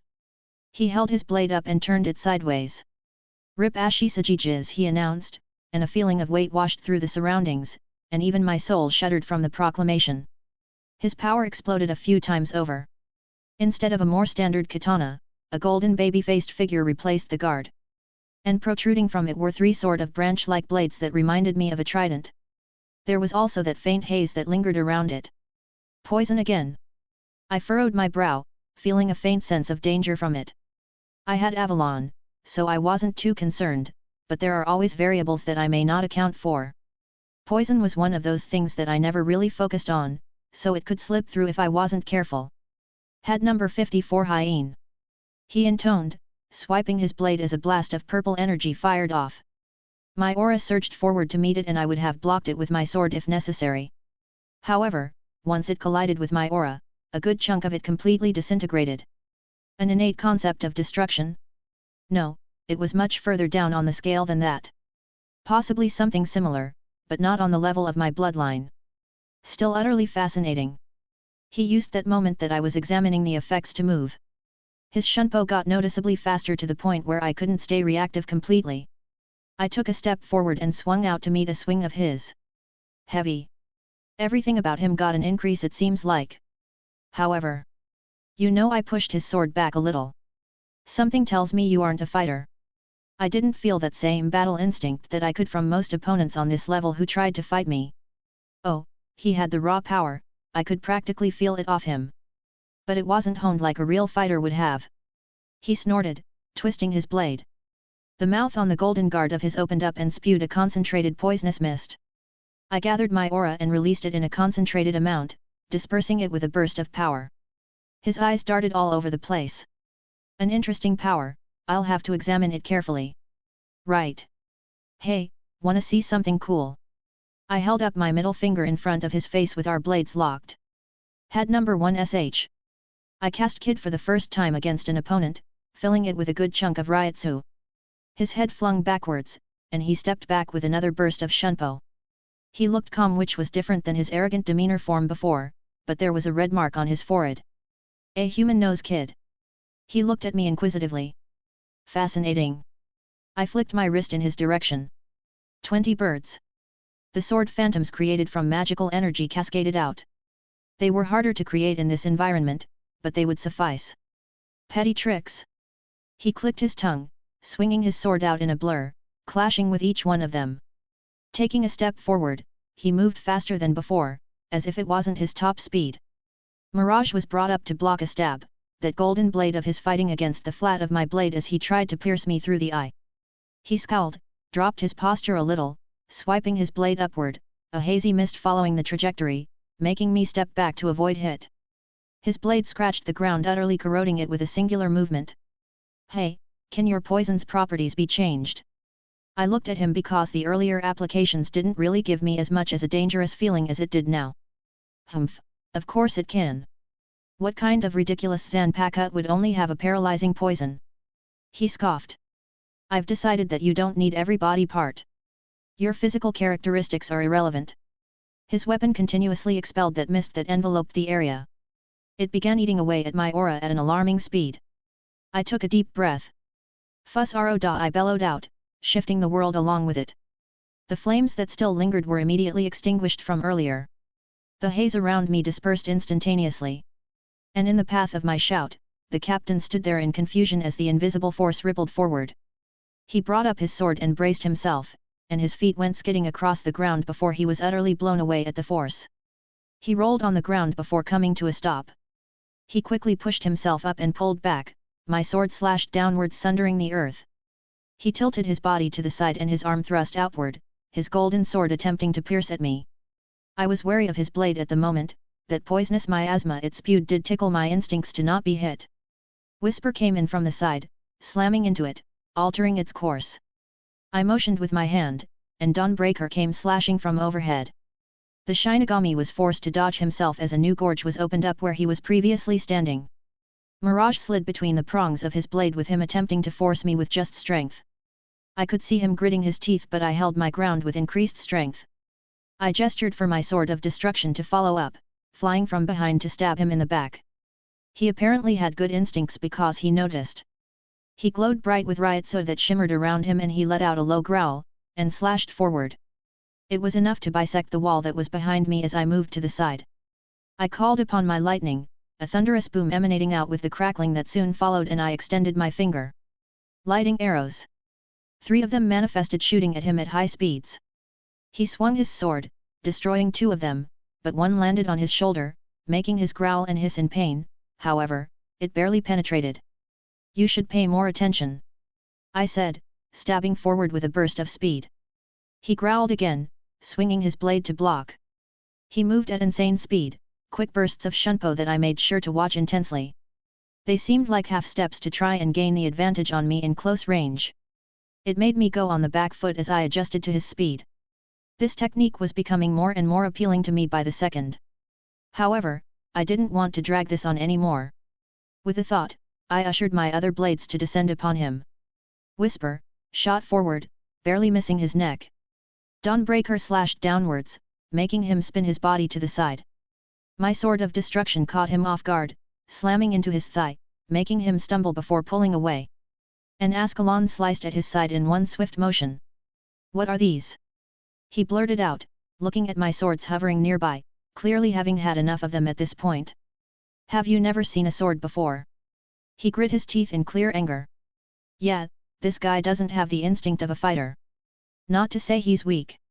He certainly had immense power, but his application of it was more systematic.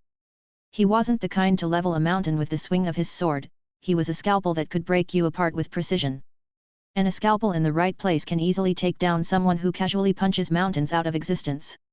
He held up his palm, pointing it right towards me. "Had number 88, Hiri Gekizoko Shinton Rei." He roared. "Holy shit!" A massive burst of lightning exploded from his palm. It completely covered my vision and I mentally took back what I said about casually destroying mountains. I jerked my hand downwards, my staff appearing in my grasp once more. "Shield of Asgard." I quickly cast, the golden shield enveloping me protectively. I could actually feel my shield shudder under the blow, straining to sustain itself. As it passed over me. It didn't last long, and I could see around me again after a brief moment. However, there were no longer any buildings in my immediate vicinity and the area behind me was utterly desolate and nothing but charred ground for quite a distance. That was without the full chant. "I want it." Dismissing my staff once more, I reached out and grabbed Meridia's sword.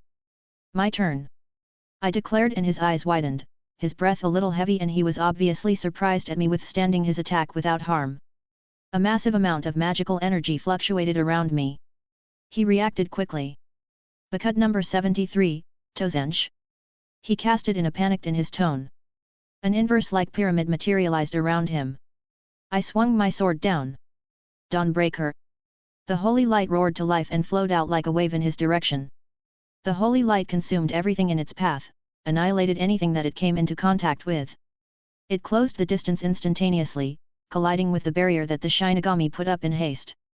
It was funny, now as the light cleared away, both sides looked similar. Two desolate areas joined together after each launching our attacks.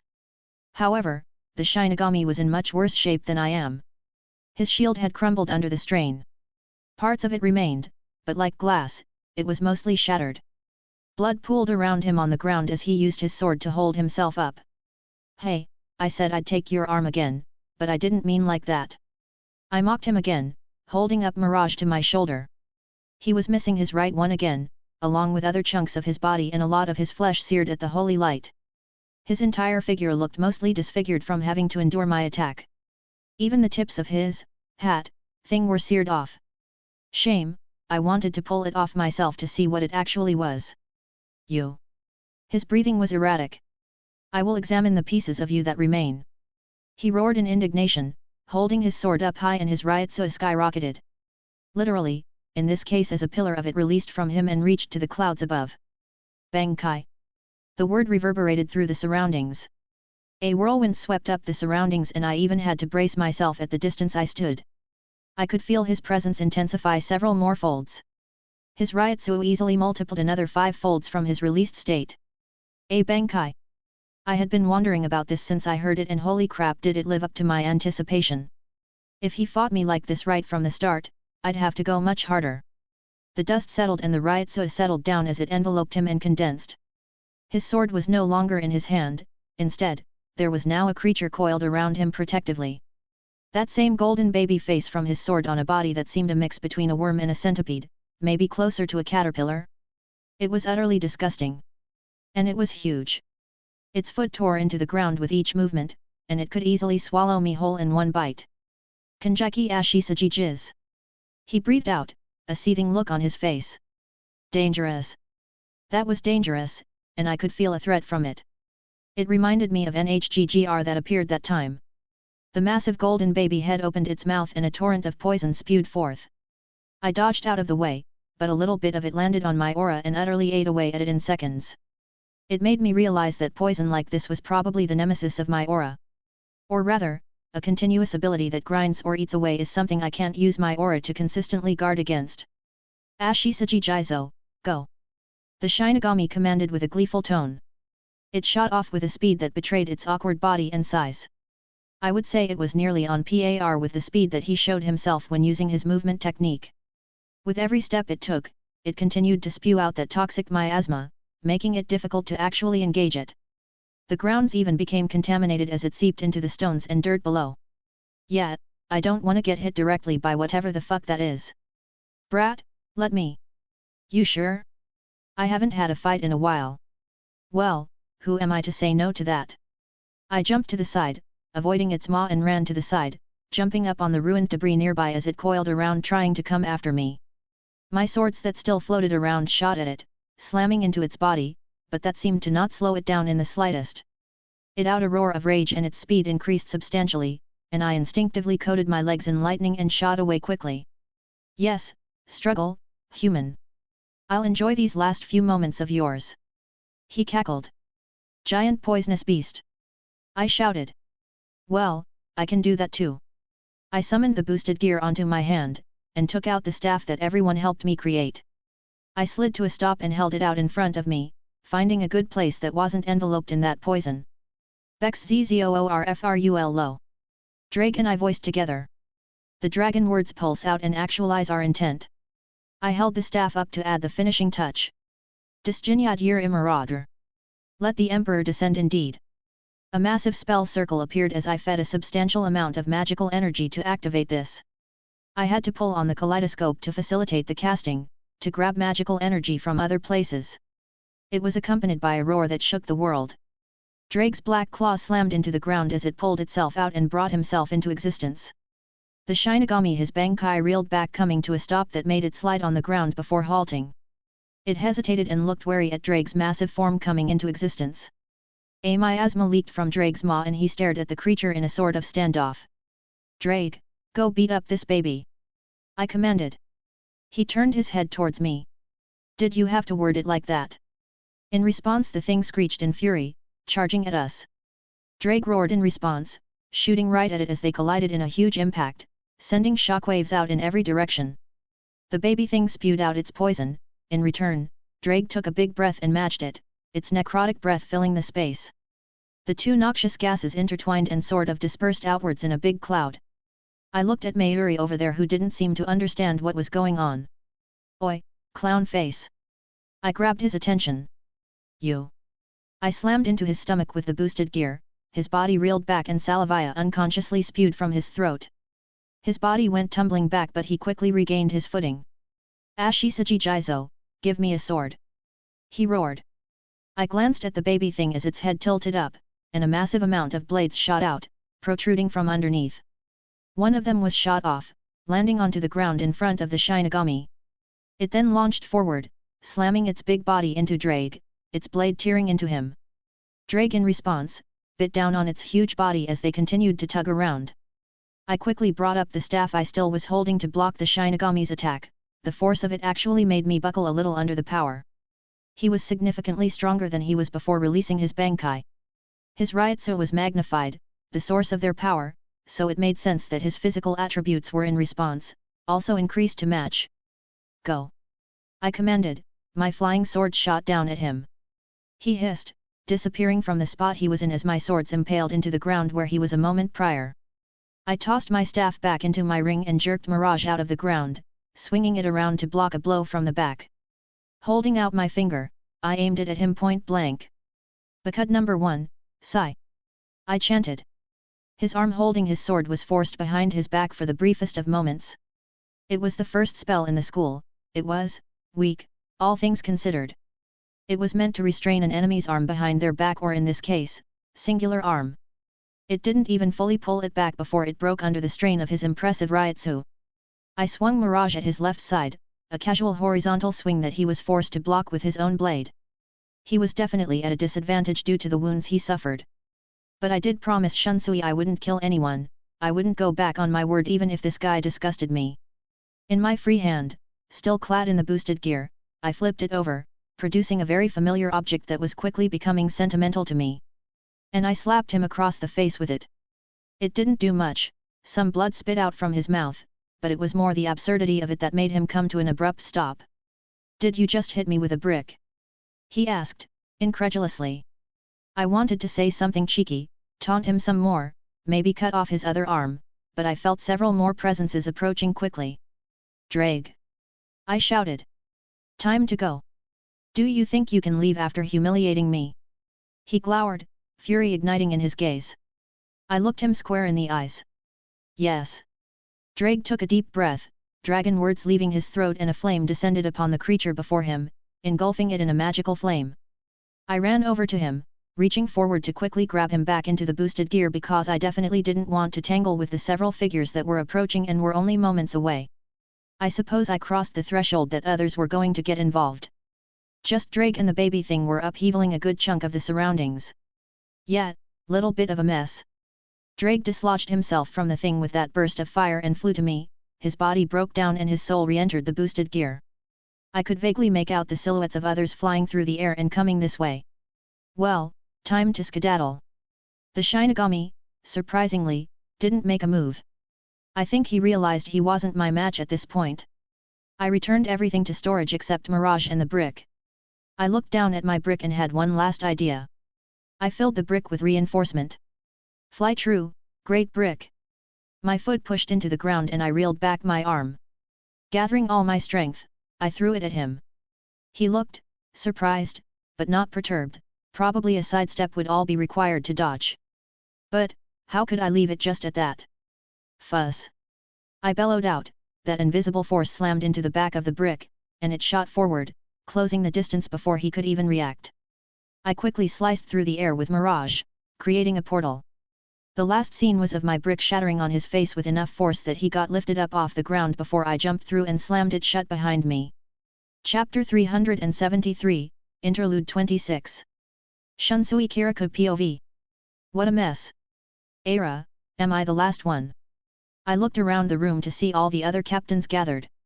Though, I don't see Captain Kenpeki anywhere. Did he get lost again? You're late, Shunsui. Yokotake whispered as I stood next to him. He was looking healthy today, that's good. The old man isn't angry, so it's fine. I waved him off. I looked around the room to see everyone else. I knew why we were called, but why did it seem so solemn? Hey, Mayuri looked strange. Well, he always looks strange. He looked stranger than normal, and not because of the weird things he does to himself. Let us get started. Guess we aren't waiting for the last of us then. I stood up a little straighter unconsciously. The old man's presence and words always did that. Not even a brat anymore, yet I can't help it. All he had to do was tap his cane on the ground and I stood to attention. Well, he's the captain commander for a reason. Captain Sui Feng. The old man looked at the little girl. Report. She stood at attention, and stepped forward. Always so serious, trying so hard to fill the shoes that Yuryuki left. The Ryoka has not been seen, and after scouring the entirety of the 13 divisions, it appears that he is no longer here. She said firmly. How sure are you? The old man asked. I deployed all of the Onmitsukido and swept every corner, sir. He grunted with a nod. Captain Kirikou. Explain why you did not apprehend the Ryoka. Ah, damn it. I didn't really see a reason to. I offered. You let him go. Sui Feng exclaimed. Captain Kirikou, you really let a dangerous Ryoka roam around? Captain Hitsugaya asked. Well, when even the youngest of us wants to chide me, maybe I did mess up a little. Kid is barely even 100 or so, and he's already so hard-working. He should be reprimanded to the fullest extent of our laws. He knowingly allowed a Ryoka to run rampant and stain our honor. Captain Kokaki chimed in too. Snobby. He needs to get laid. Well, not from any of the girls from my division, but someone, somewhere. He always reminds me why I hated dealing with the noble politics and left it all to my brother back in the day. Now, I think Captain Kirikou would have a good reason for doing so. I gave a thankful nod to Aizen. He's always great at calming everyone down. He wasn't really causing any problems when I ran into him. I scratched my cheek. Explain. The old man demanded, and the temperature rose slightly. He was just sneaking around. I didn't really think it was worth making a ruckus. I invited him over and we shared a drink, and talked about a few things. He said he was just looking around, so I didn't mind it. Weren't there dozens of your division sent to Division 4 for healing? Hitsugaya asked. Captain Anohana. I turned to probably the scariest captain besides the old man. Despite how beautiful she was, I had no confidence there. How can I help you, Captain Kirikou? She replied. How many people died due to this ryoka?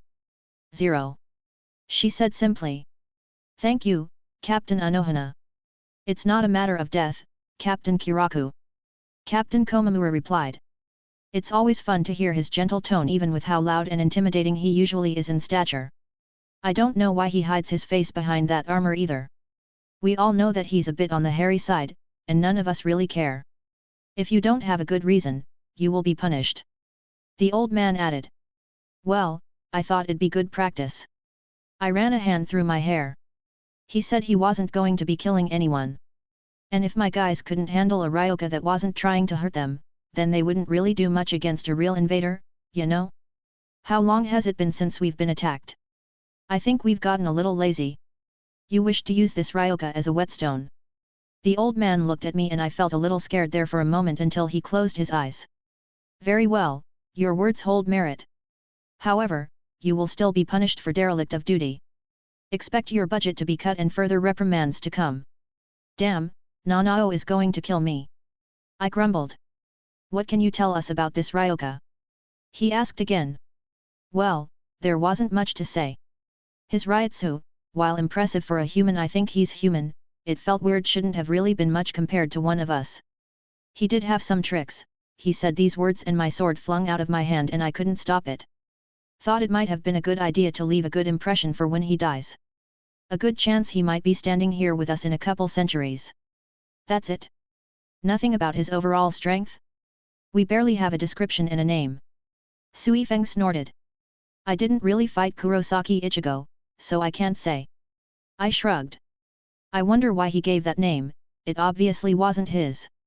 Oh well, none of my business. He did say he wanted to get an Asachi though. I don't know if he managed to do that, but we talked about it over drinks. This ryoka desired an Asachi? Aizen asked. Did he say for what reason? No idea. I shrugged again. Captain Anohana, the old man spoke up again.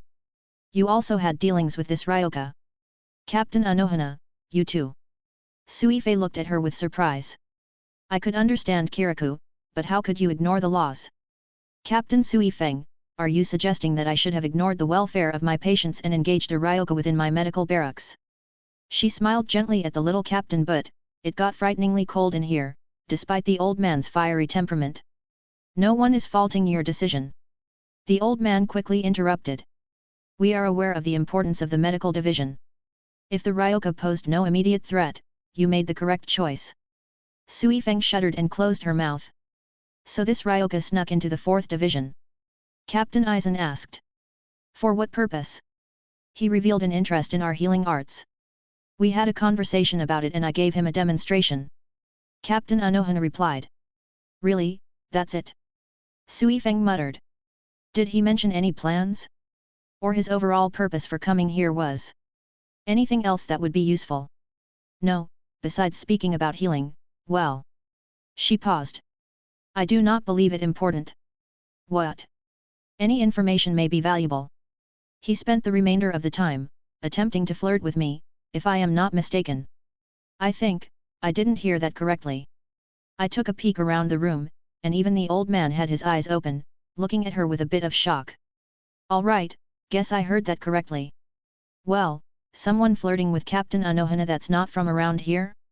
I could believe that, and wouldn't really give it a second thought beyond wishing the poor sucker the best of luck.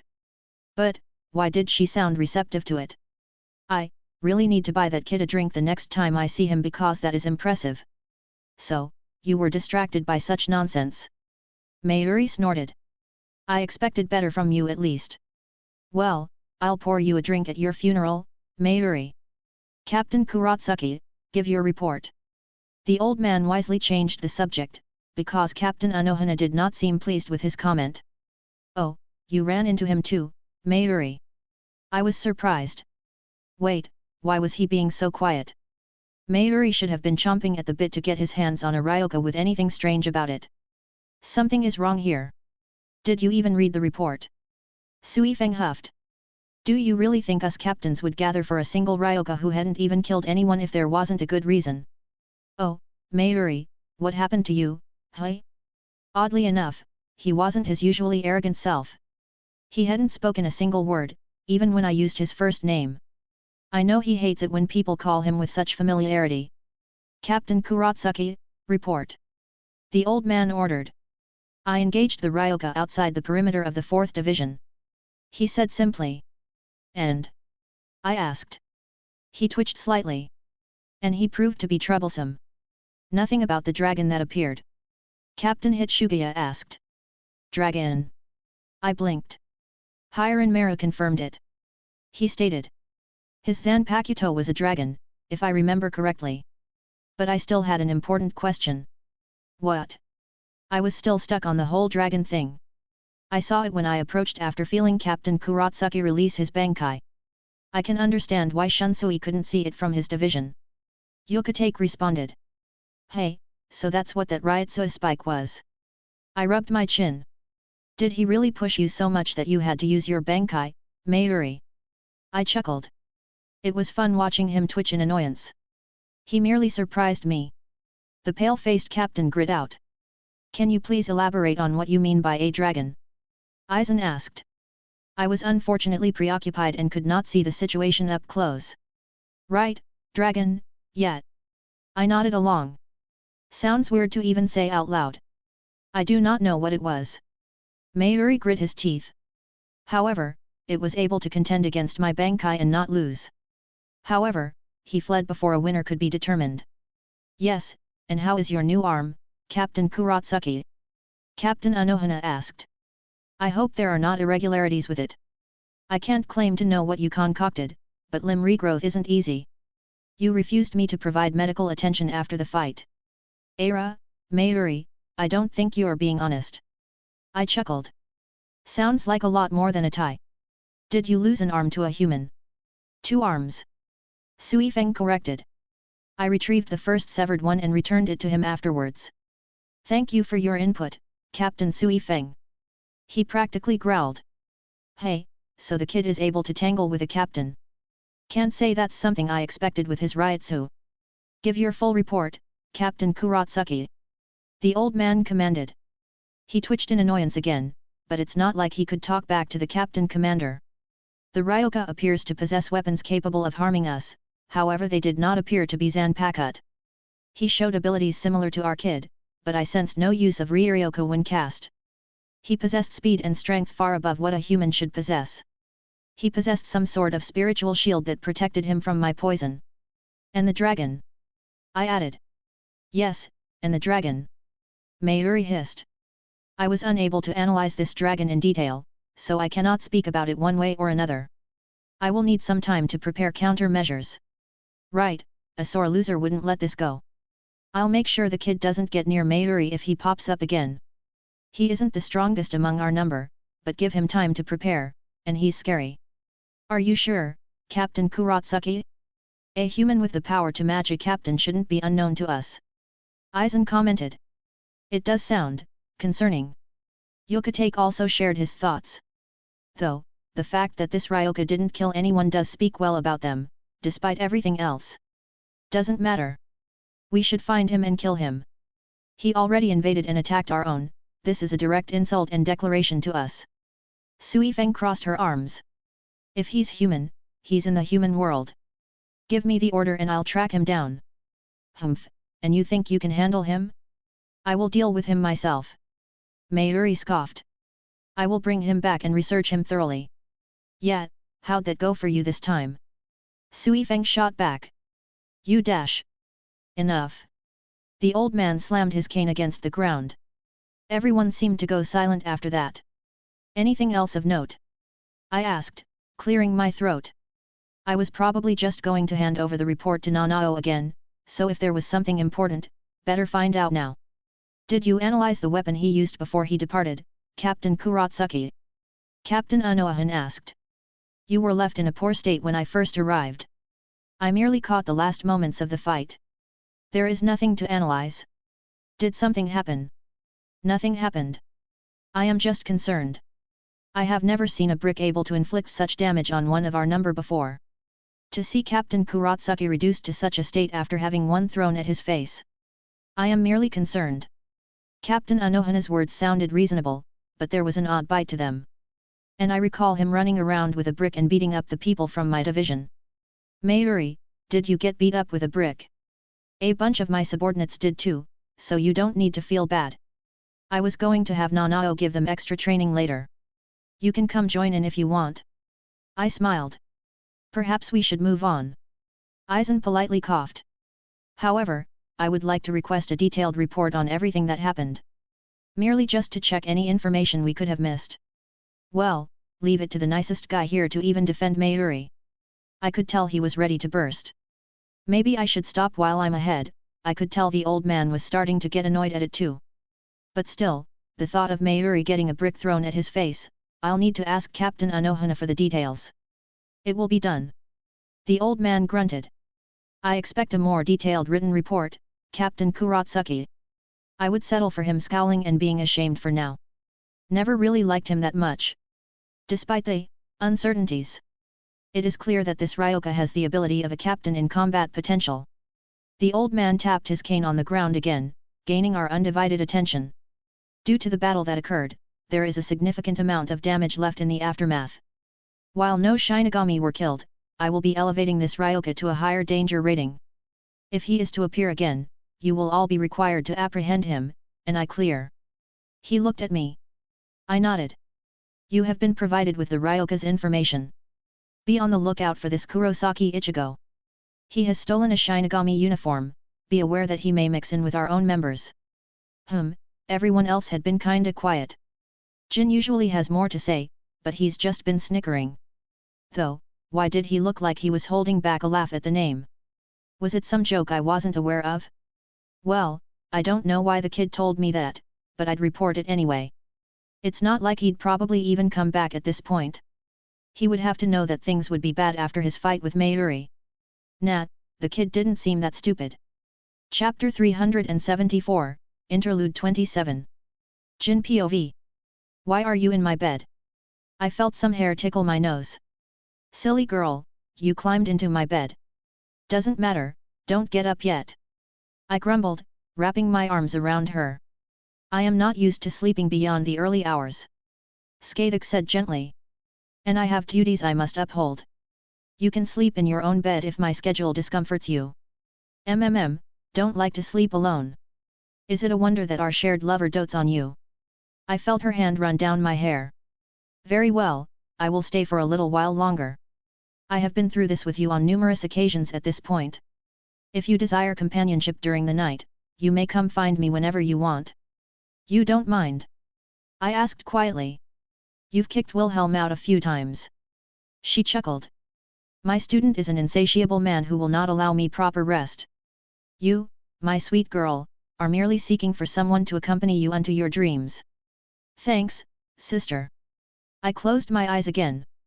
There is no need to thank me. She cooed. I am more than happy to help you. I understand the loneliness you must have felt for all those years. I can say that I too enjoy sleeping next to someone after living by myself for all those centuries. Who do you stay with when I am away? Reikau lets me sleep with her too. I yawned. At least when I'm not with Wilhelm.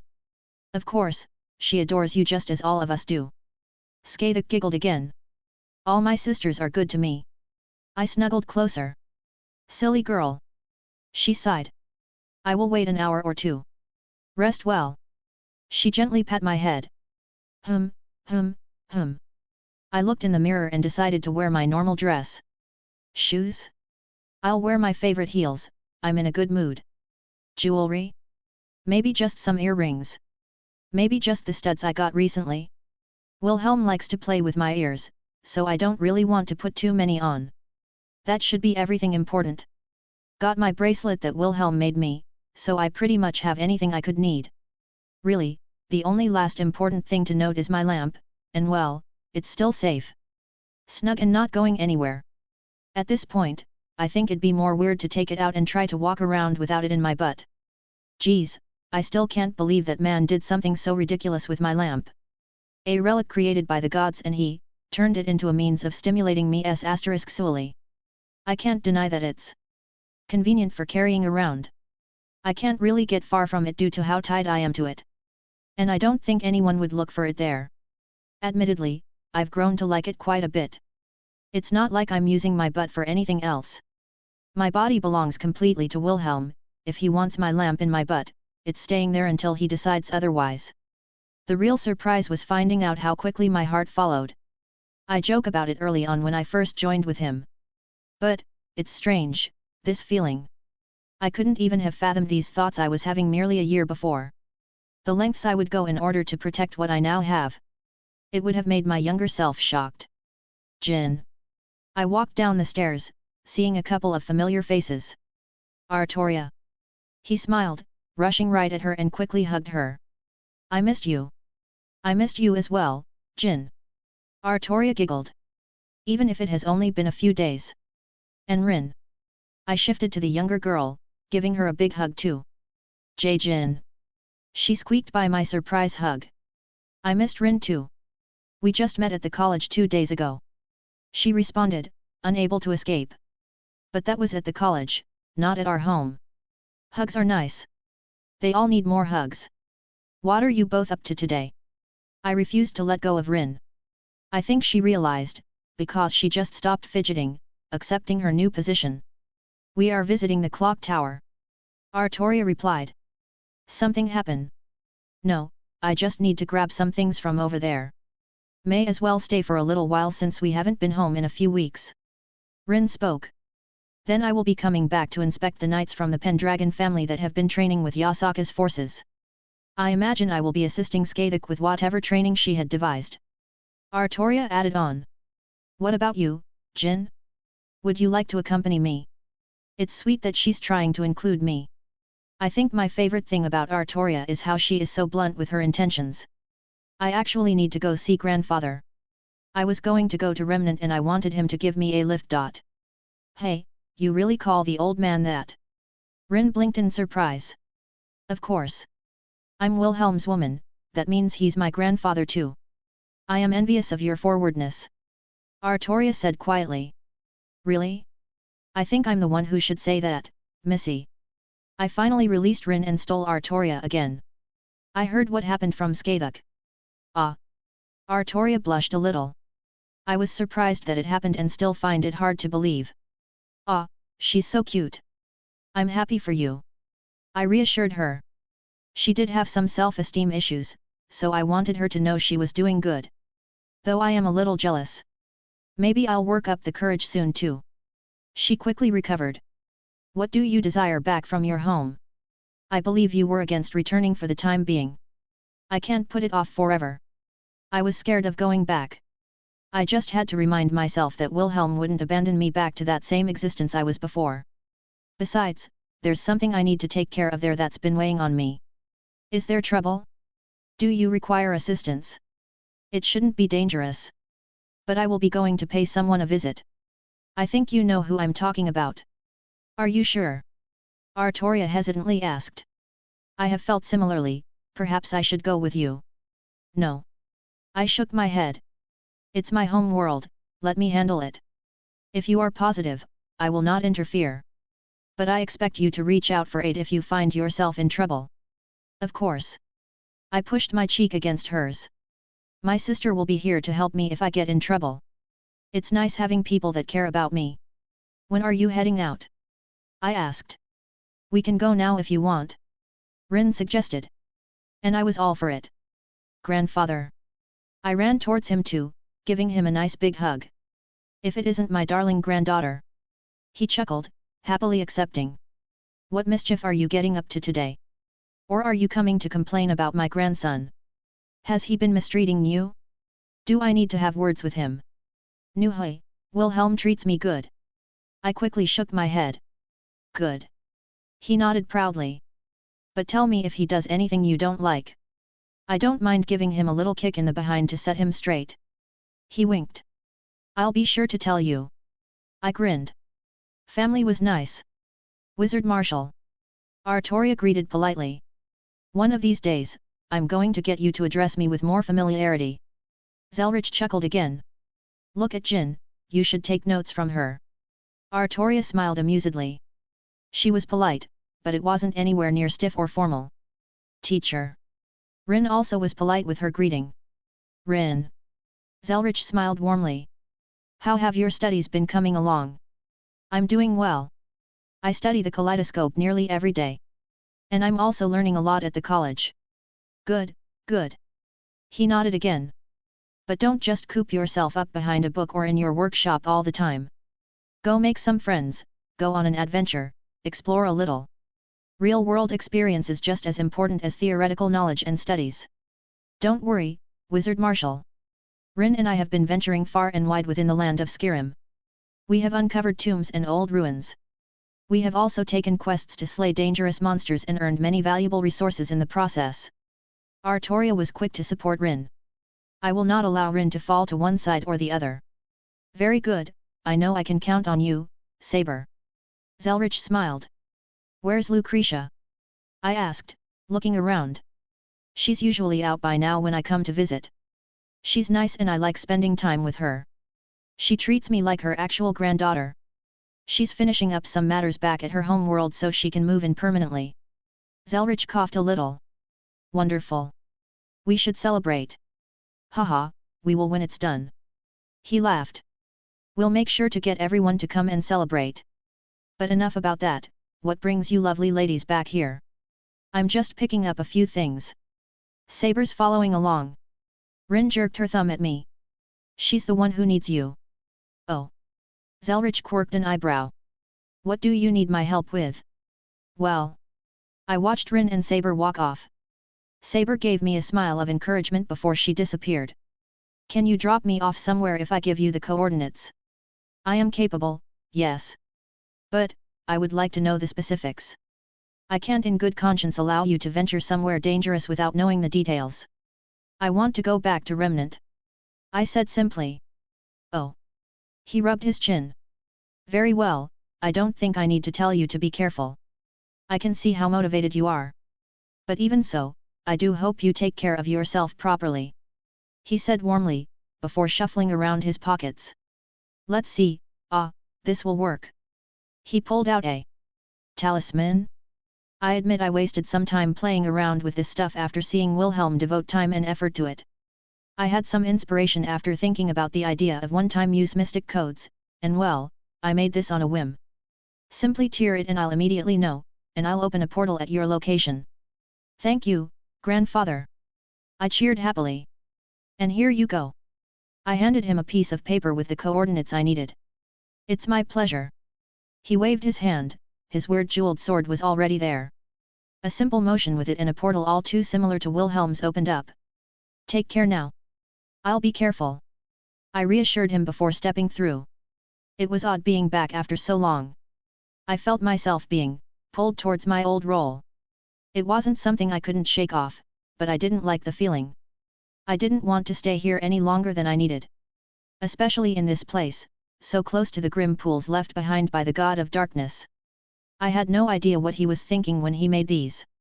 They created me without me understanding anything about them beyond what was already widely known.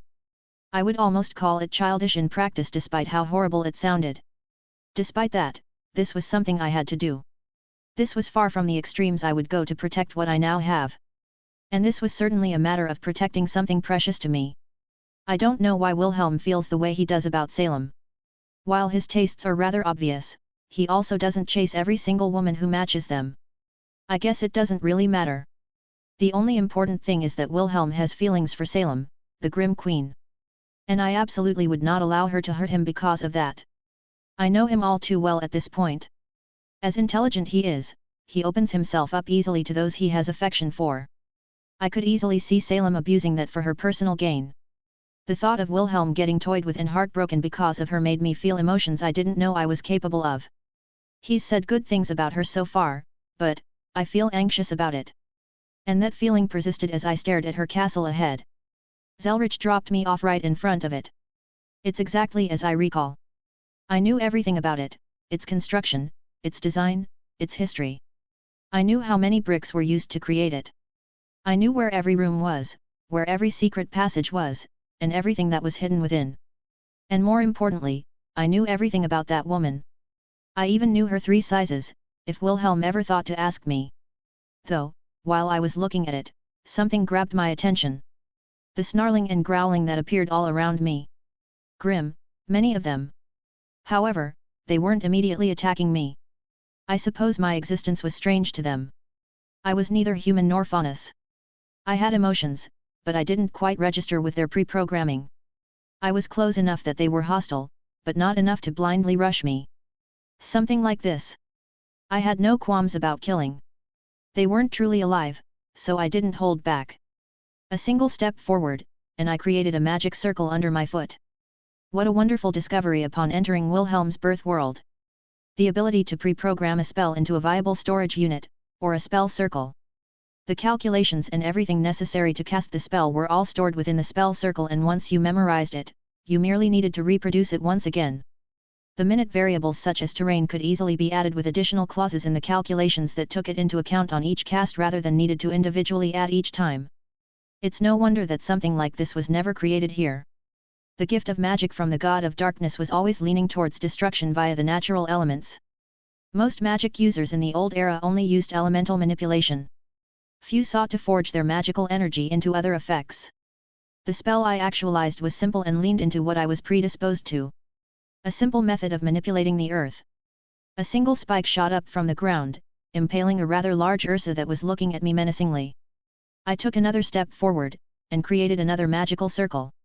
To the side, a Beowulf suffered the same fate. Though, this would take too long, so I slightly altered the spell sequence between steps. As I continued walking towards the castle, my next step created a chain. I altered the spell and added a location trigger. It sent out a minor shockwave through the earth, noted every being around me, then simultaneously cast the spell in a chain reaction. The dozens of Grimm that were around me all stopped moving, stopped making sounds. Only a loud thump was heard as their large bodies hit the dirt before dissipating, and I continued onwards, my heels tapping against the stone bridge that led into Salem's castle. The gate was shut tight, but I was under no delusion that Salem wasn't aware of my presence and waiting in preparation. I knew her all too well. If I really wanted to, I could probably predict what words she would say once I walked inside. But I was in no mood to play. I held up my hand, and flicked my finger. I gathered and compressed the air in front of me and fired it off. It collided with the gate with a land bang, blowing them open as I strolled inside. Who dares? I looked at the source of the sound. Cinder Fall, is it?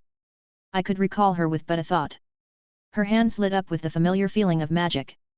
Her hands ignited in fire that came from the most obvious source. It seems she managed to steal the powers of a maiden while I was away. However, it doesn't look complete. Casting alteration to the composition of the stone floor. Observing the new chemical makeup of the stone. Casting an illusion to overlay a blueprint, then filling it in with the stone below. Calculating the required material ratios, then reforming into the desired shape. Synthesize and repeat. It was as if the stone warped and came alive, turning into chains and launching at Cinder. She was taken off guard and quickly disabled as they wrapped around her tightly. The topmost layer of stone was basically shaved away and reformed in that same movement to create the chains. It was as if the stone warped and came alive, turning into chains and launching at Cinder. She was taken off guard and quickly disabled as they wrapped around her tightly. A little trick I learned with illusionary magic in Skyrim. You can create the mold for the spell through illusionary means, cutting off several steps needed in the calculations. It can be quite useful in certain situations. Cinder! Another one shouted, foregoing any subtlety and charging at me. Emerald Sistray! Her reaction isn't surprising considering how the young girl turned Cinder into her only form of emotional support. Practically putting her up on a pedestal as her idol. It might have been mistaken with love if you looked at it from the outside. But that girl only had Cinder in her life give her any kind of positive reinforcement, so she latched onto it and refused to let go. I held my hand up and picked a version of the paralysis spell I learned in Skyrim. I thought it was interesting how it was created. To lock a flesh and blood body regardless of the differences between living creatures, it worked similarly. So, I took that and created my own version. I call it space paralysis. Emerald, who jumped at me, was now stuck midair. It was annoying at first. But once I practiced it a little bit, it only became a matter of calculating the specific vectors each time I used it. I still need to create a proper spell circle for it later for ease of use. My gaze turned towards the last of this little trio. Mercury Black, are you going to fight me now? I looked at the son of a notorious assassin. Well, I'll be merciful in this case. I snapped my fingers and the ground beneath him sunk downwards. It was even easier than what I did to Cinder, basically turning the stone into a miniature version of quicksand until his feet were subsumed, then I changed it back, locking him in place. He uses his legs to attack via metal prosthetics, so he is effectively sealed away. It was a mercy because I didn't know what she would do if he decided not to fight me. I looked at her. She stared down at me upon her throne. Who are you? Salem, the Queen of the Grim, addressed me from above. She didn't even look the slightest perturbed that I disabled her minions. Me? Well, I am Jin, Spirit of Knowledge who resided within the Relic of Knowledge. I introduced myself, earning a visible reaction from her. But I'm here under a different one. I am Jin, Wilhelm's woman. I declared. I gave her a moment to let that sink her. The flurry of emotions that crossed her face were amusing, but I didn't allow myself to lose my composure. And I believe we need to have a talk, Salem. Chapter 375, Chapter 339. The familiarity of my abandoned building that has become my pseudo-home for the time being. I was absolutely ecstatic about my gains, but I was also kind of tired at this point and the thought of just throwing myself into my bed sounded great. Right, Zanpakutt, Keto, and even some other things I didn't quite anticipate but am happy to have taken. Things didn't really go as planned. Yet, what happened to quiet and subtle infiltration? I kind of stopped giving a shit halfway through after seeing the state of that place. I admitted completely. Why the fuck is there poverty in heaven? I lied by accident to that little girl.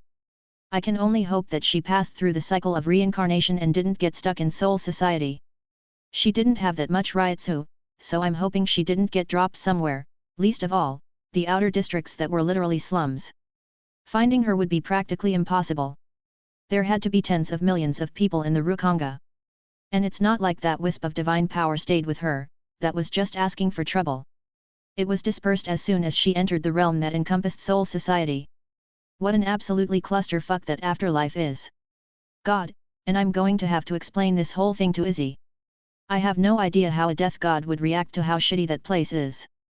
Yomi isn't really a place for people to live, so the comparison isn't really honest. But even compared to Hades, soul society was absolute trash. When I point out that the Greek gods are better, you know it's pretty messed up. Though Hades isn't nearly as bad as his Olympian family. But I shouldn't get too worked up. It's really none of my business, they've been operating for an undetermined amount of time, clearly this is just how things work here. Could I even overturn this whole process if I wanted to? I don't have the means or the time to recreate a system of the afterlife. Sure, I could ask Izzy for help among others, but I don't really feel like it's right to meddle with it unless things really turn pear-shaped later. I'll just keep an eye on the situation for now, no need for me to make a bigger mess than I already have. I freely admit that I ran a little rampant in soul society, but there's a fine line between what I did and truly causing damage. Ugh, just thinking about it is going to annoy me more. I'll just take a nap and see how I feel later. Thankfully I keep a spare bed stored away. I need to get the Archmage something nice for the ring he made me. Otherwise I may have taken a lot longer to do something similar. There is the peach wine I still need to ask Venelana to make. I think it's safe to say that he has a jar reserve with his name on it. He was so extraordinarily helpful to me when I was in desperate need of support. Getting ready to just jump right on my newly placed bed, I heard a familiar roar reverberate outside. That was definitely a hollow. And I did just get a new shiny Zanpakutt recently. Fuck it, I can nap after grabbing myself a hollow for later. Big G in my spear knows that I was having trouble finding a hollow before. I stepped outside to get some directions and vaguely sense out the hollow until I stopped in my tracks. I know I wasn't the most keen on sensing ryotsu and such. Something I certainly need to train, and perhaps it was muddled based on being in a town full of above average for the people living here. But, what the fuck? Hollows everywhere. I counted at least 3 dozen in the sky above the town, just sitting there. And I was absolutely positive that wasn't all there was running around the city. So, I repeat, what the fuck? The lightning began crackling under my feet as I eyed the ones in my surroundings. Or rather, the closest ones I could reach at a moment's notice. With a loud thunderclap, I moved towards the town, jumping across the rooftops to get a better view. I came to a stop to see a hollow built like a gorilla, showing some of the same mannerisms as it walked down the street, leaving cracked pavement in its wake. My new Zanpakutt was already in my hand as I shot down at it, leaving a trail of lightning in my wake. It didn't have much of a chance to even roar in defiance as I slid across the ground, slicing at it from underneath, leaving a large wound on its underbelly. I flicked my wrist, cutting through its nearest leg, making it fall to the ground and finishing it off with a quick slash at the back of the neck. The massive hollow thumped to the ground, dissipating within moments. For a second, I briefly admired how clean it felt to use this Zanpakutt as opposed to a normal sword of mine. A tool specifically designed for such a thing, I suppose it shouldn't come as a surprise. I couldn't even properly admire my new treasure at the moment, it was making me a little annoyed. And to my surprise, I saw another hollow out of the corner of my eye. Not that it was surprising to see a hollow, but this one was tiny. Bakudo number 1, Sigh. I cast, pointing my finger at a little gecko-like hollow that was climbing a nearby building. Its limbs immediately became bound and it fell down. It was smaller than a person, maybe about the size of a dog. Which, was large comparatively to its animal counterpart, but it was tiny compared to every hollow I've met thus far. I took the extra moment to inspect it just because I didn't want to be surprised if there was something strange about it. It had a hole just like a normal hollow, and it had a mask, like a normal hollow. Though, it opened its mouth and breathed fire when I got close. I flared my aura to negate it, but it was still something that caught me mildly off guard. I could more or less gauge its strength by how much my aura depleted, so it was weak enough not for me to consider it any longer. I slammed my sword through its head when I got close, killing it easily. I hesitated just a little because the next closest one was more inside the actual town, and it was the middle of the day. The hollow can't be seen by normal people, even if they can feel the effects. But they'll see me performing supernatural feats. Annoying. Just as I was about to decide on a course of action, I noticed an abyss open up in the sky. Space was being torn open on a massive scale. A black void devoid of life revealed itself and a hand reached through unto our world. The space around the abyss cracked, the large white hand grabbing at the seams of reality that blended at the 2 points of collision. Another hand soon made its appearance, also grabbing at the edges, and something pulled itself through the void. A gigantic face appeared, donned in a white mask. Its size gave me pause. The void that it emerged from began to enlarge, shattering the normal spaces to make room for its massive form to step through. To call it big was a bit of an understatement here. It was bigger than the form that Susanoo took when I fought him. It easily dwarfed the tallest buildings in this town. Hell, the big hollows I've faced so far were smaller than merely its head. The thing was odd in shape. It was a little elongated as it mimicked the form of a humanoid. It was as if someone wore a costume, a black cloak with an attached mask, as there were no other predominant features beyond the huge hole on its chest and the white feet and hands. The most color came from its glowing red eyes that seemed to scan the city below. A single step it took onto this plane of reality shook the city itself. And like that, my plans slightly changed. I looked around and found a good target a little ways away and moved with haste. I had been eyeing that thing since it emerged from where it had been hiding. It hadn't moved in the past couple minutes, which I was thankful for. I was confident in being able to deal with it, but I also had concerns. Just, how many souls did that thing make up? Hollows should grow in strength by consuming souls, how many did it take for that disgusting creature to be born? How many would I doom if I destroyed it for the sake of this town? Sure, I had a Zanpakutt, but there's only so much I can do about that gigantic fucking thing in the middle of the day with everyone being alert.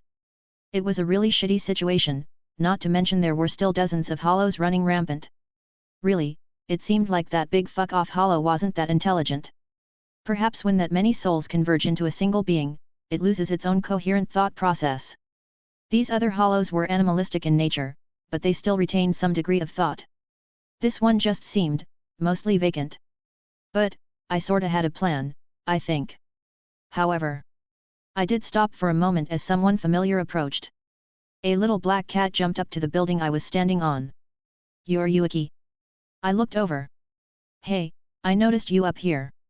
Guess you saw the hollows everywhere. You mean the dozens of building-sized ones casually hovering and walking the city looking for meals? Or the big fuck-off hollow that could use those hollows as snacks?" I said dryly. "What the hell is going on? I had trouble finding a hollow here or there the other day and now, this. Well, Yuaki paused. Is that a Zanpakutt? He looked at my sword. Yes, it is. Now focus on the problem at hand. I knew for a fact that he would bring it up later, but now was obviously not the time. But, how? He opened his mouth after a moment and closed it. Later, all right. Yeah, don't worry too much about the hollows, we have it handled. Have it handled. I looked out at the town. Yuaki, that's not gonna cut it. I killed some hollows on the way here, and there are still more. What the hell is going on? A Quincy brat that lives in town used some hollow bait. He was competing with Strawberry for some reason or something, and then all these hollows popped up and the Minos Grande appeared, which shouldn't have happened. Hollow bait doesn't work that well. He briefly explained. Minos Grande? Why is it Spanish? I questioned, looking at the big huge hollow looming over the town. It doesn't matter. Hollow bait? The fuck is that? Right, you're new to this stuff. It's exactly as it sounds, bait to attract hollows. It's good for seeking them out of hiding places. And this, kid? Quincy kid, I thought they were extinct or something. I shook my head, ignoring that because it didn't matter at the moment. He, knowingly used something to attract hollow soul-eating monsters into a city filled with souls that have above-average Ryotsu due to this place being the highest concentration of Reishi, probably in the entire world. Did I get that right? It's fine, we got it handled. This doesn't look like it's being handled. I snorted. You know this kid? Wait, are you involved? Not really involved, but we're paying attention, it's fine. Yuaki, what the fuck? There are literal soul-eating monsters walking around, that's not fine. I spat out at his utter disregard. This is very much not okay. I can't claim to be the most morally upright person, I've done things I regret, and I've killed many people. However, Yuaki, this crosses a line. You're a little shit, but I do kinda enjoy having you around. But if you're actually involved in something like this, for whatever reason, helping bring in monsters that could eat random and innocent people. Look, I wasn't involved, alright? We're trying to clean this up as best as possible, but my friend also is trying to help the kids out with something. Yuaki sighed. It's not like I let hollows eat people, I was a Shinigami for a long time and took my duties seriously. I'm mainly the person who cleans up the hollows that appear every night. I'm going to put a stop to this. I don't care what's going on, I'm ending it. Bringing innocent people into messes like this is a line I draw and will hold everyone accountable for. Fuck, if you want to take them out, I won't tell you not to. It's not like I want them here any more than you do. He grumbled. I was killing them before I came over. But how are you going to end this? Well, that was a thought I had myself a few minutes ago, and I had a solution I believe would work. The important thing was making sure that I didn't harm the souls within the hollow that it consumed. Destroying a hollow improperly would damn those souls just as much as its own. Hence, a Shinigami's Zanpakutt purifies the hollows it kills and frees the souls to properly move on. My divinity should be more than sufficient. I already tested it, my divinity has that kind of reaction on hollows from what I've discovered. I held my hand up to the sky and my divinity bubbled to the surface as I called upon the barest hint of my authority. I didn't have to actualize it into the world, I had a perfect medium to tap into its power. Strun Baqo. I announced with a thunderclap and the sky immediately darkened. What the hell? Yuaki exclaimed at the sudden change. Did you just change the weather? The storms answer my call, I just need the quickest method to gather it. The air above crackled violently with the barely contained power. I looked at the hollows in the air, and eyed everyone I could see from up here. I made a mental note of them then clenched my hand tight. Strike! I commanded, and the storm answered. Every hollow I saw was targeted. Lightning rained down from the sky, smiting every unholy spirit that existed with my vision and my domain. Even the big guy got hit, a large bolt of lightning slamming down above. It was almost knocked off balance, its massive form stuttering, and it nearly fell over before catching itself. Each movement bringing about a small earthquake to the surroundings. Holy shit! Yuaki looked at me in shock. But a Minos needs a little more than that to take it out.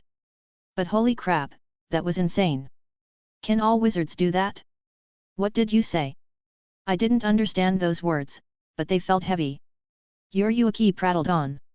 I cleared up the majority of them. You said that you had it handled, I assume you have helpers? I asked, ignoring his question for now. Yeah, we had people going around taking care of them. This should be. The massive hollow turned its gaze towards us and its mouth opened, revealing a gathering of Ryotsuo at an impressive quantity. It condensed and took form into a huge ball of energy. Shit, that's a Zero. And it's pumping a shit ton of Ryotsuo into it. If it hits the city, it'll take out a few blocks easily. Yoryuki looked like he was about to make a move, and while I was curious to see what he would do, my trust right now was at its lowest at how this whole thing was handled. At this point, I was already this knee-deep into whatever was happening, may as well clean up properly. I held up my hand to the sky again. Come! I commanded, and a bolt of lightning fell from the sky and I squeezed it between my fingers. I drained what power remained within the clouds for this bit and condensed it into a usable form. It took shape, crackling along a bright shaft-like amalgamation, vaguely resembling a spear. Taking a step forward, I reeled my arm back and threw it towards the hollow. It soared through the air, and slammed right into the conglomeration of energy it was gathering, dispersing it and continued onward, erupting into a sphere of electrical discharge within the massive maw of the thing. The head of the hollow exploded with a loud thunderclap, the remains of the massive thing swayed back and forth, dissipating quickly under the command of my divine lightning, properly sending off all the contained souls it had devoured of its existence.